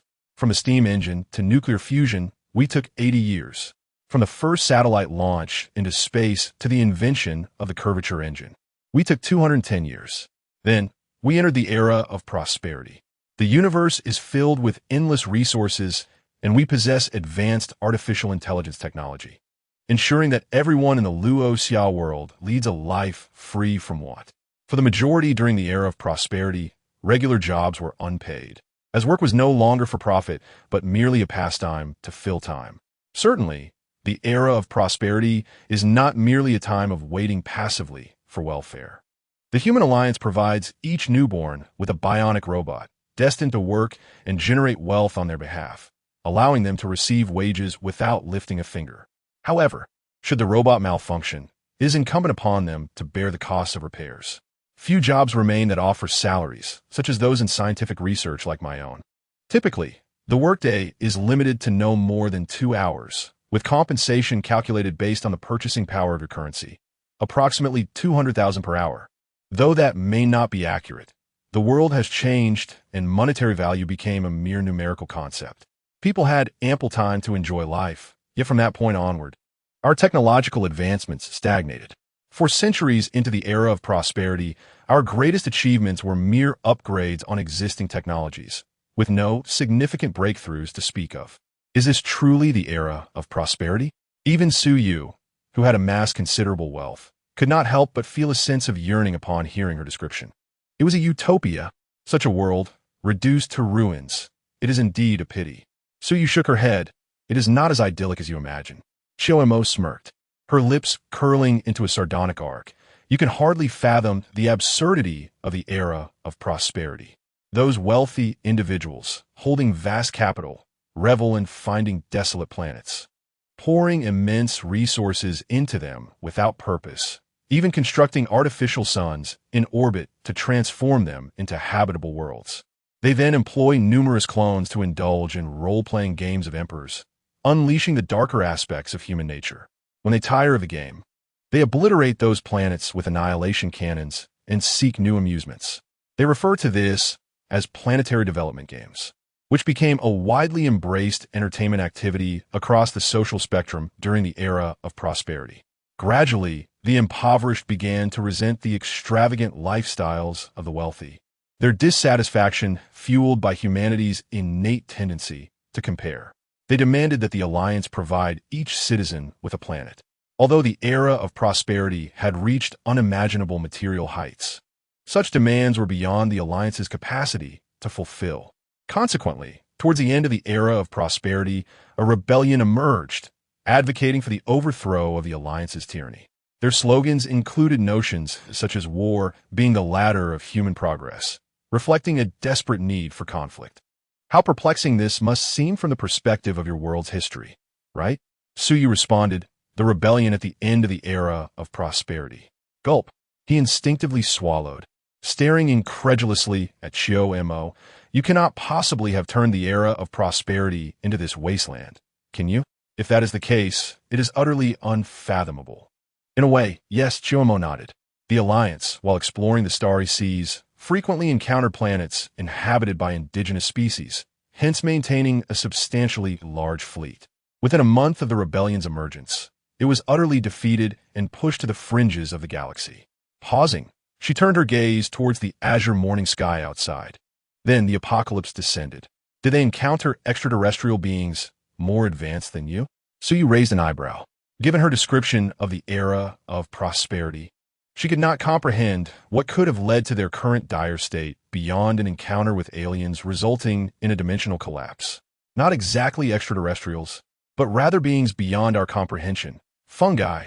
Xiao Mo elucidated succinctly. This fungus can parasitize human hosts, manipulate their thoughts, absorb their memories, and transform them into monsters. Subsequently, this fungus spread through the starry seas like a plague. By the time the Alliance became aware of its presence, it had already seized control of a significant portion of the fleet. The war lasted merely 2 years, and the once invincible Alliance crumbled under the might of this minuscule fungus. Surreal, isn't it? Reality can be absurd at times. Ki Montak Shulgit. In truth, the Alliance had a comprehensive protocol for exploring new planets. Had they adhered to it, these feeble, bizarre fungi would never have had such an opportunity. Unfortunately, the Ninth Fleet bypassed these procedures while pursuing the rebels. The eventual outcome was that we devoted considerable resources to developing genetic and biological weapons to combat the fungus. Ultimately, we managed to eradicate some of them and safeguard our home planet. Yet the monstrosities we created in the process proved even more terrifying, contaminating our entire home world, leading to the era of wastelands. Chapter 48. Complete nuclear fusion technology. Su Yu was genuinely astonished. He had never anticipated such a demise for humanity. A mighty civilization dominating the starry seas fell to internal strife, only to unwittingly encounter such a peculiar entity, ultimately leading to their downfall, and all while using their own weapons against them. This was preposterous. Even more absurd was the fact that despite their world's dire circumstances, humanity still had a chance to turn the tide. If they had just developed for a few years, innovating new weapons, surely they could have prevailed. Yet, at the critical moment, they chose not to retreat, but instead engaged in a futile arms race with biological and genetic weaponry, thereby creating an even greater calamity that led to their total obliteration. Truly, they were masters of self-destruction. It seems humanity cannot afford to be idle. Su Yu felt a chill run down his spine. The fact that the wealthy could conceive of such extravagant planetary development games was testament to their absurdity. Meanwhile, the rebels, pampered and free of responsibilities, chose to instigate a rebellion. Indeed, Xiao Mo nodded in agreement. At that moment, Su Yu sensed a notification from the trading platform. After glancing at it, he remarked, "Frostar has sent a message. Would you care to join me in checking it out?" "No need." Xiao Mo shook her head. "Then I shall take my leave for a moment," Su Yu replied, stepping into the trading space. In the familiar conference room, Frostar, clad in storm-powered armor, sat across from him. However, a strong scent of blood wafted into Su Yu's nostrils, prompting him to smirk as he casually pulled out a chair, teasingly asking, "How many lives have you taken?" "Over 200,000, I believe," Frostar replied nonchalantly. "Had I not done so, I would never have discovered such valuable treasures. I found more than one unopened starship." "Starship?" Su Yu's eyes lit up. "Don't get your hopes up. They're not warships, just a few colony ships," Frostar shrugged, then waved her hand, transferring 3 Yusong-class near-orbit vehicles to Su Yu. "Consider this transaction settled." Su Yu nodded, unable to suppress his musings. Colony ships could still be of use. They might serve a significant purpose. What use would they be? Frostar rolled her eyes. "With your world's current technology, you can't replicate these. Using these small colony ships for extraterrestrial colonization, you'd need a century to achieve anything worthwhile. They are less practical than Yusong-class vessels. You would be better off focusing on climbing the technological ladder." As she spoke, she produced a hard drive from seemingly nowhere, raising an eyebrow at Su Yu. All technical documents and production blueprints from the 1st to the 4th generation of nuclear fusion technology. "Interested?" Su Yu is gaze sharpant. "Goodness, this is a game changer." If he could acquire this item, it would undoubtedly be the most valuable transaction he has made from the moment he gained access to the trading space. Taking a deep breath, he asked in a low voice, "What is the price?"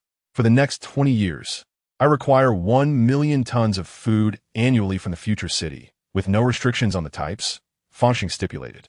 "That amounts to 200 million tons of food. The population of Jiuzhou is substantial, and the consumption of food is self-evident. According to statistics, if the food stored by civilians is included, Jiuzhou's food reserves exceed 1 billion tons. Currently, Jiuzhou's annual food production has consistently reached 600 million tons for several years. 200 million tons is merely 1/3 of the annual output, and at a price of 3,000 per ton, it totals only 600 billion. 600 billion could procure a comprehensive and operational nuclear fusion technology. It is obvious which option would be favored. Moreover, the 600 billion worth of food could be paid over 20 years. What does nuclear fusion represent? It signifies boundless energy and limitless food. It embodies the true essence of the future. Agreed, but this must commence from next year. Su Yu nodded in affirmation of the transaction, without even negotiating the price. Fangxing was already well aware of the circumstances on his side, knowing that Su Yu would not refuse a price even if it were exorbitant. She still offered a remarkably low rate. Further bargaining on Su Yu's part would be futile. After finalizing the transaction, Su Yu inquired, What is the production capacity of the bionic beings that embody the thought processes of Qiumo? Are you interested in purchasing bionic beings? Fangxing instinctively asked, then nodded. Indeed, you do require these bionic beings. Her bionic unit was customized and not mass-produced, making bulk purchases impossible. However, there was no need for such high-end models. The future city also produced some lower-end bionic beings. Under the guidance of artificial intelligence, they would undoubtedly outperform most employees recruited from your world. From assembly line tasks to piloting starships for space colonization, they could accomplish nearly everything humans could, aside from lacking creativity, and loyalty would never be an issue. During the recent clearance operation, they had just confiscated a warehouse containing over 2,000 units, which could be made available to him immediately. Bionic beings and clones are not the same. Bionic beings are, strictly speaking, robots that merely resemble humans. Clones, on the other hand, are actual human beings, cultivated from cloned human cells in a petri dish, and could rightly be considered real. Currently, both Suyu and Fangxing were of a lower rank and unable to trade living beings, rendering a transaction for clones impossible. Due to Qiumo's existence, after her consciousness dissipated, her memories would merge with the artificial intelligence module within her body. Suyu would then acquire a superlative artificial intelligence, possessing all the memories of the former lord of the future city. With such an artificial intelligence managing operations, bionic beings would be even more effective than clones. However, when it came to pricing, Fangxing exhibited hesitation, momentarily unsure of what to demand. If they sought food, the nuclear fusion deal would yield 1 million tons of food annually starting next year. With only a few 100,000 people in the future city, they would not consume all that food each year. Demanding more would be unnecessary. Conversely, asking for too little would be a significant loss. In fact, for her, these 2,000 bionic beings were far more precious than the easily replicated nuclear fusion technology. A proposal of a longevity elixir that could extend life by 20 years. How about that? Suyu smiled slightly, producing an exquisite wooden box. As he opened the lid, a captivating fragrance filled the entire conference room. Fangxing, momentarily taken aback, quickly widened her sparkling eyes and fixated on the pearl-sized, lustrous longevity elixir within a box. A longevity elixir? Fangxing stared at the wooden box for a considerable time before incredulously looking at Suyu. You successfully matched with your second trading partner again? Is this person also from the metaphysical world? Indeed, Suyu shrugged. Fangxing found herself at a loss for words. She had gained access to the trading space much earlier than Suyu. However, it was only after Suyu that she truly began to reap the rewards of the trading space. Previously, the partners she encountered were either peculiar individuals with whom normal transactions were impossible or impoverished souls whose golden treasures were useless.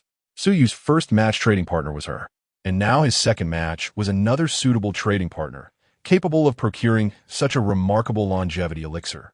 Fangxing admitted she felt a twinge of envy. So, shall we proceed with the exchange? Suyu tapped the table to remind her. Absolutely, Fangxing replied eagerly. Who would refuse an elixir that extends life by 20 years? Upon hearing her response, Suyu hastily signed the transaction contract to finalize the deal. Then, he pondered aloud, by the way, doesn't your world have the means to extend life through cybernetic modifications and organ replacements, much like Qiumo? Why then, is there such interest in extending life by 20 years? To be honest, he had merely been testing the waters, not expecting Fangxing to agree so readily. You don't understand. Fangxing opened the longevity elixir she had just acquired, gazing at the perfectly round pill with a look of fascination. The method of extending life through organ replacement is quite primitive, akin to treating symptoms rather than addressing the root cause. Most people do not die simply because their time has come, but rather because their organs begin to fail. Therefore, replacing biological organs is less about prolonging life and more about restoring the lifespan that should have been theirs. Is that so? Suyu nodded, somewhat understanding, but then remarked. So, does that mean this could allow Qiumo to continue living? Fangxing, still admiring the elixir, paused and scratched her head. Theoretically, it seems possible. However, she currently exists only as a thought, with no physical form, so it may not be applicable. True, Suyu nodded, not delving further into that topic. The fact that Shioma's life was dwindling had been anticipated. Although he had grown fond of having a former lord of the future city assist him, should he be unable to save her, it would not be his fault. After completing another transaction for bionic beings, Suyu did not leave immediately, but instead continued. Do you have any engineering machines capable of rapidly constructing buildings? After establishing a collaboration with the military, he could set up his company and factory, and the abandoned industrial park in the suburbs would require reconstruction. With the current technology of Blue Star, renovations would not be difficult. However, complete reconstruction would require at least a year or more. The industrial park was a relic from the last century, and most of the structures had become dilapidated. Rebuilding was indeed necessary. Suyu did not wish to wait that long, so he turned his attention to Fangxing. After all, as the lord of the future city, her available production capacity was likely exponentially greater than that of all of Blue Star combined. Furthermore, the future city harbored grand ambitions for rebuilding the wasteland. Logically, they should possess relevant infrastructure technology. The 9,000 all-terrain engineering modification module, Fangxing stated calmly. This module consists of over 8,000 engineering robots with distinct functions, centrally coordinated. In simple terms, you only need to designate the construction area, and it will automatically survey the terrain, design thousands of architectural blueprints, and you can simply select one that appeals to you. After making the selection, you only need to provide the raw materials. Everything else is not your concern. Given its construction speed, it can erect a skyscraper exceeding 1,000 meters from the ground within 3 days. It is said that during the Prosperity era, 10 sets of such engineering modules completely demolished and rebuilt a city center with a population of over 100 million in just 3 months. This is simply too enticing. How is it sold? It is not for sale. There's only this single set in the future city, as we will need it for future transformations of the wasteland, Froststar replied, shaking her head.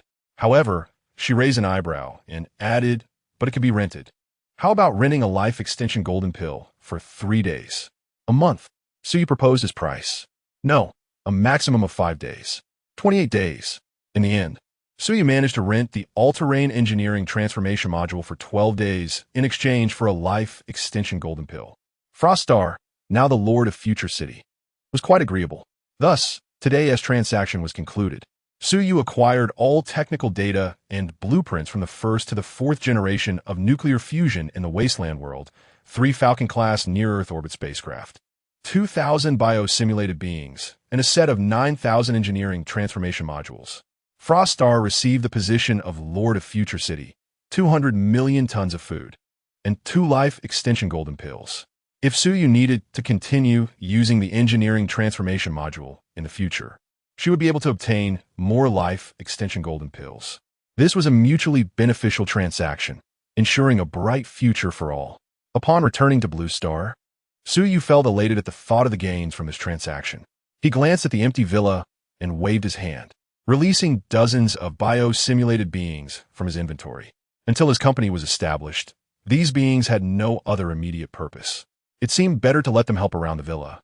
You've certainly made quite a haul, Chio-Mo teased, observing the courtyard filled with bio-simulated beings. It's merely a win-win situation, Suyu chuckled. Now, I would appreciate it if you could arrange some temporary tasks for them, whether it be tending to the plants or acting as gatekeepers. Just ensure the vast courtyard doesn't appear too desolate. Chio-Mo nodded, and without further ado, the seemingly dazed bio-simulated beings began to move. At that moment, Suyu's phone rang. Picking it up, he saw it was Zhou Bo, the military researcher who had first discovered the exoskeleton. Can we discuss the contract now? Sure. I have time right now. Shall I send someone to pick you up?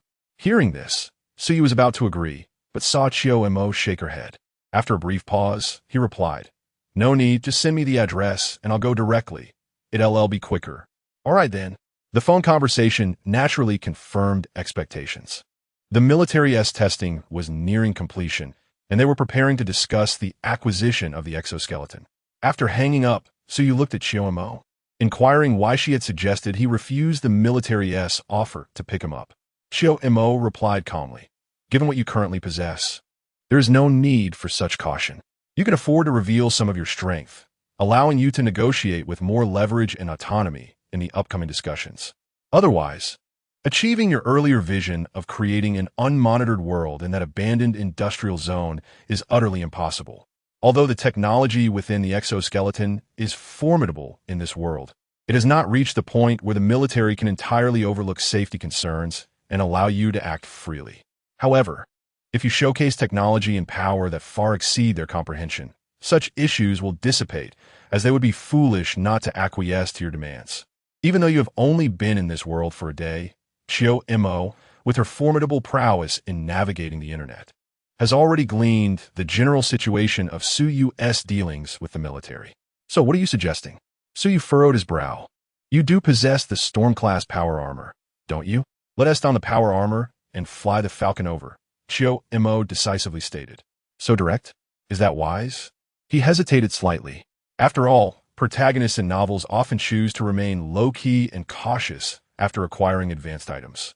Revealing everything could be inappropriate. Might they think you are an alien? Chiyomo rolled her eyes. You, a mere employee who was working just days ago, suddenly producing a revolutionary exoskeleton. Does that seem plausible? They have likely investigated you thoroughly and are puzzled about your origins. Rather than leaving them to speculate, it's better to present them with the truth. Clearly state that you are an alien envoy. A high-tech extraterrestrial civilization arrives on Blue Star, not to invade or harm, but to engage in equitable trade. With such a background, do you think the subsequent negotiations will be much simpler?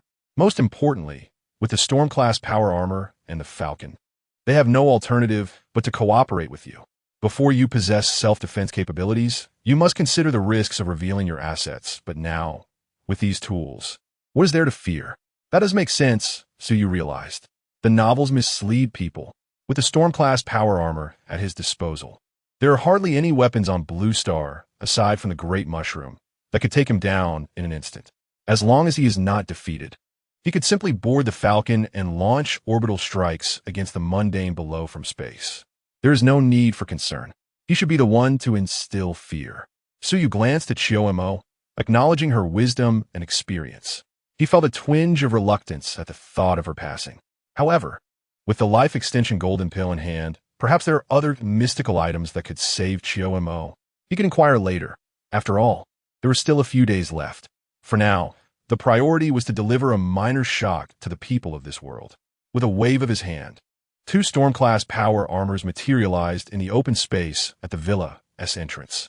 In the wasteland, exoskeletons are classified as light, medium, and heavy, while power armor is similarly categorized. Heavy exoskeletons share many characteristics with light power armor, yet their combat capabilities differ immensely. A single light power armor could obliterate 100 heavy exoskeletons without breaking a sweat, compared to the more advanced medium and heavy power armors. The light power armor pales in comparison. The Storm-class power armor, standard issue for the Prosperity Era's United Space Force, stands at a height of 236 meters and weighs 2 tons. It is equipped with a high-power cold fusion reactor as its energy source. In addition to being immune to all kinetic weaponry through its directional force field, it is fitted with 2 high-power, non-propellant engines, allowing this 2-ton behemoth to fly at a maximum of 6 times the speed of sound within the atmosphere. In space, it can achieve speeds of 10 times the speed of sound. Its left wrist houses an electromagnetic-driven, large-caliber hand cannon, while the right wrist is armed with a high-frequency chainsaw sword. The chest features a high-power laser emitter, and the back is equipped with a precision Gauss rifle. Additionally, there are micro-missile launchers on the shoulders and 8 miniature reconnaissance drones flanking the spine. One could say it is armed to the teeth, and that would be no exaggeration. Without any reservations, it could be stated that this contraption, when deployed on the battlefield, could effortlessly take down a main battle tank with a single shot, easily engaging a modern heavy armored brigade. Suyu and Chiyomo don their respective power armor. The operation of this equipment is not particularly challenging, as it is equipped with built-in assistance. Even the most inept individual could tear through a tank while wearing it. The two activated their thrusters and soared to an altitude of 1,000 meters. Suyu then retrieved the Yu-Huan-class near-Earth orbital spacecraft from his inventory and boarded it mid-air. Although in the eyes of Frost Star, the Yu-Huan is merely a diminutive craft capable of carrying a maximum of 500 tons, it is undeniably a colossal entity. To put this into perspective, the largest transport aircraft on Blue Star, the Tu-25, has a maximum payload of only 250 tons. The Yuhuan's capacity is twice that of the Tu-25, making it anything but small. In reality, the Yuhuan spans over 100 meters in length, over 30 meters in width, and approximately 10 meters in height, featuring a conical design that is both grand and filled with a sense of science fiction. Operating it is indeed quite complex. However, Suyu is fortunate to have an abundance of biosynthetic beings, along with Chiao-mo, who can control them. It was not long before the vessel was set in motion. Mere minutes later, the massive Yuhuan gradually vanished into the azure sky, disappearing without a trace. This is true optical stealth. A few minutes later, several fighter jets appeared, roaring into the airspace that the Yuhuan had just occupied. Observing the empty sky, the pilots within the jets looked bewildered and promptly pressed their communication buttons. Report to headquarters. The target airspace shows no unidentified flying objects. It seems to have vanished. In the cockpit of the Yuhuan, Suyu listened to the pilot's reports streaming through the channel, swallowing hard as he stared in astonishment at the fighter jet that had just zipped past, nearly brushing against the Yuhuan's side. Is it truly invisible? The distance must be less than 10 meters. The optical stealth technology, combined with the wave-absorbing energy field, renders the Yuhuan imperceptible to both the naked eye and radar. Chiao-mo shrugged. Do not even mention the detection technology of Blue Star. Even during our prosperous era, a Yuhuan wishing to conceal itself would only be detectable by large gravity wave monitoring instruments stationed on the ground or starships, which could identify gravitational anomalies.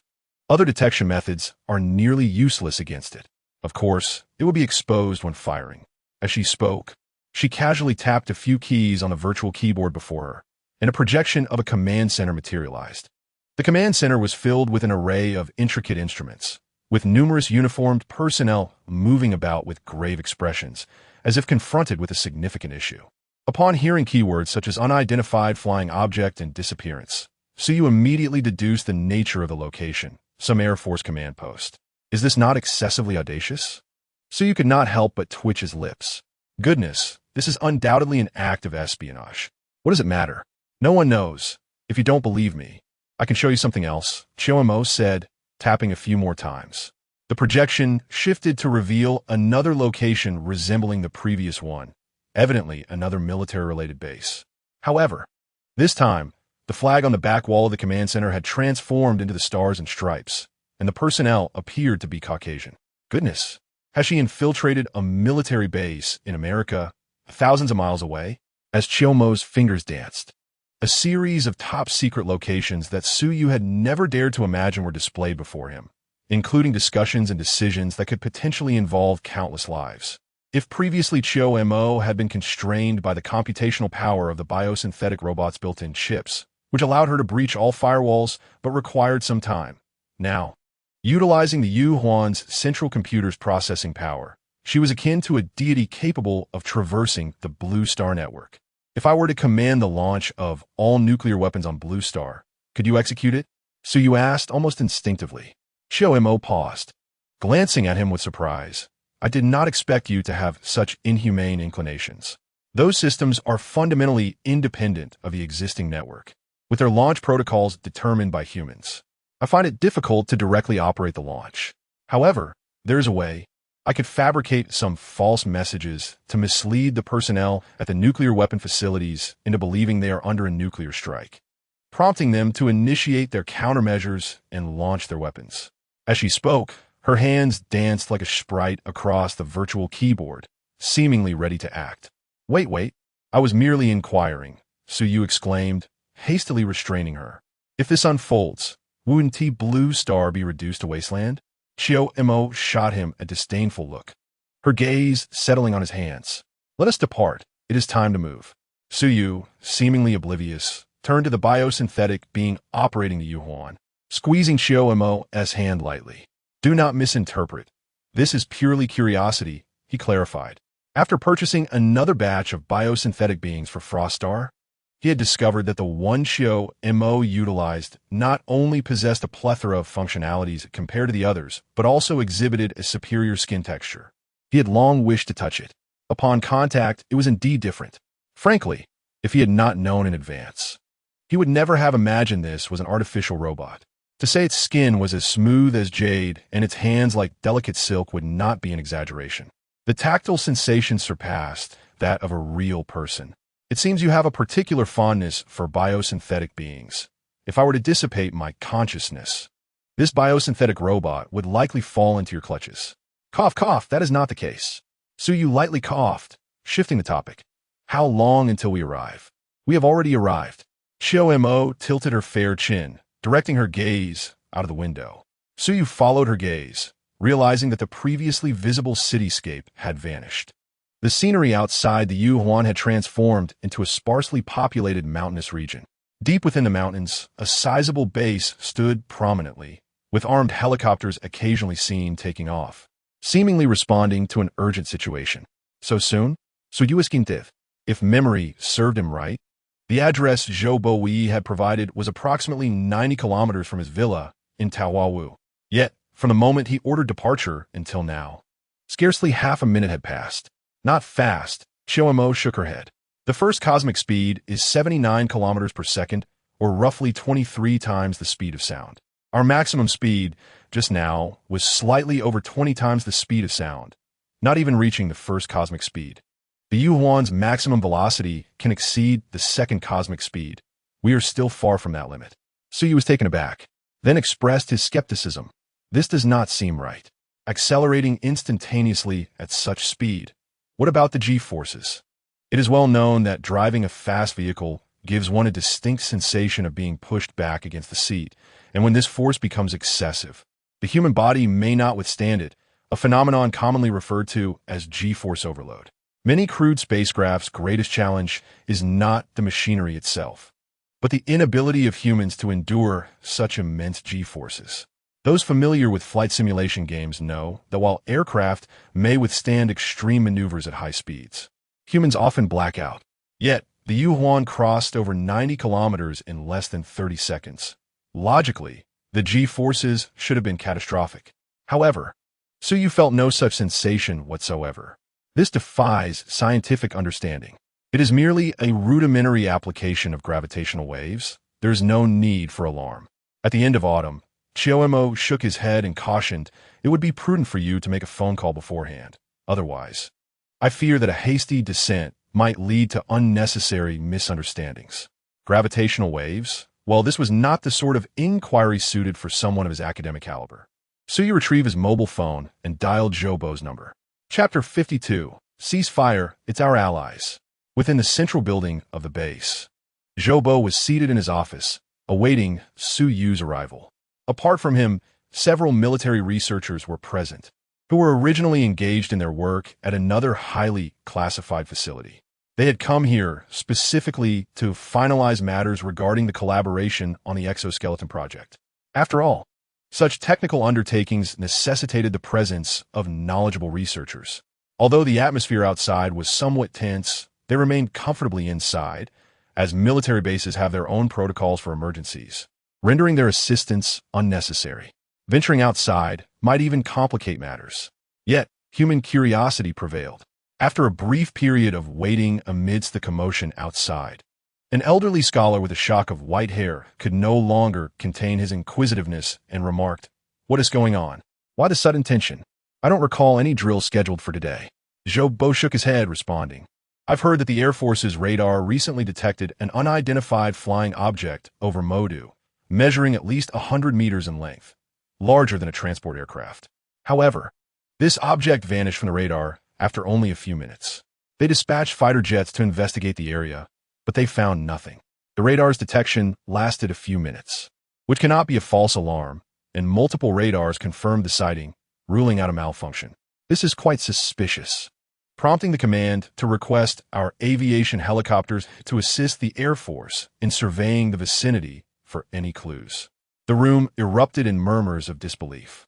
An elderly scholar adjusted his glasses, gazing at a helicopter taking off outside with a hint of concern. The sudden appearance and disappearance on the radar is alarming.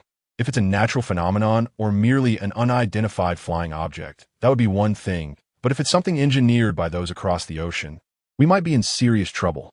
We need to clarify this situation. Otherwise, Who knows how restless everyone will become? Rest assured, Zhou said, closing his eyes momentarily. We shall meet force with force and water with earth. Even if it is a trick from across the ocean.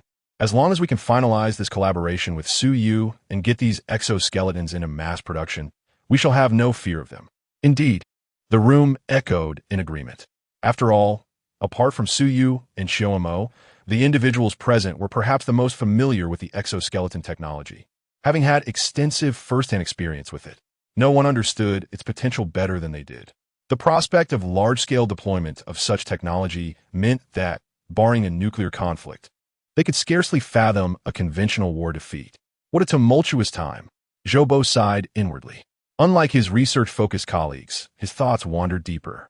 There was one matter that neither the researchers nor the staff had broached.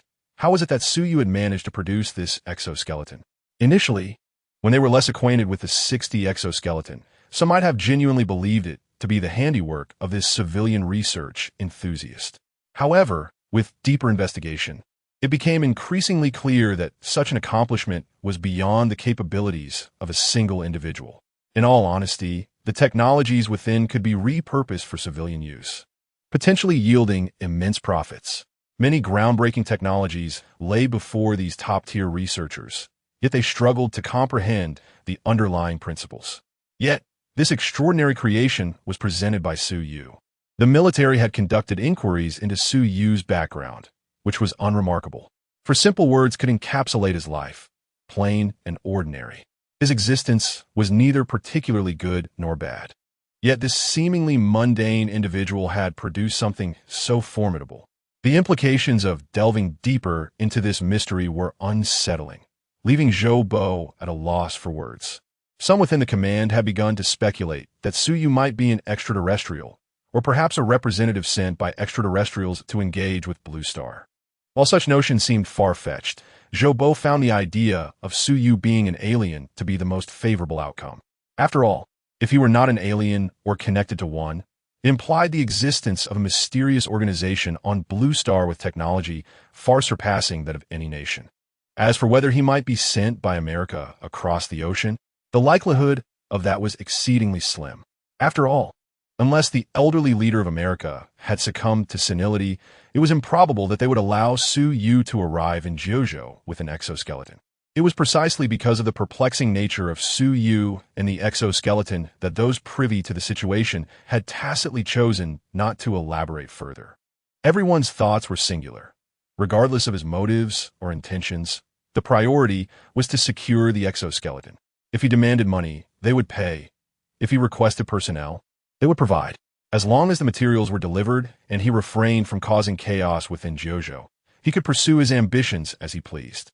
If they could also acquire the advanced technologies contained within the exoskeleton, they would not hesitate to appoint him as chairman of several companies or factories. One step at a time, Zhou rubbed his temples, feeling a headache brewing. Just then, his phone rang unexpectedly. Upon seeing the caller ID, he quickly answered, "Mr. Su, where are you now?" The military was well aware of Su Yu's residence, which was over 90 kilometers away. Zhou did not expect Su Yu to arrive so swiftly. However, he had indeed arrived. Arrived? Zhou was taken aback and instinctively asked, "Mr. Su, are you certain you haven't gone to the wrong place?" It had been less than half an hour since he had invited Su Yu to discuss the collaboration, and unless Su Yu could fly, how could he possibly cover such a distance so quickly? After all, the route was predominantly through the heavily trafficked main roads of Modu, rendering such rapid transit implausible. "Of course, I haven't gone astray." Inside the U-phone, Su Yu chuckled, observing the scene in the conference room where Zhou was located. "Major Zhou, take a look out the window. Oh, and remind your team not to fire." Out the window, Zhou was momentarily stunned. Not having time to ponder how Su Yu knew he was in the room, he instinctively turned to look outside, only to find himself frozen in place. Hovering silently less than 50 meters above the base was a colossal object, stretching 100 meters in length. At that moment, the entire base fell into a profound silence. Moments later, a piercing air raid siren echoed throughout the facility. Chapter 53. Collaboration achieved. Joy for all. The shrill alarm reverberated throughout the base. In an instant, the previously dazed soldiers shocked by the sudden appearance of the U-foam, sprang into action. They swiftly grabbed their weapons and rushed to their designated positions as per the emergency protocols. Though their equipment was somewhat rudimentary, the soldiers exhibited commendable discipline. Qui montac remarked. Under similar conditions, and with the same number of personnel, the soldiers from Future City would likely not stand a chance against them. Where are the soldiers from the Prosperity era? Chioma was momentarily taken aback before shaking his head. If we disregard technology and focus solely on combat will, they are inferior to the family mercenaries within the Future City Legion. In the war against the fungi, although the fungi had commandeered most of the fleet by the time their existence was discovered, their ability to adapt was severely lacking despite their capacity to siphon memories from the officers. Their tactics were exceptionally crude, and on numerous occasions, the Human Alliance's fleet could achieve localized advantages in strength. Yet, they faced relentless defeats. The expansion of the Human Alliance across the cosmos had been remarkably smooth, to the point where its warriors had entirely forgotten how to engage in combat against opponents of comparable technological prowess. Those fleets controlled by the parasitic fungi, even when evenly matched in equipment, often triumphed through sheer fearlessness, overwhelming the Human Alliance's fleets. Suyu recalled that when he first heard Chioma mention this, he was curious as to how the Human Alliance could be swept away by a band of fungi within 2 years, even while still possessing a significant portion of their fleet and the ability to reinforce from the rear. It seemed the soldiers were merely pampered nobility. Not wishing to delve deeper into this topic, he promptly instructed Chioma to activate the communication module and addressed the bewildered Zhou Bowie, who remained frozen with the phone in hand. Major Zhou, can you hear me? Are you aboard the spacecraft? Yes. Zhou Bowie responded, momentarily stunned. Don't fire, don't fire. This left a room full of researchers exchanging puzzled glances, unsure of what had transpired. A few minutes later, following Zhou Bowie's brief explanation, a group of high-ranking officers clad in military uniforms with stern expressions, each holding at least the rank of colonel, emerged from the main building of the base. All anti-aircraft defenses surrounding the military base had been mobilized. However, they remained poised without engaging, simply pointing at the Yushan. Suyu paid little attention to this. Noticing that the officers had appeared, he donned his powered armor and opened the hatch. Then, under the gaze of countless onlookers, he and Chioma leapt from an altitude of over 50 meters. As they descended within mere meters of the ground, the non-material engine of the powered armor emitted imperceptible microwaves, allowing them to land silently. I am here to discuss business, Suyu announced as he approached the group, removing his visor and the armor from his right hand to extend a greeting. Commander of this base, Zhou Qing. The leading officer shook Suyu's hand and, after a moment's consideration, added, Mr. Su's entrance is rather unique. He then cast a glance at the Yushan hovering above, a grave expression crossing his face. Setting aside the implications, the mere fact that such a craft could silently appear above them, evading radar detection until now, was already extraordinary. If this were an enemy bomber, our entire base might have been obliterated. Time is of the essence, and this is the quicker option. If the general finds it bothersome, I can make it disappear, Suyu said with a smile, snapping his fingers. In the next moment, the colossal object in the sky began to shimmer and gradually faded from view. Optical cloaking. A collective gasp erupted among the researchers. Even the less knowledgeable soldiers felt a chill run down their spines at the sight of such a massive entity vanishing into thin air. Those responsible for air defense were particularly stunned. Previously, the radar had merely failed to detect it, but now it had completely vanished from sight. Was it truly possible for such technology to exist? Zhou Qing, the highest-ranking official at the base, momentarily paused, then regarded Suyu intently before turning to say, We have prepared a conference room, Mr. Su. Let us convene for further discussions. Shortly thereafter, the group found themselves in the conference room. After a brief exchange of glances, General Zhou Qing broke the oppressive silence. Mr. Su, you are here to discuss the exoskeleton business, correct? Indeed, Suyu nodded. Zhou Qing hesitated briefly before continuing. The procurement agreement for the exoskeletons is of great importance to our superiors, and I have been entrusted with full authority to negotiate the relevant matters. If there are no further issues, shall we begin? Neither Su Yu nor the military personnel mentioned the earlier incident. Truth be told, had it not been for the composed demeanor of the professional soldiers present, they might have been thoroughly terrified, leaving no room for business discussions. The oppressive presence of a 100-meter ship hovering in the sky was overwhelming. Su Yu, however, did not dwell on concerns. He promptly laid out the conditions he had meticulously prepared. Firstly, he sought to completely renovate the abandoned industrial park in the southern suburb and establish factories for the production of exoskeletons and other goods there. The military would need to assist in smoothing over any related issues and provide support for sourcing any special materials in the future. Furthermore, his company did not require any privileges. It would pay taxes punctually each year, but he hoped to maintain a degree of confidentiality. In other words, neither military nor government personnel should intrude to gather intelligence without reason. Finally, he proposed a price of $1 million per exoskeleton. The first condition was self-evident, as it was a crucial reason for Su Yu's collaboration with the military. The second was to ensure that no one would uncover his secrets. While he was not particularly concerned about exposure, discretion was still preferable. As for the pricing of the exoskeletons, his initial quote was intentionally set high. He could have demanded several million per unit, but his production capacity allowed for the manufacture of 500 exoskeletons per day. This was a volume-driven product. If priced too high, no one would purchase it. He had always intended to offer a competitive price to encourage bulk purchases. Su Yu's bottom line was 500,000 per unit. By quoting 1 million, he was merely providing the other party with room for negotiation. To his utter astonishment, after Zhou Qing listened to his conditions, he nodded almost immediately, stating, "We can agree to all of the above requirements. If there are no objections, let us proceed with signing the contract." All conditions accepted? Su Yu was taken aback for a moment before processing the response. He had initially considered a price of around 500,000 for the exoskeletons, given the low production costs, ensuring he would never incur a loss.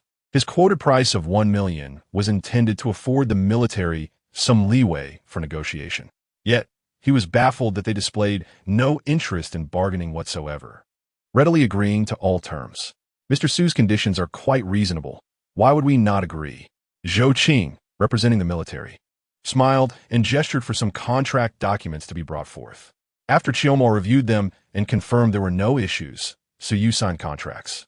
Though he had initially aimed for a lower price, the military's willingness to pay more was an unexpected benefit. Nonetheless, the extra funds would allow him to invest further in research and development of new technologies, such as nuclear fusion, if he could expedite these advancements. The ultimate beneficiaries would be the people of Jiuzhou. Therefore, the more funding, the better. The contracts were swiftly finalized. Beyond Su Yu's stipulations, the authorities naturally had their own demands. In the contract, Su Yu is required to establish a company dedicated to managing exoskeleton patents.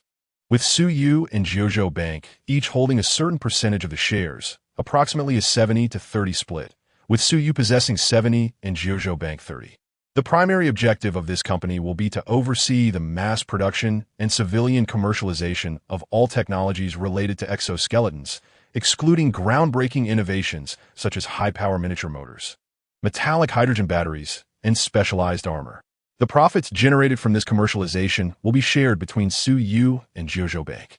In exchange, Jiuzhou Bank will pay Su Yu $150 billion over a 3-year period as compensation for purchasing these shares, which represents the most substantial financial support Su Yu has secured from this contract.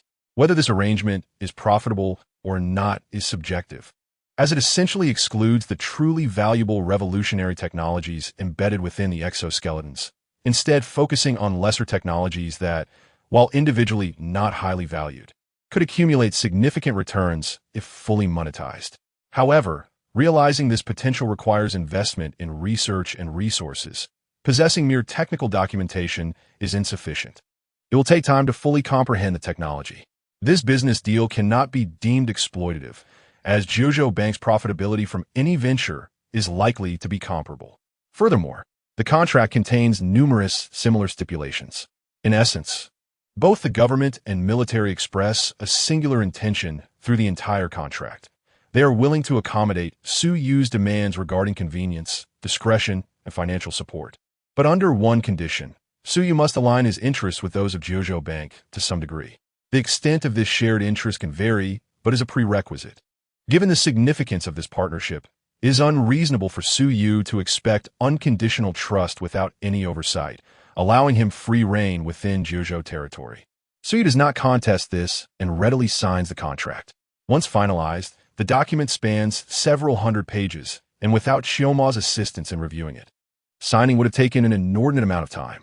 With all matters settled, Su Yu is ready to embark on his previous plans, intending to take his leave. However, the military clearly intends to keep him engaged post-signing, inviting him to a meal. As the dinner progresses, the atmosphere becomes more familiar, and the conversation gradually shifts to the Falcon-class near-Earth orbital vehicle that had caused considerable tension in the Eastern District that morning. Although they had not mentioned this matter during the signing of the exoskeleton collaboration contract, the presence of such an extraordinary entity on Jiuzhou soil piqued the military's curiosity. Initially unsure of how to approach Su Yu without provoking him, they had restrained their inquisitiveness. Now, with the conviviality of the dinner, military personnel begin to probe. Su Yu, understanding their intent, chooses not to conceal any information, as he had arrived in full view of his Falcon, equipped with powered armor. In response to their inquiries, he candidly states, "That is the Falcon-class near-Earth orbital vehicle." A researcher, taken aback, exclaims, "So that massive machine can even reach outer space?" Su Yu nods affirmatively, elaborating, "Its maximum velocity can exceed the second cosmic speed. It's capable of reaching Mars." A general from the Air Force, eyes gleaming with excitement, inquires, "What configurations does it possess, Mr. Su?" Su Yu, unperturbed, waves his hand dismissively. The Falcon-class near-Earth orbital vehicle is equipped with 4 reactionless engines, allowing it to fly in space at second cosmic speed while carrying a load of 500 tons. It also features a deflection field that can evade all kinetic weapon strikes. Ultimate speed, ultimate defense. The knowledgeable military personnel collectively draw in a sharp breath, realizing the formidable nature of the vehicle. However, before they can fully register their astonishment, Su Yu continues, "As for the weapon systems, it is armed with electromagnetic cannons and high-power laser cannons. While its firepower is not overwhelming, it can reach synchronous orbit for precision strikes." The crowd reacts with incredulity, exclaiming, "Is this the legendary Cybertron technology? How can it be so outrageous?" After a moment of stunned silence, a researcher interjects, "Wait a minute, with reactionless engines, deflection fields, optical stealth, and electromagnetic cannons. The energy consumption for these devices must be astronomical. How long can the onboard energy supply sustain it?" Su Yu casually replies while savoring his meal, "Its energy source comes from a nuclear fusion reactor." A glass shatters on the floor, but no one pays attention. Everyone sits in stunned silence. Chapter 55, a technology more terrifying than nuclear fusion. Nuclear fusion. Seated around the table, whether they are researchers or military personnel, all are highly educated individuals. While they may not be experts in fields outside their specialization, the implications of nuclear fusion are universally understood. Even casual internet users can articulate the myriad benefits of controllable nuclear fusion energy. After a brief silence, the table erupts in excitement. Foin, Sitid Bisaid Su Yu, grasps his arm with fervor. "Mr. Su, is what you say true? Have you truly mastered nuclear fusion technology to the extent that it can be installed on a spacecraft?" Su Yu, having just boasted, seems to awaken from a dream, deflecting the inquiry with repeated apologies. "Oh dear, I misspoke in my inebriation. Please disregard my ramblings. Allow me to drink to that." He raises his glass and downs its contents. The notion of drunkenness is utterly implausible for him now. He could intoxicate everyone at the table without feeling the effects himself. Although he possesses all the technical documentation and schematics related to nuclear fusion, now is not the opportune moment to exploit them. Su Yu intentionally reveals this information to tantalize their curiosity and convey a message. "The future lies in my hands." Unfazed by the mention of nuclear fusion, Zhou Qing exhibits remarkable composure, his demeanor reflecting mastery of self-control. During their observations of Su Yu, he too has been assessing them. Zhou Qing, as the commanding officer of such a significant military base, displays a steady and methodical approach. His ability to conceal his emotions is not about maintaining a stony expression at all times, but rather ensuring that others cannot discern his thoughts. Throughout their interactions, from their initial meeting to negotiations and now dinner, Zhou Qing's only genuine display of surprise occurred upon hearing the mention of nuclear fusion. Prior to this, even upon witnessing the peregrine falcon hovering in the sky, though his expression was grave and filled with trepidation, there was not a hint of surprise upon his countenance. This was not due to a lack of astonishment at the sudden appearance of the falcon, but rather an adept concealment of such emotions. In that moment, he, as the commanding officer, was the very backbone of the entire base. If he were to display any signs of surprise or panic, how could the other soldiers maintain their composure? Everyone was exceedingly busy, and a meal did not take long to consume. After dining, having been invited to stroll around the base, Su Yu departed alongside Qiao Mo, under the watchful eyes of many. The two donned their powered armor and stood in the plaza of the base. Silently, the armor began to ascend into the air. Above the base, the colossal falcon gradually materialized, its lower hatch opening to receive the two individuals within. In the radar room of the base, Zhou Qing gazed at the empty radar screen, then glanced at the massive object suspended in the sky, shaking his head in disbelief. It is indeed astonishing that not a trace appears on the radar. Such technology is truly terrifying. This must be the function of the wave-absorbing energy field mentioned by Mr. Su at the dinner table, which absorbs all electromagnetic waves in proximity to the spaceship, rendering the radar incapable of receiving any feedback and thus unable to detect it.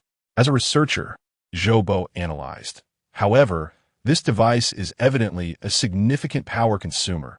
Ordinary aircraft would certainly not be able to operate in such a manner. Zhou Qing fell silent for a moment before inquiring. Regarding the nuclear fusion he mentioned earlier, do you think it is feasible? Given our current understanding of energy, to float such a massive vessel in the sky purely on electropower would likely necessitate nuclear energy. However, whether this nuclear energy is derived from the fission we are familiar with or the fusion he described remains difficult to ascertain. Zhou Bo responded cautiously. Yet as he spoke, he sighed and added, General, aside from nuclear fusion, there's another crucial element you have overlooked. What is it? Zhou Qing asked, puzzled. The deflective force field that is immune to all kinetic energy weapons. Another elderly researcher interjected. This phenomenon may be far more formidable than we can imagine. Please elaborate. I cannot go into detail. It is merely a conjecture. The old researcher chuckled wryly.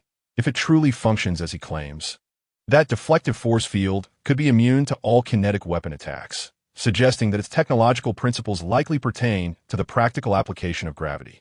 Of course, this is merely speculation. The actual situation cannot be discerned without conducting experiments on that device.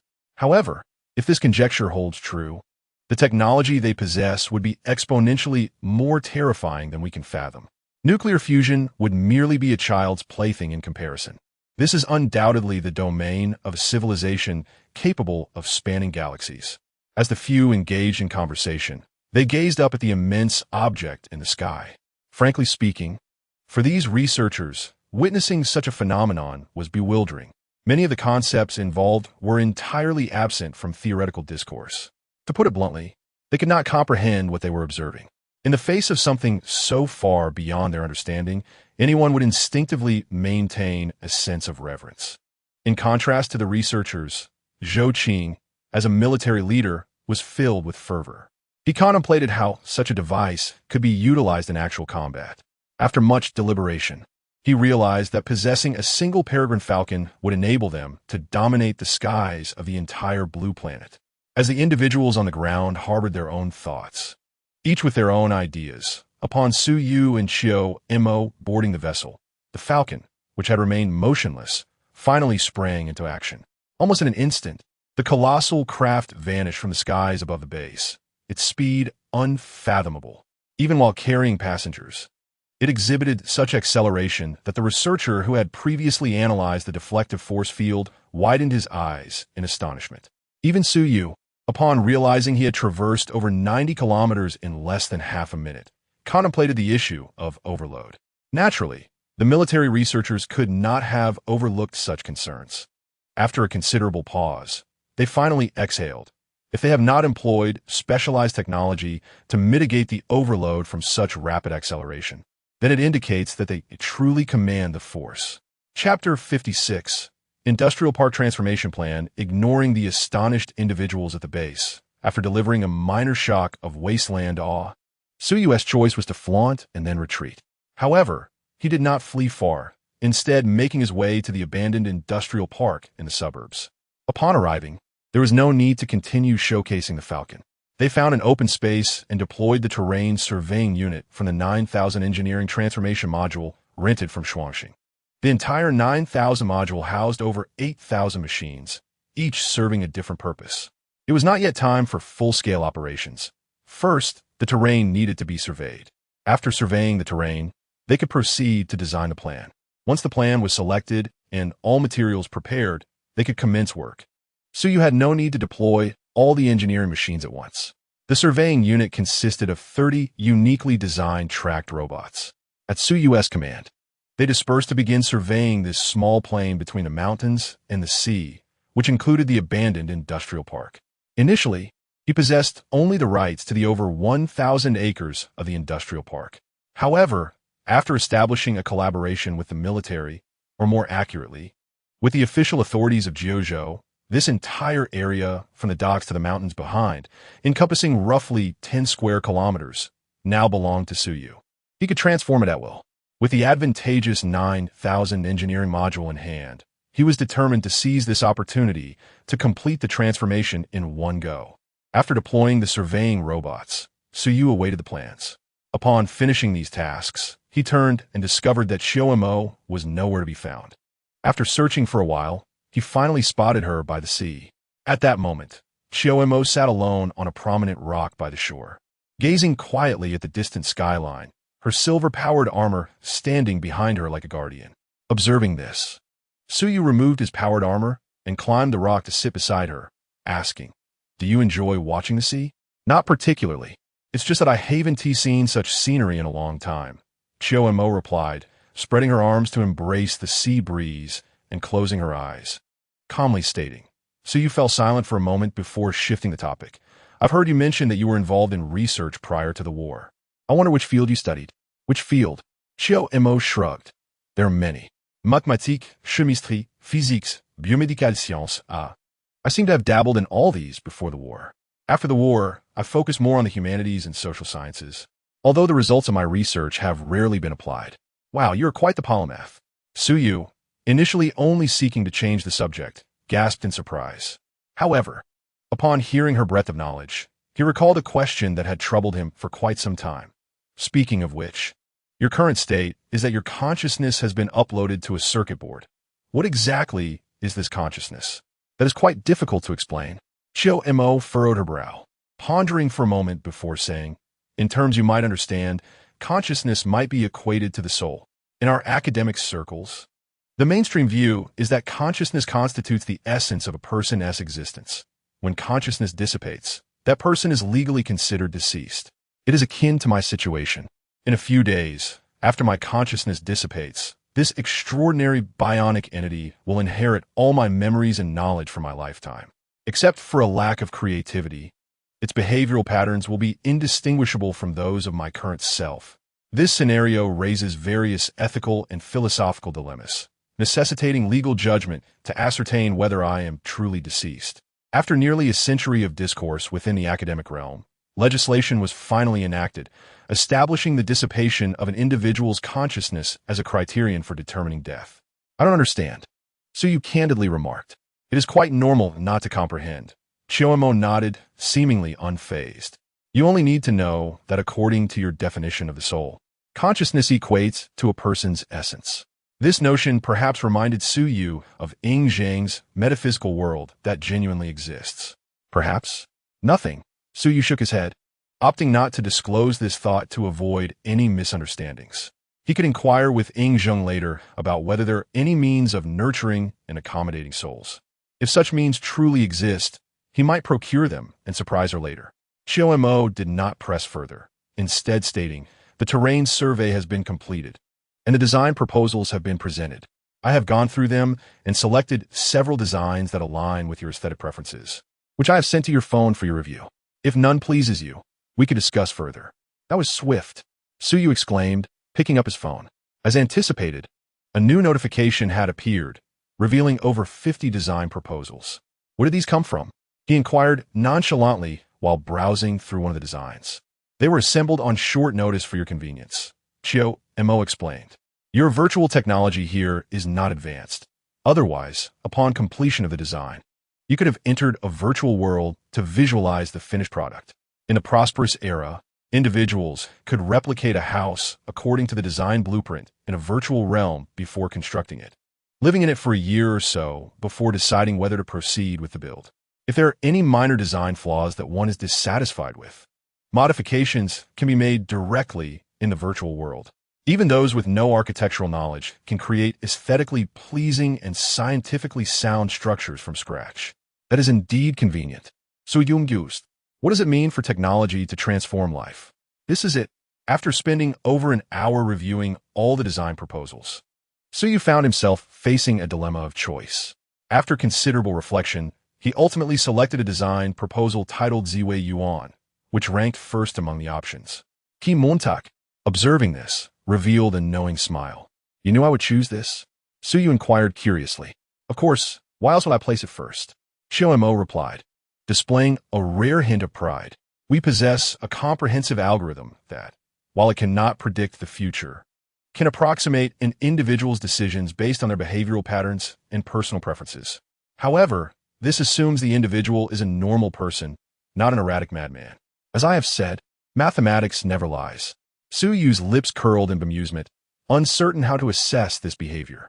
He now understood that the computational power of a single mind could vastly surpass that of supercomputers, which was indeed daunting. It seemed Chio Mo calculated everything she encountered. However, he dismissed the thought. After all, he held the highest authority over this bionic entity, granting her all these permissions. If she desired to calculate, so be it. His reaction was likely already factored into Chio Mo's calculations, which explained her calm demeanor when discussing such matters. Shaking his head, Suyu opened the details of the Ziwei Yuan design proposal. Previously, he had merely glanced at all the proposals, but now he intended to scrutinize this one carefully. The Ziwei Yuan proposal spans an impressive area of 968 square kilometers, encompassing nearly the entire coastal plain. The design divides this expanse into 4 zones: an office area, a production area, a living area, and an entertainment area. The office zone is straightforward, featuring a towering skyscraper reaching 388 meters. The building occupies 160,000 square meters, comprising 209 stories above ground and 16 below, with a total usable area of 590,000 square meters. The production area consists of 4 massive factories, each 50 meters tall, covering close to 1 million square meters, with a total usable area exceeding 7 million square meters.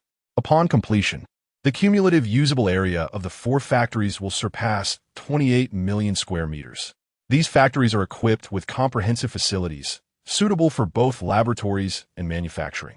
Additionally, there are 10 smaller warehouses of similar design, collectively offering a usable area of 10 million square meters, equivalent to 10 square kilometers. The living zone comprises 8 towers, each over 900 meters high, forming an aerial city with a more complex design. The majority of this aerial city consists of high-tech smart residences, with a limited number of commercial spaces. The usable area exceeds 13 million square meters, accommodating up to 100,000 residents, with individual living spaces exceeding 100 square meters. The entertainment area is notably intricate, featuring a colossal hemispherical structure that houses various sports facilities, cinemas, large shopping centers, and amusement parks. Furthermore, the entertainment zone encompasses extensive marine areas, due to its proximity to the river's estuary, where the water is relatively murky. The entertainment area necessitates the installation of several high-capacity seawater filters while simultaneously cleaning the surrounding waters. Once completed, this area will boast beaches and azure waters reminiscent of tropical islands. In addition to these 4 zones, there are plans for reconstructing docks and clearing waterways. However, compared to the designs for the 4 primary zones, the reconstruction of docks is merely a minor undertaking. The entire Ziwei Yuan proposal requires over 600,000 tons of steel and more than 9 million cubic meters of concrete, even disregarding all other costs. The price of these two raw materials alone is approximately 27 billion. Including all additional expenses, the total investment required to realize this plan exceeds 40 billion. This estimate only accounts for the cost of raw materials. Thanks to the existence of the 9,000 modules, only raw materials are necessary. If the construction of this monumental architectural complex were to proceed under the conditions of Blue Star, one might question whether even the 388-meter main building could be erected. Assuming it could, factoring in raw material costs, labor expenses, technological costs, and production losses, it would likely take no less than 200 billion to complete this factory, with a construction period extending over 5 years. However, with the 9,000 modules in place, Suyu's only obligation will be the cost of raw materials, which is just over 40 billion. The remainder could be entrusted to the over 8,000 various engineering machines belonging to the 9,000 modules. As for the construction timeline, 3 days, provided that all raw materials are readily available. The 9,000 modules can accomplish this groundbreaking project with quality assurance within just 3 days. This is the creation of a marvel, a 388-meter-high main building, an aerial city composed of 8 900-meter residential towers for enormous factories, a vast entertainment facility, a seawater filtration project, and a multitude of smaller structures. Once completed, what else could it be but a wonder? However, obtaining such a colossal quantity of building materials in a short time frame would undoubtedly require more than Suyu alone could manage. Thus, upon finalizing the design proposal, he promptly contacted the official liaison assigned to him, available online around the clock, in order to facilitate his handling of certain matters. The military and the authorities each assigned a liaison officer to Suyu, serving as a bridge for communication between the two parties. This arrangement aimed to prevent a repeat of the morning incident when he directly contacted Yuan without activating the wave-absorbing energy field and optical cloaking, which had left the military quite anxious. Clearly, procuring a substantial amount of construction materials necessitated coordination with the official liaison. After expressing his current needs, Suyu could sense the bewilderment of the young lady on the other end of the line. It was indeed absurd for a madman to procure steel and concrete worth hundreds of billions in one go. After repeatedly confirming that Suyu was not joking, the liaison officer cautiously mentioned that she needed to consult her superiors. After all, such a procurement involved hundreds of billions, and although she had been granted considerable authority, she was still merely a liaison officer and could not make unilateral decisions on such a significant matter. After patiently waiting for nearly half an hour, a response finally came from the other side. First and foremost, they assured him that assistance could certainly be provided. For the average person, such quantities of materials represented astronomical figures, yet for the authorities, it was not particularly remarkable, as the annual demand for construction materials far exceeded this amount by several hundreds or thousands of times. Moreover, beyond agreeing to assist, they even enthusiastically offered Suyu a loan of 300 billion without interest, in the name of the official government of Modu. If he consented, the funds would be dispatched immediately. Suyu did not refuse this proposal. His current liquidity consisted solely of the investment capital from his collaboration with Jiuzhou Bank to establish a company for developing exoskeleton patents. The total was 1,500 billion, to be settled over 3 years, with this being the first year, thus only 500 billion available at present. While the design scheme incurred costs of over 400 billion, practical operations would inevitably present additional challenges, leading to higher expenses than initially anticipated. Furthermore, he did not intend to cease all activities upon completing the marvel. He planned to establish a company, recruiting high-end talent to harness the cutting-edge technology sourced from the wasteland. Clearly, more funding was required. Originally, his intention was to first construct the Ziwei and then proceed to develop the nuclear-powered black box for exoskeleton production. He currently had over 2,000 sets of exoskeletons in stock, aiming to amass 5,000 through extensive overtime, at a price of 1 million per set. Selling directly to the military would yield 50 billion. However, with Moda now willing to provide him with a 300 billion interest-free loan, there was no longer a need to activate his nuclear-powered money printing, nuclear-powered black box.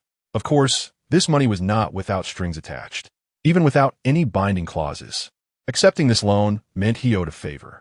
Nevertheless, Suyu had many ways to repay such a favor, and he was not overly concerned about owing a minor debt of gratitude. After engaging in detailed discussions with the professionals on the other side, the authorities indicated that they would mobilize the required materials from various locations within 3 days. Suyu's current situation was indeed different.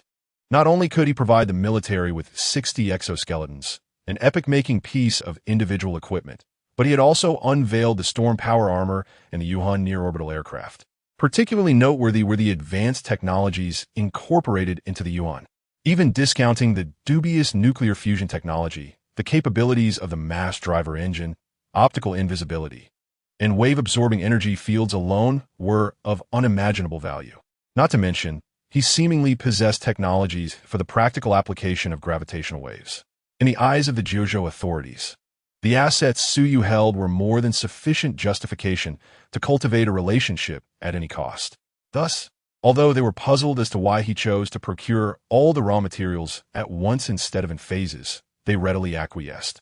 With the materials issue resolved, Suyu did not linger further. He left behind a few biorobots to coordinate with the official personnel delivering the materials. He would not need to return for a few days, intending to unleash all the robots from the 9,000 modules once the materials arrived. The remaining matters would naturally be handled by the authorities. Reflecting on it now, revealing the existence of the Yuan had indeed been a wise choice. Otherwise, executing this project would have been far more challenging, to say nothing of the towering main building, which stood at 1,388 meters. His current unique status would have made it nearly impossible to navigate the approval process. After all, Jiuzhou had long prohibited the construction of skyscrapers. Even if they granted him special permission, he would likely have to run around completing a multitude of procedures. Not to mention, a building that high would undoubtedly affect flight paths, necessitating a trip to the Aerospace Administration for registration. Fortunately, such matters were now managed by the authorities, relieving him of the burden of personal involvement.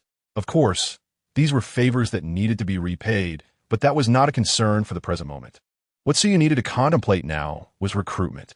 With materials arriving in 3 days and the project set to be completed within a week, he would undoubtedly need to hire staff. While biorobots could handle the manufacturing of exoskeletons using the black box, they were inadequate for researching the technology acquired from the wasteland. Furthermore, once his company's products hit the market, a professional operations team would be essential for external engagement and sales. These were tasks beyond the capabilities of biorobots.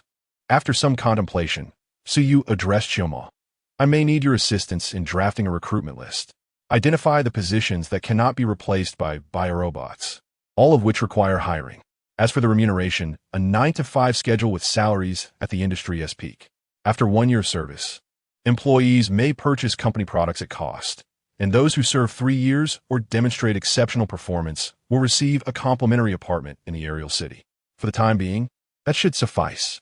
Oh, and please set high standards. We do not want any mediocre candidates. Upon finishing, Suyu noticed Xiaoma gazing at him silently, prompting him to inquire. Is there a problem? Did you perhaps overlook something? Xiaoma raised an eyebrow. Overlook? I shouldn't have. Suyu scratched his head, pondering carefully, and concluded that he indeed had not missed anything significant. Have you registered the company? What will it be called? What is the registered capital? Xiaoma teased. Suyu, oh dear, I actually forgot about that. In fact, the contract he had signed previously stated that the authorities would assist him with this matter. All he needed to do was inform the liaison officer of the company name and type, and they would handle the registration. There was no need for him to concern himself with anything else. However, upon leaving the military base, he had headed straight to the abandoned industrial park for terrain assessment and had completely forgotten this detail. What should we name the company? Suyu pondered, scratching his head. The company type was irrelevant, but he truly had not thought about the name. I don't know, just come up with something. It's just a name, after all. Xiaoma shrugged indifferently, like how she named Future City, believing it represented the future of humanity in the wasteland, and thus called it Future City. See? Simple and straightforward. Don't be ridiculous. It can't be that casual. It must have some flair, Suyu scoffed, beginning a brainstorming session, lost in thought. Unfortunately, he was utterly uninspired when it came to naming. Even choosing a nickname for a game could take him ages, followed by a search for the meaning of the name.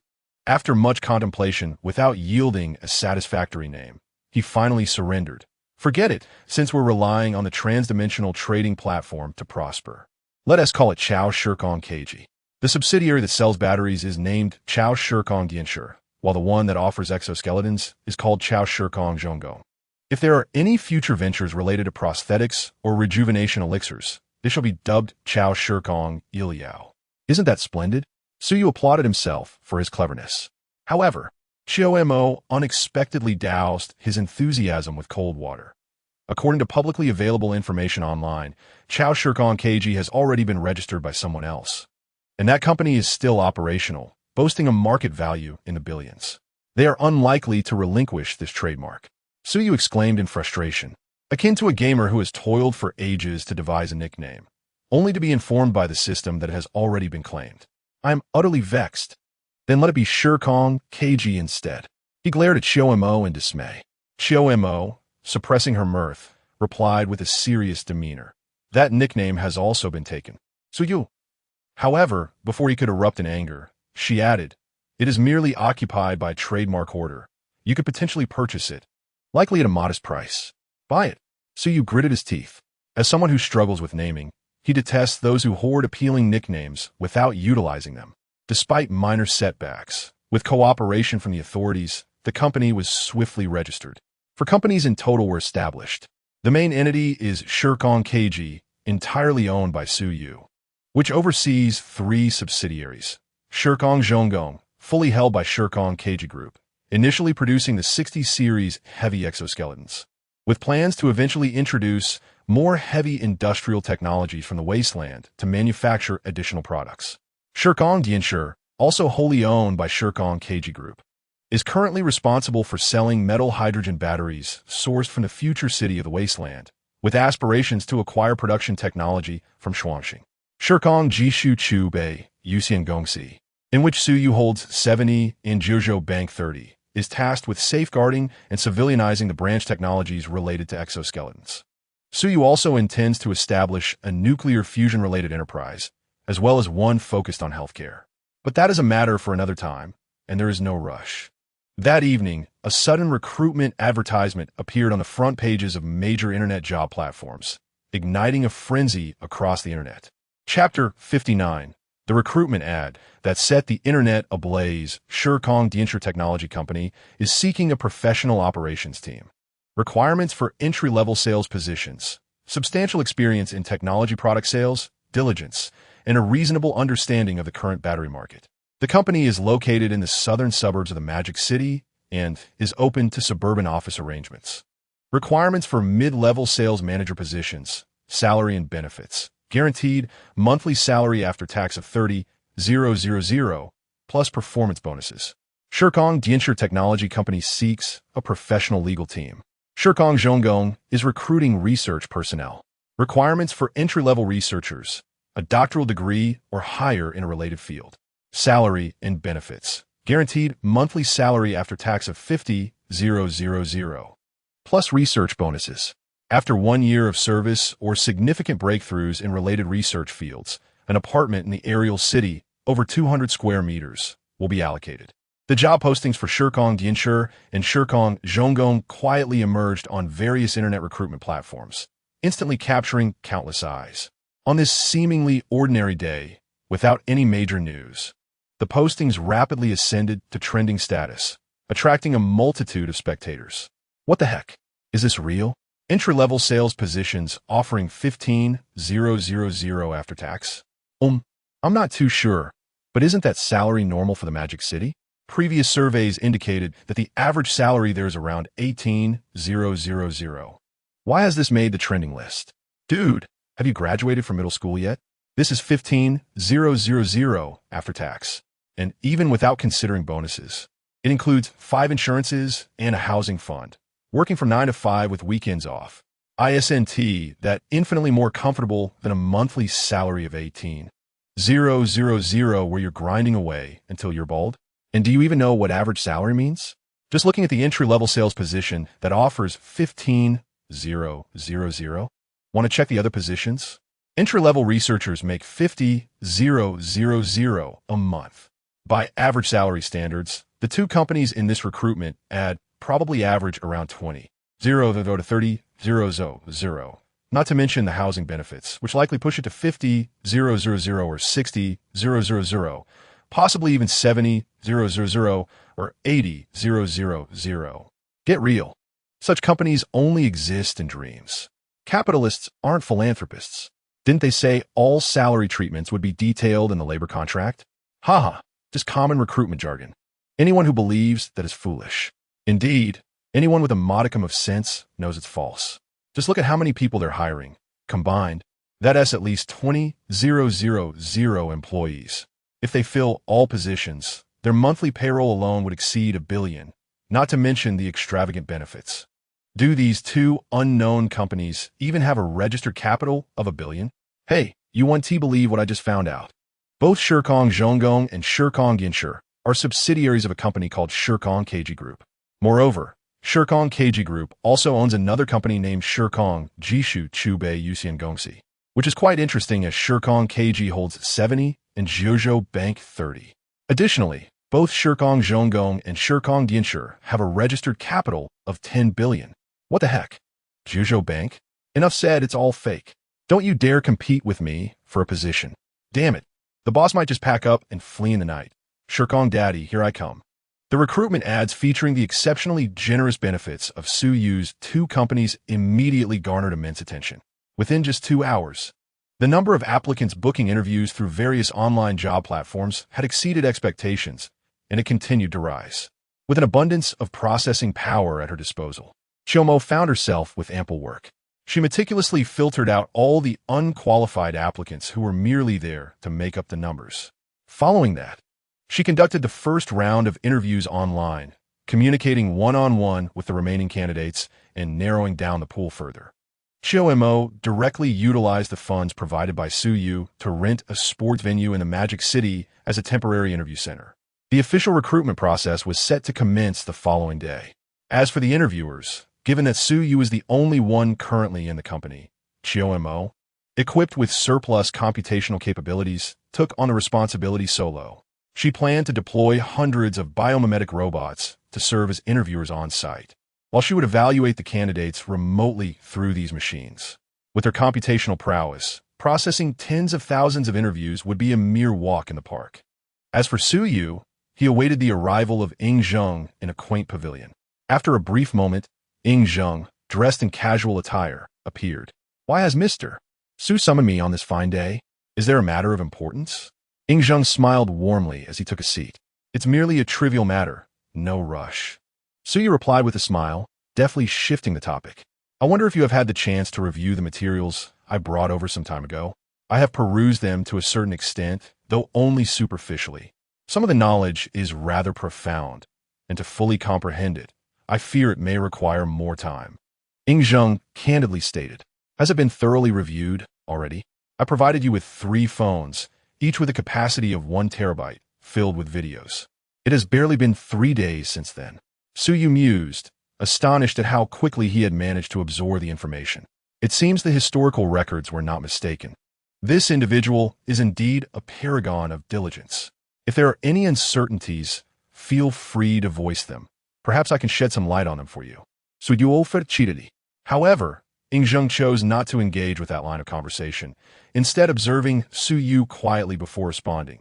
Mr. Su seeks something, does he not? Speak plainly. We share a mutually beneficial relationship, existing in 2 realms without conflicting interests. There is no need for pretense. Whatever I can facilitate, I shall not refuse. Perhaps it's just Su Yu's impression. S manner of speaking seems to have undergone a subtle transformation. He speaks of mutual benefits and avoids any mention of conflicts of interest. This peculiar rhetoric leaves Su Yu feeling a sense of dissonance. Su Yu hesitantly inquires whether there exists a method in the world of Qin Huang to preserve the soul after the physical body has perished. Upon hearing this, furrows his brow and shakes his head, asking if Su Yu has a friend or relative whose physical form has succumbed. He suggests the use of the to extend life, deeming it unnecessary for Su Yu's query. Su Yu explains that his friend is in a unique situation, having lost her corporeal form and now existing solely as a soul. He gestures dismissively, noting that even if there were a, it would be of no use to her. This predicament proves to be somewhat challenging. Takes a moment to ponder before revealing that there is a solution, albeit requiring a particular treasure. And it is not a definitive remedy, but merely a means to prolong the soul's existence. Suyu's interest peaks at the mention of a solution, and he eagerly implores to enlighten him. With a nod, disappears momentarily, returning with a piece of pure black jade. He places the jade pendant before Suyu, explaining that it is a magical artifact crafted by a practitioner of the Yin-Yang school, known as. Its original purpose is to imprison the souls of the deceased, ensuring they remain restless in death, a rather sinister artifact.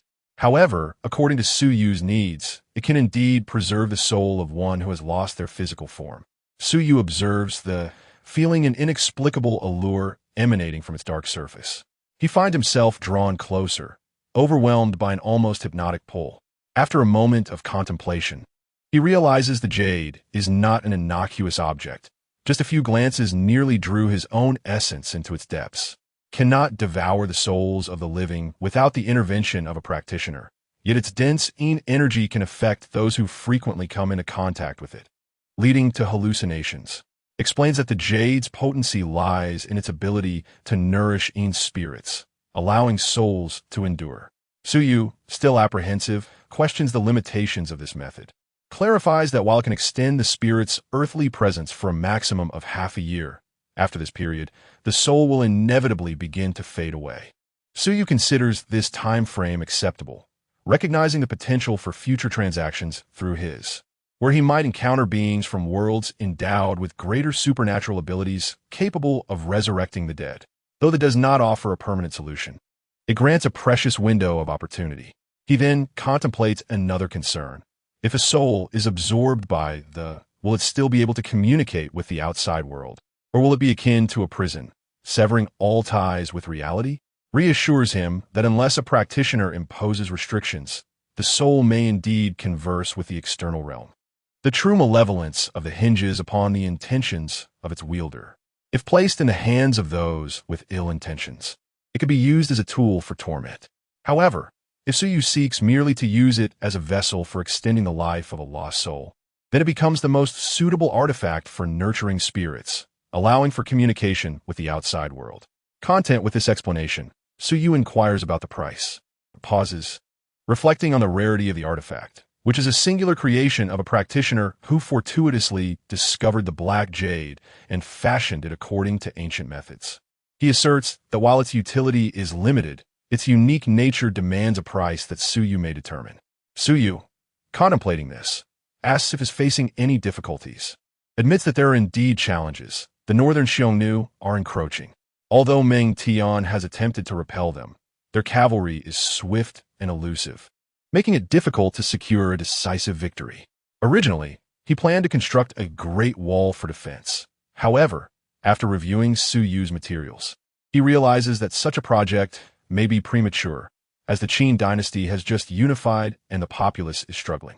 Enlisting laborers to build the wall could incite public discontent. Yet, if the wall is not erected, the Xiongnu may invade again, and Meng Tian might not be able to thwart them a second time. The historical dilemma of infantry against cavalry weighs heavily on Suyu's mind. The Qin dynasty undoubtedly possesses cavalry, yet the reality remains that one cannot maintain a perpetual state of defense against raiders. The vast, unprotected northern frontier presents an inviting target for the Xiongnu, who could strike swiftly and vanish before reinforcements arrive. Suyu reflects on the reason behind the eventual decline of cavalry in history, speculates whether it was due to the advent of firearms. Suyu shakes his head, asserting that while automatic weapons have certainly diminished the effectiveness of cavalry on the battlefield, their true strength lies in their mobility. He recalls a saying, "Speed is the ultimate form of martial prowess." While both sides may wield firearms, the four-legged creatures of cavalry will always outpace their two-legged counterparts. Therefore, the true reason for cavalry's retreat from the annals of history lies not in firearms, but in the internal combustion engine. The realization dawns upon, recognizing that the soldiers of the Qin are not incapable of defeating the Xiongnu. The difficulty lies not in their combat prowess, but in their inability to pursue. Even with heavy machine guns, if the Xiongnu refuse to engage in battle, there is little that can be done. Eagerly, ask Su Yu if he possesses any strategies to address this pressing issue. Although it may not be deemed a brilliant strategy, I indeed possess a method that can assist you in swiftly addressing the northern frontier issues. As for the future, once the Qin undergoes industrialization, such concerns will naturally dissipate. Su Yu smiled and waved his hand. An imposing armored contraption, nearly 2 meters tall, materialized beside him. A heavy exoskeleton. Donning this gear would enable a Qin warrior to carry a load of 10 sh and cover 500 L in a single hour. Furthermore, this apparatus is impervious to blades and possesses immense strength. With it, even when faced with 1,000 elite Xiongnu cavalry, one could venture forth and return victoriously multiple times. The unit of sh has fluctuated over time. During the Qin dynasty, 1 sh was approximately equivalent to over 100 kilograms. Similarly, 1 L during that era corresponded to about 400 meters, and a single hour equated to roughly 2 hours today. Aware that his second trading partner was Yi Jin Jing, Su Yu had taken the initiative to bolster his knowledge in this area. Is there truly such a remarkable artifact in existence? Yi Jin Jing immediately rose to stand before the exoskeleton, his eyes gleaming as he gazed upon this creation, a culmination of advanced technology. Naturally, if 100 soldiers were to don this armor and guard the various passes in the northern territories, the region would be secured. Should a proactive offensive be desired, it would not pose a challenge.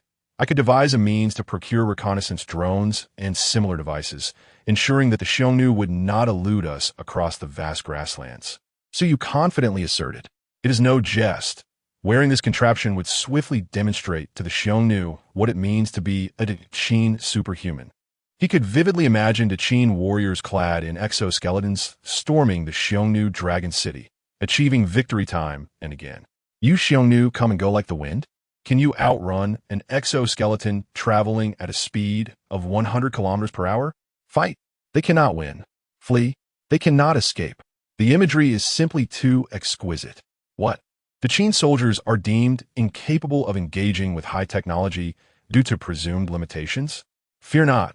I could dispatch several androids as instructors. To be frank, the utility of androids is indeed remarkable. How many of these exoskeletons can Mr. Su provide? Yi Jin Jing inquired eagerly. I can initially offer you 100 sets in exchange for the soul-devouring jade. What do you think, Your Majesty? Su Yu proposed his terms. Absolutely. Yi Jin Jing promptly agreed. To think that a mere soul-devouring jade of little use could be exchanged for such an exoskeleton, he would be overjoyed. In his world, while there were indeed practitioners with special abilities, they were primarily limited to concocting elixirs and crafting magical artifacts.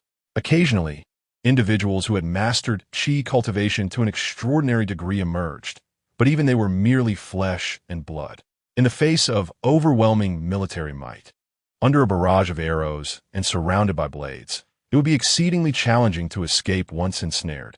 After all, no matter how fortified the flesh may be, it is still susceptible to injury. Human endurance is finite. Even the mightiest warrior cannot truly slay 10,000 foes. It is merely a figure of speech. Prolonged combat would inevitably lead to exhaustion, leaving one to await their demise. However, soldiers clad in exoskeletons, as described by Su Yu, seemingly transcend the concept of mere warriors. With such terrifying strength and speed, combined with impervious armor, arrows and blades would be utterly ineffective against them. Yi Jin Jing surmised that even an army of 100,000 would struggle to subdue them. These warriors could effortlessly extricate themselves from perilous situations. Is this not far more valuable than that useless soul-devouring jade? This transaction is undoubtedly advantageous for him. Likewise, for Su Yu, this deal is equally profitable. After all, the cost of the exoskeleton is relatively modest. The primary concern may lie with the energy source for the black box. If it runs out in 5 years, it would become unusable. Yet, he now possesses a falcon. When the time comes, he could easily journey to the moon for helium-3 extraction, rendering this issue trivial. Saving Chiyoma's life with 100 exoskeletons is certainly a worthwhile investment. as her invaluable assistance far surpasses the meager cost of the exoskeletons. It is a win-win situation.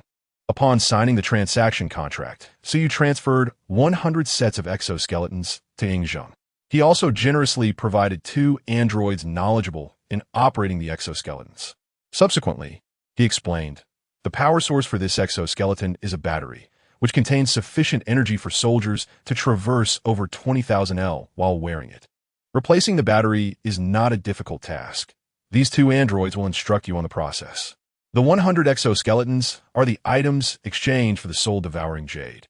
Future batteries will require a separate transaction. Should the Qin Emperor desire additional exoskeletons, I can provide those as well. Thanks to the existence of educational videos, there's no need for me to elaborate on what a battery entails. As expected, Yi Jin nodded in agreement, harboring no objections. However, he continued, "Yet, this item possesses immense power. How can I ensure that those who don it will not rebel?" Suyu understood his concerns. Even in modern times, there have been instances of pilots fleeing with their aircraft. It is even more pertinent in the Qin dynasty. Loyalty often hinges on an individual's position. When one acquires unprecedented power, their loyalty may waver. As a feudal monarch, Yi Jin's apprehension is entirely reasonable. Before distributing the exoskeletons, you could bind ownership to them in advance. This way, the ultimate authority over all exoskeletons would reside with you. The soldiers would possess only the right to use them. In your presence, you could halt their exoskeletons with a mere thought. The specifics of this procedure can be inquired about with the androids. It should not be overly complicated. So you succinctly explained. Excellent. Yi Jin nodded in satisfaction, increasingly enamored with the formidable exoskeleton. Chapter 62. The Effects of the Soul-Devouring Jade. Nurturing the soul due to an extended conversation with Yi Jin in the space, Suyu emerged to find that night had completely descended. Glancing at the time, it was 8 o'clock in the evening. He searched the house and ultimately found Chioma sitting on the rooftop, gazing up at the starry sky. He approached and sat beside her. "Are you finished with your tasks?" Chioma glanced at him and asked, "What would you like to eat?" "I programmed several androids to cook. Their culinary skills surpass those of hotel chefs. Feel free to order anything. Let's set aside dining for now," Suyu said mysteriously. "Guess what marvelous item I have procured?" Chioma turned her head to regard him for a moment before chuckling softly. "I surmise you have discovered a method to preserve my soul." TSK, how unexciting. With sufficiently high computational power, it is indeed feasible to deduce a person's logical behavior based on their habits and subtle facial expressions, complemented by psychological knowledge. At least, it is not difficult for Chioma. Naturally, this presupposes that behaviors are logical, yet human nature is often unpredictably irrational. There are many instances of sudden outbursts. Thus, relying on this method to ascertain the behaviors of all individuals is impractical. However, calculating Suyu's behavior suffices. He considers himself a reasonably normal person most of the time. This is also why, despite their relatively brief acquaintance, Chioma brings him immense joy and a sense of attachment. She consistently anticipates his desires and helps him resolve issues from his perspective. Shaking his head, Suyu produced the soul-devouring jade. Waving it enticingly near Chioma, "What do you think? What do you feel?" Chioma's cerulean eyes narrowed, instinctively leaning back. It emanates a sense of danger. Should one approach it, their thoughts may very well be drawn into its depths. However, Chioma's is different. Strictly speaking, she lacks a physical form and cannot be considered a living being. According to the calculations of Yi Jin's world, she can only be regarded as a wandering soul residing within electronic components. This is precisely correct. Suyu promptly enlightened her regarding the general efficacy of the Shirhanyu, although he had yet to ascertain whether this object nurtured souls or devoured them. The credibility of the trading platform assured him that there would be no issues. "A mere trinket can prolong my consciousness for half a year." Kyumos took the Shirhanyu, sensing the intense fluctuations of thought embedded within the circuit board, her countenance revealing astonishment. This was an entirely unfamiliar domain to her, naturally igniting her curiosity. Upon hearing Suyu's assurance of safety, Kyumos hesitated for a moment before pressing the jade pendant against her forehead, which was situated closest to her cognitive storage. Suyu observed her with slight apprehension, yet detected no anomalies. After a brief pause, Kumos lowered the pendant and gazed up at Suyu. As their eyes met, he discerned a notable difference. The once vibrant azure eyes now appeared somewhat vacant and expressionless. After a moment of silence, Kumos suddenly spoke. "Greetings, Master. I am an anthropomorphic artificial intelligence at your service. Please bestow upon me a name." Indeed, this was not Kumos, but rather the original artificial intelligence program within this android. Regaining his composure, Suyu hurriedly inquired, "Where is Kumos?" According to the original protocol, the consciousness of Kumos, the future ruler of Future City, has ceased to exist. The android replied, "You may authorize me to access the memory module concerning Kumos, and upon doing so, I shall become Kumos." "No," Suyu shook his head. "You're not her." As he spoke, he glanced at the pendant held by the android, preparing to retrieve it for inspection. Unexpectedly, the android spoke again. "Warning, unknown data is attempting to seize control of the central processing unit. Shall countermeasures be enacted?" Unknown data. Suyu cast a sidelong glance at the Shirhanyu and then stated, "Authorize the unknown data."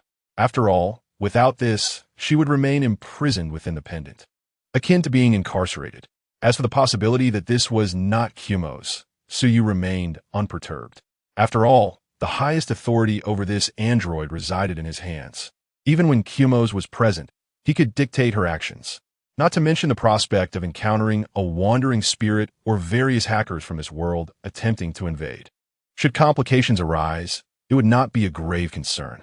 Warning: this action may lead to irreversible dangers such as data loss and leakage. "Shall the android proceed?" I said. "Authorize." As the authorization was granted, a look of confusion spread across the android's face. Moments later, Kumos exhaled a sigh of relief. Such a wondrous object truly exists. The world is vast and full of wonders. Just as before. Bright and clear, it must be true. My consciousness, or rather my soul, has transferred from the android to the pendant. However, the pendant itself possesses the ability to communicate with the outside world, which implies it can transmit information. Through the transmission of thought waves, with your authorization, I can still control this android. Nevertheless, the range of the pendant's information transmission is limited. It cannot stray too far from me. Then it shall be yours from now on. Simply wear it as a pendant, ensuring it remains close." Suyu chuckled. "Thank you." Kumos glanced at the black pendant in her hand, marveling. "After extensively utilizing prosthetic modifications on my body, this is the first time I feel so unburdened. This only extends your time by half a year. It is premature to express gratitude." Suyu sighed, rising and playfully winking at her. "Work diligently for me, and eventually, I shall create for you a true flesh and blood body. At that point, you may express your gratitude however you wish." With that, Suyu strolled downstairs, casually inquiring, "I'm hungry. When will the meal be ready?" "In half an hour," Kumos replied nonchalantly, before turning back to gaze at the vast starry sky. After a considerable time, she suddenly chuckled and shook her head. "Little ghost." With that, she rose and headed toward the kitchen. In the following days, nothing significant occurred. On the weekend, Suyu went out to dine with Su Qingyin, although it was merely a simple meal. Unlike his previous outing with Yu Xiaoyu, there were no ulterior motives. While Su Qingyin did exhibit some subtle hints during their meal, they were far less overt than those displayed by Yu Xiaoyu. Adhering to a principle of non-proactiveness, Suyu naturally chose to overlook them. As for Monday, after eagerly awaiting the refresh of trading partners, Suyu entered the trading space with excitement. And then, there was nothing beyond that. This time, the trading partner he matched with turned out to be a tentacle monster from the abyssal world. This creature desired nothing but for Suyu to surrender his soul to it, becoming its slave in exchange for immense power far beyond that of ordinary mortals.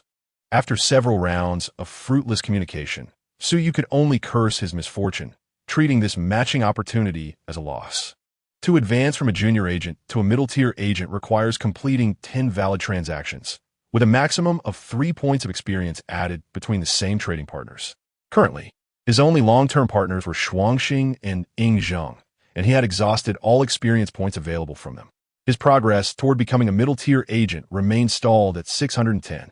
He had initially hoped that if he matched with a suitable trading partner this time, he could elevate his experience to 910, just one step away from achieving middle-tier status. However, luck, as expected, did not favor him once more. This realization made Su Yu acutely aware that finding a suitable trading partner was indeed a challenging endeavor. When he matched with humans, various factors often hindered effective communication and agreement. Not to mention his current predicament of pairing with such a non-human creature. Although the tentacle monster was also an intelligent being, their thought processes were entirely misaligned. He could discern that the creature genuinely wished for him to surrender his soul. Its demeanor was so natural, devoid of any malice, that it sincerely believed this was a mutually beneficial transaction. How on earth could they communicate? Individuals from different worlds possess divergent worldviews, let alone different species. After a smooth start with suitable partners like Shuangxing and Yingzheng, Su Yu finally encountered a setback from the trading platform. He spent a rather gloomy Monday, filled with anticipation. However, not all news was bleak. After 2 days of coordination, a substantial quantity of construction materials had been dispatched by the Jiuzhou authorities to the Ziwiyuan project site. Initially, Su Yu had planned to wait for all materials to arrive before commencing work. However, he soon discovered that the coastal abandoned industrial park faced significant logistical challenges. Shipping via the sea proved problematic, as large vessels could not enter and small boats transported goods at an excruciatingly slow pace. Moreover, the small dock lacked the capacity to handle such a volume of construction materials within 3 days. As for land transport, that narrow mountain road was hardly worth mentioning. Consequently, Su Yu abandoned his plan to wait for the complete delivery of materials before starting work. Instead, he opted to deploy all 9,000 modules over the weekend to begin expanding the port and clearing the shipping lanes with the limited materials that had already arrived. In less than half a day, this small port, capable of accommodating only 1,000-ton cargo ships, was transformed into a pristine facility. Originally, the port's depth barely reached 10 meters. However, it was excavated an additional 30 meters, resulting in a deep-water harbor with a depth approaching 40 meters. Furthermore, the navigation route connecting to the main channel of the Great River was dredged, achieving a depth of over 20 meters. Consequently, this dilapidated port underwent a remarkable metamorphosis into a genuine deep-water harbor. Although the coastline is relatively short, measuring only 7 to 8 kilometers, its depth and navigability far surpass those of many ports. The world's busiest port, Zhou has a navigation channel depth of merely a few meters, with an average port depth just exceeding 20 meters. Such a substantial renovation could not remain concealed from the officials of Jiuzhou. Nevertheless, under the foresight of Su Yu, they expressed no objections. In fact, some officials approached him, eager to witness the transformation. Su Yu welcomed their curiosity. Upon witnessing the port's metamorphosis into a deep-water haven within mere hours, they were left speechless, unable to fathom the extent of human capability. Yet, after a moment of silence, many began to exhibit glimmering eyes. What is a port? A port is the catalyst of modern trade. However, constructing a port is not a simple endeavor, especially a superior deep-water port that requires adapting to local conditions. The waters of this region must inherently possess sufficient depth. The notion of excavating deeper waters, as Su Yu did, is almost unheard of. While modern technology can indeed facilitate such excavations, the time required for such grand projects is considerable. Furthermore, due to geographical constraints, any dredged port would soon be filled with sediment. Investing vast human and material resources into a port that would soon be rendered unusable is hardly justifiable. Yet, Su Yu achieved this feat. It is said that he employed a technique to alter ocean currents nearby, preventing sediment from accumulating in the port once more. Such a technique is undeniably enticing. If every coastal city could excavate a deep-water port, the already low costs of maritime trade could plummet even further. One could even entertain the bold thought of linking the Great River and other waterways. The cost of transporting goods could indeed reach terrifyingly low levels. Amidst such alluring prospects, it is no surprise that some could not resist proposing cooperation with Su Yu. However, he merely chuckled and declined, for he had only rented the 9,000 module from Shuangxing for 12 days. With the Jiwei Yuan project nearing completion, little time remained. Su Yu had no intentions of extending his rental and, subsequently, subletting it for profit. Firstly, The longevity elixir is quite precious, and he was reluctant to expend it on renting such a device. Secondly, the situation was more complex. The 9000 module is not merely capable of port excavation and navigation channel dredging. It excels in construction as well. While advanced productivity is beneficial, its abrupt introduction into this world could lead to unforeseen consequences. The 9000 module, one might say without exaggeration, can construct dozens of small communities in a single day, provided the materials are available. Not only is the speed impressive, but the cost is astonishingly low, requiring only basic materials like steel, cement, and lime to erect grand structures. This raises a significant question. If the 9000 module were to be utilized on a large scale in Jiuzhou, it would render countless individuals reliant on the entire industrial chain, from raw material processing to construction labor, designers, and interior decorators, unemployed. The number of people depending on this industry is incalculable, far exceeding the capacity of other sectors to absorb them. Therefore, introducing the 9000 module in Jiuzhou at this juncture would largely be an act of cruelty. This is why Su Yu only rented the module for 12 days, intending to complete the Jiwei Yuan project without plans for further utilization. In an age where humanity cannot sustain itself, introducing such technology capable of drastically reducing manual labor would only result in unimaginable disasters.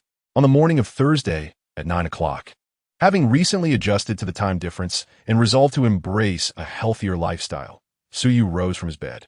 Remarkably, he had even slept alone the previous night. After a brief morning routine, he descended to prepare for breakfast. Xiaoma sat silently at the dining table, resting her chin on one hand, quietly observing him. Once Su Yu finished his meal, she remarked, "The recruitment process is nearly complete. We have successfully selected over 12,000 grassroots staff members, all meticulously chosen. I have already notified them of their start dates. We only need to conduct the final round of interviews for the senior management today. Would you like to attend?" "Attend?" Su Yu responded, surprised. "I thought you were handling this. You can continue managing it." He did not believe he could select better candidates than those chosen by Xiaoma through her algorithm. After all, in such recruitment processes, the inherent behavioral logic is flawed, and Xiaoma's algorithm effectively eliminated unpredictable variables in the first round. Those remaining were predominantly reasonable individuals, making his involvement unnecessary. "It's not about choosing individuals." Xiaoma shook her head. "These candidates were already selected. This final round is merely a formality. The construction of Jiwei Yuan is nearly complete. Attending the interviews will allow you to meet the new executives, and then you can proceed to the completion ceremony. The entire process will be recorded and shared online, providing a free advertisement for both you and the Shijian Technology Group." "Completed already?" Su Yu's eyes lit up. Although he had commenced work with the 9000 module on Monday, constructing while awaiting the official delivery of materials, the project had progressed slower than anticipated. The official timeline indicated that materials would be gathered within 3 days, meaning they would arrive in Mo-Do within that time frame. Once in Mo-Do, the materials would need to be transported to Su Yu's construction site at Jiwei Yuan.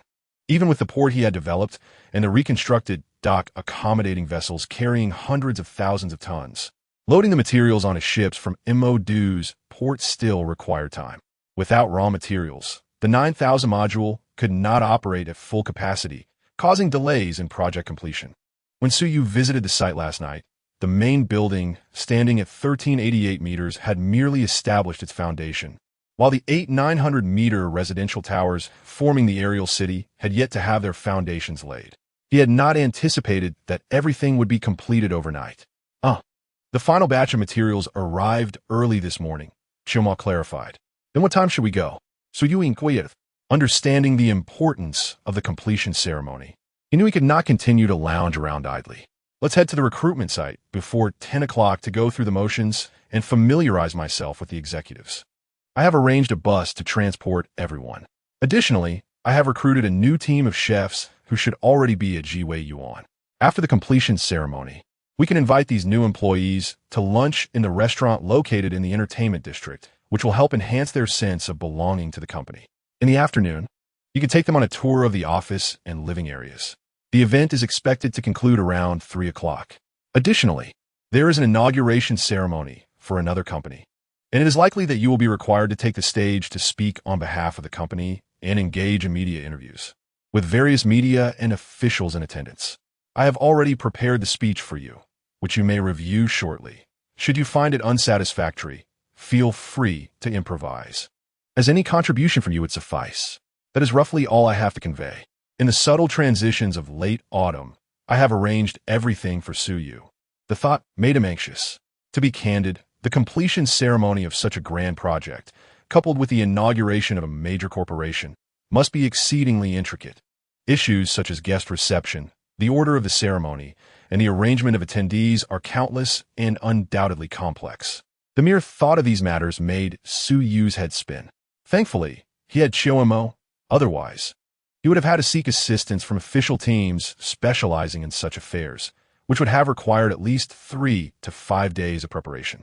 After making some preliminary arrangements and changing into a suitable outfit, Suyu set off with Chiyomo. The recruitment venue was a stadium located in the southern outskirts of Mo-do, conveniently adjacent to a subway station, making it easy for applicants to arrive. By the time Suyu arrived, the cadre of executives recruited by Chiyomo had already assembled. Chairman, greetings to you all. Upon entering the temporary conference room, Suyu was greeted by the group of executives Chiyomo had gathered. They appear to be in their 30s or 40s, a mix of men and women, each impeccably dressed in tailored suits. Suyu had briefly reviewed their profiles, noting that each individual had previously held executive positions in Fortune 500 companies, possessing substantial management experience. They were all top-tier professionals in the corporate realm. After all, these individuals were chosen by Chiyomo, who undoubtedly understood Suyu better than anyone else in the world. She was acutely aware of Suyu's tendency to delegate responsibilities as a hands-off leader. Thus, the executives she recruited were not mediocre talents. Once they settled into their roles, they would undoubtedly be capable of sustaining a premier enterprise. Suyu's role would primarily involve making critical decisions while leaving the routine matters to them. As for the loyalty of these recruited executives to the company, that was not a concern for Chiyomo. In the information age, there were no secrets from her. Anyone attempting to engage in clandestine activities detrimental to the company's interests would not escape her scrutiny. After exchanging brief pleasantries, they proceeded with a prearranged process, allowing these executives to present themselves before Suyu for the final round of interviews. Although termed interviews, they primarily served to familiarize the executives with the CEO. While Suyu might not need to know the mid-level staff, it was essential for him to recognize these executives. Next, as a capable woman in a business suit exited, a middle-aged man nearing 40 entered the interview room. Upon his arrival, Suyu was momentarily taken aback. "Mr. Sun?" The middle-aged man appeared equally surprised and quickly responded, No, just call me Xiao Sun, Chairman." "Mr. Sun, do you not remember me? I am from the Longhai Group, Longhai Trading Company, Business Department, 6th Business Group." The middle-aged man, who referred to himself as Xiao Sun, looked bewildered for a moment before recalling Suyu's identity. His expression then turned pale as he realized the gravity of the situation. Sun Qingyun, one of the deputy general managers of Longhai Group, was indeed a crucial figure within the company, a high-ranking executive with considerable authority. His actions and decisions often influenced the entire board's resolutions. With over a decade of service at Longhai Group, he had undertaken various initiatives, including but not limited to expanding business scope, exploring emerging industries, optimizing management practices, and rectifying the group's shortcomings. It could be said that Sun Qingyun played an indispensable role in Longhai Group's position among the top 500 companies in the nation.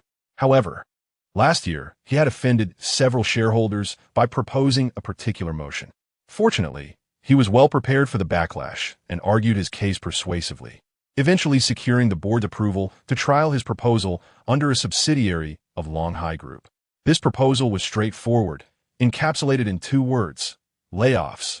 Longhai Group, having existed for several decades, possessed a complex shareholder structure, and many senior management personnel had long-standing ties, making them entrenched within the organization. In such circumstances, numerous executives tended to fill the ranks with underperforming family members or acquaintances, resulting in an unwieldy and overcrowded organization with remarkably low operational efficiency. Recognizing this issue, Sun Qingyun submitted the layoff proposal. Subsequently, he was relegated to Longhai Trading, a subsidiary of Longhai Group. He understood that executing this task would not be straightforward and that immediate action could lead to resistance from those unwilling to comply, ultimately causing more harm than good. Therefore, he took on the role of general manager of Longhai Trading for 3 months to ascertain the true state of the company and distinguish between those who were genuinely productive and those who were not. Finally, last month, feeling adequately acquainted with the workings of Longhai Trading, Sun Qingyun resolved to proceed with the layoffs. He limited the scope and number of layoffs, aiming to target only those individuals who had become complacent to the point of neglecting even basic attendance. Those who were merely coasting along would be spared for future consideration. Yet, the outcome was far from satisfactory. Such layoffs necessitated prior approval from the parent company's board. The day after he submitted the proposal, executives at Longhai Trading learned of it and, during Sun Qingyun's absence over the weekend, persuaded some competent employees to resign voluntarily. Those unwilling to leave were dismissed on various pretexts. Although it was a significant breach of protocol for executives to bypass the board in such a manner, they acted under the shareholders' guidance. Sun Qingyun found himself powerless to intervene. The already limited pool of competent individuals dwindled further due to the executive's actions. Even when the board eventually approved his layoff proposal after several days, it was too late to implement it. Continuing down this path would bring Longhai Trading to a standstill, resulting in losses measured in the billions. Despite having a measure of influence within Longhai Group, Sun Qingyun would find it challenging to absolve himself of blame in such a scenario. This experience left Sun Qingyun disillusioned with Longhai Group, leading him to perceive the company as lacking a viable future. Coincidentally, at this juncture, he encountered a recruitment advertisement from Shirkong Technology. Initially skeptical of the ad due to its enticing benefits that seemed inconsistent with the prevailing salary standards in MOD, he eventually verified its authenticity through various channels, discovering that Shirkong Technology was not only legitimate but also entangled in matters of far greater significance than anyone had anticipated. Rumor had it that even the upper echelons of the government were paying attention. Thus, without hesitation, Sun Qingyun submitted his resume and discreetly liquidated all his Longhai Group stocks, preparing to escape from his quagmire. During these days, he diligently sought information from various sources and acquired more insights regarding Shirkong KG. He increasingly believed that his decision to change jobs was indeed the right one. The unfolding events were remarkably aligned with his initial expectations. With his qualifications and capabilities, he swiftly passed several rounds of interviews. As long as he met with the major boss of Shirkong KG today, his employment would be secured. Upon entry, he could directly assume an executive role, without the need to start from scratch or engage in power struggles. However, just as he anticipated stepping into a vibrant new company to showcase his talents, he was taken aback by an unexpected twist. The enigmatic figure behind Shirkong KG turned out to be Su Yu, one of the employees dismissed during his tenure as the general manager at Shanghai Maui. He had previously made a point to learn which employees were diligent and which were not. Thus, he had a vague recollection of Su Yu, who had consistently performed well. The reason he did not recognize him right away was due to the significant change in Su Yu's appearance and their vastly different social standings. It was nearly impossible for an ordinary person to connect the two. However, upon hearing Su Yu's words and scrutinizing his features, even though he was reluctant to accept the truth, Sun Qingyun had to concede that Su Yu, the mysterious leader of Shirkong KG, was indeed that laid-off employee from Shanghai Maui. What a twist of fate! Although it was the executives who had orchestrated his dismissal despite him, had he not insisted on the layoffs, such a situation would not have arisen. Moreover, the dismissed employees were oblivious to the intricate details surrounding the layoffs. They only knew they were doing their jobs well, and yet faced dismissal, while those who were negligent remained untouched. This surely indicated a foolish company, and the executives must have been lacking in judgment. Under normal circumstances, receiving criticism would amount to nothing significant. But now the employee who had been dismissed had become the major boss of Shirkong KG. Sun Qingyun felt a wave of darkness wash over him, and his heart sank. However, to his surprise, Su Yu, upon realizing that he recognized him, did not make things difficult for him. Instead, he warmly extended his hand and said, "Welcome to Shirkong KG. Su had heard of Sun Qingyun from his years at Shanghai, Maui. His abilities were undoubtedly commendable.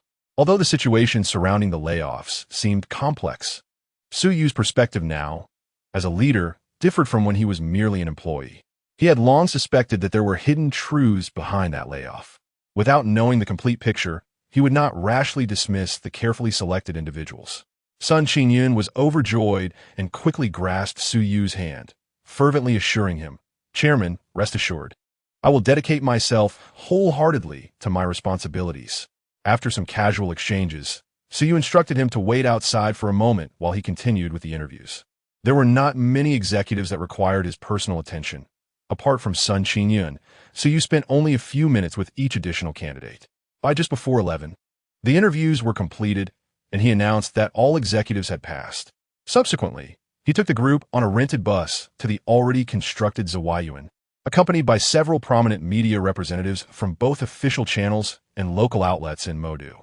A marvel in architectural history was about to unveil itself before everyone's eyes. As they journeyed towards the outskirts, the executives grew increasingly curious about the mysterious headquarters.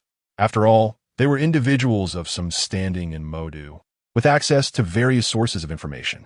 Yet, they were entirely unaware of any significant projects in the southern suburbs of Modu over the past 2 years. Human curiosity is inescapable, even among those in high positions. As the buses gradually approached Zawayuan, excitement began to build among the group. Suddenly, one sharp-eyed woman on the lead bus pointed towards the distant sky, exclaiming, "Look, what is that?" Upon hearing her, the others instinctively turned their gaze upwards through the bus's windshield. The weather in Modu was rather gloomy, with thick clouds obscuring visibility. The clouds enveloped the sky, with a visibility range of only a few hundred meters. Furthermore, the convoy had entered a mountainous area, obstructing their view of Zawayuan's towering structures. Yet, amidst the swirling clouds, the majestic 1,388-meter main building and 8 900-meter towers began to emerge from the mist, forming an aerial city. The magnificent architecture pierced the clouds, evoking a sense of awe akin to confronting a colossal beast hidden within the heavens. In that instant, a wave of fear washed over several individuals, as many experienced a sudden onset of fear of giants, sending chills down their spines. As the convoy drew nearer, the hidden giant gradually revealed its true form. Gazing upon the terrifyingly tall skyscrapers and the aerial city composed of 8 towers, all aboard the bus collectively inhaled sharply. Many quick-witted individuals hastily retrieved their phones to capture the moment, while accompanying journalists had already begun capturing footage with their cameras. Just then, Chiyoma's gentle voice echoed throughout the bus. "Welcome to the headquarters of Shirkong KG Group, a milestone in the architectural history of Blue Star. The greatest architectural ensemble of this century, Zawayuan." The Zawayuan project divides nearly 10 square kilometers of coastal plain into 4 distinct areas: the working zone, factory area, living area, and entertainment zone. The centerpiece of the working zone is a 1,388-meter tall super skyscraper, occupying an area of 160,000 square meters, with 209 floors above ground and 16 below, totaling a usable area of 359 million square meters. This building will serve as the primary office space for Shirkong KG Group in the future. As Chiyoma elaborated on the details, the initial confusion among the crowd faded, gradually transforming into astonishment and disbelief. A 1,388-meter-tall building serving as the corporate office. 8 900-meter-tall buildings as employee dormitories for super factories, 10 gigantic warehouses, a deep water port, and a high-tech artificial beach. Could all these elements truly belong to a single company's headquarters? Even some small fourth-tier cities would not boast such scale. After the initial shock, the executives found themselves questioning their own capabilities to meet the demands of their impending roles. In contrast, the accompanying media reporters, after a brief moment of bewilderment, were elated. This was a monumental news story, an explosive revelation, with remarkable swiftness. The recording of the sound, introduced earlier by Chiyoma, was captured and paired with a distant video of the towering skyscraper, subsequently shared across major video platforms. Once the video was released, it attracted a multitude of spectators, many expressing disbelief. However, upon witnessing several media outlets producing similar videos, including notable authoritative sources, a profound silence enveloped the crowd. Shortly thereafter, the convoy ventured along a narrow path into the heart of Yuan. The site of the colossal building, akin to a primordial beast lying upon the ground, revealed a super factory with meticulously crafted classical garden designs. The fusion of tradition and technology created an almost surreal sense of disconnection. Yet paradoxically, everything appeared harmoniously natural, as if it were an impeccable creation of nature. This dreamlike scene compelled all guests to pause in admiration, as if they could never gaze upon it enough. The grand architectural marvel, Yuan, undoubtedly deserves its accolades. Sun Qingyun surveyed his surroundings, exhaling a breath of relief, feeling fortunate for his decision to switch jobs and grateful for Su Yu's generosity. Indeed, working in such an environment could easily add a decade to one's life. A charmingly plump woman remarked with a smile. I heard that the houses in the aerial city over there can actually be purchased, limited to one per person. It seems I must sell my property in a magic city and find a new home. Another executive chimed in, wondering about the housing prices, expressing a desire to own a residence if it weren't exorbitantly priced. It was rumored that executives who worked for the group for over 6 months, provided they encountered no issues, could buy a unit in the aerial city at cost price. If they worked for over 2 years without securing a home, the group would present them with one. The specifics of this process, however, remained unclear. As the executives disembarked from the bus, they marveled at the grandeur of Yuan. And soon enough, the conversation shifted to the topic of housing. From their perspective, it was evident that the future of Shirkong technology was boundlessly promising, and the houses in the aerial city would undoubtedly be invaluable treasures in the future. It was at this moment they grasped the true significance behind the recruitment advertisement's promise of housing for employees who worked a full year. Even the most junior employees only needed to work 3 years to receive a home, a benefit that seemed almost unimaginable. To speak candidly, the worth of an employee's 3 years of salary would likely pale in comparison to the value of such a residence. Shirkong technology truly exemplifies extravagance. Chapter 67, Opening Ceremony? Product Launch. Observing the fervent discussions among the executives, Su Yu refrained from interrupting, allowing them to comprehend the extent of the employee benefits, a plan already laid out by Chioma. As the saying goes, great rewards will attract brave souls. To motivate employees, mere promises are insufficient. Tangible benefits must be offered. Su Yu had laid his cards on the table, and now it was time to witness the employee's performance.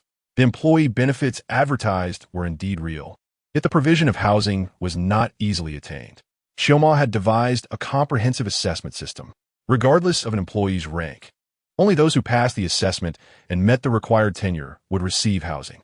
There was no possibility for those who slacked off for years to receive such benefits. Su Yu was not one to be taken advantage of. He had reviewed the assessment criteria, which were not overly challenging. In fact, achieving these standards was significantly simpler than enduring the grueling 996 work culture prevalent in many internet giants. Thus, despite employing a degree of linguistic finesse in the recruitment advertisements without mentioning assessments, Su Yu felt no dishonesty in his approach. This could be regarded not merely as an evaluation, but rather as a means to distinguish diligent employees from those who merely coasted by. As long as one performed their duties earnestly and attended work regularly, passing the assessment would be attainable, and they would receive the company-provided housing. After all, Su Yu was not engaged in philanthropy. He would not extend such generous benefits to those who shirked their responsibilities. Moreover, those who failed to meet the assessment standards for more than 3 consecutive months would face dismissal from Shirkong technology. This was not an indestructible job security. Those who worked diligently would reap the rewards. The slothful would face their just deserts. Such lavish benefits could not be squandered by the indolent. Su Yu was confident that, as long as he fulfilled his promises and provided each benefit punctually, the majority would be inclined to work diligently. The people of Jojo are resilient and unafraid of toil. What they dread is toiling without reward. Under Su Yu's leadership, such a scenario would be implausible. After a period of admiration, the executives, guided by the biomimetic beings scattered throughout Ziwei Yuan, arrived at the site of the completion ceremony. The ceremony itself was straightforward. After the host team recited their congratulatory messages, Suyu delivered a few remarks based on the speech prepared by Chioma. He then personally placed a handful of yellow earth upon a stone tablet, inscribed with the characters Ziwei Yuan at the very heart of the complex. Following him, representatives from the Magic City and the executive team sequentially contributed their handfuls of earth. Once the high-ranking officials had completed their contributions, the ceremony was deemed complete, coinciding perfectly with just past noon. The grand procession then turned toward the hotel in the entertainment district, where they indulged in an impeccable feast. The afternoon's agenda involved the biomimetic beings leading the newcomers on a tour of Ziwei Yuan. It is noteworthy that the 2,000 biomimetic beings previously purchased from Shuangxing had long since proven insufficient, prompting Suyu to acquire an additional 6,000 units. This time, however, the price was somewhat lower, and the traded commodity was no longer longevity elixirs but rather water, specifically 600,000 tons of seawater. Yet, this transaction encountered a hiccup. Shuangxing had initially requested 50,000 tons of low-pollution, non-radiative seawater, with Blue Star's water reserves towering at a staggering 138 trillion cubic meters. A mere 50,000 tons was negligible, and Suyu saw no reason to refuse.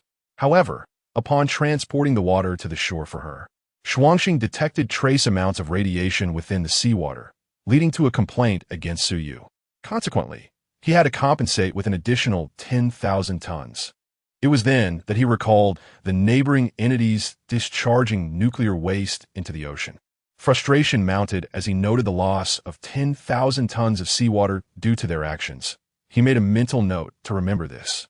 In summary, Suyu successfully procured a substantial number of biomimetic beings from Shuangxing. These beings would be assigned to factories and various service facilities within Ziwei Yuan, effectively replacing human employees. They were not only cost-effective and efficient, but also incapable of revealing any secrets within the factory. Of course, under Chioma's control, it was conceivable that all tasks within the company could be managed solely by these biomimetic beings. However, while Chioma's computational prowess was indeed extraordinary, it was not boundless. Should she be tasked with overseeing all operations, her focus would be consumed entirely by this endeavor, leaving no room for other responsibilities. Indeed, while instructing biomimetic beings to perform simple tasks required minimal computational resources, engaging them in negotiations, legal matters, or research, tasks that necessitated adaptability, would significantly deplete their computing power. Thus, Suyu sought to recruit employees, entrusting them with responsibilities that did not involve the core secrets of Shirkong technology. In addition to the biomimetic beings, Suyu also acquired a complete production line for lightweight exoskeletons from Shuangxing, along with 5 million assorted metallic hydrogen batteries. With Chioma's assistance, he had gained a clear understanding of the future city, emerging victorious in the negotiations of this transaction. Initially, the 5-year plan established with Chioma for purchasing batteries on a weekly basis has been rendered obsolete through mutual agreement. Both parties find themselves in circumstances vastly different from when the contract was signed, making the previous cooperation model evidently unsuitable. The new contract stipulates that Shuangxing will supply a minimum of 5 million metal hydrogen batteries of varying models each month, based on a list provided by Suyu, for a duration of 1 year. This list was curated by Chioma after considering the current market conditions on Blue Star. Given that this represents an unprecedented product for the inhabitants of Blue Star, there will be a necessary period for adaptation following its launch. It is readily apparent that once the metal hydrogen battery is unveiled, it will encroach upon the market share of existing battery manufacturers, leading to a surge in rumors regarding the battery's instability. The potential for explosion, even with the smallest mobile phone battery due to its metal hydrogen content, is alarming. An explosion could result in instantaneous vaporization. Although the technology for such batteries was fully matured during the prosperous era of the wasteland world, the probability of an explosion occurring without deliberate violent dismantling is less than 1 in 100 billion, virtually negligible. However, Suyu understands that others may not share this knowledge. In the realm of technology comprehensible to the inhabitants of Blue Star, metal hydrogen is indeed viewed as a highly unstable substance. Thus, it would be exceedingly easy for ill-intentioned individuals to propagate rumors. The initial sales of these batteries are unlikely to flourish without sufficient time to build public trust in their stability. Consequently, Xiaoma has only recommended purchasing 5 million units of various battery types from Shuangxing each month. The acquisition of these two items comes at a considerable cost. For the lightweight exoskeleton production line, Suyu expended 1 longevity elixir. The procurement of 5 million batteries necessitated the sacrifice of 10,000 tons of oil. Indeed, it is oil, an immensely vital industrial raw material. Shuangxing's request for oil was not for energy use, as they possess nearly limitless nuclear fusion capabilities. Rather, the oil would serve industrial purposes. In her wasteland world, the easily extractable crude oil on her home planet had been largely depleted long before the prosperous era. The remaining sources are not only difficult to extract, but also fraught with the peril of numerous terrifying mutated species influenced by genetic and biological weaponry. The prospect of Future City extracting crude oil from the wasteland is akin to a fool's dream. However, in order to monetize their vast reserves of technology, crude oil remains an unavoidable hurdle, making Suyu's supply essential. At present oil prices, a barrel costs slightly over 550 yuan, translating to around 4,000 yuan per ton, amounting to over 40 million yuan for 10,000 tons.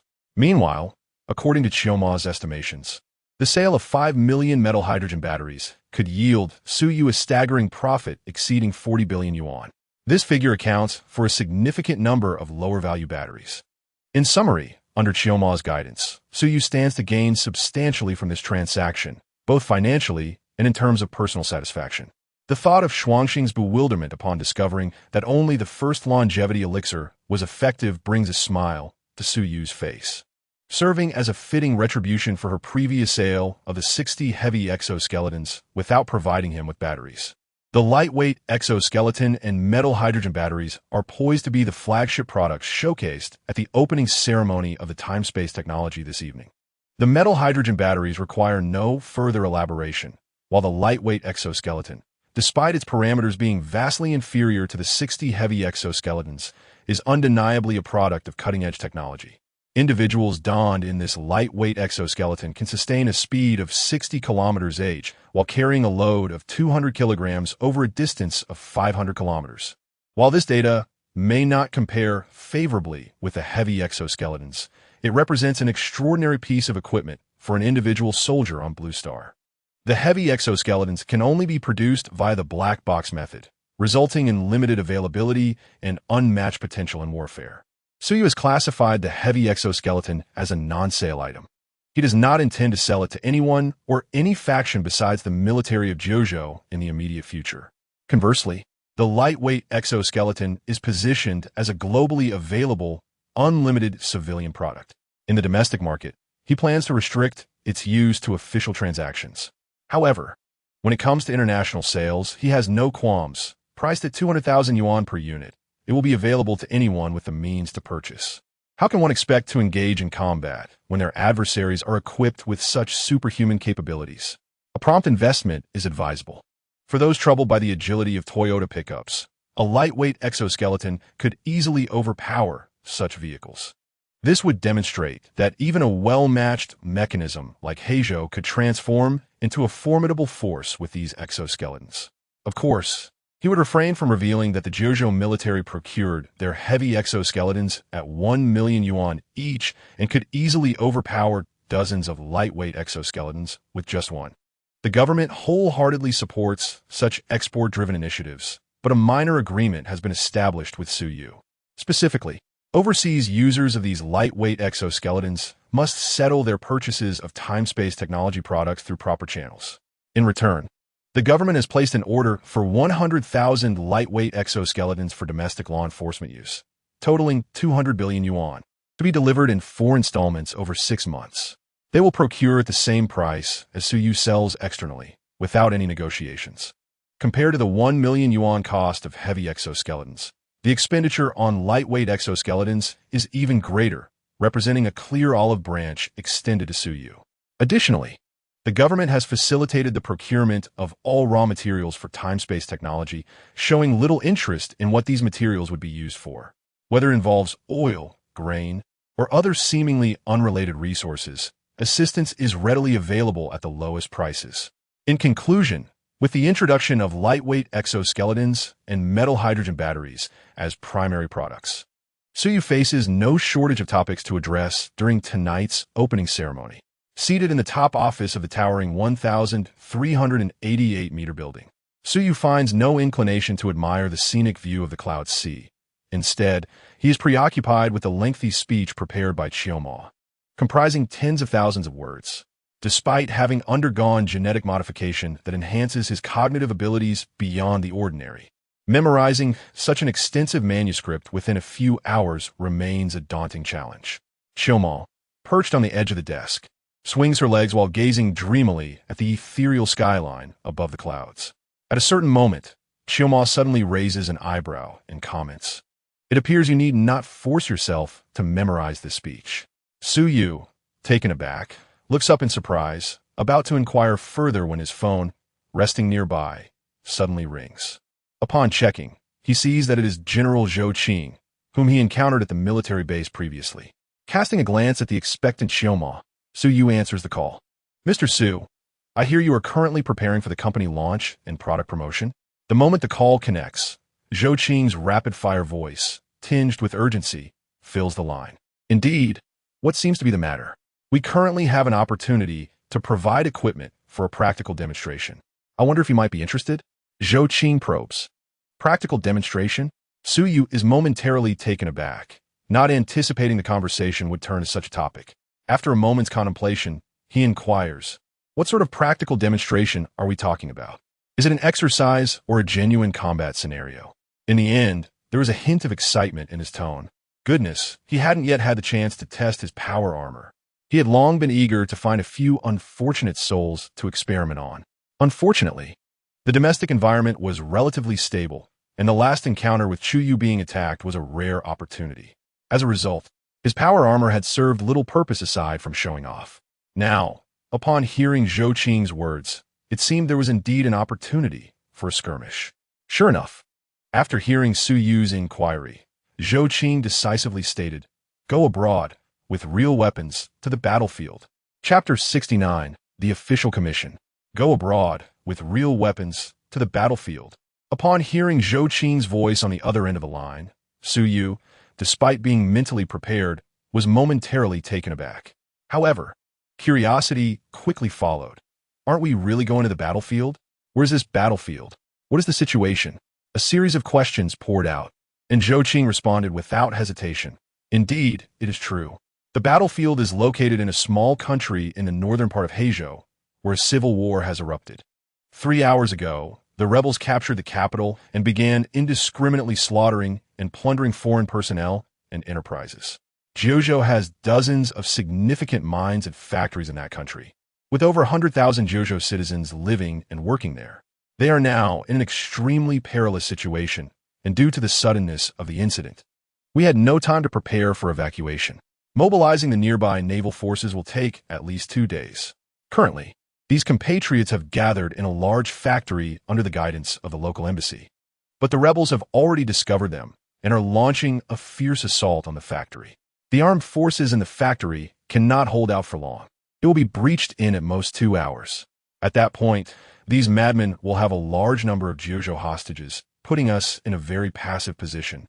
And given their past methods, significant casualties are likely to ensue." Upon hearing this, Suyu grasped Zhou Qing's intentions and blurted out, "You want me to use the Yuhan to help you get people out?" The lives and safety of numerous Jiuzhou citizens abroad were at stake, and the nearest Jiuzhou military forces could not arrive swiftly. Thus, Zhou Qing's call was self-evident. After all, the Yuan could exceed the second cosmic speed, and the equatorial circumference of Blue Star is just over 40,000 kilometers. At full speed, the Yuan could circle Blue Star's equator in under an hour and reach almost any place in the world in half an hour. If Suyu agreed to assist, he could deliver military personnel and equipment to that distant small country in just a few minutes. "That is indeed our intention," Zhou Qing stated candidly. "As for the cost, We do not know what Mr. Su specifically requires. You may propose anything, and we will do our utmost to accommodate within Jiuzhou's official capabilities. To accommodate, he said. So, you mean that I can film the entire battle process on-site and upload it to the internet? Absolutely, Zhou Qing replied without hesitation. So you pondered for a moment, and seeing Qiu Mo nod in agreement, he consented. This was not due to a lack of independence or an inability to make decisions without Qiu Mo, but rather because, in situations like this, Qiu Mo's superior understanding of the internet allowed for more astute judgments. The disparity in information is always the greatest obstacle to fair trade. And Qiu Mo's presence effectively bridged the information gap between Su Yu and others, enabling him to make the right choices. Upon hearing Su Yu's agreement, Zhou Qing could not help but breathe a sigh of relief, then hurriedly shared the preliminary plan for the operation. In brief, Su Yu would not need to exert much effort. He would simply pilot the Yuhan to the military base he had previously visited, then drop off 100 soldiers equipped with heavy exoskeletons directly in the small country of Heizhou. Once there, his task would be complete. As for whether additional firepower support from the Yuan would be necessary, Zhou Qing did not even mention it. Clearly, their only request was for Su Yu to transport the soldiers, trusting that those elite soldiers equipped with heavy exoskeletons could handle the rest. Regarding the benefits offered to Su Yu, they were straightforward. They would do their utmost to meet all his demands, regardless of whether those demands were reasonable or unreasonable, as long as they were within their means. One should not assume this was an empty promise. Once a certain level of relationships is reached, contractual agreements may not necessarily hold more weight than verbal commitments. After all, if Su Yu were unwilling to cooperate, the law would not intervene, let alone the officials who had set this up. The true foundation of their relationship was largely based on mutual benefit, supplemented by a sense of national sentiment. After Su Yu and his time-space technology revealed numerous advanced technologies, the officials' attitude towards him had become one of utmost regard, as if they were holding something precious. Fearful of it breaking or melting, it would not be an exaggeration to say that they would meet any requests he had. Naturally, it was impossible to backtrack at such a moment, as that would damage trust between the parties. Of course, the principle of reciprocity should apply, so you needed to be discerning. He could not expect to assist someone and then demand unreasonable rewards, such as territorial concessions, which would clearly be unacceptable to the officials. Some might think that given Su Yu's current situation, the Jiuzhou officials would naturally meet his every demand, rendering it unnecessary to mention fulfilling all requests. However, such a perspective would be overly narrow. The support offered to him by the officials was indeed the maximum they could provide within their principles. Within that range of capabilities, it was evidently much broader, nearly equating to any request. The significance of this was entirely different from before. In addition, there was an extra benefit. The officials would assist in promoting the products of time-space technology and even allow him to utilize valuable frontline battlefield video materials. Due to well-known reasons, the officials could not directly deploy their military into foreign territories.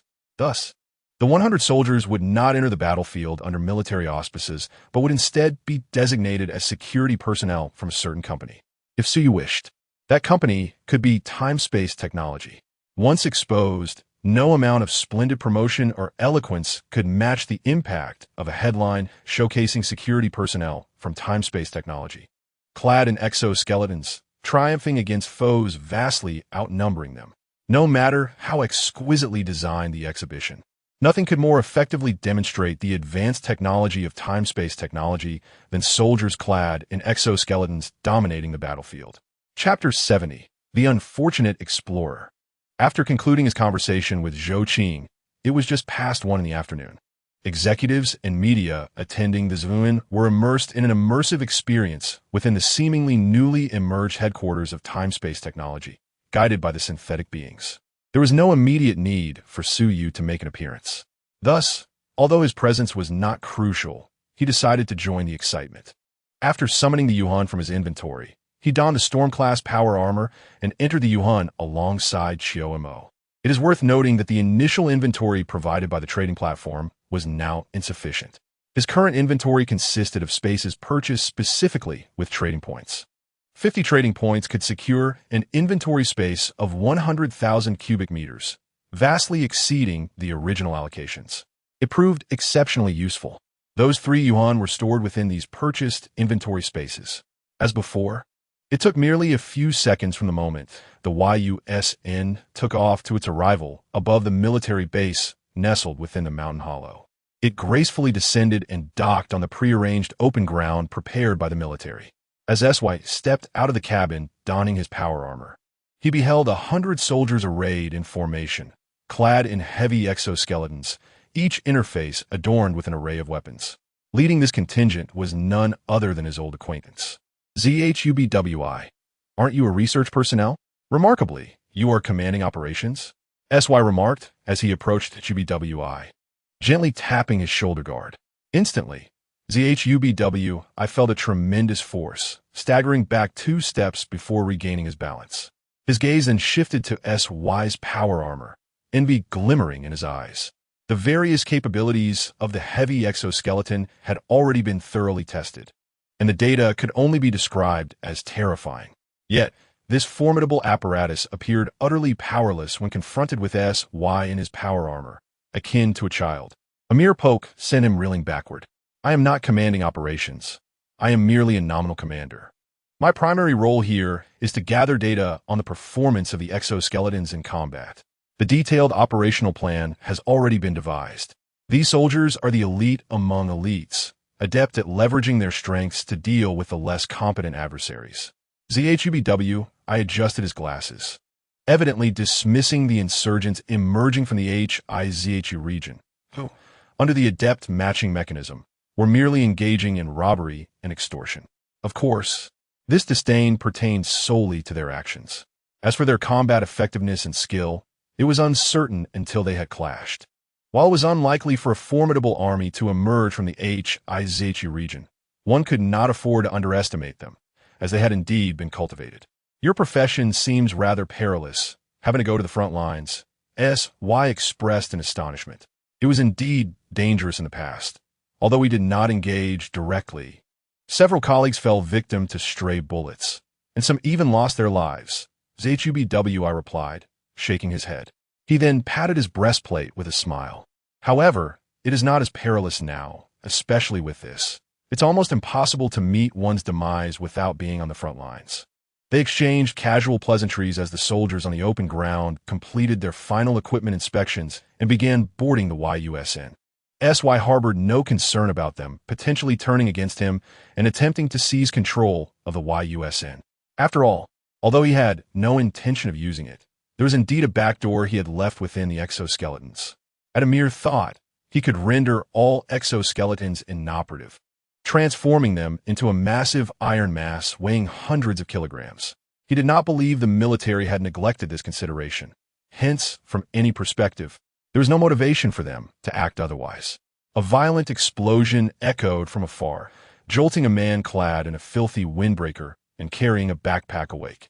He turned towards the source of the sound, a flicker of panic and concern shimmering in his eyes.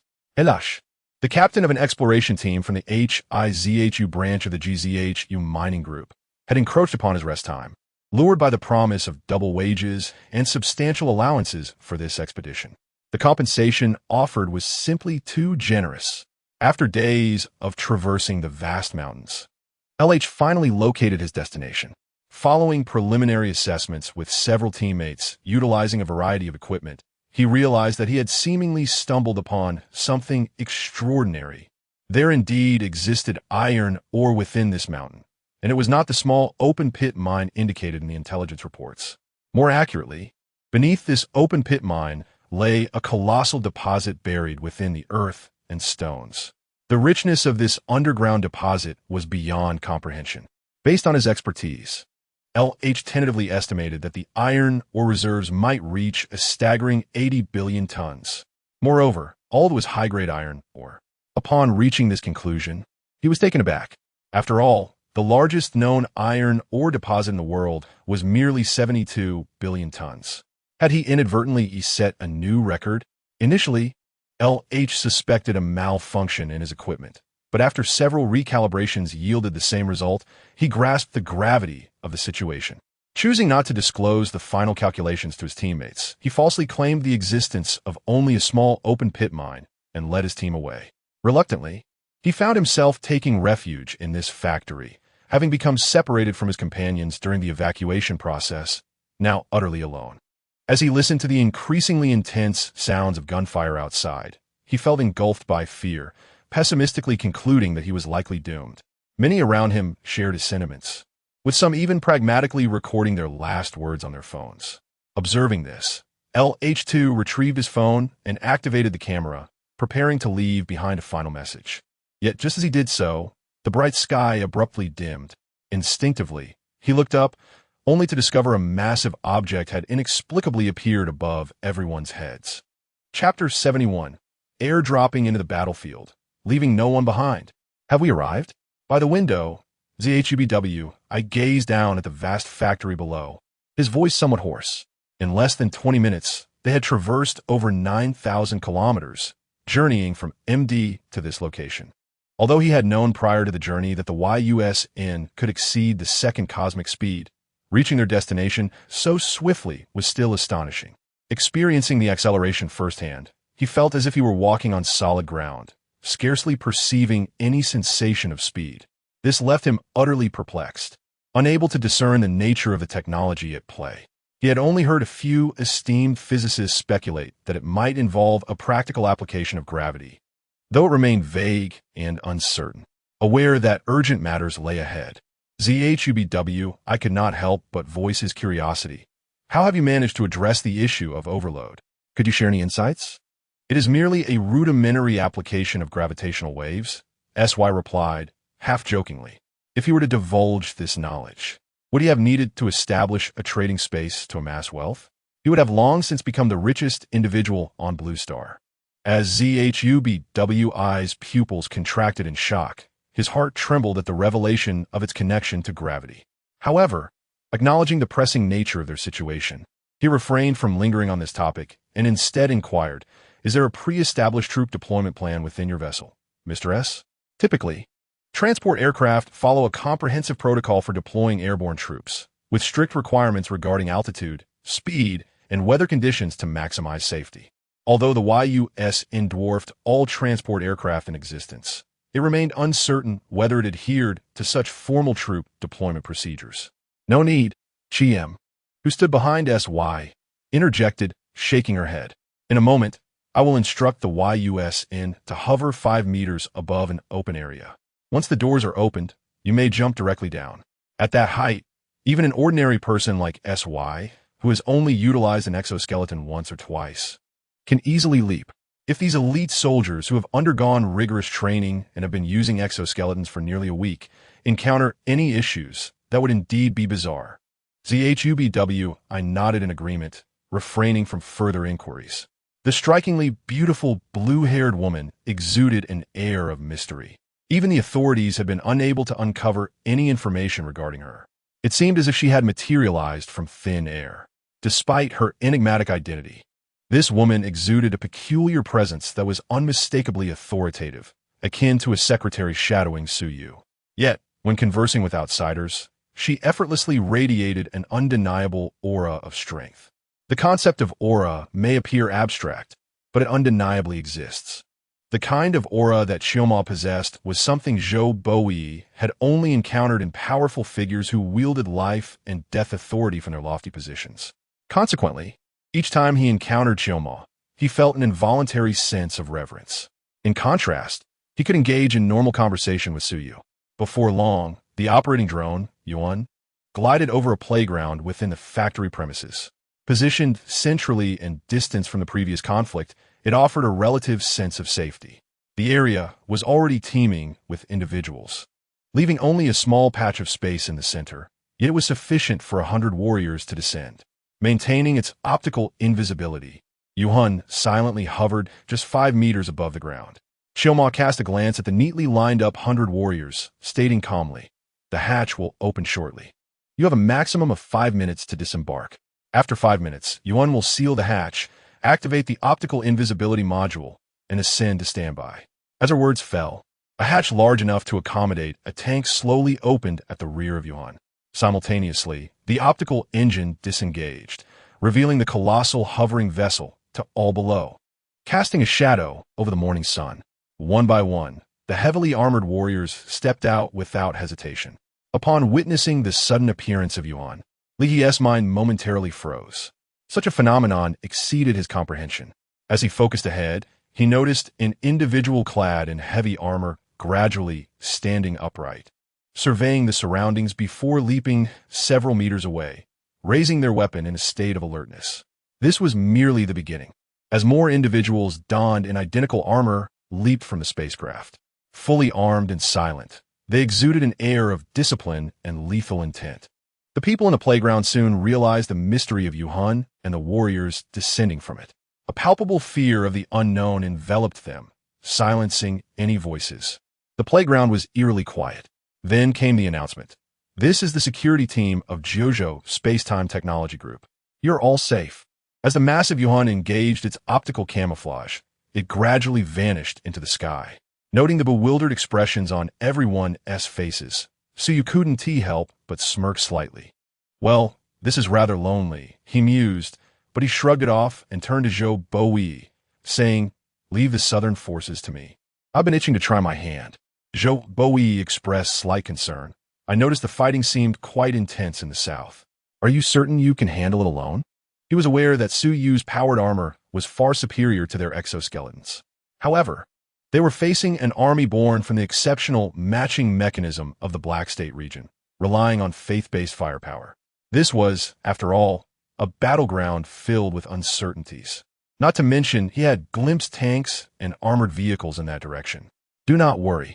I observe that the southern area is a street with only one entrance and exit. I can easily encircle them without letting anyone escape," Suyu reassured him. With that, the propulsion system on his back activated, and he soared towards the south, leaving Zhou Boyi in a state of disbelief. Wait, is this really just about whether they can escape? Chapter 72. The Tank Can Opener. Though it may sound somewhat juvenile, what man hasn't harbored dreams of piloting mechas across battlefields in his youth? Having finally seized such an opportunity, Suyu could not bear to remain aboard Yuan and merely observe others engage in combat. After all, a wealthy heir would not sit idly by while others fought. Clad in powered armor, he viewed the opponents as mere targets for his prowess. If they were afraid to confront danger, they might as well abandon their business altogether, as failure in business could lead to dire consequences. In stark contrast to Su Yu's enthusiasm for battle, Chioma appeared somewhat disinterested. She did not relish warfare and harbored no concerns for Su Yu's safety, thus opting not to follow him. Scanning the crowd in the playground, her gaze finally settled on Li He. The weighty powered armor, exceeding 2 tons, gently descended before him. As the mechanical sounds of the armor subsided, the visor retracted to reveal Chioma's striking features. With her azure eyes fixed on Li He, she spoke in a calm tone. "Your ability to locate the world's largest iron mine speaks volumes about your professional skills. Would you be interested in joining Jiuzhou Technology? We can offer you double the salary." Li He's expression changed dramatically upon hearing this, staring in shock at the woman who appeared only as a face amidst the metal giant. He could not fathom how Chioma had acquired this information. All data from the exploration team was compiled by him, and the final results should have remained known only to him. After all, such a significant iron mine located in the Black State was not easily accessible to many competing forces. Jiuzhou's timely discovery would grant them a strategic advantage. Therefore, his confidentiality efforts were essential. Yet, he never anticipated that this mysterious woman, who claimed to hail from some company in Jiuzhou, would unearth his secrets so effortlessly. "Surprised at how I know about your discovery of the iron mine?" Chioma chuckled lightly. "In truth, I'm not the only one aware of this. Otherwise, do you think the local insurgents, who have been battling the official army for over a decade, could seize the capital overnight?" As she spoke, a flicker of red light glimmered in her azure gaze. Her armored right hand slowly lifted, blocking Li He's view. With a soft metallic tearing sound, she pinched a bright yellow bullet between her fingers, exerting enough force to nearly flatten it. It was only at this moment that Li He heard the distant gunfire. His pupils constricted in realization. He became acutely aware of the peril surrounding him. "There are quite a few people here who wish to kill you," Xiaoma said casually, discarding the bullet at his feet before drawing an electromagnetic pistol from her armor's leg holster. Without a glance, she aimed at a six-story building several hundred meters away and fired a shot. Li He instinctively turned to look, catching a glimpse of blood flashing in the distance. Swallowing hard, he asked anxiously, "Are you implying that the external attack is due to me?" "No, it's because of the iron mine. You merely stumbled upon knowledge that you shouldn't have," Xiaoma replied, shaking her head. "We can assist you in dealing with the insurgents, but we cannot guarantee your safety indefinitely. Next time someone attempts to kill you, your luck will determine the outcome." Li He swiftly grasped Xiaoma's implication. Essentially, her offer to join Jiuzhou Technology was a condition for ensuring his protection. If he declined, it was evident that once Xiaoma and her team dealt with the insurgents, they would depart, leaving his fate uncertain and vulnerable to assassination. This wasn't exactly a threat. After all, they were not representatives of the Jiuzhou government, and ensuring the general safety of so many individuals was already a considerable feat, leaving no obligation to protect him, an outsider. "I am an employee of Jiuzhou Mining. I am somewhat hesitant about working for you. Rest assured, we will communicate with the Jiuzhou government regarding the situation, including the iron mine. You need not worry about any repercussions." Autumn pointed towards the re-emerging Yushan and declared, "I will arrange for someone to escort you up right now. If what you say is true, then I shall comply." Li He nodded in agreement, reasoning that regardless of where he was headed for work, his own life held greater importance. Autumn remained silent. As Yushan descended further, the hatch opening to reveal an entrance less than 2 meters from the ground. Two heavily armored bio-soldiers leaped out, flanking Li He as they assisted him onto Yushan. Autumn's sudden recruitment of Li He was not a whim. He was strategically planning for the future. The untapped mineral resources on launching were rather limited, with most undeveloped mines being either of poor quality or difficult to extract, thus holding little value. However, it was evident that Su Yu's mining opportunities extended beyond launching. The realm of Shenzhou, where Ying Zheng resided, remained a virgin territory yet to be explored. Should Su Yu and Shuangxing's speculation prove correct, and he were to ascend to the status of a mid-level or high-level agent, the possibility of trading living beings to other worlds could arise. Talents like Li He would then become immensely valuable. Although the prospect of trading living creatures seemed distant, the mere existence of that potential warranted preparatory measures in Autumn's eyes. Meanwhile, Su Yu had arrived at a 4-story building on the southern edge of the factory battlefield. Beneath him lay the shattered body of a rebel sniper who had been lying in ambush on the rooftop. He had met his end at the hands of Su Yu's swift justice. Observing the 5 advancing Type 62 tanks on the street below, flanked by infantry firing sporadic shots, Su Yu couldn't help but smirk.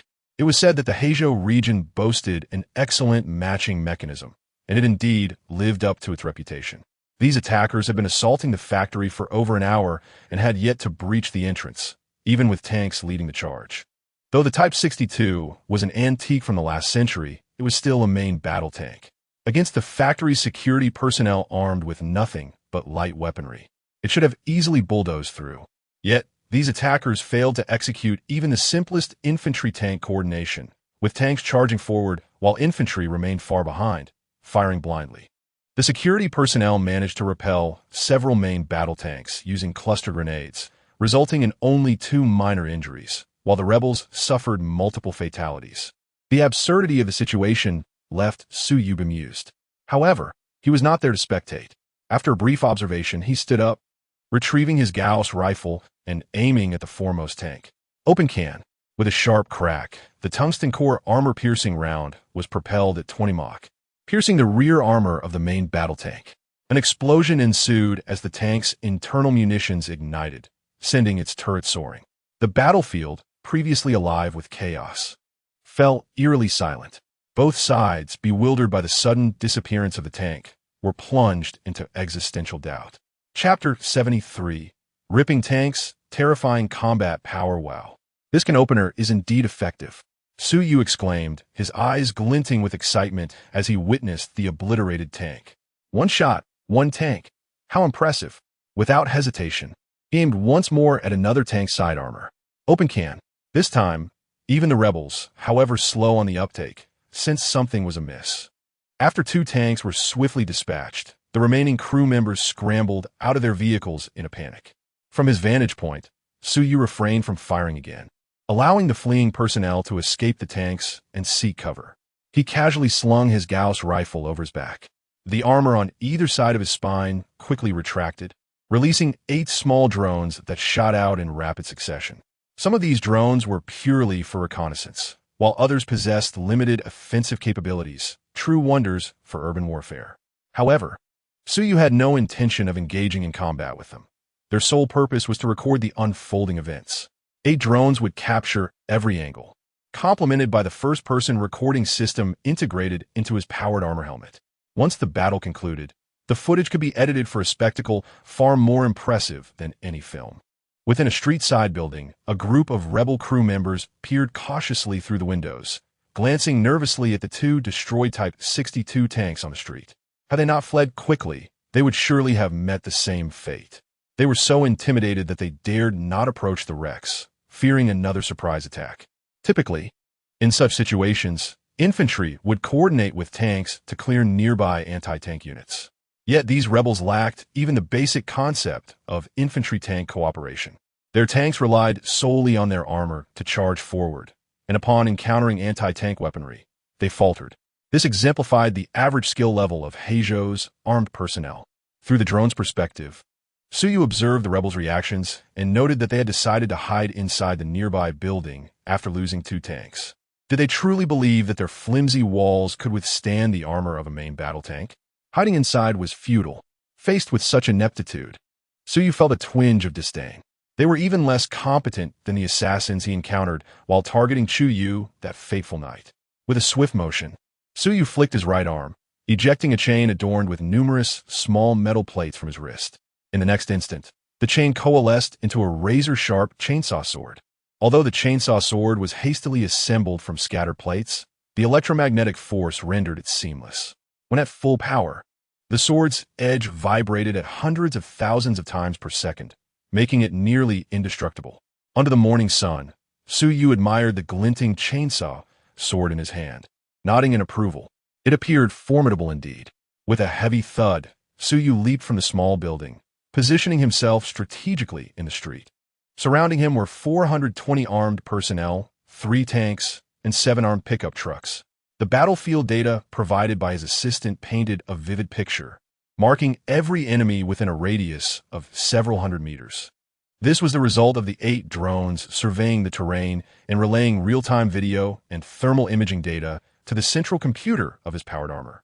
The margin of error was nearly non-existent. If Suyu so desired, he could easily stand in the street and use his Gauss rifle's terrifying penetration power to shoot through walls. However, targeting such inept foes with such firepower was akin to using a cannon to swat a fly, entirely unnecessary and lacking in entertainment. With a casual flick of his chainsaw sword, he strolled toward the nearby building where 7 or 8 armed personnel were firing wildly at the factory entrance. In the cacophony of gunfire, they remained blissfully unaware of the grim Reaper lurking behind them. With a swift motion, he swung the sword, cleaving through the wall and the rebels behind it, showering the area with blood and catching several nearby spectators off guard. One of the individuals reacted swiftly, grasping a walkie-talkie with one hand and chattering away, while the other hand brandished a firearm, unleashing a barrage of gunfire directed at Suyu. However, as the bullets approached within 2 meters of Suyu, they inexplicably veered to the sides, deflecting at a 90-degree angle and striking the wall on the opposite side. A deflection force field. Picking up the walkie-talkie from the ground, he declared, "Your weaponry is far too outdated." With a resounding kick, he demolished the nearest earthen wall of the factory's defenses, and amidst the swirling dust, a blood-soaked power armor emerged with deliberate calm. Suyu advanced from one end of the street to the other, even tearing apart 2 Type 62 tanks along the way, all under the watchful eyes of the factory security personnel, who were utterly dumbfounded. They had forgotten to flee, standing frozen behind their fortifications, terror-stricken and lacking the courage to shoot. The singular thought racing through everyone's minds was, what manner of monster is this? While the surrounding crowd was gripped by fear, Suyu was inside the power armor, viewing a freshly edited video. After fast-forwarding through it, he could only summarize with one word: impressive. He was thoroughly pleased with it. Ignoring the terrified factory security, he deployed a drone to survey the area. Once confirming there were no remaining threats, he activated the engines and flew directly towards the playground where the Falcon had previously docked.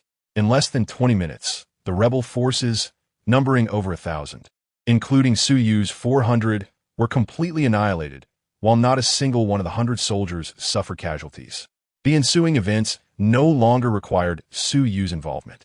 However, as they boarded the Falcon, Chiomo suddenly remarked, "There's still 2 hours until the scheduled inauguration ceremony. We could take a detour to explore somewhere." "Explore? Where?" Suyu inquired, perplexed. Chiomo's eyes shimmered with a bluish haze, constructing a terrain map of the surroundings. She then pointed to a red dot on the map and said, "There's a high-grade iron mine here with astonishing reserves. If the survey data is accurate, it could potentially hold 80 billion tons." "Iron mine?" Suyu glanced at the map. "Are you suggesting we should claim this iron mine?" To be candid, with so much advanced technology awaiting monetization, he had no intention of profiting through mining. Chio-Mo nodded and elaborated. "If it were merely a mine with impressive reserves, it wouldn't warrant much discussion. The benefits of mining pale in comparison to high-tech products, making it altogether unworthy of significant attention. However, this situation is different." She turned her gaze to Suyu. "Can you guess what makes this location special?" "Guess? Isn't it just a mine?" Suyu began, but upon noticing the latitude and longitude on the map, he suddenly paused, realization dawning upon him. "This iron mine is positioned directly on the equator?" "Indeed," Chio-Mo affirmed, zooming out the map slightly. "Not only is it on the equator, but it also lies within a stable continental plate zone, ensuring a stable geological structure free from natural disasters. More crucially, it is less than 30 kilometers from the coastline, facilitating the transport of materials." Suyu's eyes narrowed slightly, as he began to comprehend her implications. "This is an ideal site for constructing a space elevator," Chio-Mo stated matter-of-factly. "Situated near the equator with a stable geological structure and the world's largest super iron mine, not far from a sea for easy maritime transport. There is no denying that this is an optimal environment for building a space elevator. Let us go take a look. If it truly is this suitable, we must secure it." Suyunadith. "The space elevator is the genuine key to liberating humanity from the gravitational shackles of their home planet, enabling a full thrust into the cosmos." According to the records of the Prosperity Era, even after the first generation of nuclear fusion was successfully achieved, granting boundless energy, space remained an elusive dream for humanity. Only a select few astronauts had the opportunity to traverse the cosmos. The purpose of space travel was not to exploit the infinite resources of the universe, but primarily to conduct scientific experiments. This scenario persisted until the completion of the first space elevator. After its inauguration, space ceased to be merely a natural testing ground, transforming into a boundless treasure trove. Even ordinary individuals could afford a journey across the solar system with just a month or 2 of wages. It was this very advancement that propelled humanity into the interstellar age, significantly enhancing productivity and material abundance, marking the dawn of a utopian era. Hence, the significance of the space elevator is self-evident. Although the technology has yet to be acquired, Frostar possesses mature technological documentation. Obtaining it is merely a matter of time. After all, Frostar needs to enhance Blue Star's productivity to transform the wasteland, and they won't be foolish enough to exploit the space elevator technology for exorbitant gains. Given the opportunity to lay the groundwork for the space elevator, Suyu naturally would not let it slip away. However, securing it may not be as straightforward as anticipated. Chio-Mo shook her head, providing a close-up of Li He, the captain of an exploration team dispatched by the Juzhou mining group, who was the first to discover this colossal iron mine. Unbeknownst to him, several seasoned surveyors within the team had already pieced together the true extent of the mine's reserves through scattered information. One surveyor, having received a hefty sum, clandestinely sold this intelligence to a mining conglomerate from America. "Are you implying that the rebellion is linked to external forces?" Suyu exclaimed, gazing down at the ravaged capital of the small nation, taken aback by this hidden intrigue. "Of course, without external forces supplying weapons, this conflict would still rely on cold steel," Chio-Mo succinctly explained. "Typically, in such remote nations lacking appealing resources, major powers are reluctant to intervene. Previously, the country that had the most profound understanding and the best relations with this small nation was Jiuzhou. To prevent Jiuzhou from easily acquiring the world's largest iron mine, certain individuals orchestrated this operation, funneling substantial amounts of weaponry and ammunition to the rebels through neighboring countries. The objective was to incite chaos, hindering Jiuzhou's access to the mine, allowing themselves a chance to seize it later. In reality, they don't even need the iron mine. They primarily wish to prevent others from obtaining it. Suidunadiv then suddenly remarked, if that is the case, then to seize this area for ourselves, indeed won't be as simple as handing it over to the Jiuzhou authorities. We only need the results. Chiu Mo glanced at him in surprise before nodding in agreement. That is precisely my thought. Jiuzhou has already promised you can make a request. Let us use this area as leverage. However, although Li He's information hasn't reached Jiuzhou yet, the news about this iron mine cannot be concealed for long. Jiuzhou will inevitably discover it. Therefore, I advise against hiding it. We should be forthright with Jiuzhou. If necessary, we can subtly hint at the space elevator plan. This project cannot be completed solely with the 9,000 modules. We will need Jiuzhou's support to collaborate effectively. After a brief discussion, the two settled on their course of action and set off in the Falcon toward the mountainous region housing the iron mine. Although the YUSN lacked equipment for mineral detection, the rented 9,000 module possessed such capabilities. Under extreme conditions, the 9,000 module could even utilize local materials, remelting abandoned structures to extract iron, calcium carbonate, and other minerals, subsequently reconstituting them into steel and cement for new constructions. It inherently included an exploration unit. It cannot be denied that this location is indeed quite remote, resembling a pristine forest with no signs of human habitation. It is no wonder that such a vast iron ore deposit remained undiscovered until now. After conducting surveys, SY and others were astonished to find that the reserves of this iron ore far exceeded the preliminary estimates made by LH. The data provided by the exploration unit of the 9,000 module indicated that beneath an area of over 30,000 square kilometers at a depth of 700 meters lay more than 20 billion tons of hematite. Furthermore, the iron content of this ore exceeded 68, with low alumina content and minimal harmful impurities. It is a rare find of high-quality iron ore throughout the entire LNXing. The only drawback is that the majority of the deposits lie deep underground, with only a small portion exposed at the surface. However, this very depth is likely the reason why the iron ore has remained unnoticed until now. After all, surface iron ore deposits are rarely accompanied by vegetation, and the exposed reddish land is easily recognized as iron ore. Thus, being buried deep can sometimes be advantageous. 4SY, who is capable of acquiring advanced production tools in the wasteland world, the depth of the ore is of little consequence. The matter of the iron ore is temporarily settled. Next, he plans to communicate with Chi M and the GZHU side to request their assistance in resolving the matter. If the GZHU authorities cannot manage it, SY is unfazed. Whenever he acquires the technology for the space elevator, he will come directly to commence work. As for ownership of the land, to the victor belong the spoils. If they refuse to cooperate, they cannot blame him. Of course, the likelihood of such a scenario occurring is minimal. GZHU has operated here for many years, and this time they showcased their rapid deployment of a 100-member exoskeleton squad over a vast distance. One can only imagine the individuals orchestrating this operation are now grappling with the sudden appearance of formidable exoskeleton armor and the silent, terrifying capacity for troop deployment. An iron ore deposit is unlikely to be fiercely contested. After all, that 100 elite soldiers clad in exoskeletons are stationed there. With their combat prowess, even a horde of the most inept fighters from the HIZHU region would struggle against them. Any attempts to instigate proxy wars will likely be thwarted. Should they become furious and resort to sending a carrier battle group to stir trouble, SY would not mind soaring above their heads in the YUSN. He would simply pose the question, how many impacts could that dilapidated vessel withstand from mass projectiles dropped from low Earth orbit? When SY arrived in HIZHU, it was just past 1 in the afternoon in GZHU, and around 6 in the morning in HIZHU. GZHU had only just exceeded 3 in the afternoon. The executives and media were still touring ZWIUN under the guidance of bioengineered beings.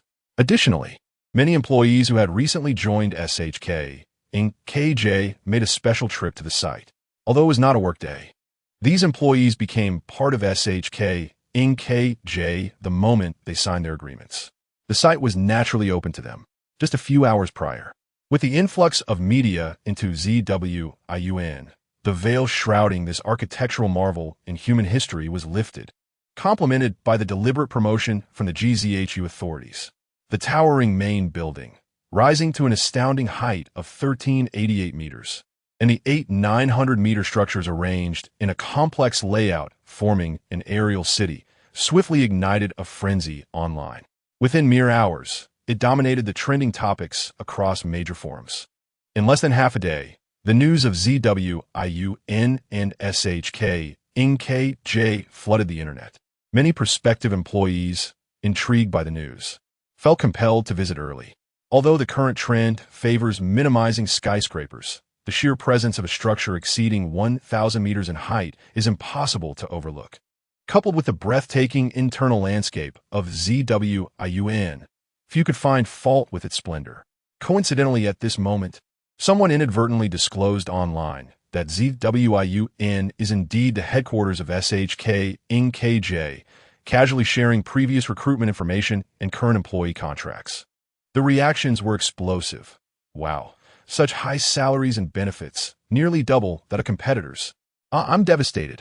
I saw the recruitment ad for SHK Inc. KJ before and thought it was a scam, so I didn't apply, even though I met all the requirements. I also didn't apply. I beg you, SHK Inc. KJ, please give me another chance to apply. I promise to work hard. Woe is me. I am the king of competition. Give me a chance to prove myself. I want a house in the aerial city. Did you see my hairstyle? Not a single hair on my head. SHK Inc. DB, please. Don't make me beg on my knees. Your father? Our father. Look at me. I have 10 years of experience in 996 work culture. If necessary, I can do 8127. I can forego my salary for a house in the aerial city. I would work for free for 3 years. I just saw someone post real footage of the interior of the aerial city. The residences have complete smart home features. It's truly intelligent.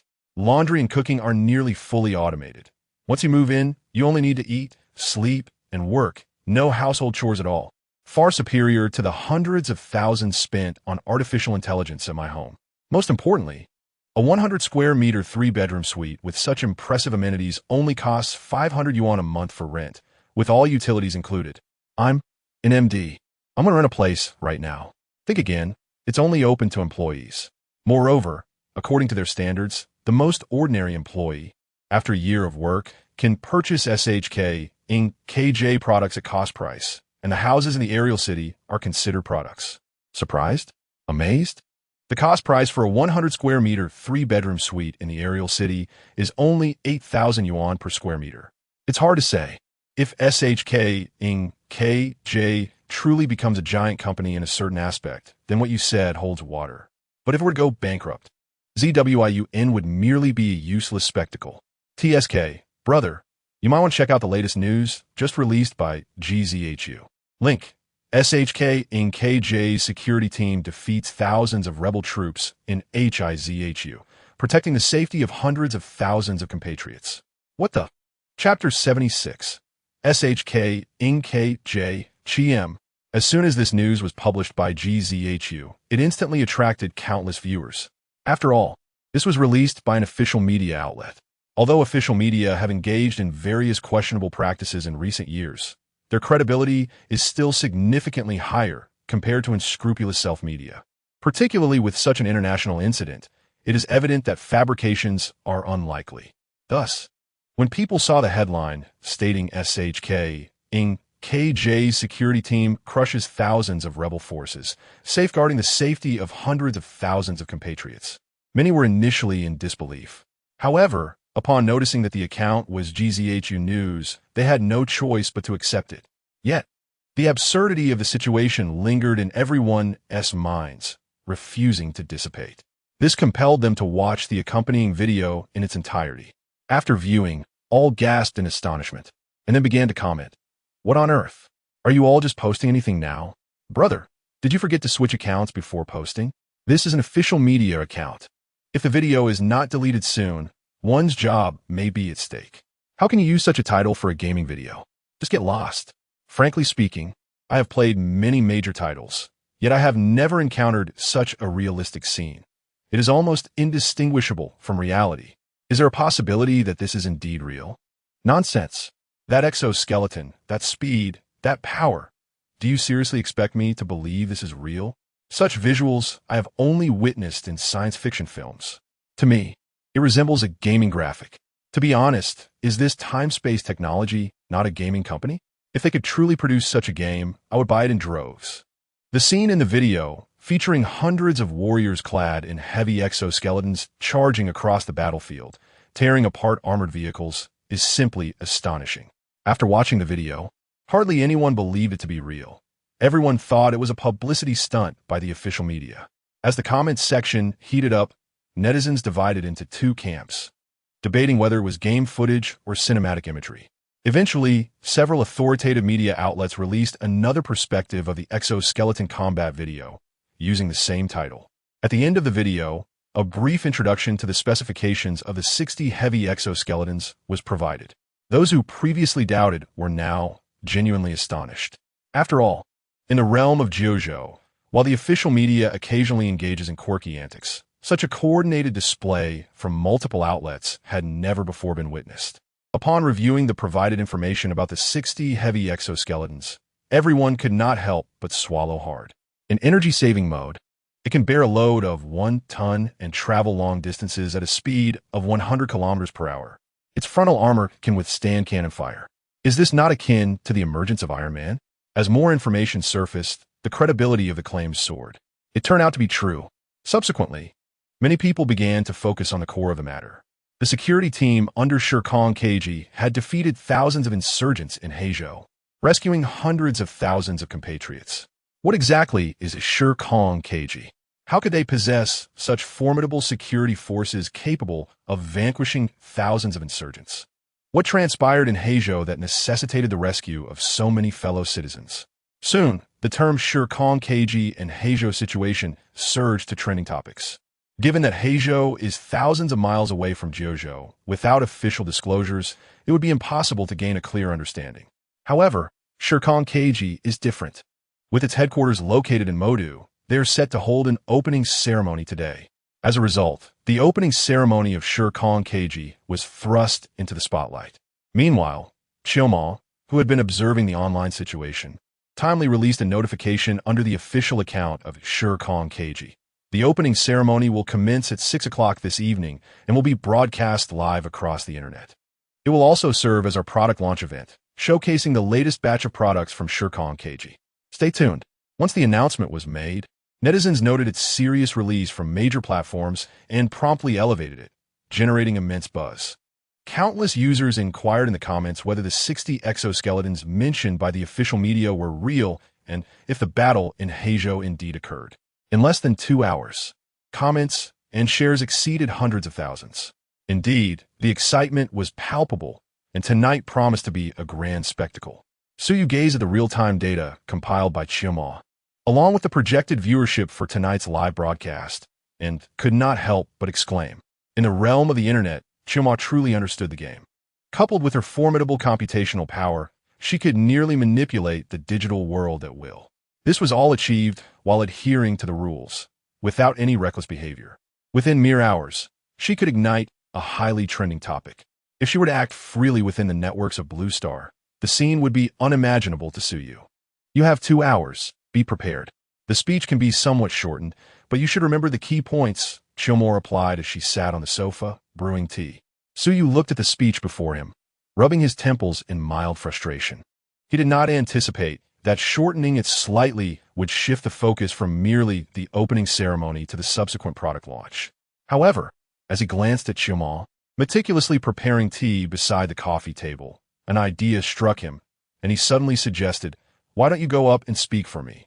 Chioma's expression remained unchanged as she fluidly continued her task, calmly stating, "You are the chairman and founder of Shirkong Keiji. It would not be appropriate for an assistant to host such an event." "What assistant?" You are part of Shirkong KG. Why shouldn't you speak? Suyu countered. I will take the stage during the product launch, she replied. Suyu stepped closer, taking a sip of the tea she had prepared. This Mushu de Hong Pao seems to lack any distinctive flavor. Qiuma shot him a glance before rising, saying, let's go. Go. Suyu was taken aback. Glancing at the time, it was only just past 4 in the afternoon, more than an hour remaining before the opening ceremony.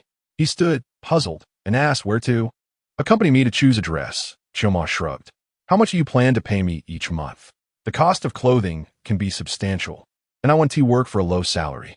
The account is right there. Take what you need. After all, the bank's firewall can't stop you. It's different. What is different? Your mindset lacks a certain sense of ritual and romanticism. Wait, how did this turn into a personal attack? All right, let us head out. Chapter 77. The Grand Opening Ceremony. The main event begins at 5:50 in the evening. The live stream on the official website of Shirkong KG, hastily set up by Qiuma, was already active. With only a few minutes remaining before the opening ceremony, the live room had already attracted over 100,000 viewers. After all, Qiuma had merely guided public sentiment slightly earlier in the afternoon, and gathering such an audience in a few hours was quite impressive. In reality, the phenomenon of millions or even billions tuning into live streams as depicted in novels is virtually non-existent. Achieving hundreds of thousands of viewers simultaneously requires decades of reputation built by official media, coupled with significant promotion of major events well in advance. Not to mention tens of millions or even billions. Even during its peak, the Spring Festival Gala could not boast a viewership of over 100 million, a spontaneously appearing live stream, even if it were to demonstrate the collapse of Blue Star an hour later, could not amass over 100 million viewers in such a time frame due to the speed of topic dissemination online. Those who find their way to watch the stream so quickly would likely be seasoned internet users who have been surfing for a long time. Therefore, do not underestimate the significance of over 100,000 viewers. It is indeed a considerable number.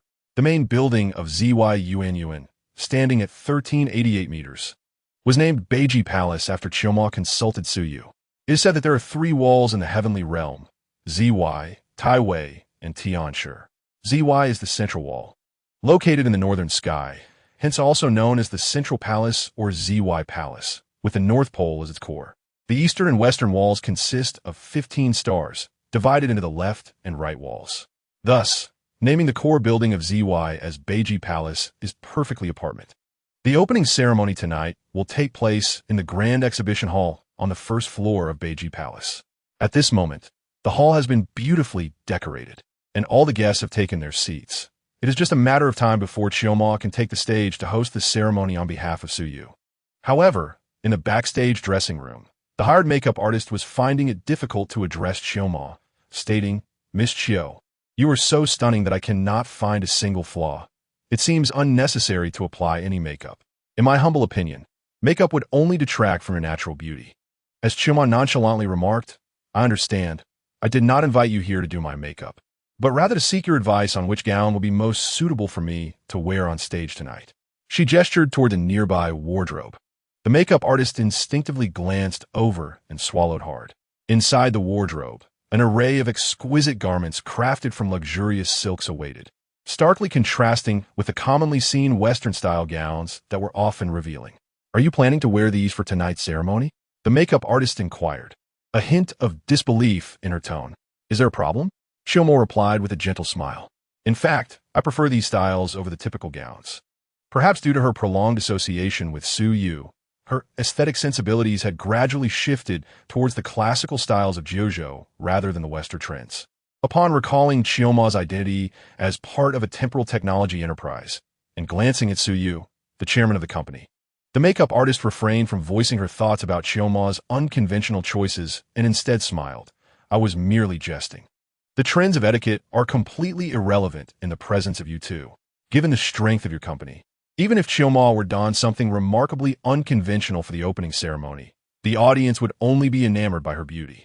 No one would dare to comment on her attire being out of place, especially when these garments are infinitely more exquisite than the poorly made hanfu available online. Coupled with Qiuma's beauty and figure, there would be no sense of discord. After further discussion, Chioma ultimately selected a black and red palace-style gown. It was simple, yet conveyed a sense of solemnity and dignity. Once the makeup artist had fashioned her hair into an elegant updo adorned with delicate golden hairpins, she appeared as if she had stepped out of an ancient painting. "What do you think?" Chioma approached Suyu to showcase her gown. "Stunning," Suyu exclaimed, unable to contain his admiration. Truth be told, Chioma's attire resonated deeply with him. The dignified and classical gown, combined with her gentle demeanor, embodied the essence of the ideal ancient beauty he envisioned. The only lament was that her physical form was that of a biosynthetic being. Otherwise, Suyu would have awarded her a perfect score of 120. "Isn't that right?" Chioma raised an eyebrow, then composed herself, stating, "It's nearly time. I shall proceed." Observing her retreating figure, Suyu suddenly felt that this elder lady had become increasingly vivacious of late. When she first arrived, she often carried a hint of melancholy, frequently gazing at the sea or the sky, rarely concerned with choosing beautiful clothing. It seemed that the extension of her lifespan, coupled with the release from the responsibilities associated with being the lord of Future City, had allowed her to embrace her true nature. Who said a 200-year-old lady could not appreciate beautiful clothing or ponder on what to wear for significant occasions? A powerful intellect combined with absolute rationality does not necessarily equate to an emotionless machine. Quite the contrary. Suyu chose not to dwell on such matters. It was undoubtedly beneficial for Chioma to develop her own interests while in Blue Star, as she was not devoid of emotions. As for the expense of these garments, they were indeed costly, acquired during their afternoon excursion to several renowned tailor shops across Jeojo, with each set averaging around 100,000. However, such trivialities were of little concern to Suyu at present. What mattered most was Chioma's happiness, as it would enable her to work effectively. Suyu then proceeded to the grand exhibition hall of the Arctic Palace, which was now filled with media reporters, employees, and executives from the Temporal Technology Company, as well as several officials. Even the authorities from Modu had made time to attend. After all, the establishment of such a significant group in Modu promised substantial tax revenue, prompting keen interest from the government. After greeting the attendees, Suyu confidently took a seat in the front row. The opening ceremony was rather uneventful. Aside from Chioma's stunning entrance, which captivated both the live audience and those watching online, the remainder of the event was somewhat tedious. Chioma spent a considerable time introducing the scope of the company's operations.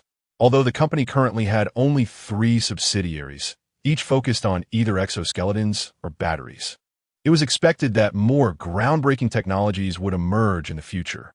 Consequently, the content to be presented was extensive, which explained why Suyu's speech had originally contained tens of thousands of words, even after being condensed.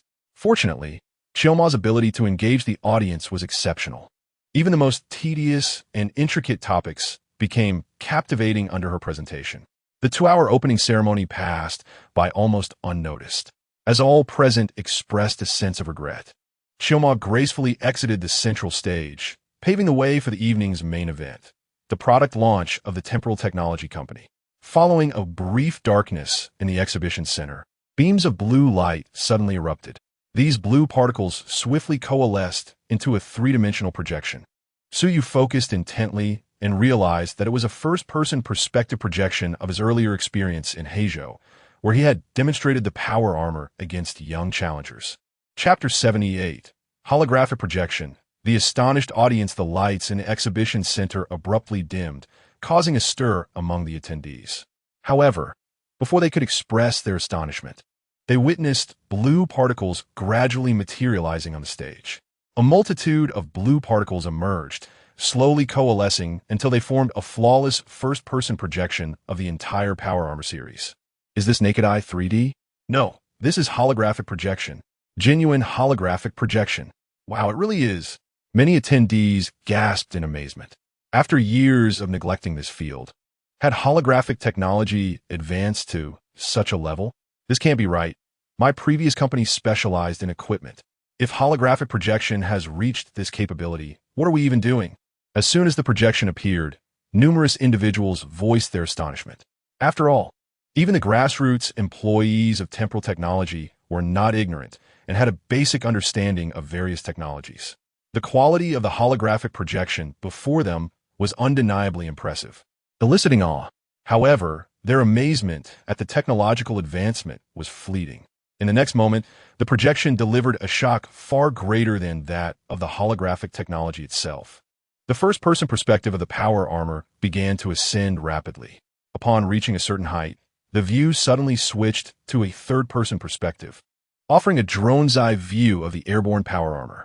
The high-speed flying power armor skimmed just above the ground, skillfully maneuvering around numerous buildings before landing effortlessly on a rooftop, crushing a sniper from the Heijo resistance. Then, the scene shifted to Suyu wielding a Gauss rifle. The seamless transition between first-person and third-person perspectives, coupled with the staggering impact of taking down a tank with a single shot, left the audience utterly speechless. Subsequently, Suyu discarded the Gauss rifle in favor of a chainsaw sword, leaping from the building to engage in close combat, dispatching a resistance fighter with each strike, tearing off the turret of a Type 62 tank, and effortlessly crushing a flying projectile without sustaining a scratch. The spectacle rendered the audience completely silent. So this is a science fiction film. Many attendees inwardly scoffed. Although the environment was somewhat dim, Suyu's keen eyesight allowed him to perceive the audience's reactions. Nevertheless, he did not find it troubling. After all, when technology becomes exceedingly advanced, it often resembles magic. Expecting these individuals to comprehend how a power armor could crush with bare hands while remaining unscathed was indeed an unreasonable demand. Fortunately, after editing, this video is not overly long, concluding in just a few minutes. Moreover, given the distinct nature of the occasion, none exhibited impatience or left prematurely. Attendees patiently awaited to discern the profound implications behind the film presented by Shurkong KG at the product launch. As the blue light particles gradually faded, the holographic projection slowly began to dissipate, plunging the exhibition hall once more into darkness. This enveloping darkness persisted for merely a few seconds. In the next moment, a beam of light suddenly illuminated the center of the stage. There stood a power armor, identical to the one previously projected, quietly in place. Instinctively, everyone's pupils dilated in surprise, as an absurd hypothesis emerged in their minds. Could the holographic projection have been entirely genuine? Yet almost immediately, those who entertained that thought shook their heads, instinctively dismissing such a possibility. The technology required for such advancements was beyond the realm of imagination for the current Blue Star. It is entirely normal for individuals to reject concepts that exceed their comprehension. Ignoring the audience's bewilderment, a beam of light illuminated another object in the hall. This time, the spotlight revealed a 60 series heavy exoskeleton. Upon sighting it, everyone instantly recalled the events of the afternoon. The news released by several official media outlets in Jiuzhou. The video showcased elite soldiers, referred to by Jiuzhou as official media as security personnel of Shurkong KG, who had effortlessly overpowered thousands of Heijo rebels, remaining unscathed themselves. This incident was still trending, serving as a primary reason for the significant attention garnered during Shurkong KG's opening ceremony and press conference. Whether present in the hall or watching via live stream, nearly everyone recognized the 60 series exoskeleton the moment it appeared. Shortly thereafter, a third beam of light emerged. However, this time, the object illuminated seemed somewhat feeble in comparison to the Storm-grade power armor and the 60 series heavy exoskeleton. The 20 series lightweight exoskeleton. In energy-saving mode, it could bear a load of 200 kilograms while maintaining a sustained speed of 60 kilometers per hour for 500 kilometers. Although its external armor did not measure up to the heavy exoskeleton of the 60 series, it was still impervious to ordinary small-caliber firearms. Under normal circumstances, the chest plate could even withstand armor-piercing rounds fired from a 127 caliber anti-material sniper rifle. While its specifications were significantly overshadowed by the 60 series exoskeleton, it remained an epic-making individual weapon. Moreover, the 60 series was not for sale. Its display merely served to showcase the technological prowess of Shurkong KG. Interested in purchasing? Such a thing as take it or leave it. What? You do not want it? Then I may just have to provide a batch to your adversaries without charge. The appearance of two exoskeletons alongside a power armor left the audience somewhat bewildered. Some recalled the fervent assurances of authenticity from Jiuzhou's official media earlier in the day, juxtaposed with the combat video of the power armor. Deep down, they began to believe in its authenticity. Yet, upon contemplating the technology displayed by the power armor, those truly knowledgeable deemed it entirely impossible. The technologies encapsulated within that brief video, if possessed by any single faction, would have rendered them the sovereign of the Blue Star. Furthermore, to concentrate such advanced technology into a mere power armor was beyond comprehension. If such technology truly existed, Shirkan KG would have already achieved global renown, rather than waiting until now to officially launch. At that moment, Su Yu, seated in the front row, unexpectedly rose and approached the stage. The spotlight on the platform kindly focused on him. Observing the dubious expressions of the audience, Su Yu chose not to elaborate, instead walking directly to the power armor. He gently spread his arms, and the power armor automatically moved closer, enveloping him entirely. The massless engine quietly whirred to life, and the 2-ton power armor slowly levitated. A line of holographic text materialized in the air beside him. Storm-grade power armor. Chapter 79. Do you call this a civilian product? The storm-grade power armor. A culmination of all the technological advancements from Shirkan KG. This power armor boasts a wealth of functionalities, capable of operating in diverse environments across land, sea, air, and space, achieving speeds of up to 6 times the speed of sound within the atmosphere, and up to 10 times beyond it. When delivering a full-force punch, it can unleash a colossal force exceeding 100 tons in an instant. Meanwhile, it is equipped with a high-frequency vibrating chainsaw sword module on its right arm and an electromagnetic cannon firing unit on its left. The holographic projection briefly introduced the storm-grade power armor, yet did not unveil all its features at once. Nevertheless, this was sufficient to astonish the audience. Furthermore, to preclude any further skepticism regarding special effects or deception, Shirkan KG had made prior arrangements. Su Yu maneuvered the power armor over the heads of the spectators. Arriving at a corner of the exhibition hall, here lay a massive iron ingot, approximately 15 cubic meters in size. This material was leftover scrap from the construction of the Zawayuan using the 9000 module. After a simple smelting process, engineering machinery had stored it away as surplus material. Xiaoma was well aware of its existence and had specifically arranged for its placement in the corner of the exhibition hall. This 15 cubic meter block of steel weighed around 100 tons, appearing from a distance like a solid little iron house. The reason for this arrangement was clear: to allow Su Yu to demonstrate the prowess of the power armor to the audience. The iron ingot's dimensions made it relatively easy for those familiar with steel to deduce its weight. So you needed to do nothing more than lift it and take a few steps to complete the power armor's demonstration. Under the watchful eyes of the crowd, Su Yu soared above the ingot, grasping a specially reserved handle with one hand.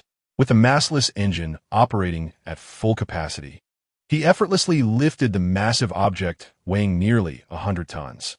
As he ascended, the holographic explanation appeared beside him. Steel ingot, volume of 15 cubic meters, total weight exceeding 120 tons. Upon witnessing this, the audience erupted in astonishment, unable to believe their eyes. But before they could voice their doubts, Su Yu gently released his grip, allowing the ingot to fall to the ground. The resulting thud reverberated, sending subtle vibrations through the floor. Everyone instinctively paused their breathing for a moment. Anyone with even a modicum of knowledge could discern the weight of the steel ingot from its impact. Welcome, everyone, to the product launch of Shirkan KG. The product demonstrated earlier is the storm-grade power armor, which has recently participated in military operations in the Heizhou region. I understand that this may sound hard to believe, but the video shown earlier was recorded during the power armor's actual combat operations. Of course, as our latest product, it is not yet fully matured, so I will not elaborate further. Next, I will introduce our group's pride and joy. Su Yu raised his right hand, and just as everyone anticipated he would introduce the 60 series exoskeleton, he instead pointed towards the slender 20 series. 20. Lightweight exoskeleton. Su Yu observed the audience, who appeared somewhat astonished, and couldn't help but chuckle inwardly. Maintaining a composed demeanor, he remarked, "Do not be misled by its seemingly slender appearance when compared to the Storm-class power armor and the Type 60 heavy exoskeleton. The force contained within this Type 20 light exoskeleton is undeniably formidable. Due to the nature of the product launch, Suyu permitted journalists to pose questions if they found anything unclear. Thus, he spent over an hour merely elucidating the various parameters of the Type 20 light exoskeleton. However, the resultant astonishment was far from the dry recitation of data presented during the holographic introduction of the power armor. Upon gaining a deeper understanding of the actual specifications of the Type 20 light exoskeleton, the audience could not help but gape in disbelief. They had not anticipated that such a compact device could harbor such extraordinary power. When fully operational, it boasted a maximum load capacity of 400 to 500 kilograms. While it paled in comparison to the Type 60 and power armor, it was still immensely impressive when juxtaposed with the frailty of the human body. This alone was sufficient to elicit their admiration, let alone the other innovative equipment. Following a thorough introduction, attendees could not refrain from exclaiming in awe.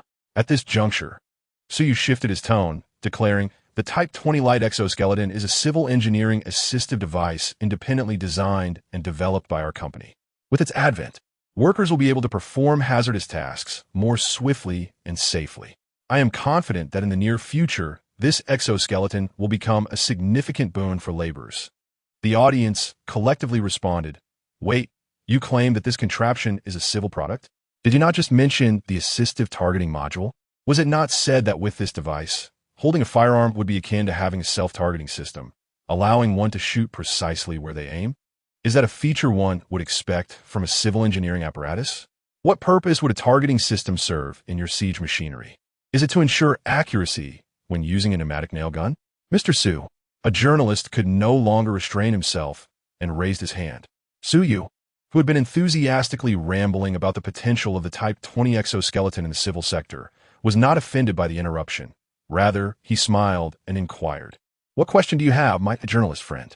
The reporter asked directly, "Mr. Su, you assert that this is a civil product. Does that imply it is available for unrestricted trade among the public? If so, have you considered the implications of such actions?"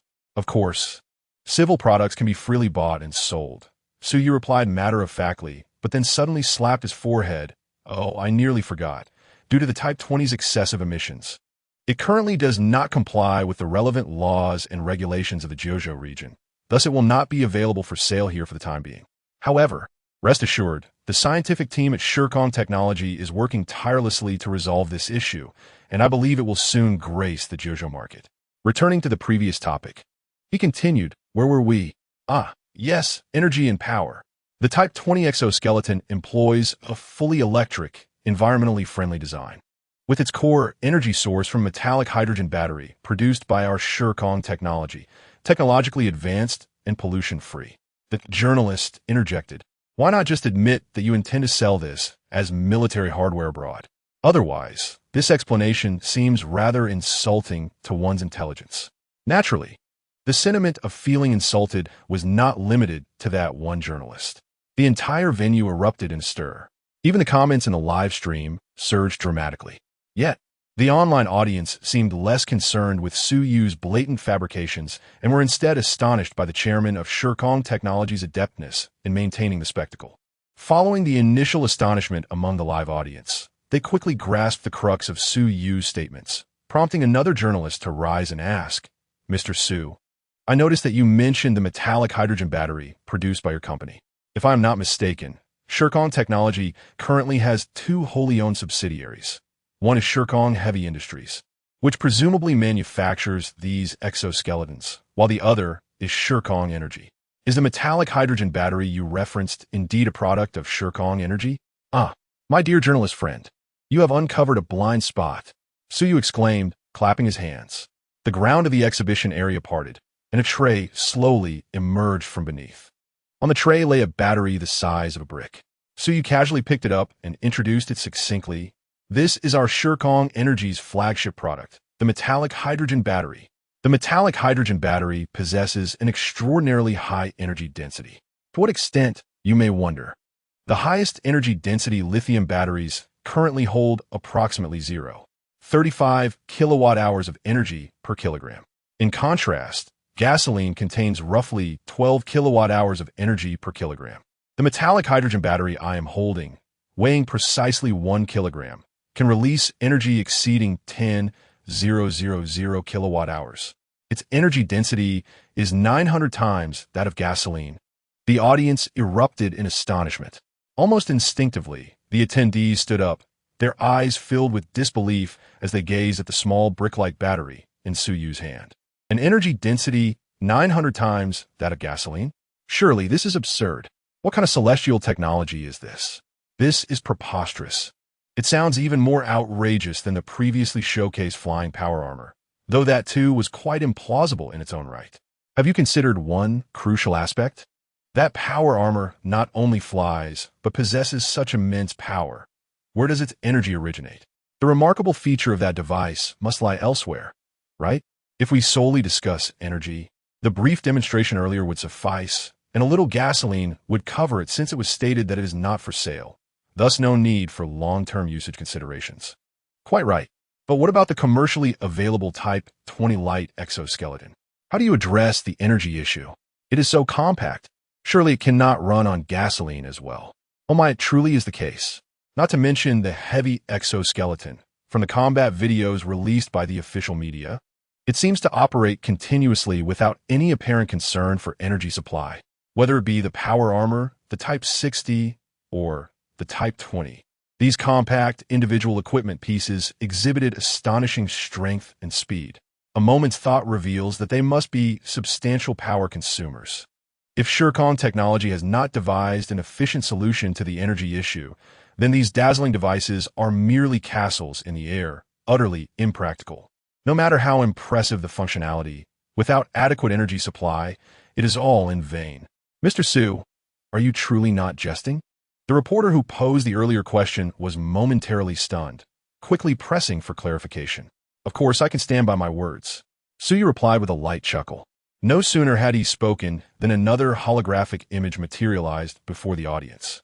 The image depicted a bionic individual clad in Shircon Technologies' employee uniform navigating through a complex terrain filled with obstacles. A timing device was visible, affirming that this was a continuous shot without any staged or edited content. The bionic figure seamlessly inserted a metallic hydrogen battery into the energy compartment of the Type 60 heavy exoskeleton. Subsequently, it maneuvered the exoskeleton, weighing over 300 kilograms, while bearing a load exceeding 1 ton, executing a series of intricate movements that the frail human body could never replicate. The entire testing process spanned over an hour. However, after fast-forwarding, the audience watched the video in under 10 minutes. Within this brief span, a bionic figure appeared behind Suyu, effortlessly donning the Type 60 heavy exoskeleton. Subsequently, a brief demonstration took place on-site within the expansive exhibition hall. Following the display of the bionic individuals donning the latest technology, the previously skeptical audience, despite their internal reservations, could only concede the reality before them. The metallic hydrogen battery alone, based on the showcase performance, unequivocally testified to its remarkably high energy density, far surpassing contemporary batteries. If Mr. Su's assertions regarding its energy density being 900 times that of traditional batteries were indeed accurate, the astute individuals present could foresee the vast market potential this metallic hydrogen battery would unleash, certainly on a trillion-dollar scale. Mr. Su, a journalist from financial news outlet, possessing a keen sense of inquiry, promptly rose to pose a series of probing questions. Is your company's metallic hydrogen battery ready for mass production? What is the expected output? How do the prices compare? And what about safety? Listening to this barrage of inquiries, Suyu gestured for patience. Before responding, given that the metallic hydrogen battery is a flagship product of our temporal energy division, it is indeed primed for mass production. We anticipate a variety of specifications, including batteries for mobile devices, automobiles, and smaller appliances. Compiling an overall production figure is rather complex due to the differing sizes. If one insists on an aggregate estimate, combining the various specifications by weight, our current production capacity is approximately 5 million kilograms. In terms of individual units, we estimate around 5 million batteries, considering the larger and heavier automotive batteries alongside the smaller mobile batteries. For precise monthly production figures for each specification, I would refer you to Ms. Shioma from our temporal technology team. Regarding pricing, the metallic hydrogen battery holds a competitive advantage, being slightly more expensive than current market options, yet still within a range suitable for widespread adoption. Chapter 81: Energy Innovation, an expansive market. The journalist's inquiries were indeed incisive, and it was evident that the crux of his questioning lay in the safety of the battery. Should the metallic hydrogen battery prove unsafe? No matter how impressive Suyu touted its capabilities or energy density, it would all be in vain. While its energy density exceeds that of current lithium batteries by over tenfold, it is universally acknowledged that such a substance cannot replace conventional batteries. Metallic hydrogen, a concept not unfamiliar to the inhabitants of Blue Star, refers to a conductive state of hydrogen subjected to extreme pressures exceeding 1 million atmospheres. There have been instances in laboratories in the Eagle Empire where solid hydrogen samples were subjected to pressures surpassing even that of the Earth's core, resulting in the creation of a minuscule quantity of metallic hydrogen. However, a singular experimental mishap led to the disappearance of this precious sample, highlighting its inherent instability as understood by the current scientific community of Blue Star. Moreover, this instability is compounded by the fact that metallic hydrogen is a high-density, high-energy storage material. Within the academic circles of Blue Star, discussions surrounding the applications of metallic hydrogen often touch upon military uses. Many posit that such a high-energy density material could be utilized not only for batteries, but also for weapon development. Indeed, according to information Suyu procured from the wasteland, once security protocols are bypassed, the metallic hydrogen battery can indeed function as an explosive device, with the wasteland featuring specialized metallic hydrogen bombs that greatly surpass the destructive power of conventional explosives. In light of the potential dangers posed by such a volatile substance, the assurance of safety is paramount. Anticipating this line of questioning, Suyu had prepared himself, remaining unperturbed. Safety is of utmost importance and a valid concern for everyone. I assure you, there is no cause for alarm.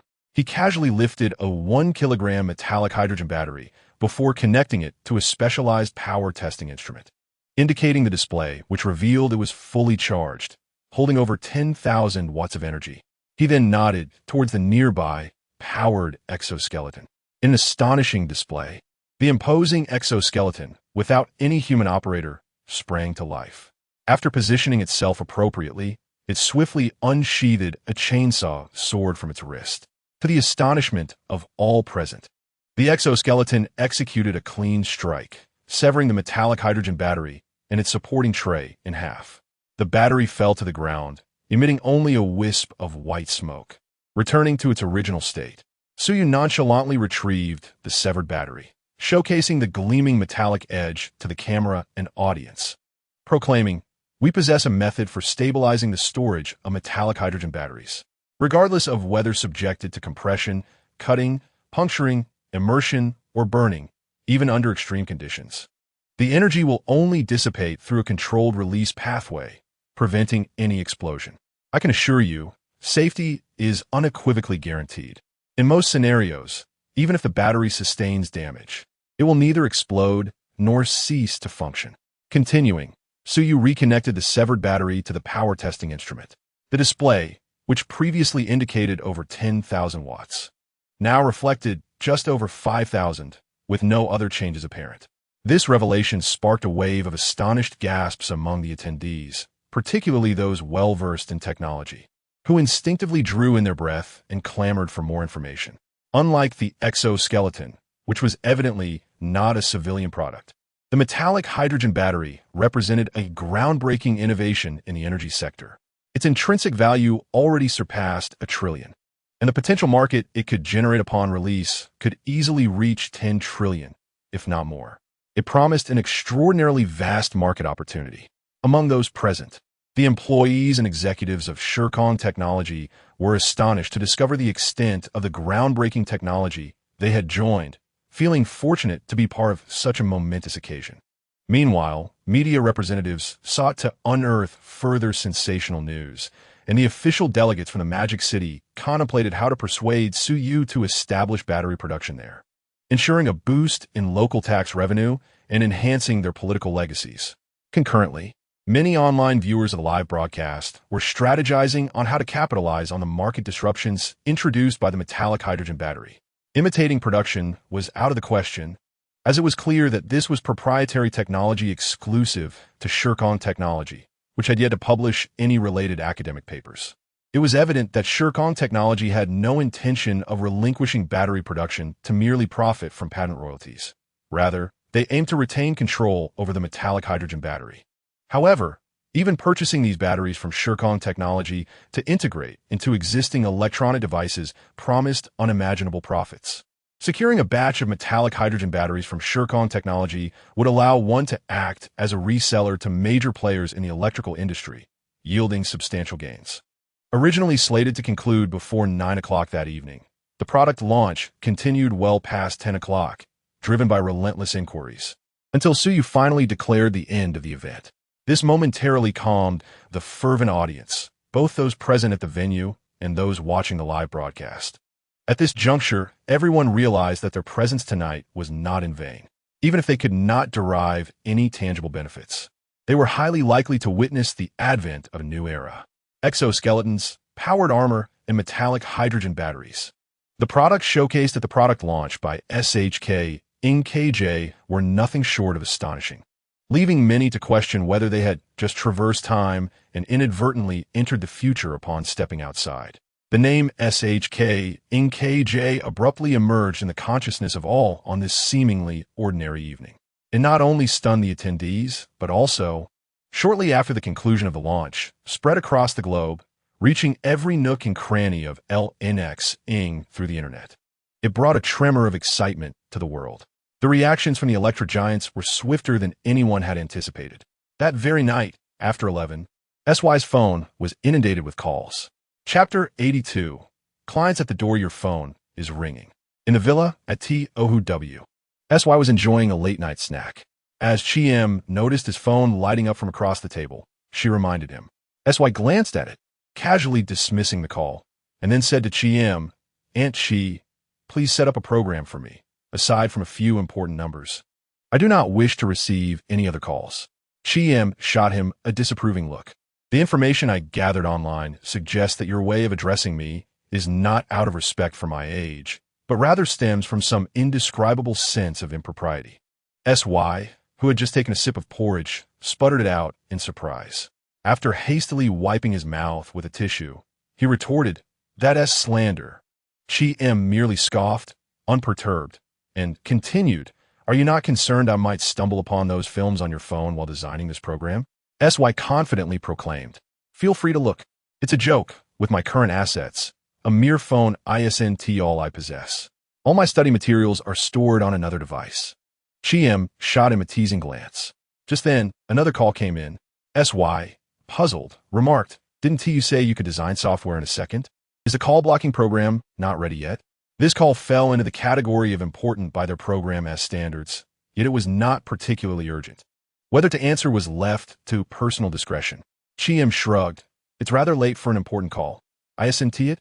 SY picked up his phone and decided to answer. "Hello, is this Mr. S from SHK in KJ?" A deep voice resonated from the other end. Not recognizing the voice, SY inquired directly, "This is I. May I ask who is calling?" "Oh, I am CHNF from BYQCH. CHNF? SY paused momentarily, then recalled who he was. BYQCH, a leading enterprise in new energy vehicles in GZHU, boasts an annual output of nearly 200,000 vehicles. CHNF is the founder of BYQCH, a veritable titan of the business world. Upon realizing the nature of the call, SY understood why Chi M deemed it important. It was evident that the inquiry was regarding the metallic hydrogen batteries. After all, the primary challenge in the new energy vehicle sector today lies with the batteries. Take BY's flagship model, HN, for instance. This mid-size vehicle weighs over 2 tons, with the battery alone weighing 550 kilograms. Yet, it only offers a range of approximately 600 kilometers, which further diminishes in the cold winters of the north. This is already considered top tier in the industry, while many other vehicles perform even worse. Therefore, it is inevitable that these new energy vehicle companies are particularly keen on metallic hydrogen batteries, which boast an energy density 900 times that of gasoline. After all, a subpar phone battery may be inconsequential for most individuals, as a daily charge suffices. However, an inadequate vehicle battery raises concerns about range, which in turn affects the proliferation of charging stations. Range anxiety remains the greatest impediment to the advancement of new energy vehicles. Currently, the only solution car manufacturers have is to proliferate charging stations worldwide, a rather rudimentary, yet unavoidable approach. Nevertheless, it is implausible to blanket the globe with charging stations in a short time frame, or even to cover the entire nation. It remains feasible only in major cities. As a result, the primary users of new energy vehicles are predominantly urban dwellers. Thus, it is often said online that while new energy vehicles are economical for city commuting, traditional fuel vehicles are more reliable for long-distance travel. After all, it is not uncommon to hear tales of electric vehicles struggling on highways, particularly during traffic jams when using air conditioning is a luxury. Ah, it's Mr. CHN. I've long admired your reputation. SY feigned ignorance. I wonder what important matter brings you to call at this late hour? On the other end, CHNF responded apologetically. I have learned that she NSH ing SSHK ing N has mastered the preparation and mass production technology of metallic hydrogen batteries. Upon hearing this, I found it hard to sleep and sought out your contact information. Not at all. It is quite all right, SY replied nonchalantly. So, you are interested in the metallic hydrogen batteries? Absolutely, CHNF exclaimed. You wouldn't believe it. But I just watched the entire recording of SHK in KJS launch. The technology your company possesses is truly eye-opening. Watching the presentation nearly made me feel as though I had indeed stepped into a future world overnight, truly befitting of the name SHK in KJ. After paying SY a few flattering compliments, CHNF finally revealed his intent. I've already booked a flight to MD tonight. I wonder if Mr. S is available for a discussion tomorrow. I would like to have a proper conversation regarding the metallic hydrogen batteries. Surely, you understand the significance of such batteries for our company. I apologize for the late intrusion. SY had made it clear during the presentation that the metallic hydrogen batteries were intended for sale. It was perfectly reasonable for CHNF to express interest in discussing a transaction. Tomorrow? Tomorrow is Friday. SY contemplated I should have no prior commitments. He promptly replied, It would be my utmost pleasure to welcome you in SHK in KJ. I shall await your arrival at ZWUN. After engaging in a bit more mutual flattery and finalizing the time for their meeting, they ended the call. SY was quite accustomed to the intricate nuances of business dealings. Although his business counterparts had transformed from obscure individuals to prominent magnates, he too had undergone significant personal growth. He was far from intimidated. Yet, it felt disconcerting to be engaged in corporate matters after spending the day clad in powered armor, battling and sailing through the stars. This wasn't how it was supposed to be. Hadn't he agreed to be a hands-off manager? Reflecting on this, SY suddenly recalled that despite having assembled a cadre of highly capable executives at SHK in KJ who could handle most affairs proficiently, when it came to negotiating with significant business figures like CHNF, it appeared no one else was equipped to handle the situation if he did not step forward. This was not merely a matter of competence, but rather one of status. Executives are fundamentally employees. It would be rather impolite for a high-ranking founder of a large corporation to be received by an ordinary executive. Hence, SY's direct involvement was warranted. This posed a bit of a dilemma. SY felt a twinge of discomfort. Firstly, he was resolute in not relinquishing any shares of SHK in KJ. If they cannot be separated, executives without equity will forever remain mere employees, inevitably feeling inferior when facing founders of other companies. As the autumn approaches, her status is certainly sufficient for such undertakings. However, as the former city lord of Wei Chung, a ruthless figure who has shed blood, it would be reasonable for her to manage the company. Yet, allowing her to engage in negotiations would be a gross misallocation of talent. It is not particularly difficult to resolve this.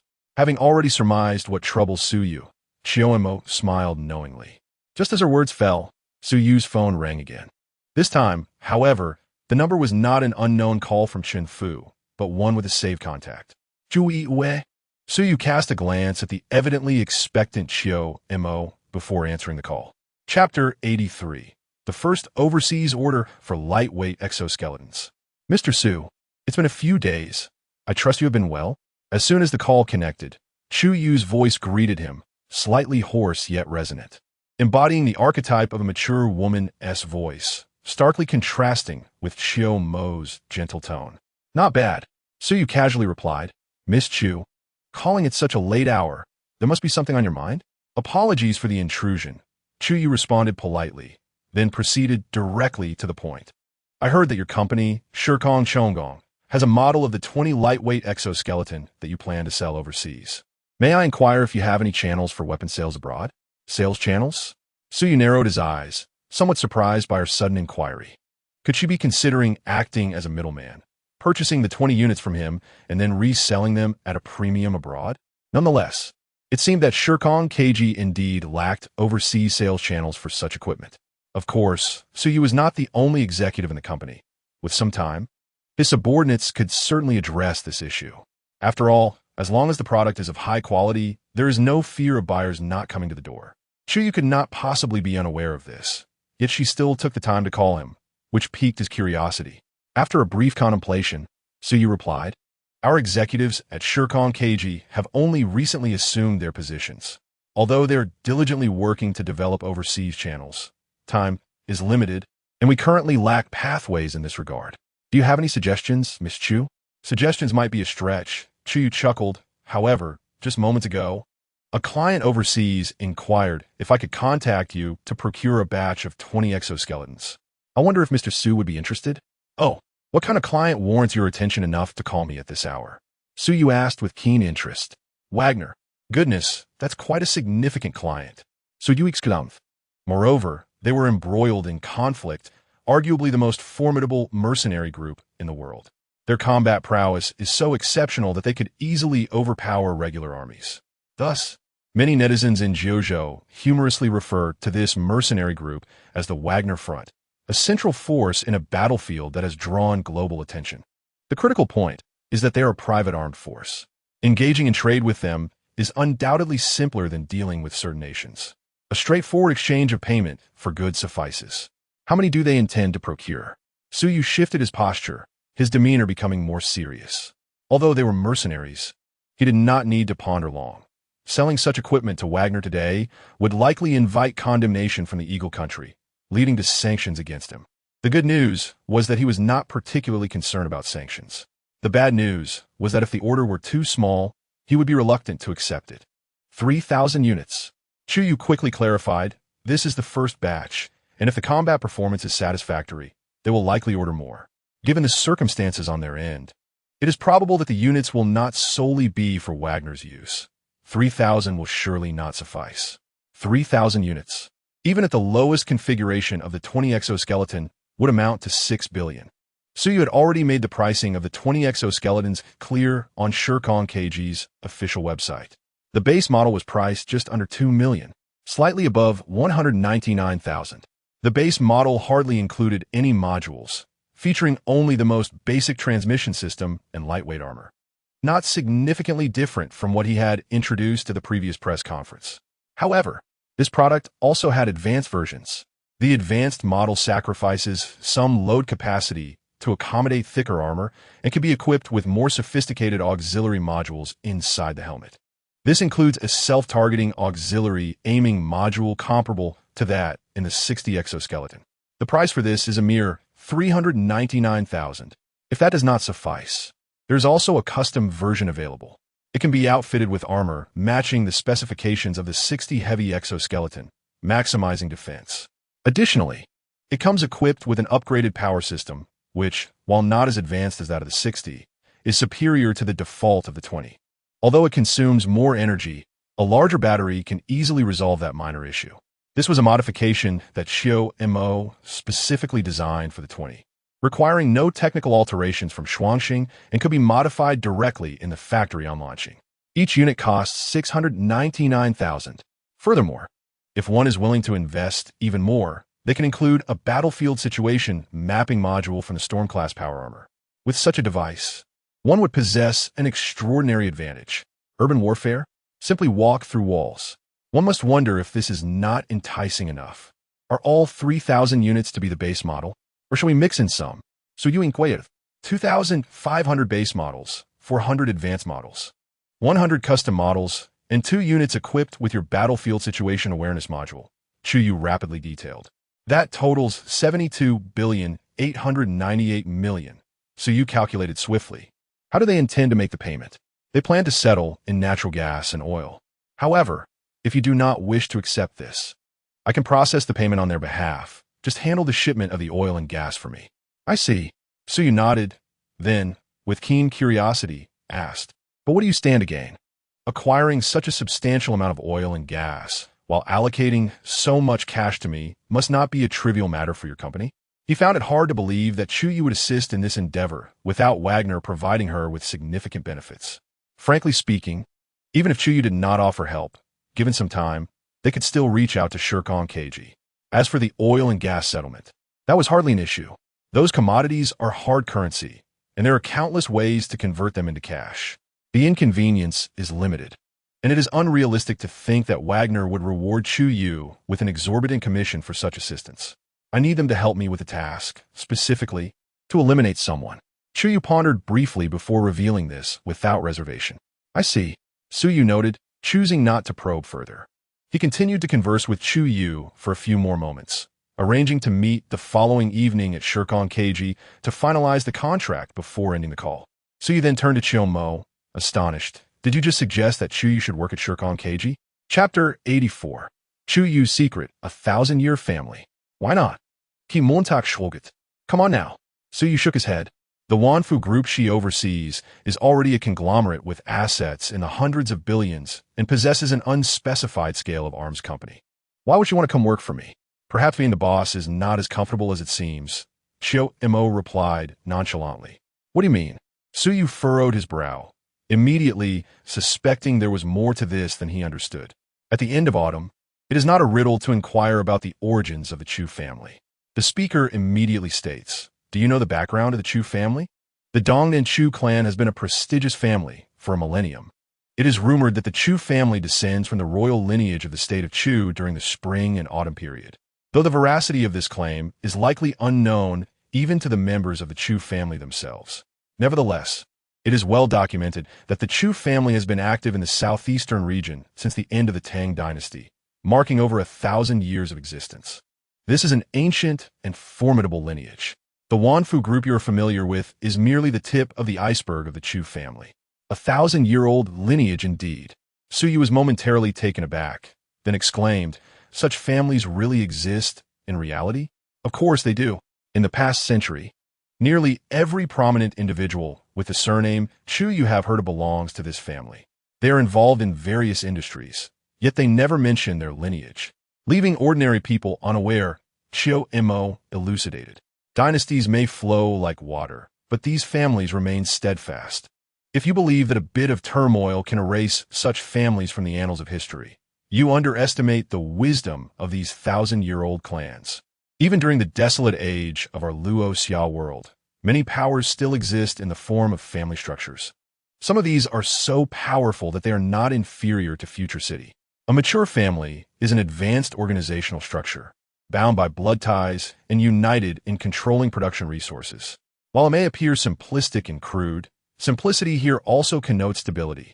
These individuals seamlessly integrate into various sectors during times of societal stability, leveraging their substantial presence to accumulate and control advanced production resources, thus strengthening their family. In chaotic periods, they withdraw and bide their time, awaiting the next era of stability. The rise and fall of nations and dynasties are of no concern to them. In this manner, their disappearance is hardly feasible. Suyulisten din astonishment. Upon reflection, he realized the truth in Chiu Mo's words. As long as such families do not have a few erratic heads of the family causing upheaval, their substantial influence makes them desirable allies in any era, rendering their extinction quite improbable. However, he cannot help but wonder, so how does this relate to Chu Yu's involvement with Shirkan technology? Chiu Mo shook his head, saying, although Chu Yu possesses considerable abilities, Her age and experience are insufficient to command such a vast family. The reason she currently manages most of the Chu family's affairs is fundamentally due to the support of the current head of the family. By the way, the head of the Chu family is her great-grandfather, who is 92 years old this year and, reportedly, not in good health, seemingly nearing the end of his life. Without his backing, it would be challenging for Chu Yu to control the entire Chu family. Once the elderly head of the family passes, significant turmoil is bound to ensue within the Chu family. Previously, someone attempted to infiltrate and assassinate Chu Yu. Do you genuinely think these individuals dared to risk their lives simply due to a minor conflict over arms trading, coming all the way to Jojo to kill her? So you recalled that incident. At the time, Chu Yu had mentioned that the assassination attempt was quite complicated. Under normal circumstances, even if those bandits wished to kill her, they would not have taken such a significant risk by entering Jojo. That would be akin to courting death. According to Chu Yu, it was due to some unforeseen events that there were those who could not wait for her demise. Thus, the unforeseen event would be the impending death of the elderly head of the Chu family. Su Yu pondered briefly and grasped the crux of the matter. Given Xiaomo's description of the Chu family, such a vast lineage could not possibly remain confined to Jojo in this globalized era. There are likely branches abroad. Based on the current intelligence analysis, it is probable that news of the elderly head of the Chu family's impending demise has leaked. Those within the Chu family may be vying for the position of head, naturally seeking to eliminate Chu Yu, collaborating with those bandits who have grievances against Chu Yu due to arms dealings, and colluding with disgruntled members of the Chu family in Jojo. The plan to assassinate her becomes quite plausible. Therefore, when you mentioned entrusting Wagner to kill someone, were you referring to a member of the Chu family? This was not difficult to deduce. To inherit the position of head of the family, one must at least be a member of the Chu family. Only those of the Chu family's direct lineage abroad would possess both the capability and motive to assassinate Chu Yu. Others, even if they managed to kill her, would gain little advantage and would not risk such peril. Yes, it is her uncle. If she were to die, he would most likely become the next head of the Chu family. Su Yu tapped the table, pondering for a moment before stating, "So your suggestion is for me to trade her great-grandfather's life in exchange for her working for me? If this is indeed the case, it is not entirely unfeasible. The Yinshou Jindan, in the context of a Shenzhou world, is not particularly rare. Su Yu himself possesses dozens. Parting with one in exchange for a capable subordinate to assist with tasks unsuitable for high-ranking executives seems quite worthwhile. Considering the prospect of extending her great-grandfather's life by 20 years in exchange for 10 years of service from her, she would undoubtedly be willing." In a luxurious residence in Modu, Chu Yu, fatigued after her conversation with Su Yu, reclined into the bathtub. Her porcelain skin was as delicate and smooth as ivory. Her perfect curves were partially obscured by the steam rising from the hot water, evoking enticing thoughts. Yet, such beauty was not meant for the eyes of others. And Chu Yu herself was too preoccupied to care. After lying silently in the tub for a while, feeling her weariness dissipate in the warm water, she let out a long sigh. Reflecting on her recent troubles, she felt a headache coming on. Just then, her phone beside the bathtub suddenly rang. Noticing it was Su Yu calling, she hesitated before lifting the phone to her ear. Moments later, the phone slipped from her grasp and fell into the bathtub. Chu Yu was momentarily stunned before hurriedly retrieving the phone. Fortunately, her phone was waterproof, and it could still function. Watching the ongoing call, she could not help but tremble as she asked, "Do you truly possess a drug that can extend life by 20 years? Chapter 85, Collaboration on Automotive Metal Hydrogen Batteries. After finishing the call, Chu Yu placed her phone aside while reclining in the bathtub, her emotions shifting. After a considerable time, she finally exhaled slowly and closed her eyes, resting in the warm water once more. Tomorrow will be another day. Su Yu had told her that he possessed a drug capable of extending life by 20 years, with the condition that she work as the vice president of Shircon Technology for a decade. Of course, there would be a fee involved. One such drug would cost 1 billion. However, compared to the prospect of working for Su Yu for 10 years, 1 billion was not a significant price for Chu Yu. In her view, that amount of money was hardly a cost when weighed against the drug that could extend her life by 20 years. It seemed more like a mere trifle. As for whether Su Yu truly possessed such a drug, She was no scientific novice and understood the complexities of extending human lifespan. Yet there were limits. Essentially, it involved pushing the body to its limits to combat illness. In the case of her great-grandfather, a centenarian, extending life would be exceedingly difficult. At such an advanced age, bodily organs begin to fail, and even organ transplants would be futile, as the rejection response alone could be fatal. Modern medical technology is not as advanced as the general populace imagines. Even the common cold relies on the human immune system for recovery, with so-called cold medicines merely assisting the immune system. Thus, rationally speaking, Suyu's claim of possessing a drug that could extend life, one that could be used as long as there was breath in the body, seemed highly implausible. As Chuyu recalled the enigmatic origins of Suyu and the wondrous technologies he had brought forth, she found herself believing a little more. After all, both the power armor and the metallic hydrogen batteries were products far surpassing the current technological advancements of launching. Who knew what other cutting-edge medical technology Suyu might possess? The following noon, Suyu met with Chun Fu from the Baya Group in ZY Garden. After amicably guiding Chun through a tour of ZY Garden, they delved into the crux of their discussion: business. Firstly, due to the energy density of the metallic hydrogen batteries being 900 times that of gasoline, even for automotive batteries, they required minimal size. Ultimately, Chen chose to procure batteries in 3 specifications: 5 kilograms, 3 kilograms, and 1 kilogram. A single 5-kilogram metallic hydrogen battery, when fully charged, contained energy equivalent to that of 500 kilograms of gasoline. This amount of gasoline roughly translates to around 800 liters.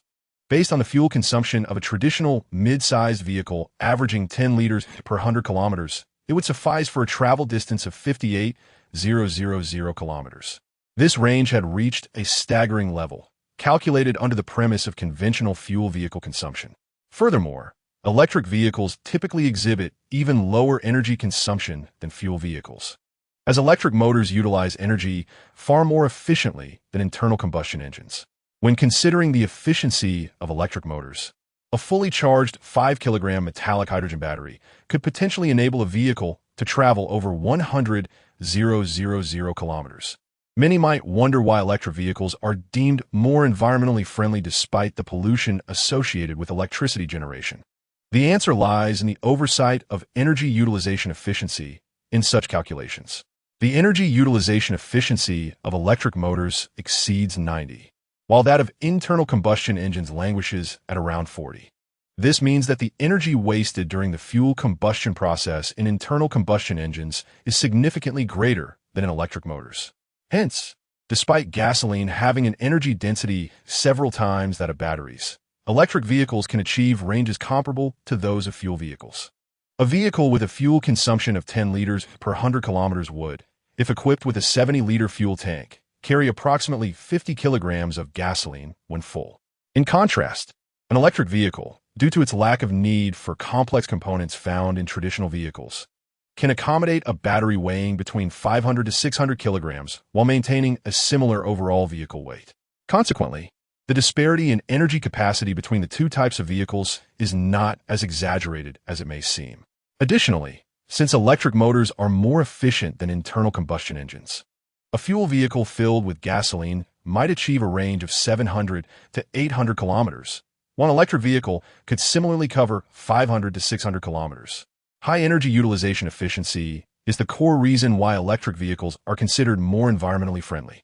As for the current reliance on fossil fuels for electricity generation and the pollution it entails, this issue is resolvable. Numerous methods exist for electricity generation beyond fossil fuels. With advancements in other environmentally friendly power generation technologies, the use of electricity will become increasingly sustainable. This is the rationale behind many countries promoting electric vehicles, believing them to be more environmentally friendly than fuel vehicles. For manufacturers like Baya, which specialize in electric vehicles, a 5-kilogram metallic hydrogen battery serves as an ample energy source for their top-tier models. For lower-end models, a 1-kilogram battery, providing a range of 20,000 kilometers per charge, effectively alleviates the current anxiety surrounding electric vehicle range, surpassing expectations significantly. This advantage poses a formidable challenge to fuel vehicles. Regarding the pricing of the batteries, Suyu adopted a straightforward approach based on weight, pricing each kilogram of metallic hydrogen battery at 50,000, calculating that a 1 kilogram metallic hydrogen battery could allow an electric vehicle to travel 20,000 kilometers. This pricing may appear exorbitant. Averaging the cost, it reaches 25 yuan per kilometer. If the sole benefit is extended range, vehicles equipped with metallic hydrogen batteries might struggle to compete with other electric vehicles, which can achieve costs below 1 yuan per kilometer. Even fuel vehicles average around 0.5 to 0.8 yuan per kilometer. Although current electric vehicles may have range issues, for users in large cities who do not often travel long distances, this concern may not be as pressing.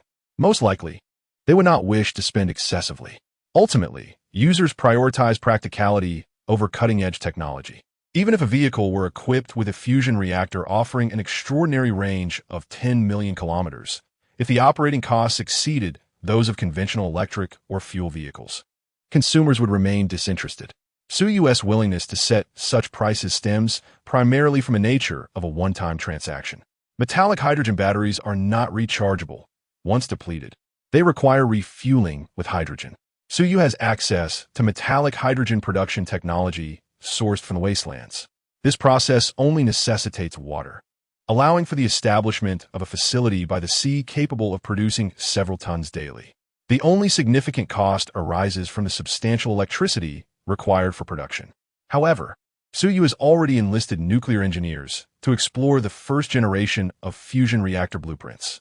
According to Chioma's estimates, with Suyu's unlimited financial input and her logistical support, the first fusion reactor could potentially be operational within a month, rendering electricity virtually free. Thus, the cost of metallic hydrogen is primarily associated with transportation and storage. The reason Suyu, despite possessing the technology for producing metallic hydrogen, seeks to purchase metallic hydrogen batteries from Shuangxing is straightforward. While producing metallic hydrogen is not exceedingly challenging, as even the inhabitants of Lanqing have managed it, the challenge lies in effectively storing it within a compact battery for energy supply. In truth, the battery casing itself represents the genuine technological marvel. Although Chioma understands the mechanism involved, Lanqing lacks several essential materials, making direct acquisition from Shuangxing a more viable option. When Suyu refers to a one-time transaction, he is indicating that users of metallic hydrogen batteries can refill their batteries with hydrogen at no cost after depletion, incurring only transportation, storage, and labor expenses. It is anticipated that the cost of each hydrogen refill will not exceed 500 yuan. This complimentary refueling service will continue until the vehicle has traveled a total of 300,000 kilometers, after which a nominal fee will be introduced, though it will remain affordable. Therefore, while it may appear that a 50,000 yuan investment covers a range of 20,000 kilometers at a cost of 25 yuan per kilometer, the reality is that it encompasses a range of 300,000 kilometers at a cost of less than 0.2 yuan per kilometer. This pricing is somewhat higher than many current electric vehicles, yet it eliminates concerns about range anxiety, presenting a significant advantage. What is a fuel vehicle, after all? Some may argue that the protagonist is underpricing his offerings. However, in selling these products, one must consider not only the inherent value of the technology, but also the market's purchasing power. Simply put, one must assess whether consumers can afford it, particularly for widely adopted technological products. Regardless of how advanced the technology may be, if the pricing is prohibitively high, its significance diminishes. After all, individual equipment will never achieve the combat efficiency of missiles, aircraft, or naval vessels on the battlefield, and if the price is exorbitant, large-scale procurement becomes implausible. Without mass procurement, sales will be limited, potentially yielding less profit than lower-priced, high-volume sales. The costs for heavy exoskeletons are sufficiently low, allowing for a price point of 500,000 yuan, with profits approaching 20. However, the protagonist's acquisition of these technologies incurs minimal costs. Why then pursue this strategy? Chapter 86. Cooperation reached, profits galore. The initial contract signed between Chunfu and Suyu encompasses 1 million kilograms of metallic hydrogen batteries, comprising 50,000 units of the 5 kilogram variant, 100,000 units of the 3 kilogram variant, and 450,000 units of the 1 kilogram variant. This amounts to a staggering total of 50 billion yuan. Both parties will settle the payment within the next week. This batch of batteries is sufficient for the BIA Group to manufacture 600,000 vehicles equipped with the newly developed metal hydrogen batteries. This is merely the order for this month. Chunfu and Suyu have signed a long-term agreement, under which the BIA Group will procure at least 1 million kilograms of metal hydrogen batteries from Shikong, Ningyuan each month for the next year. The specific specifications to be purchased will be negotiated at a later date. Last year, the total sales of vehicles by the BIA Group were less than 2 million. Logically, such a substantial production capacity would be unsustainable. However, with the acquisition of metal hydrogen batteries, General Chun is filled with ambition, directing his gaze not only towards a domestic market, but also towards international prospects. If his plans unfold favorably, it is likely that the BIA Group will produce over 7 million metal hydrogen vehicles in the coming year. Even with such groundbreaking technology, this remains a considerable challenge. After all, Shikong Ningyuan's batteries are not exclusive to them. The BIA Group only supports 1/5 of Shikong Ningyuan's monthly production capacity. Other manufacturers can equally procure batteries from this source. Metal hydrogen batteries cannot serve as a unique selling point. The reason Chunfu dares to make such a decision to significantly increase production is due to another factor. He has also established an exclusive cooperation project with the most inconspicuous subsidiary of Shikong Technology. This subsidiary is known as Shikong Jishu Chubei Gongxi, in which Suyu holds a 70 stake, while Zhuzhou Bank holds the remaining 30. This company currently possesses all the secondary technologies of the 60 heavy exoskeletons. Aside from the top-tier technologies, even these secondary technologies are undeniably advanced on Blue Star. To illustrate, the friend or foe identification system within the 60 exoskeletons, with slight modifications, could be transformed into an onboard radar system far superior to current market technologies, providing top-notch hardware support for autonomous driving. Although the armor technology of the 60 exoskeletons is classified as first-tier black technology and is not included in Shikong Jishu Chubei Gongxi's technology roster, many internal components utilize special materials.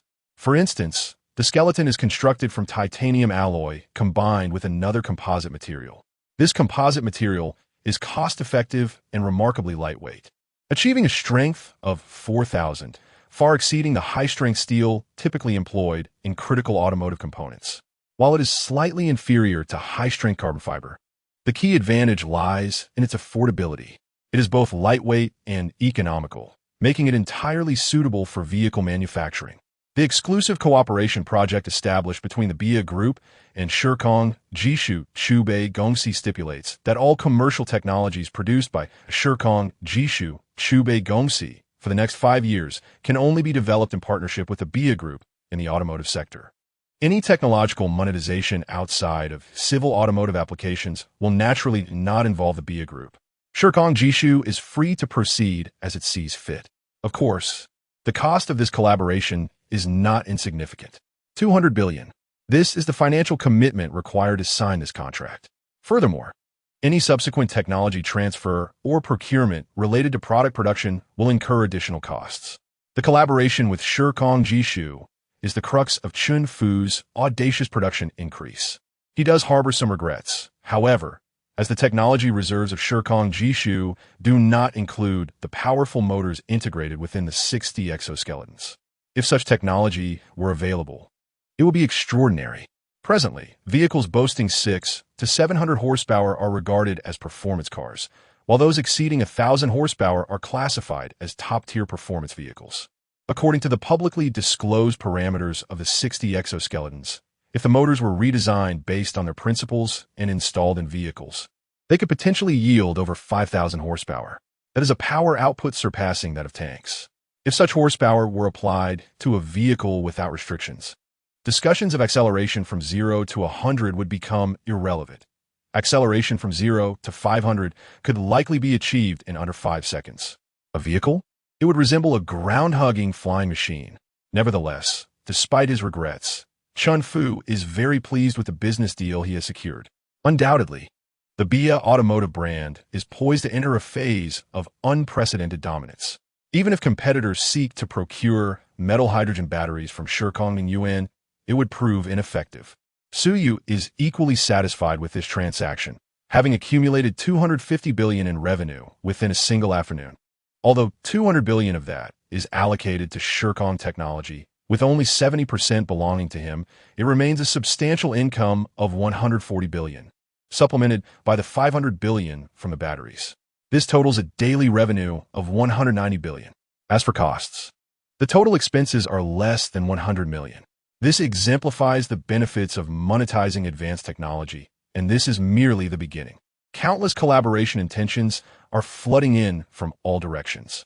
The newly appointed employees and executives are already overwhelmed with tasks. However, the good news is that Shirkong Technology strictly adheres to a 9-to-5 work schedule. When it is time to leave, they can do so without hesitation. What? There are still important collaborations to finalize? Let the clients wait. Unwilling to wait? Let them buy or leave. The new employees, on their very first day, could hardly have anticipated this. Previously, in other workplaces, they had to coddle clients as if they were their own parents. If a deal fell through, they would face scorn from their superiors. The most common phrase they heard was, if you can do it, do it. If not, leave. There are plenty of others who can. Yet, at Shirkong Technology, the dynamic was entirely reversed. When the clock strikes the end of the workday, they can leave. If clients are dissatisfied, they can even assertively declare, "We are off work." If the business can be concluded, great. If not, so be it. If you don't buy, there are others who will. Surprisingly, clients, upon hearing this, not only refrain from expressing anger, but also quickly sign contracts, fearing that delay may lead to unforeseen changes. Reflecting on their previous experiences of being pressured into excessive drinking at business dinners, these salespeople were nearly brought to tears. The disparity is staggering. Customers have become the ones pleading for a few extra minutes before closing time, which they never anticipated. Some employees summarize their first-day experiences and share them online, inevitably sparking waves of envy and jealousy. Chapter 87. Anna, Wagner is coming, including today's collaboration with the BIA Group. The total sales for Shirkong Technology's 3 subsidiaries today are approximately $278 billion. During dinner, Chioma diligently fulfills her role as secretary. Although she muses, well, this isn't quite right. Just the BIA Group alone accounts for $250 billion. So what about the rest? Suyu swallows his food before continuing. Does the 3,000 exoskeleton units we plan to discuss with Chuyu tonight count? No. Chioma shakes her head. This calculation only considers contracts that have already been signed. Including that deal, it should exceed $320 billion. If we add the $100 billion from the longevity elixir, it amounts to $330 billion. A daily revenue of $330 billion is indeed remarkable, and this figure only accounts for confirmed transactions, with countless intentions and potential clients awaiting negotiation. In my opinion, the 500 kilograms of metal hydrogen batteries may not suffice. Should we consider purchasing additional supplies from Shuangxing? No, Suyu shakes his head. 500,000 kilograms per month is already an astonishing capacity. Currently, we are able to sell this much because the metal hydrogen battery has opened up a completely untapped market. In time, clients will realize that the energy density of metal hydrogen batteries is excessively high, and they may not necessarily require such large capacity batteries for many electronic devices. Moreover, the excessive influx of products into the market may result in a significant price drop, adversely affecting the current clients with whom contracts have been signed. Therefore, we must regulate the number of batteries entering the market. Presently, a monthly quota of 500 kilograms is just right. Once the populace becomes accustomed to these high-capacity batteries and the development of more energy-efficient and multifunctional products based on the metal hydrogen battery technology emerges, it will be the true moment of breakthrough for the metal hydrogen battery. Indeed, Chioma paused for a moment and nodded in agreement. Suddenly, Suyu grinned and said, "The real problem lies ahead. Do you believe that within 3 days, there will undoubtedly be a scandal regarding the safety of metal hydrogen batteries? And it will likely create quite a stir. After all, this technology has disrupted many people's livelihoods. That is a minor issue. We can simply silence them, can't we? Chioma replied nonchalantly, for she was invincible in the online realm. As long as she wished to avoid seeing it, no one could tarnish the reputation of Shirkong Technologies products. After a moment's thought, she added, however, merely blocking information online may not be enough. They could still use offline newspapers to defame us. But it's not a significant concern.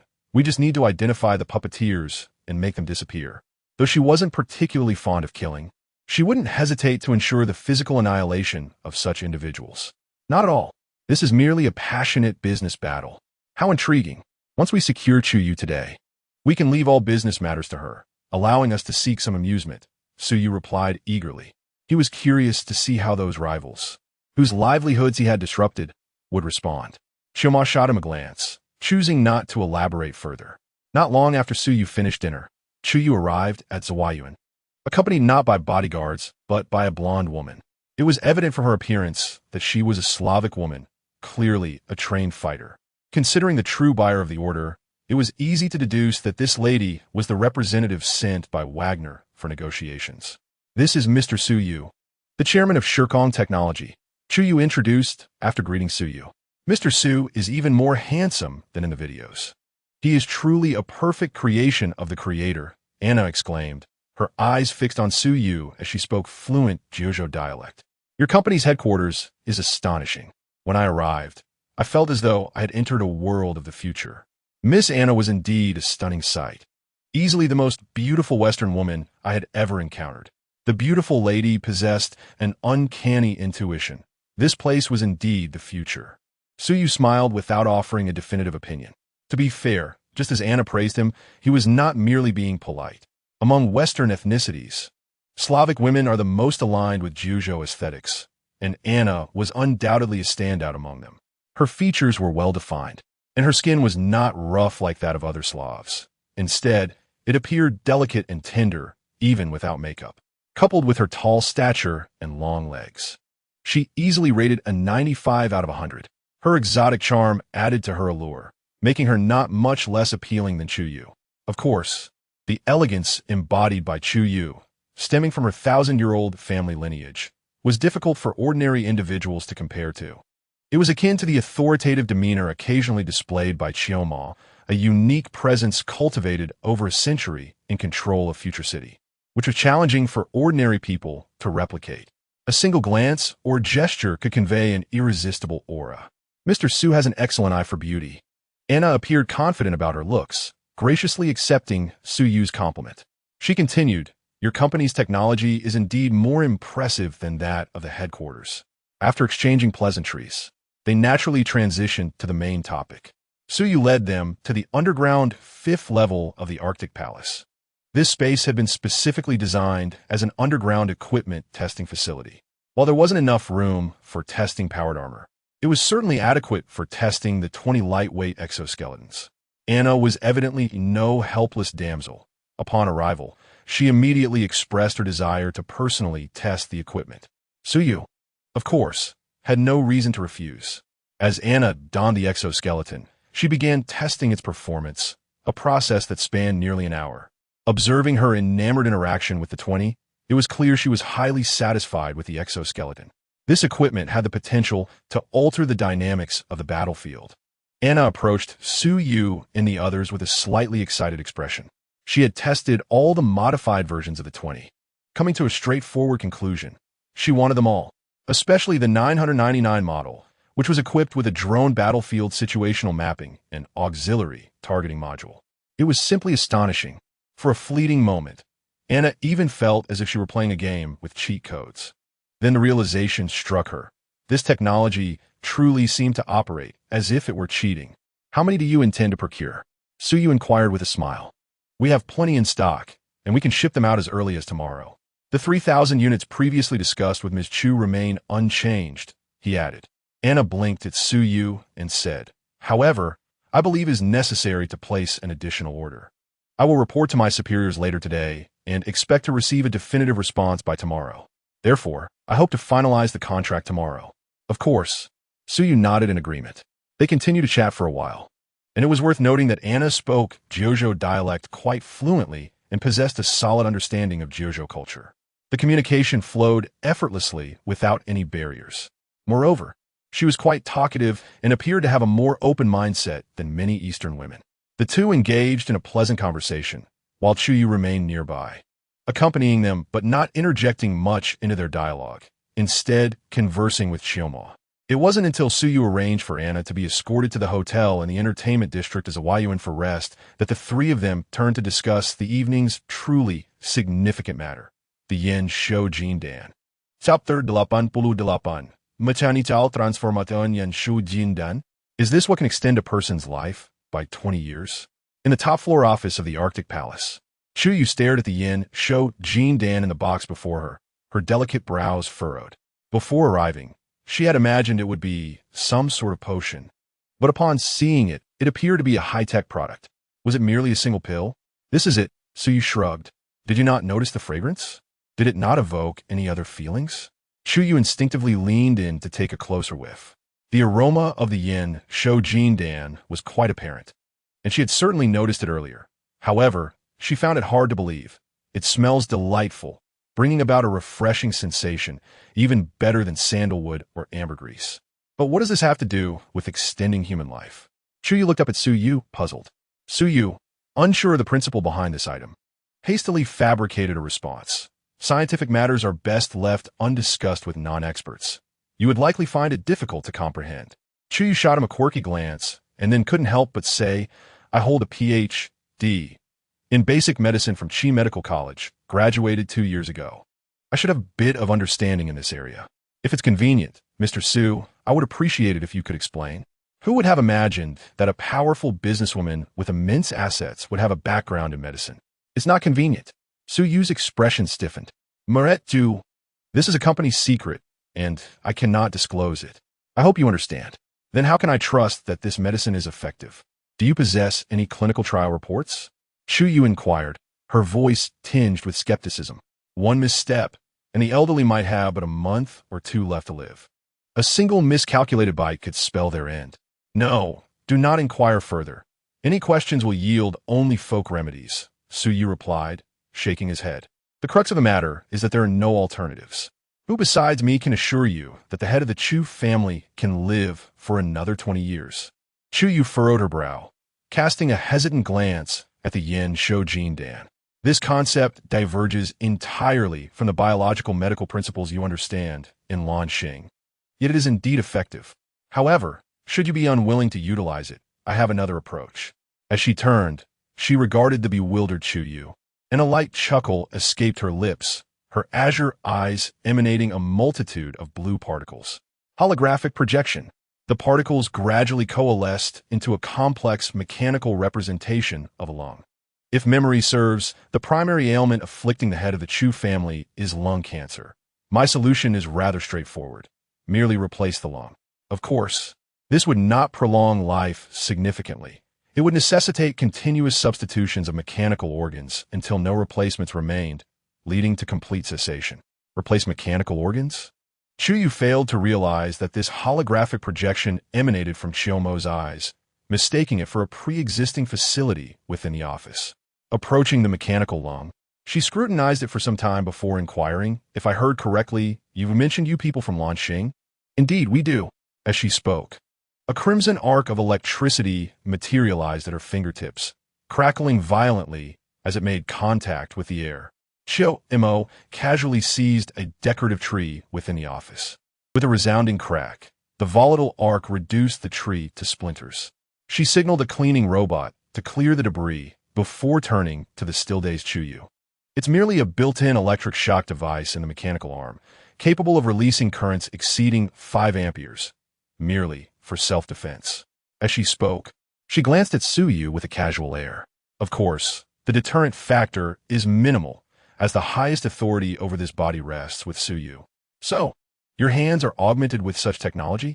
Chuyu's gaze was fixated on Chiomo's hands, yet she could discern no difference from any ordinary appendage. Ki montak smidet, offering no explanation, and continued, so what will it be? Mechanical augmentation or consuming the medicinal pill to extend life for another 20 years? Choose wisely. Of course, I estimate that should you opt for mechanical organs, subsequent usage of Yin Shou Jin Dan may no longer be feasible. Conversely, trying the Jin Dan first and then utilizing mechanical organs should pose no conflict. I need to contemplate this further. Chu Yu found herself momentarily indecisive, her mind in disarray from the impact of Chiu Mo's earlier statements. The mention of you people from Lanxing was rather daunting, and the notion of mechanical organs felt excessively fantastical, making it difficult for her to accept. Neither Su Yu nor Chiu Mo pressed her for a decision. They remained patient. After a considerable pause, Chu Yu finally organized her thoughts and asked Chiu Mo, if I choose mechanical augmentation, can it be achieved to the extent that there is no discernible difference from an ordinary person? Certainly not. Chiu Mo immediately shook her head. This synthetic body of mine was meticulously crafted from an abundance of rare resources in Future City, replicated one-to-one to resemble my younger self. It is a unique creation of the top scientists of the Prosperity Era, an unparalleled artifact in the wasteland. The biotechnological mechanical organs available for trade are mass-produced in factories of Future City and bear no comparison to my form. Upon installation, they will only impart a cyberpunk aesthetic. Then I shall choose the Jin Dan, Chu Yu declared resolutely, fixing her gaze on Su Yu. If it proves effective, I will honor my commitment and work for Shirkong Technology for 10 years. Agreed, Su Yu nodded. If it proves ineffective, there is no basis for compelling you to work. The essence of trade is mutual consent. After inquiring about any precautions regarding the use of Yin Shou Jin Dan, Chu Yu departed with the pill in hand. In the vast office, only Chiu Mo and Su Yu remained. Tomorrow is the weekend. It seems there is little on the agenda. Shall we find a place to vacation? Su Yu raised an eyebrow at Chiu Mo.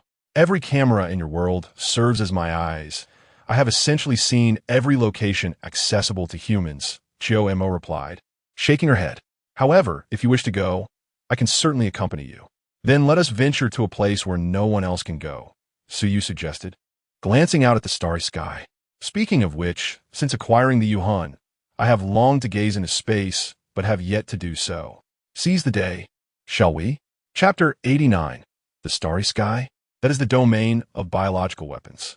Upon hearing this, Chiu Mo also glanced at the starry sky outside.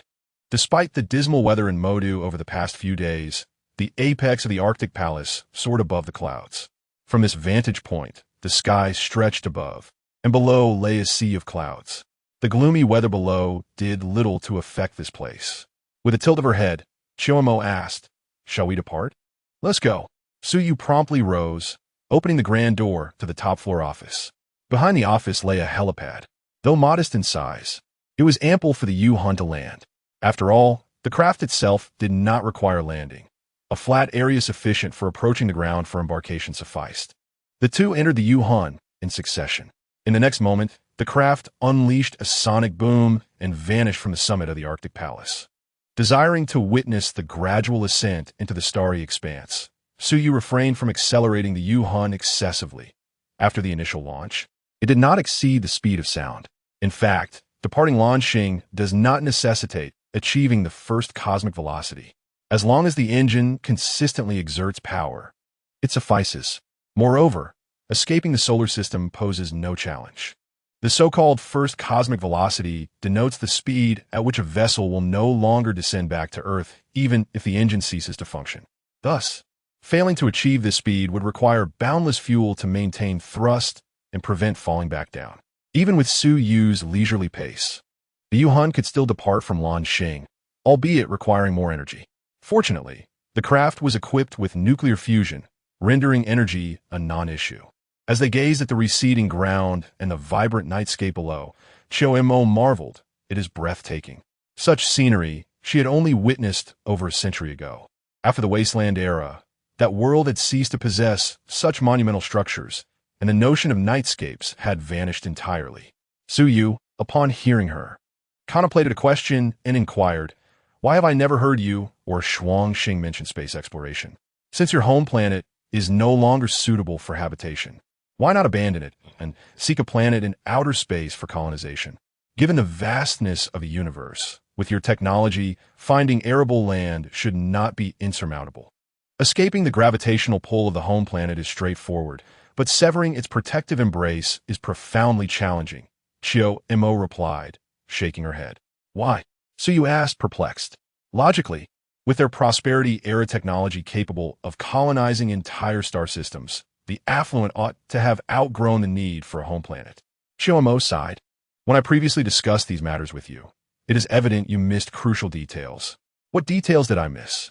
When did I ever claim we completely eradicated the fungi? As the autumn waned, it was remarked that, in truth, we had only eradicated a portion of the fungi that had infiltrated our home planet. Numerous starships still linger in the cosmos, under the dominion of these fungi. The silver lining, however, is that the warships equipped with planet-destroying capabilities have been largely annihilated. This is why we managed to persist on our mother planet. Thus, it can be said that above your heads in the vastness of space, starships controlled by fungi occasionally launch their assaults upon you. So you expressed his surprise. Having presumed that the denizens of the wasteland had successfully obliterated all fungi using biological and genetic weaponry, with the remaining threats being solely those of their own making. To learn that the fungi were not entirely vanquished was indeed a startling revelation. The ground was littered with various technological monstrosities, while the skies were still patrolled by starships from a prosperous era long past. This was nothing short of hellish. Occasional strikes from space do occur, albeit infrequently, and the entities launching these attacks are not the fungi themselves, but rather biological weapons that have been modified to navigate the cosmos. Autumn expressed his resignation, recounting the last battle for the defense of our mother planet a century prior. During that confrontation, biological weapons were unleashed into space to assault the fungal fleet. Although this endeavor succeeded in decimating a significant portion of the fungi that had entered our star system, these biological weapons subsequently spiraled out of control for reasons unknown. Since that time, our stellar system has been overrun by these aberrations. It is not merely us, the inhabitants of the wasteland, who suffer. Even the fungi that command the starships are no match for these biological weapons. Moreover, some of these biological entities have developed rudimentary consciousness and purposeful predatory instincts.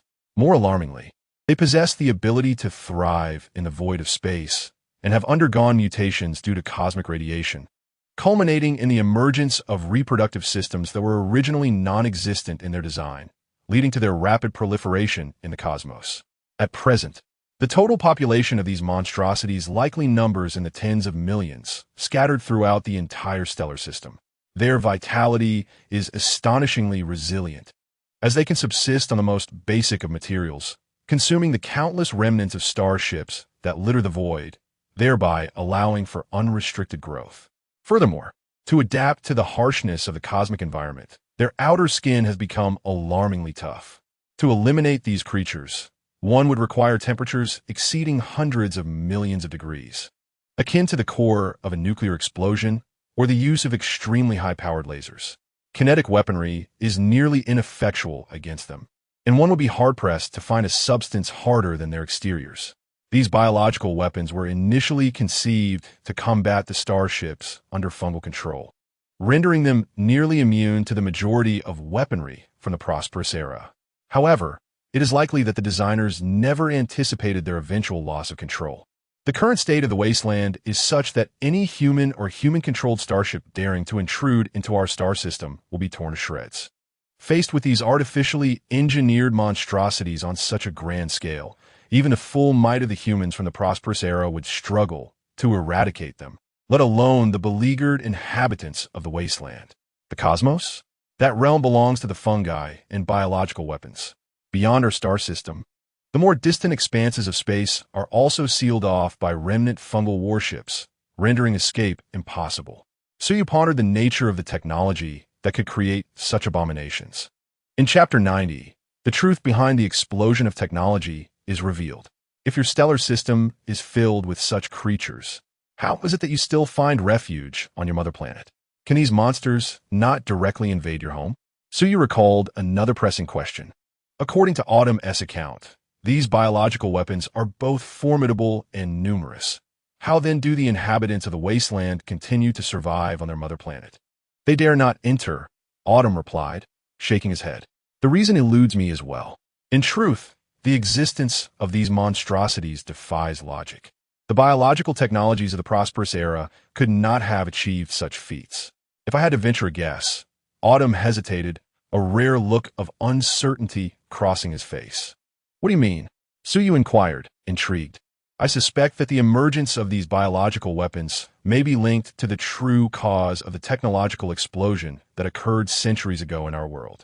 After a brief contemplation, Autumn elucidated.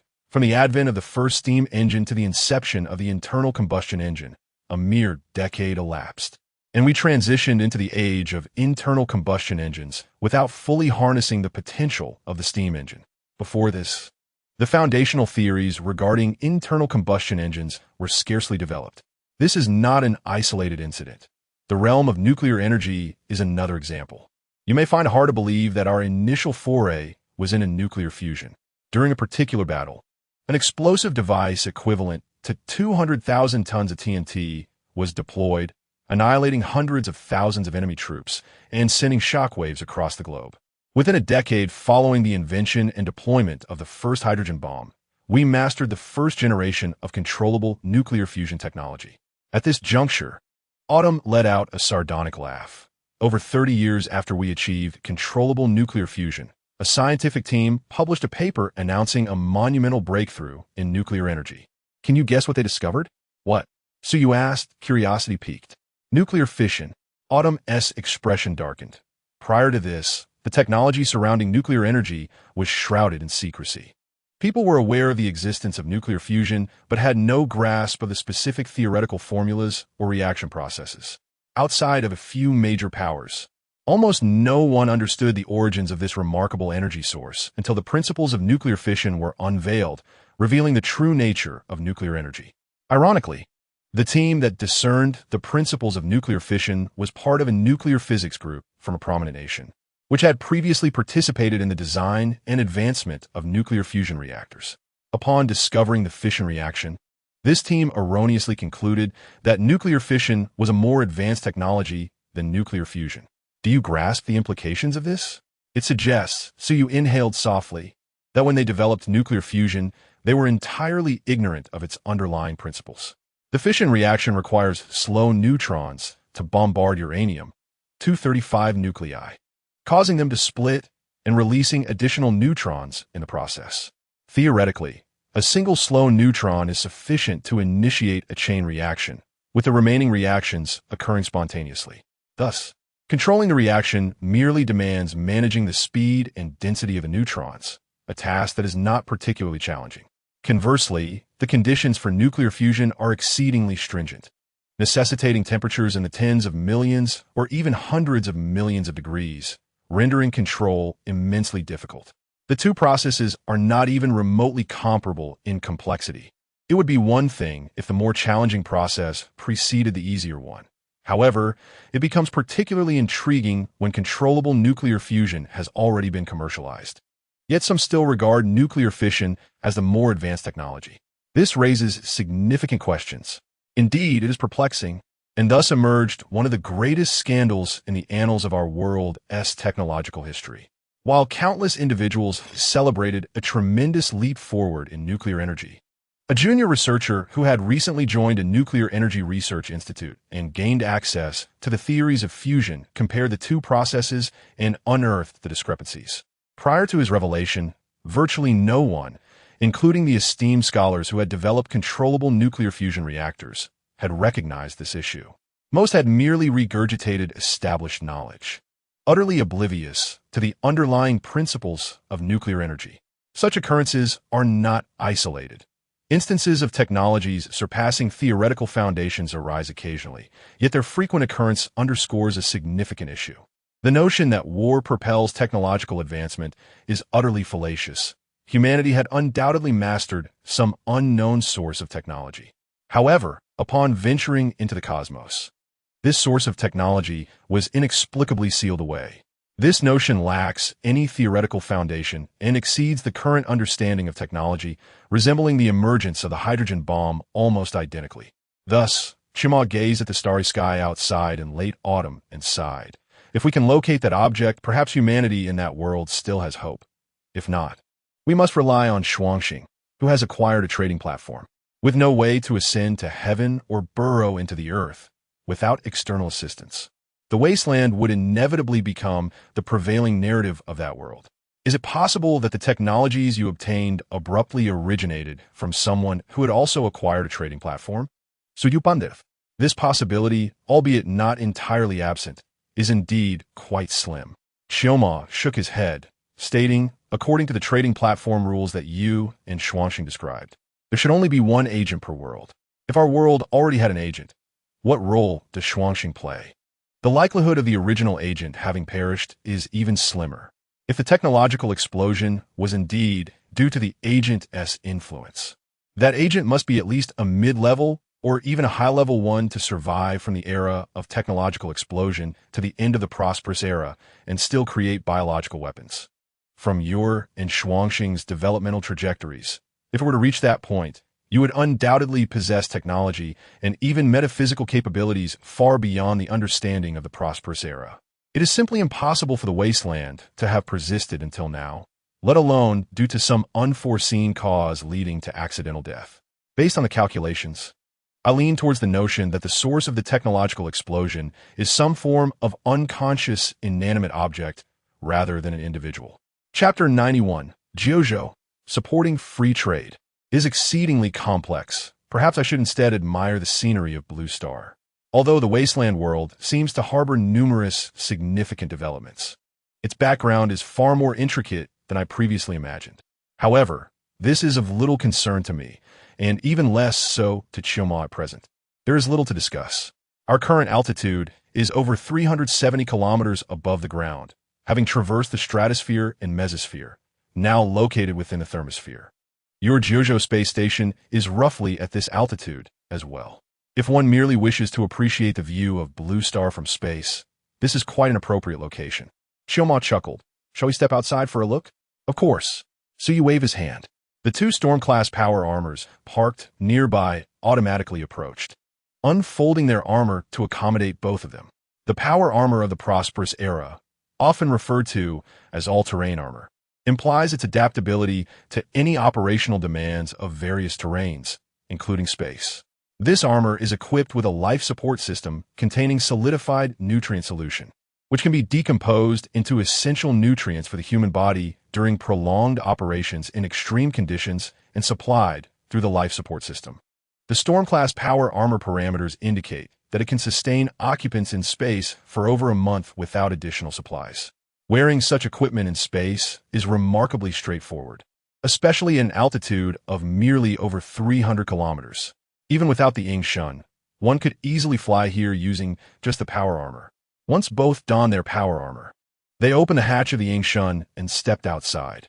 Upon reaching this altitude, the Yingshun did not continue ascending, but instead accelerated to the first cosmic velocity, then shut down its engines, allowing the craft to enter a stable orbit, now gliding uniformly around Blue Star.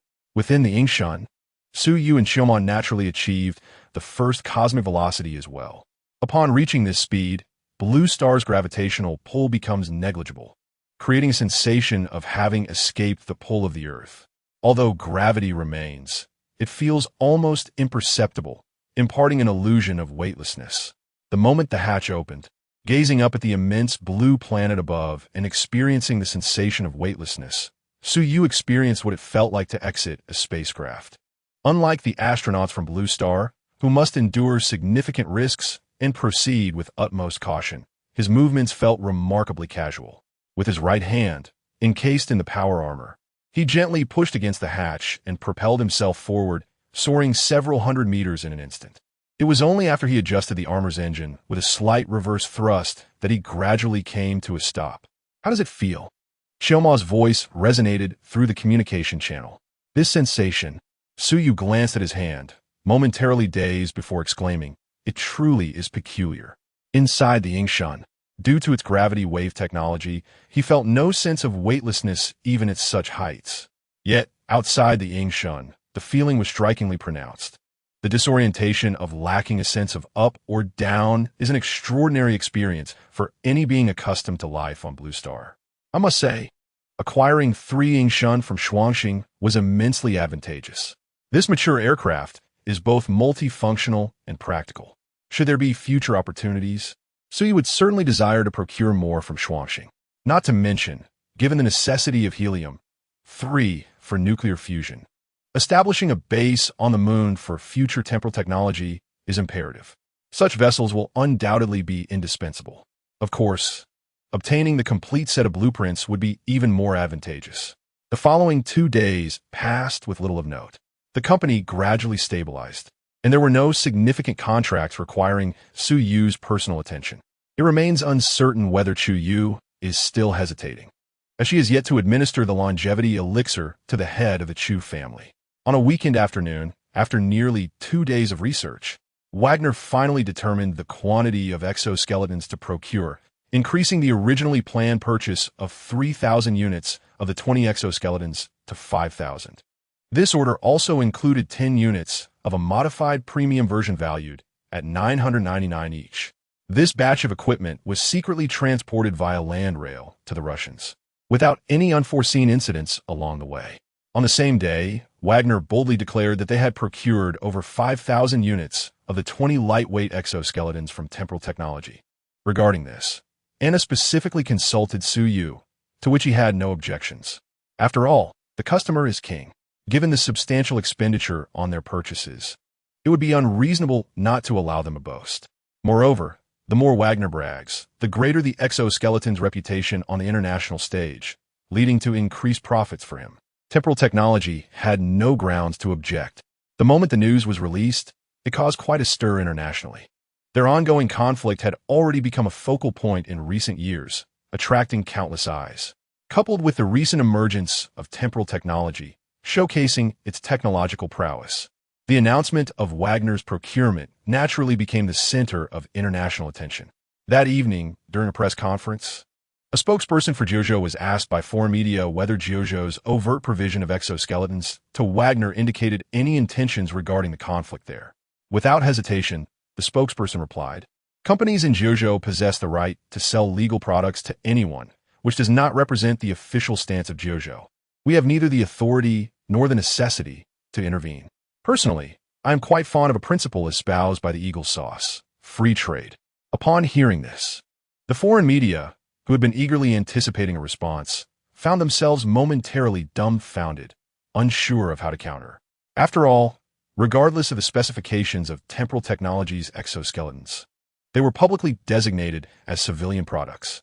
One cannot simply claim them as weapons because wearing an exoskeleton enhances speed and strength.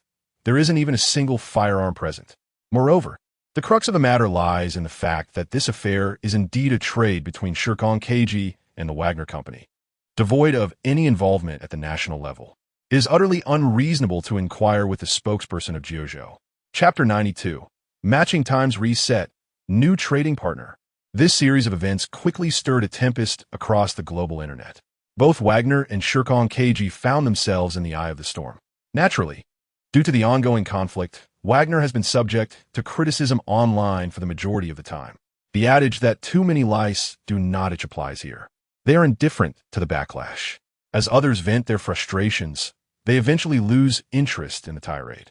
Conversely, the emerging Shirkong KG dared to engage in trade with the notoriously vilified Wagner. Once this news broke, it incited a wave of public condemnation, with labels such as arms dealer and war profiteer being indiscriminately affixed to Shirkong KG. It seemed that the more outrageous the accusations, the more vociferous the criticism. In a fleeting moment, Shirkong KG became akin to a villainous corporation from a cinematic narrative, a malevolent entity endowed with formidable technology. Even within domestic forums of Jiuzhou, evaluations of Shirkong KG became polarized, with opinions sharply divided. The detractors echoed the online chorus, accusing Shirkong KG of being an arms trafficker. Conversely, the proponents lauded the company for its employee benefits, technological advancements, and more, asserting that it epitomized the pinnacle of technological enterprise in Jiuzhou. Numerous professionals even penned extensive critiques online, deeming Shirkong KG's decision to sell exoskeletons to Wagner as a grave misstep. Initially, Shirkong KG had garnered a modicum of global attention for its technological prowess, evoking admiration and astonishment. Yet now, due to its arms sales to Wagner, It found itself transformed into a target of widespread animosity, having stepped into a quagmire of controversy, a classic case of miscalculation. However, regardless of external evaluations, the employees of Shirkong KG remained steadfast and unperturbed. After all, it was the weekend. Was the Zawayuan Entertainment District mall lacking in allure? Or was the beach devoid of enjoyment? They had no inclination to engage in online disputes. Let the critics hurl their insults. It did not diminish their salaries by a penny, nor would it affect the colossal Shirkong KG in any meaningful way. As for Suyu, it was laughable. Had he not guided Chioma in manipulating the online narrative, this matter might not have escalated to such heights of notoriety. Although the majority of opinions were condemnatory, they bore no tangible impact on Shirkong KG's operations. Others engaged in their trades, reaping their profits. The metal hydrogen battery, in particular, was a product aimed at the general populace. However, the current clientele consists of enterprises requiring batteries, rendering the question of whether ordinary consumers would purchase it moot. When these companies unveil products utilizing metal hydrogen batteries, will there be no buyers? In the face of a product that alleviates range anxiety, the public would ultimately cast their votes with their feet. The efficacy of the product remains paramount, rather than the online critiques. Numerous instances exist where a brand faced widespread vilification yet thrived in sales. Ultimately, the internet constitutes but a fragment of the world. To regard it as a mirror of reality is folly. Thus, whether it be Suyu or the companies procuring metal hydrogen batteries, neither harbored concerns regarding potential boycotts stemming from this incident. Moreover, products like exoskeletons attract those with the capacity to purchase, not the vocal detractors online. In fact, as the controversy unfolded, it drew increased attention to Shirkong KG's exoskeleton, placing it within the purview of numerous capable buyers. Within 2 hours of the incident, Shirkong KG received dozens of inquiries via phone and email from overseas clients, all seeking information regarding the procurement of the 20 exoskeletons. Despite Wagner's poor online reputation, their combat effectiveness cannot be overlooked. No one regards Wagner as a mere trivial entity. The fact that Wagner is prepared to invest billions in equipment is impossible to ignore, especially upon learning that Shirkong KG's exoskeletons are available to all buyers without discrimination.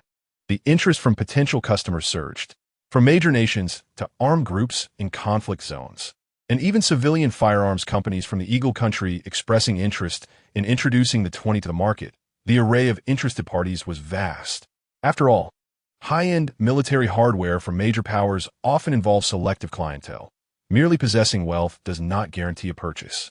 Yet Shirkong KG's 20 exoskeletons, from all perspectives, undeniably represent top-tier individual soldier equipment. Given their open sales policy, what more could one await before placing an order? As for the veracity of the claims made about Shirkong KG, is there not evidence in the form of purchases? Wagner is poised to deploy these units on the battlefield. One would not gamble with the lives of their soldiers. Thus, contrary to the online vitriol, orders for Shirkong KG flooded in like snowflakes, with the production capacity for the 20 exoskeletons nearly booked for the month. Suyu had anticipated this situation long before and remained unfazed. Compared to such trivial disturbances, he was far more focused on the impending weekly refresh of client matching. Name: Suyu. Identity: agent for the Shirkong Trading Platform. Blue Star region. Level: Junior Agent, 610. Trading points, 1050. Available matching times: 0. Next refresh time: 59 seconds, 58 seconds. As the final minute of the refresh approached, Suyu entered the trading space, gazing at his familiar personal panel. The experience points from transactions with Ying Zheng and Shuang Xing had been completely mined, 3 points each, totaling 6. To upgrade to a mid-level agent, he needed to match with at least 2 trading partners, with over 1,000 trading points. He had numerous items available in the platform's marketplace. However, nothing he required at the moment caught his interest. Previously, he had utilized a junior genetic serum, costing 200 trading points. The marketplace also offered a mid-level genetic serum, priced at 2,000 trading points. Suyu intended to save enough to procure one for himself. Time ticked by steadily. Finally, at a certain moment, the indicator on his personal panel shifted from available matching times 0 to available matching times 1. Suyu promptly declared, "Match trading partner." Matching trading partner. Please wait for a successful match. As the familiar scene shifted, Su Yu found himself atop a towering peak, surrounded by breathtaking scenery and the melodious sounds of nature. To his astonishment, a magnificent palace stood atop the precipice, radiating an aura of grandeur. It appeared utterly beyond the realm of human construction. Each encounter with a different trading partner resulted in the selection of a unique locale for the transaction, each with its own distinctive charm that left one spellbound. After marveling at the vastness of the trading space, he turned his attention to the trading partner. A tall woman adorned in a light yellow silk gown stood before him, crucially wielding a sword, one that dripped with blood. Chapter 93. Oh no, I have become a fool. Greetings. Upon encountering such an unexpected trading partner, Su Yu found himself momentarily taken aback. Not only was she radiating an aura of lethal intent, but she was also wielding a deadly weapon. After a brief contemplation, he instinctively stepped back and donned his power armor. Although the trading platform likely had restrictions against mutual attacks, evidenced by the disappearance of the bullet hole in the wall after Frostar had demonstrated her weapon, rules are rules. Ultimately, the mere presence of the power armor provided him with a semblance of security. The woman remained silent, her gaze fixed intently on Su Yu. Once he had donned the armor, he exhaled deeply and introduced himself with a bow. Agent of the Blue Star District, Su Yu. May I ask how to address this young lady? The woman frowned in thought for a moment before casually discarding the long sword she held. She then returned the gesture, saying, Agent of the Tianxian realm, Shun Pianran. Very well, a name full of fantastical charm. As Su Yu glanced at the illogical characters emblazoned on his power armor's helmet, he began to speculate about the world from which this trading partner hailed. When Shun Pianran had tossed her sword, the power armor's computational module swiftly calculated her strength. The sword, which she had carelessly thrown, should have landed approximately 10 meters behind her, at the edge of a cliff, rather than returning to its sheath. Yet, it was evidently held aloft by some external force, performing 2 rotations before perfectly sheathing itself.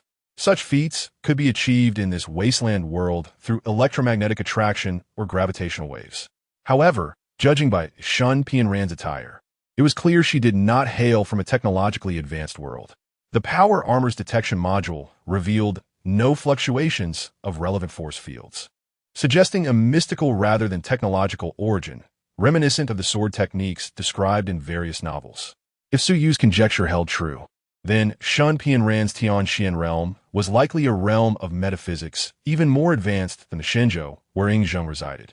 With the assistance of the power armor's built-in computer, Su Yu could undoubtedly perceive the greater picture from a single glimpse. It was no wonder he had been outmaneuvered during his dealings with Frostar. Judging by the current demeanor of this woman, she appeared to be a novice in the trading realm as well. After a moment's reflection, he took the initiative to inquire, Might I ask what it is that Mission wishes to buy or sell? Clad in his power armor, Su Yu settled onto a stone bench intricately carved with the yin-yang symbol. A similar bench was positioned beside Shun Pianran, clearly intended for their seating. Buy? Sell? A look of confusion flickered in Shun Pianran's eyes. After pondering for a moment, she asked, Who is the great power that established this trading platform? And what is the purpose of my presence here? I do not know, Su Yu replied, lifting his helmet and speaking candidly. We are merely here to engage in trade and enhance our own strength. Is it truly significant to comprehend who founded this place? Indeed, Shun Pianran nodded, crossing her legs as she settled onto her stone bench. With curiosity, she gazed at Su Yu and inquired, Is that armor you wear? A single piece of armor that instills such a sense of threat. Could it possibly be a treasure of a foundational cultivator? Goodness, foundational cultivators have arrived. How intriguing indeed. Su Yu felt a surge of joy within, but maintained a composed exterior as he asked, How did you discern its threat? Through spiritual perception. Shun Pianran cast a surprised glance at Su Yu, but quickly realized, from your aura earlier, it appears that without this treasure, your strength is merely at the initial stage of body refinement. One must at least reach the Qi refining stage to possess spiritual perception. Forgive my audacity, she continued, but that is still reliant on the genetic potions from the trading platform. If others from the Blue Star were to come, they might not even reach the body refinement stage. Su Yu's eyelid twitched involuntarily, and he instinctively raised a hand to his head. The intricacies of the cultivation systems in the world opposite him were proving to be quite perplexing. After considering his words, he delicately conveyed, "Miss Shun, it seems our worlds may define realms differently, so I'm not entirely familiar with what you mean by body refinement or foundational cultivation." Shun Pianran, being perceptive, quickly grasped his meaning and promptly explained, "Well, I am currently at the late stage of qi refining." "Is that all?" Su Yu blinked in surprise. The young lady before him was rather attractive, yet she seemed somewhat lacking in awareness. "In our world, there are formidable beings capable of tearing apart the very stars and earth. I wonder what level such cultivators would be in your Tianxian realm." You are not boasting, are you? Who says a star destroyer isn't strong? Although he did not possess one yet, he was certain he would acquire it in due time. Tearing apart the stars. Shen Pianran's eyes widened in astonishment. Such unparalleled might must surely belong to a transformation god. I have heard of nascent soul experts clashing, yet they could only shatter 1,000,000 miles of Earth. To tear apart stars is utterly impossible. Su Yu's expression stiffened, prompting him to ask, "How long is a mile?" "A mile?" Shen Pianran tilted her head, puzzled by his question, but answered nonetheless, "Approximately 150 zhang." "And a zhang? Ah, you're fixated on this, aren't you? It is about 6 feet. Shun Pianran responded impatiently, gesturing with her hands. As Su Yu observed her demonstration of a foot's length, he couldn't help but draw in a sharp breath. Based on her illustration, a foot in the Tianxian realm appeared to measure roughly 30 to 40 centimeters, implying that their zhang was over 3 meters long.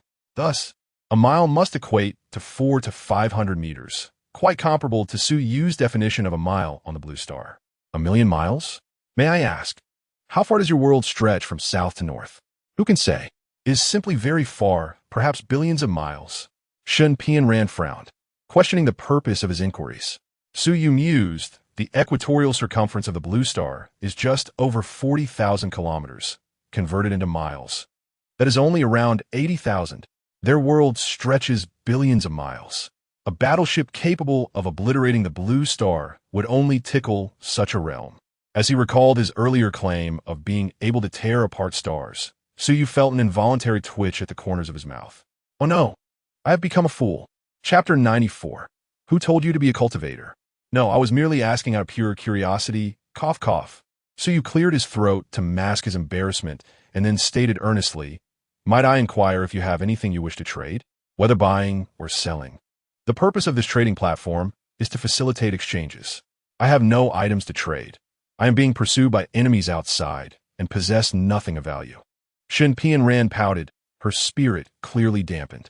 It was evident that her sword had been dripping with blood moments ago.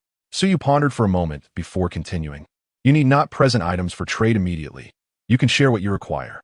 If I am able to provide it, I shall do my best to assist you. As for compensation, you may offer it now if possible, or later when you escape." This individual hailed from a remarkably potent realm of cultivation, undoubtedly presenting significant investment potential. Su Yu was not averse to investing resources in her at this early stage. After all, this was a genuine world of cultivation, unlike the Shenzhou world occupied by Ying Zheng, which merely featured qi refiners. "Can be on credit?" Shun Pianran's bright eyes sparkled with excitement. "If I wanted your armor, would that be possible? The ones pursuing me are a few at the late stage of qi refining and one at the perfected stage. If I possessed this foundational treasure, I could defeat them. The power armor? An astute perspective indeed." Upon a fleeting glance, Su Yu was captivated by the finest possession he could offer. Aside from the Yushan, he possessed a total of 10 sets of powered armor. One was for his personal use, and another for Chiyomo. This left him with 8 sets that remained unoccupied. Parting with one was not out of the question. After a brief contemplation, he formulated a plan, but refrained from immediate agreement, opting instead to inquire further. "In our world, the methods of cultivation differ. What makes you so certain that this powered armor can enable you to rival a foundational cultivator? Is it merely based on spiritual perception?" "Indeed, my perception suggests it possesses the might akin to a foundational cultivator. Hence it must hold such power," replied Shun Pianran, momentarily pausing before casting a sympathetic glance at Su Yu. My apologies, I forgot that you lack spiritual perception. It might be challenging for you to comprehend. Suyu acknowledged her words with a resigned tone. Who am I to judge your path and cultivation? He contemplated for a moment, then rose, allowing the electromagnetic cannon on his left arm to slowly gather energy. After a few seconds, the blue light at the cannon's mouth transformed into a crimson hue, and the words, "maximum power," emerged before him, signaling that the long-anticipated mass projectile was about to be unleashed. Under maximum power, the projectile's exit velocity soared to an astonishing speed exceeding 80 Mach, tearing through the air with a sharp sonic boom. In an instant, the mass projectile, now a metallic streak, crashed into an open area on the opposite side of the mountaintop. Boom! A thunderous explosion resonated from beneath the earth, accompanied by tremors. The towering peak began to gradually collapse from the point where he had struck. In the blink of an eye, a third of the already modest summit was obliterated by his shot.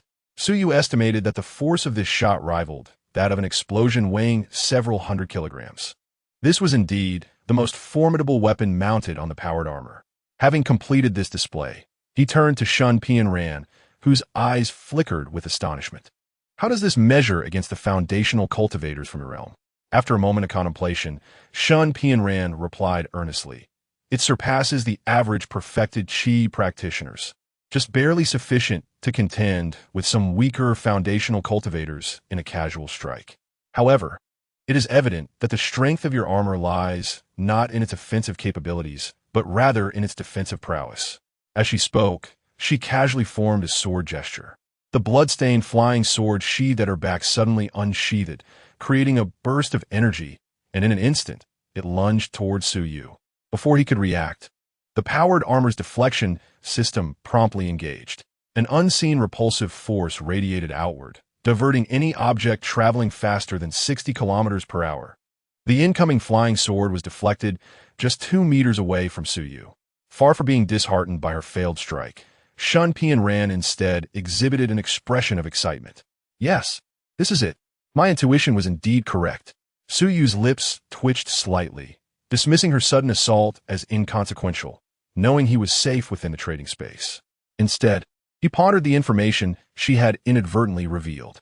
The deflection shield, when considering the gravitational waves, indeed boasted a higher technological sophistication than that of the electromagnetic cannon. Yet, do the laws of physics apply in a mystical world? Furthermore, if it can only withstand mid-foundational cultivators, does that imply that those at the late foundational stage can shatter the deflection field with sheer brute force? What about the deflection fields on the Yushun, or even more advanced starships, or within the future city, a space fortress? What caliber of cultivator would be required to breach such defenses? Shun Pianran's words hinted at a plethora of information. Since she deemed it valuable, Suyu had no objections. A storm-class powered armor in exchange for a trading partner from a world of cultivation was a deal worth considering. He nodded in agreement. If you desire it, I can indeed part with this armor, but what do you intend to offer in exchange? It need not be something you currently possess. Even something you can procure post-escape will suffice. Shun Pianran's face flushed with embarrassment, hesitating as she stammered. I fear I possess nothing of comparable value that could guarantee my safety against a foundational cultivator. Quite honest, Suyu remarked, shaking his head. We inhabit different worlds, and thus, we need not adhere strictly to your valuation standards. Please share what you can offer, and I shall decide thereafter. After all, should Shun Pianran truly procure a foundational level treasure equivalent to the armor in her eyes, it would serve little purpose for Suyu. Is that so? Shun Pianran contemplated for a moment, her eyes suddenly brightening. She retrieved a fragrant pouch from her robe. After unfastening it and rummaging within, she produced a creature larger than a tank. Boom! Dust and debris filled the air. Shun Pianran gazed triumphantly at the beast now sprawled on the ground, exclaiming, "Do you understand why I was pursued?" Chapter 95. Tianlin Beast, a remarkable tonic. Do you truly need to ask why you were hunted? Given that you have revealed this creature, it is rather evident. Moreover, you seem almost proud of being pursued. So you thought this girl somewhat naive. But after a moment of reflection, he adopted a tone akin to that of a child. Is it due to this creature? This is no mere beast. It is a Tianlin beast at the late stage of Qi cultivation. Shun Pianran exclaimed, patting the giant creature's back. In our city, there exists a family of cultivators known as the Sun family, notorious for their bullying. It is said that in a few days, they will celebrate the longevity of their ancestral patriarch, and the Sun cultivators plan to hunt a Tianlin beast as a gift. Luckily, I stumbled upon this one. While they were locked in a deadly struggle with the Tianlin beast, I seized the opportunity to snatch the near-death creature for myself. I even severed the arm of the Sun family's second young master. Impressive, isn't it? You have indeed managed to survive unscathed, which speaks to your capabilities. Suyu internally scoffed, but outwardly feigned admiration. Quite impressive, seemingly oblivious to his insincerity. Shun Pianran continued to boast about her valiant actions and how she had struck down her foes. After a considerable time spent on self-aggrandizement, she finally recalled the matter at hand and swiftly redirected the conversation. Speaking of which, let us discuss the Tianlin beast. This is a prized possession, rumored to possess the bloodline of the divine Qilin. Although its bloodline is thin, it remains exceptional and serves as an excellent supplement. Just as Tianlin beast alone, if sold at a merchant S, could fetch at least 300 spirit stones, given that you are merely at the initial stage of body refinement. The meat from the Tianlin beast would be most suitable for you, particularly since it is from a late-stage Qi cultivator. You would only need to consume a small piece daily for a month to reach the mid-stage of body refinement. This beast is so immense, it could sustain you for over a year, and by then, you would undoubtedly attain the pinnacle of body refinement. How about exchanging it for your armor? As Suyu absorbed her words, he could not help but gaze at the colossal creature with glimmering eyes. If her claims held true, this was indeed a magnificent find. He had spent 200 trading points in the System S marketplace for gene serums, and according to her, his current strength was merely at the initial stage of body refinement. This creature could very well equate to 3 or 4 gene serums. A remarkable treasure. I shall take it. Suyu resolve instantly. However, he would not simply accept without further consideration. Suppressing the fervor that flickered in his eyes after hearing Shun Pianran's description, he responded with a nonchalant hum, indicating that while he found the offer enticing, it was insufficient. Seeing his reaction, Shun Pianran felt a hint of disappointment, but perceived no major issue. After all, within her worldview, a Tianlin beast that several Qi cultivators could manage was evidently worth far less than an item capable of contending with foundational cultivators. What significance does it hold if it aids a body refinement cultivator? 100 cultivators who have achieved the pinnacle of body refinement are no match for a single foundational cultivator. They exist on entirely different levels. Then, how about adding another 100 spirit stones? Shun Pianran pondered for a moment before speaking. What use are spirit stones, given the girl's limited intellect? Suyu opted to ask directly. What can they do? They are quite useful. Seeing his interest in spirit stones, Shun Pianran eagerly elaborated. Whether for alchemy, artifact forging, or array formation, spirit stones are essential materials. Moreover, they can also be utilized for cultivation. However, typically, only powerful cultivators can afford to use spirit stones for their training. Ordinary cultivators cannot afford them, nor can they utilize them. Below the golden core stage, the natural spiritual energy suffices. That's the gist of it. Spirit stones are truly cherished by all. Shun Pianran paused mid-sentence, then quickly corrected herself. Suyu observed her closely, but chose not to call her out, casually remarking, So, does that mean there are plenty of spirit stones where you come from? Shun Pianran instinctively tightened her small pouch and quickly replied, Not many. A spirit stone mine that yields a few thousand spirit stones is considered an exceptional resource. For an average Qi refinement cultivator, possessing over 100 spirit stones is already quite wealthy, and I have saved these spirit stones over many years. Nothing. Suyu continued nonchalantly. If your golden core cultivators require spirit stones for their cultivation, how many would they typically need to break through their realms? Shun Pianran instinctively responded. That would be quite a lot. I've heard that the county governor required nearly 1 million spirit stones to advance from the early to mid-golden core stage. Realizing mid-sentence that she had blurted out too much, she quickly glanced at Suyu and, seeing his lack of reaction, hastily changed the subject. Oh, that's not important. Would adding another 100 spirit stones work? That works. but it is still insufficient. Suyu replied with a smile. He felt quite pleased, having elicited much information from her. If his conjecture was correct, the combat strength in Shun Pianran's world might not be as formidable as she claimed. Of course, while it might be true that battles at the nascent soul stage could affect millions of miles, and that those at the transformation stage could tear apart vast expanses of land, the existence of such powerful beings in her world was questionable. Previously, Suyu had harbored some doubts, which deepened upon hearing her mention that the natural spiritual energy was inadequate for cultivation beyond the golden core stage, and that spirit stones were necessary for assistance.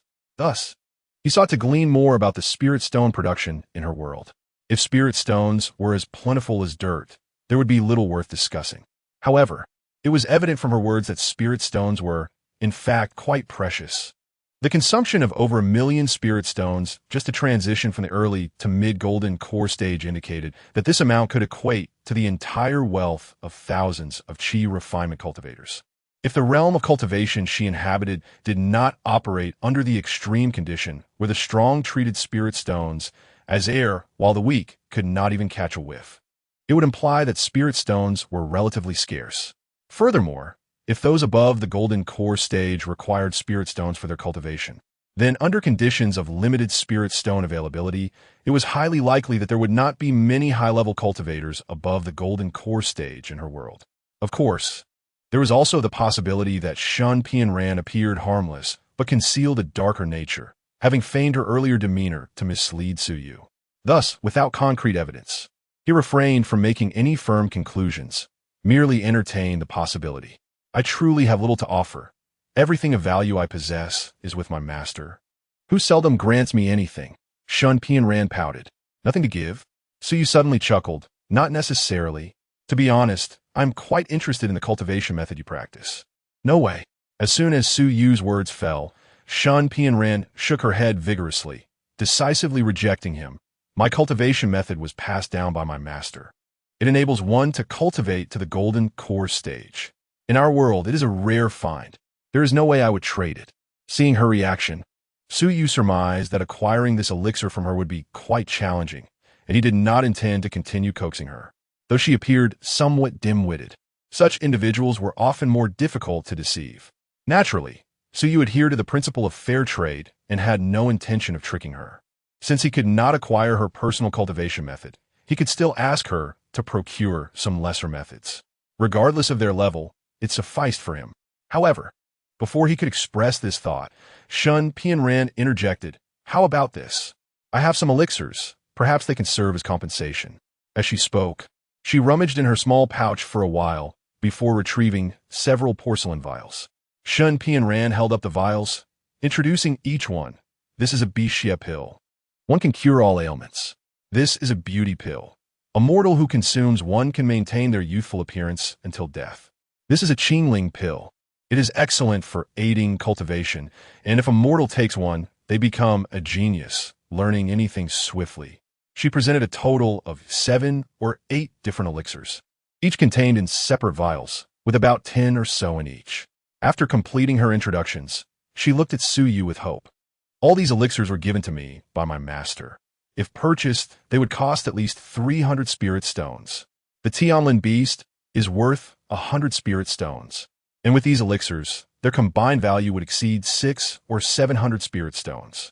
Would you consider trading your armor for them? Through her conversation with Suyu, her perspective gradually broadened. In the Tianxin realm, there are essentially 2 methods to acquire a foundational artifact: purchasing with spirit stones or trading items. To purchase, a foundational artifact typically requires at least 1,000 spirit stones. Clearly, she did not possess such an amount. As for trading items, in her original perception, only items of equal rank could be exchanged. For instance, a foundational artifact could only be traded for another foundational item. The idea of gathering a plethora of lower-tier items to reach 1,000 spirit stones worth, and then seeking someone to exchange for a foundational artifact would elicit laughter from other cultivators in the Tianxin realm. Yet, Suyu did not see any issue with this. Noticing that he accepted both the Tianlin beast and the 100 spirit stones, Shun Pianran recalled that she still had these elixirs available for trade. While these elixirs individually might not hold much value, Collectively, they amounted to a significant sum. Her claim that they were worth a total of 300 spirit stones was not an exaggeration. Suyu furrowed his brow as he took one of the porcelain vials handed to him by Shanpian Ran, uncorked it, and inhaled deeply. A rich medicinal fragrance wafted through the air. If you remember correctly, this was the Bixia pill she had mentioned, reputed to cure all ailments. If Shanpian Ran was truthful, consuming one could indeed resolve various health issues, which was quite impressive. However, Su Yu's frown deepened as he could not shake the feeling that, despite the purported efficacy of these elixirs, they paled in comparison to the longevity elixir Yi Jin Jing had given him.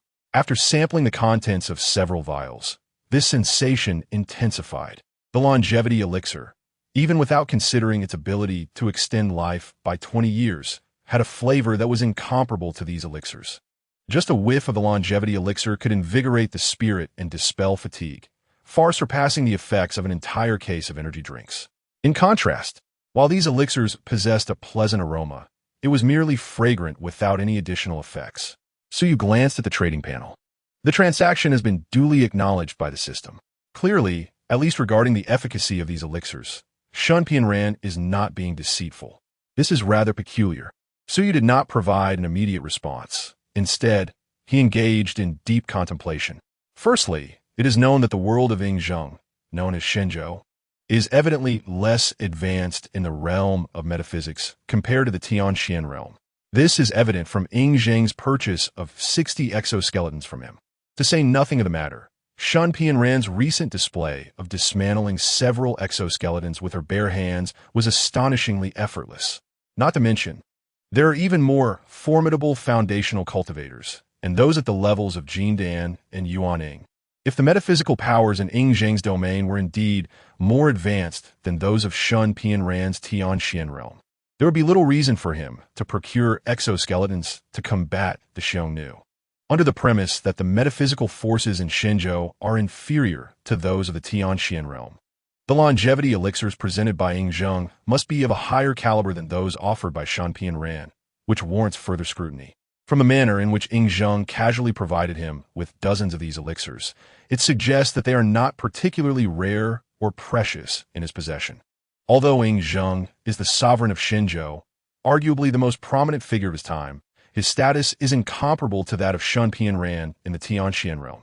Yet, Shanpian Ran has repeatedly mentioned my Jindan period master, indicating that she is not merely an inconsequential qi refining practitioner without a background.